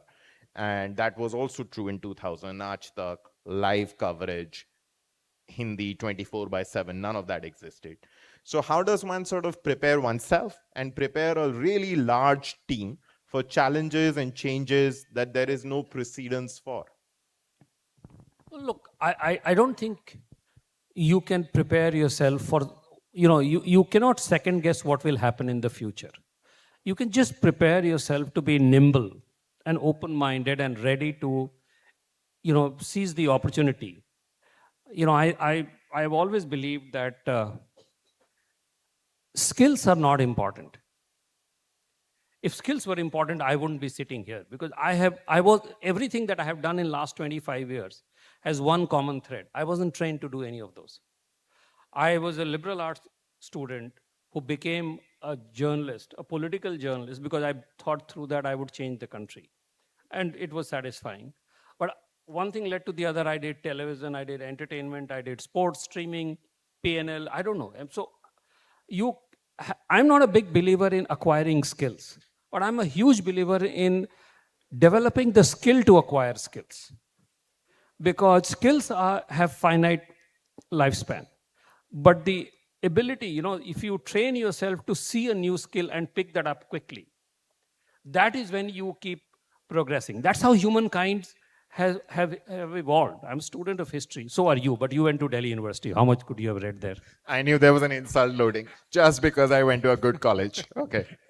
But nevertheless, we'll forgive him for making wrong choices. But history has told us that surprises keep coming at human society and human beings. And the ones who have survived are the ones who are adaptable. So you need to change and you need to adapt to this change. And the biggest problem is that, you have a set of skills. Those skills have reached their expiry date and you didn't prepare yourself for the next set of skills. Look, I've seen through, it's my 35th year as a professional media person. When we first went into TV, not that long ago, 20 years, 25 years ago, in order to record something, you had to get out of your house, take some bulky equipment, go to some sound studio, which was all, there was huge amounts of paraphernalia. You were even asked to take off your shoes before you entered the place. And then recording happened, and then cleaning up, all kinds of things. Editing was such a problem. Now, you can do the whole thing on your mobile. Now, if you were trained to be an editor on those huge devices and you did not progress with time, you are out of fashion. But if you have the skill that, okay, today this is relevant and I'll upgrade my skill as the new requirement comes up, you'll be fine. So because it's a community of media people are very good at telling the world what's happening and how it should behave. They're not very good at learning this for themselves. They're a little, they're so focused on the world outside that introspection is not something that we do very much. And I think, this is what I tell people, that don't worry. People come and say, oh, AI is coming. How will I deal with this? Before this digital revolution came, I saw the whole digital revolution. It felt like we'll be totally, irrelevant. But we did fine. We created more value. We created better companies. We delighted our viewers much more. So all of that worked out well because we were nimble enough to learn how to navigate that world. So the world will keep changing. But you need to be prepared to change to embrace that change and run at that same speed. So don't get fixed. The only advice I have for youngsters is that don't get fixated on picking up a skill. Get very fixated on picking up the skills to pick up new skills. That is important. So this storied career has got you, in some ways also, the arc of your career has been the arc of phenomenal growth for Indian media. And that wouldn't have happened if you hadn't got a ton of people all over the world, in some ways, believe in the story of Indian media. And I'm thinking about two big people that you have spent a lot of time working with, Rupert Murdoch and his son James, and then Bob Iger at Disney. So I think there are a lot of people here who are always thinking about how do they get big investments behind their dreams. And no one in Indian media has done this with great aplomb as you have.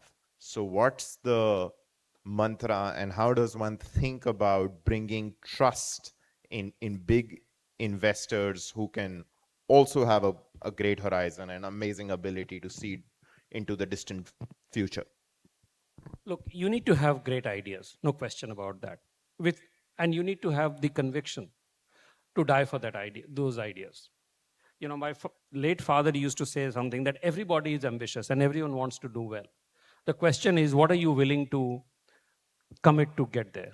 So you need to have a great idea. You need to have conviction for those ideas. But even before that, you need to have the great set of people to execute on those ideas.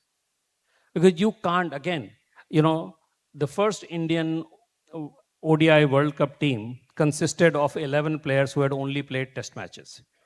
And as a result of that, a very famous, one of the greatest all-time batsmen, managed to score 36 runs in 60 overs. You cannot do that. I never look at a great idea. I have conviction and I go with my convictions. And those convictions are not spur of the moment conviction. I take, some of you have been frustrated by how much time I take on deciding things. So I take a long time to decide. But once I decide, the first thing I do is not to rush for resources or money. First thing I do is to look for who's the best person to do that project, to deliver that. And generally, people have a tendency to look around and find someone in your own system for the best person. And that's not something, as a journalist, I think I'm hugely grateful to what I learned as a professional journalist. Where journalists don't know anything, no offense. They're not supposed to know anything. Today I'm doing a story on politics, tomorrow I'm doing a story on environment, third day I'm doing a story on something else. But journalists have one great skill. They are taught, trained, and encouraged to identify the best person to inform you about that subject. And sometimes greater stories come out of going to the right people and asking the right questions. So two things: knowing who to go to and asking the right questions of those people. Don't be in awe of authority. Those are important. And that's what I've always done. As I said, I have no doubt in admitting that I wasn't trained for reading P&Ls and company statements of accounts and balance sheets and stuff like that. I still don't do that. I find them very boring. But because I know what I don't know, I surround myself with the best people for doing those things. I'll tell you a story here.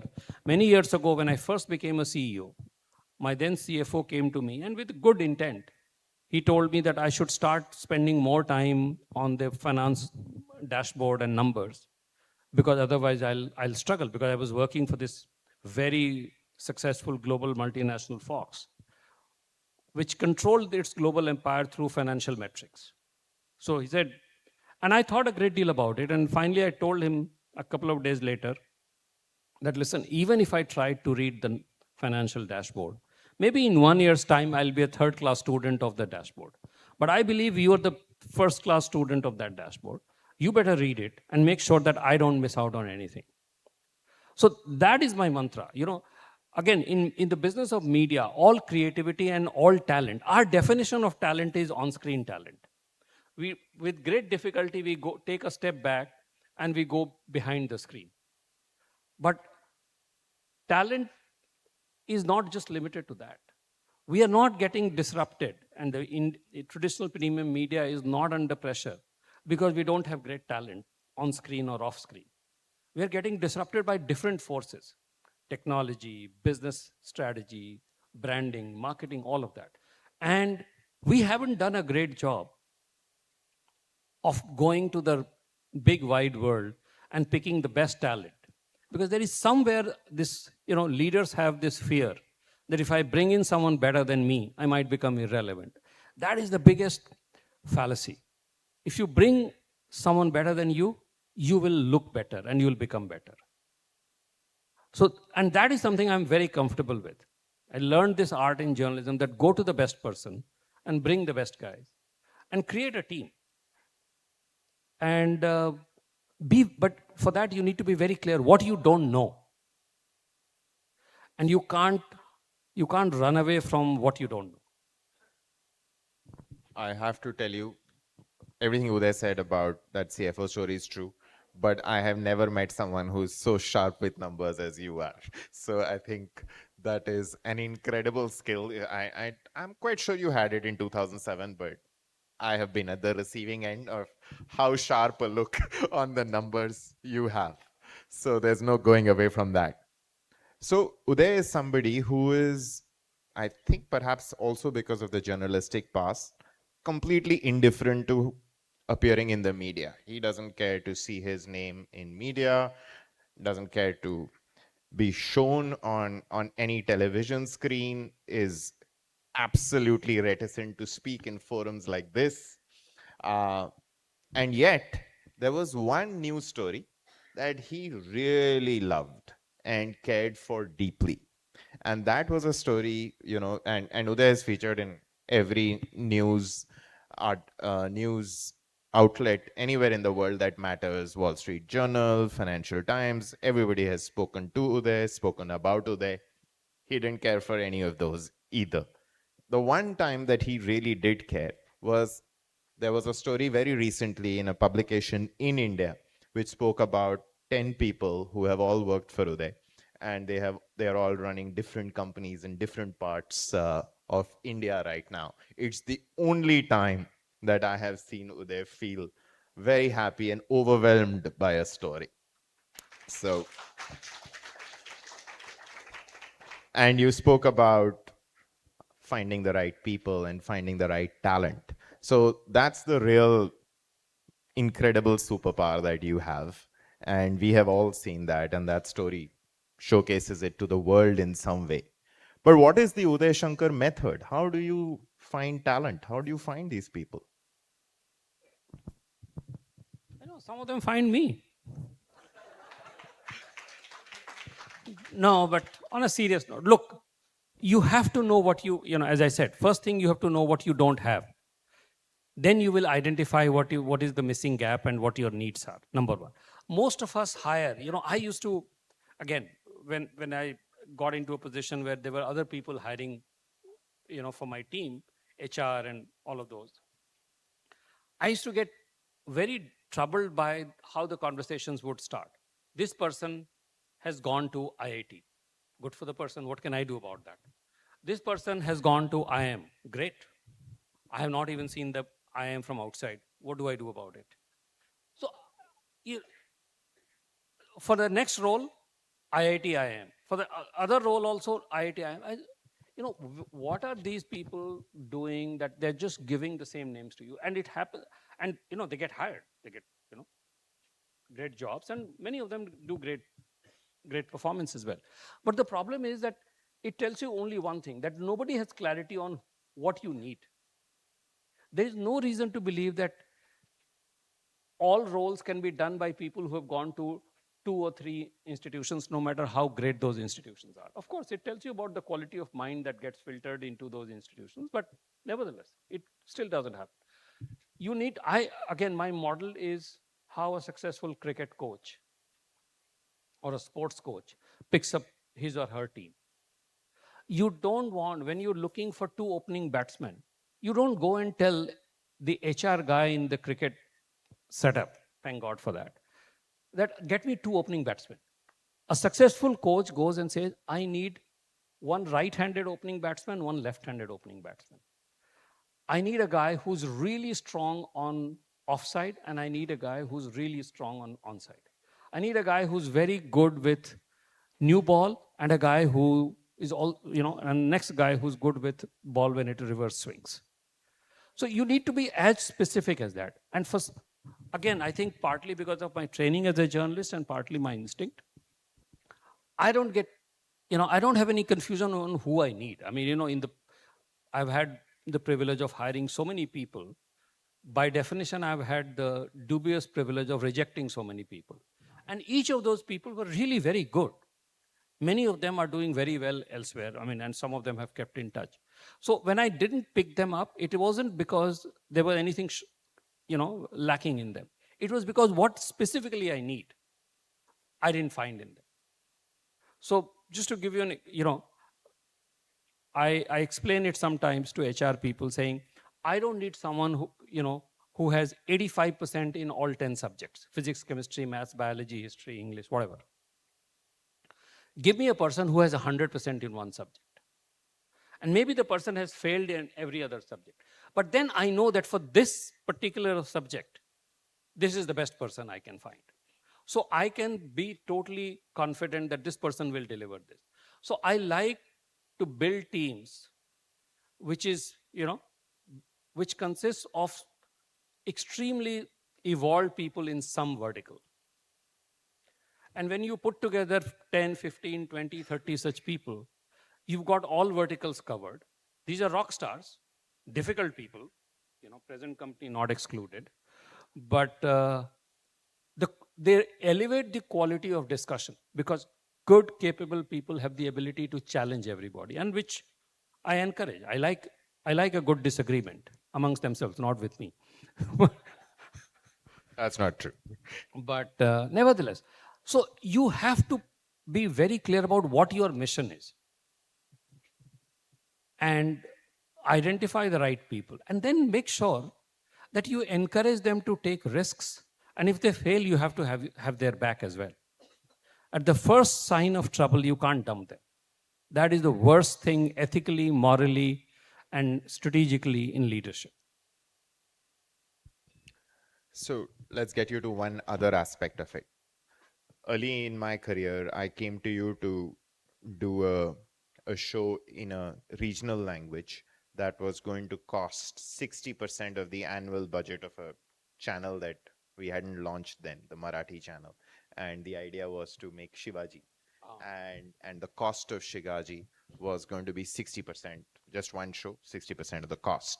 And the CFO that you mentioned set up this meeting for you to beat me up and drill some sense into me, because how can such a large part of the budget be assigned to just one show? And what if it fails? We don't have a business. And I was quite scared going into that meeting, I have to confess.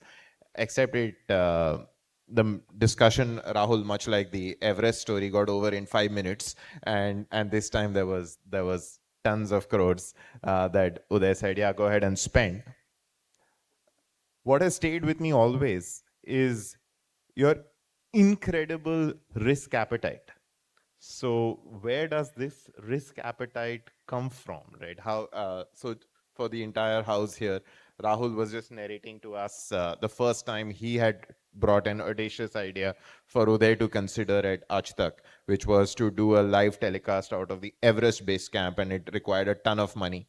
And Rahul felt that it will not get approved at all, and Uday took 5 minutes to approve that. So from Mount Everest to Raja Shiv Chhatrapati, there are so many people here and so many people outside of this room who have brought in strange ideas, some of them crazy ideas, and you have had, you just now, and you keep believing that you take a long time to take decisions, but here are 2 evidence markers of very big decisions that you took damn quickly, and both would be considered traditionally very, very risky. So where does that risk appetite come from? So look, first and foremost, life is about experiments and innovation. And experiments and innovations, if they're not failing, then you're not experimenting. Then you're just rinsing and repeating. So there is that first thing. I genuinely believe that you have to take the risk, otherwise you're not innovating. Secondly, don't forget one thing. I'm also pretty clever, like you. Maybe I've learned from you guys only, that when people look back, every success comes with multiple failures. But the societal memory is such that they only remember the successes. So for all the good stories, good story ideas that I approved for Rahul, or all the Raja Shiv Chhatrapatis that I approved, there were many I did, which were absolute disasters. But today people don't remember me for those disasters. I still remember a show called Panchvi Pass, which was a hugely expensive show back in the days, and it completely bombed. It was the Titanic equivalent of my production. And this was the first big show that I had done. And I was going for review with my executive board, which was presided over by a man called Rupert Murdoch. And I was very convinced all the way going from here to the US that they might even tell me to buy my own return ticket. But when I went there, we kept presenting and we kept talking about things, and nobody brought up Panchvi Pass. And I kept thinking that, no, they're saving it for the end, the big dagger will come right at the end. And finally, the tension became so much that I myself blurted. I said, and then there was this show called Panchvi Pass, which cost so much money and it was a complete failure. It just crashed. The CFO said, yeah, we saw that. A lot of money went waste in there. What happened? And Rupert turned around and said, that's the nature of the beast. Don't allow it to haunt you. Go and do the next experiment. So I've been blessed to have worked with people like that. People like Arun Puri, another person. You do crazy ideas. Aaj Tak was, very few people know this. Aaj Tak was meant to be 30 minutes of live news, 30 minutes of current affairs, packaged current affairs. 5 days before the launch, I told him this is not working out because Aaj Tak had no capacity to create current affairs shows. I said, let's change this. Let's go back-to-back news. He said, you think so? You think you can do this? I said, we'll figure it out. And he said, go ahead and do that. So I have been blessed to have had people who have shown faith in my failure. And I just carry the baton. And that's worked well for me. No, that's amazing. And I think so many of us are beneficiaries of that. So I think I'm now going to take you to a show that I still believe is closest to your heart. And I have something to do with the name. And that's about it as far as my contribution there is concerned. So we're going to talk. I know what you're talking about. Yes. So we're going to talk about Satyamev Jayate. And I think for the news trivia folks in the room who don't know this, Satyamev Jayate was a concept that was Uday's when he was the editor of Star News. And it was a great concept, but it had a suboptimal anchor, yours truly. And then there was a much, much better version of that you did at Star Plus, and with a slightly more expensive anchor. So Uday, talk us through that big, bold, audacious bet. How did you think of this? How did you conceptualize it, and how did you de-risk it, if at all in your head you were also de-risking this? Because by this time, I mean, it was probably a much more expensive bet than even Panchvi Pass, and the scars of Panchvi Pass, even if they were not imprinted on you by Rupert Murdoch, some of that feeling might have been there, that the last time you attempted a big audacious show with a superstar, things hadn't turned out quite right. This was much, much more unconventional, certainly for an entertainment channel to do. So how were you thinking through all of that? So Gaurav, look, first of all, we've spent 25 years together. You know this. There is a innate restlessness in me. I'm the kind of person that if everything is working fine, then I get very restless. and I go and tinker around with that. But that's also what drives me. So, Satyam Jayate happened on Star Plus. When Star Plus was at the peak of its success, it was the monarch of all that it surveyed. So it wasn't coming from a place of distress. Because I believe that you should experiment when you are very strong. Because the risk, the risk fear or the risk outcome will weigh you down when you're in trouble. And Star Plus was at the peak of its success. Revenues were great, viewership was amazing. So what do we go and do now? That was the whole motivation for Satyam Jayate. The other motivation was that how do we change this? And again, all of this comes from my own background in news. That, no matter how big the story tonight is, a good journalist, a good editor gets totally restless next morning. Because next morning, last night's story has no value this morning. Nobody gives it, gives a second of thought to that. So Star Plus was really successful. And I was thinking that, everybody is making these dramas. And I love them. I'm proud of them. They have made me. But what more could we do? How do we disrupt the entertainment framework itself? And as you know, Satyam Jayate was an outcome of that desire to disrupt the entertainment framework. And that is why the one thing that we did in Satyam Jayate was everything was different about it.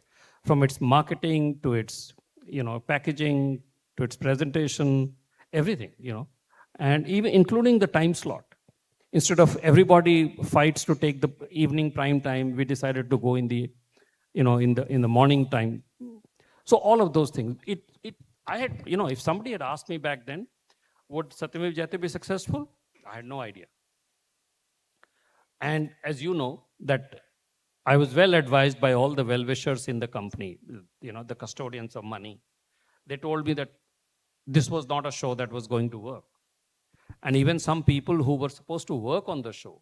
I remember the person who was selling ad inventory on that came and told me that, this is a social documentary that's going to come on Sunday morning when the nation sleeps. And the expectation is that we are supposed to sell ad spots, which are going to be more expensive than IPL. Correct. And we sold. Yes. We sold. Yes. So the success is not, you can't predict success. But I have always believed that you have a much better chance of success if you're disrupting status quo rather than swimming with the status quo. And that's how it happened. So I've had many failures, but all my successes have come from this commitment to disrupt status quo. And Satyam Jayate was, it just completely changed the framework of what could go on an entertainment channel. That was the power of it. It was a very serious show. It was intense. It was troubling. It wasn't candy floss entertainment, but its power came from the fact that it was so different. So I genuinely am convinced of the power of being different and making it different. And I don't think we spend enough. We look at the nuances when in the script, ये line थोड़ी अलग होगी, ये scene थोड़ा अलग होगा, but ये थोड़ा अलग नहीं, पूरा ही अलग कर दो. Can you do that? And there is a risk, but there is a huge reward. And at the end of the day, I learned from my first editor. I was still a rookie. I was actually a trainee doing on-the-job training in Times of India. And, I was telling my editor about planning, what to do, how to shape my career. And he said, what are you talking about? You shaping your career. You get out of this office, some rickshaw or auto rickshaw driver will hit you and you will be dead. Treat every day as the last day of your life.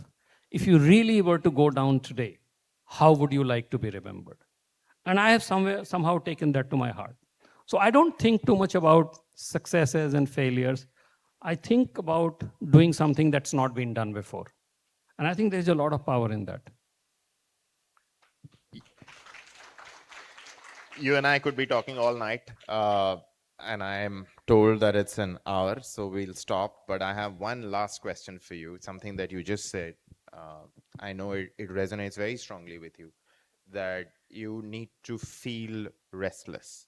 I remember, I don't know if you remember in 2020 when you had made up your mind to leave Star, you had called me and said that you're going to be announcing that you're leaving, and you wanted me to know and hear directly from you.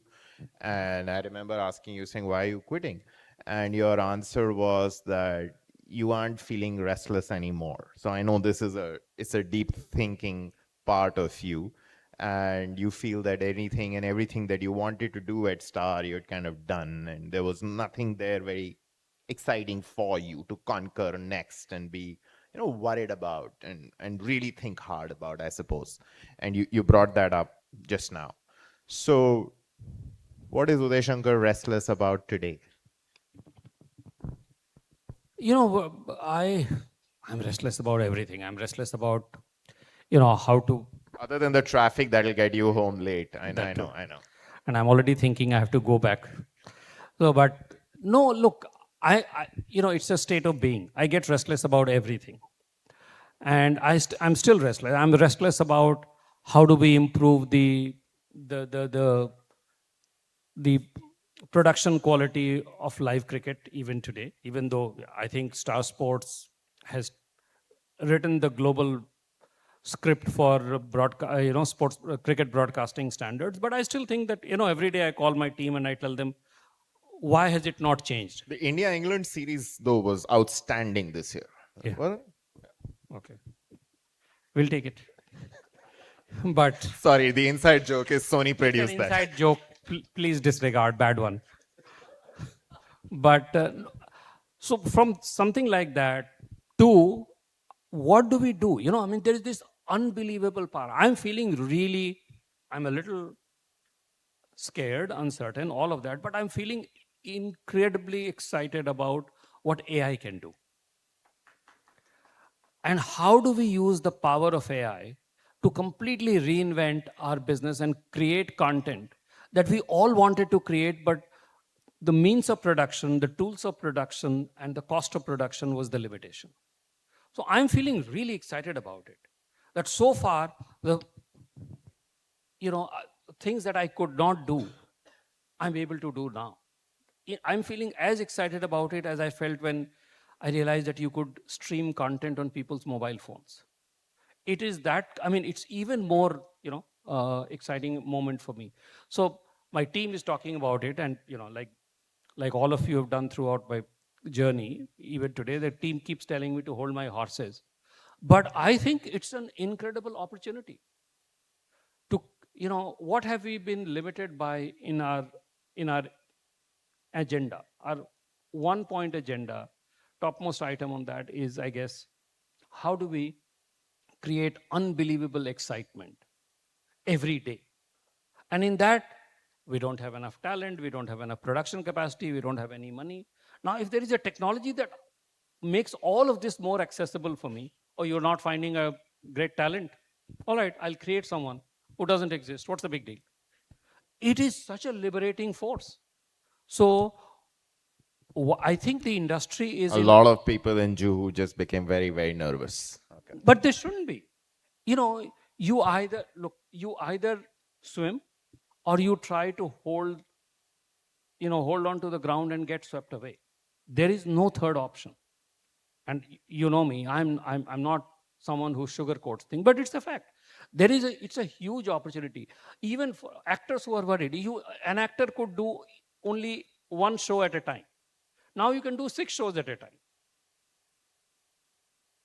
If you have genuine value, and if the audiences really want to see you, you can create multiple avatars, and you could be shooting 10 shows at the same time. So I'm incredibly excited about the opportunity in terms of capabilities, technology, because if our creativity was only limited by financials and technical resources, both of those, at a lower cost, greater production flexibility is becoming available to us. Why should we not get excited about it? So I'm really, my mind is on how do we do this to excite our viewers more and more. Can't wait to see what the next 25 years of Uday Shankar in media will look like. I hope not. Not 25. I'm tired.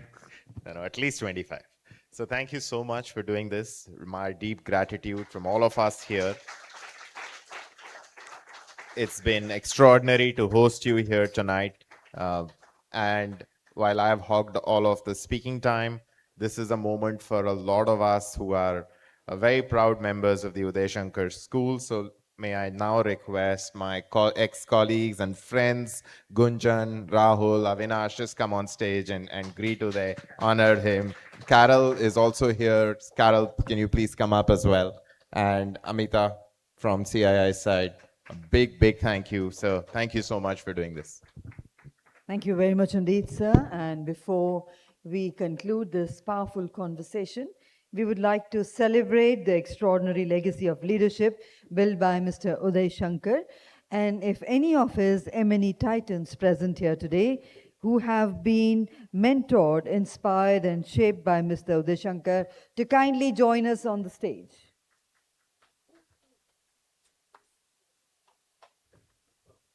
And I would request you, sir, jointly present a trophy of Big Picture Summit to Shri Uday Shankar ji. And ladies and gentlemen, a huge round of applause to celebrate this wonderful legacy.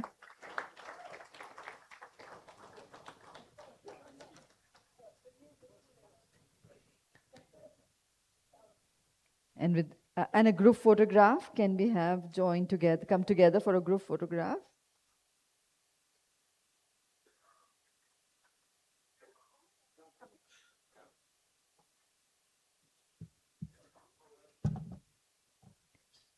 A heartfelt thank you to Mr. Uday Shankar, Mr. Gaurav Banerjee, and all our distinguished leader for this inspiring session and celebration.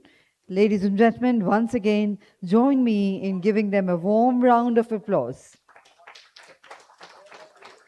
And with that, we close the proceedings of day 1 of the 12th CII Big Picture Summit, inviting all of you to join us for dinner, served here in the ballroom itself. And tomorrow, ladies and gentlemen, registration begins at 9 o'clock and our first session will commence from sharp 10 o'clock. We would request you all to kindly be here in time and be seated for the first session. Of course, tomorrow also we have some very interesting lineup of speakers, dignitaries, and some of the legends who would be joining us of the Bollywood industry for the sessions, the plenary sessions, the power talks tomorrow. And we look forward to seeing all of you there also. So ladies and gentlemen, have a wonderful evening ahead. Enjoy your dinner. Safe drive home. See you tomorrow sharp at 10 o'clock for the first session. Good night and namaskar.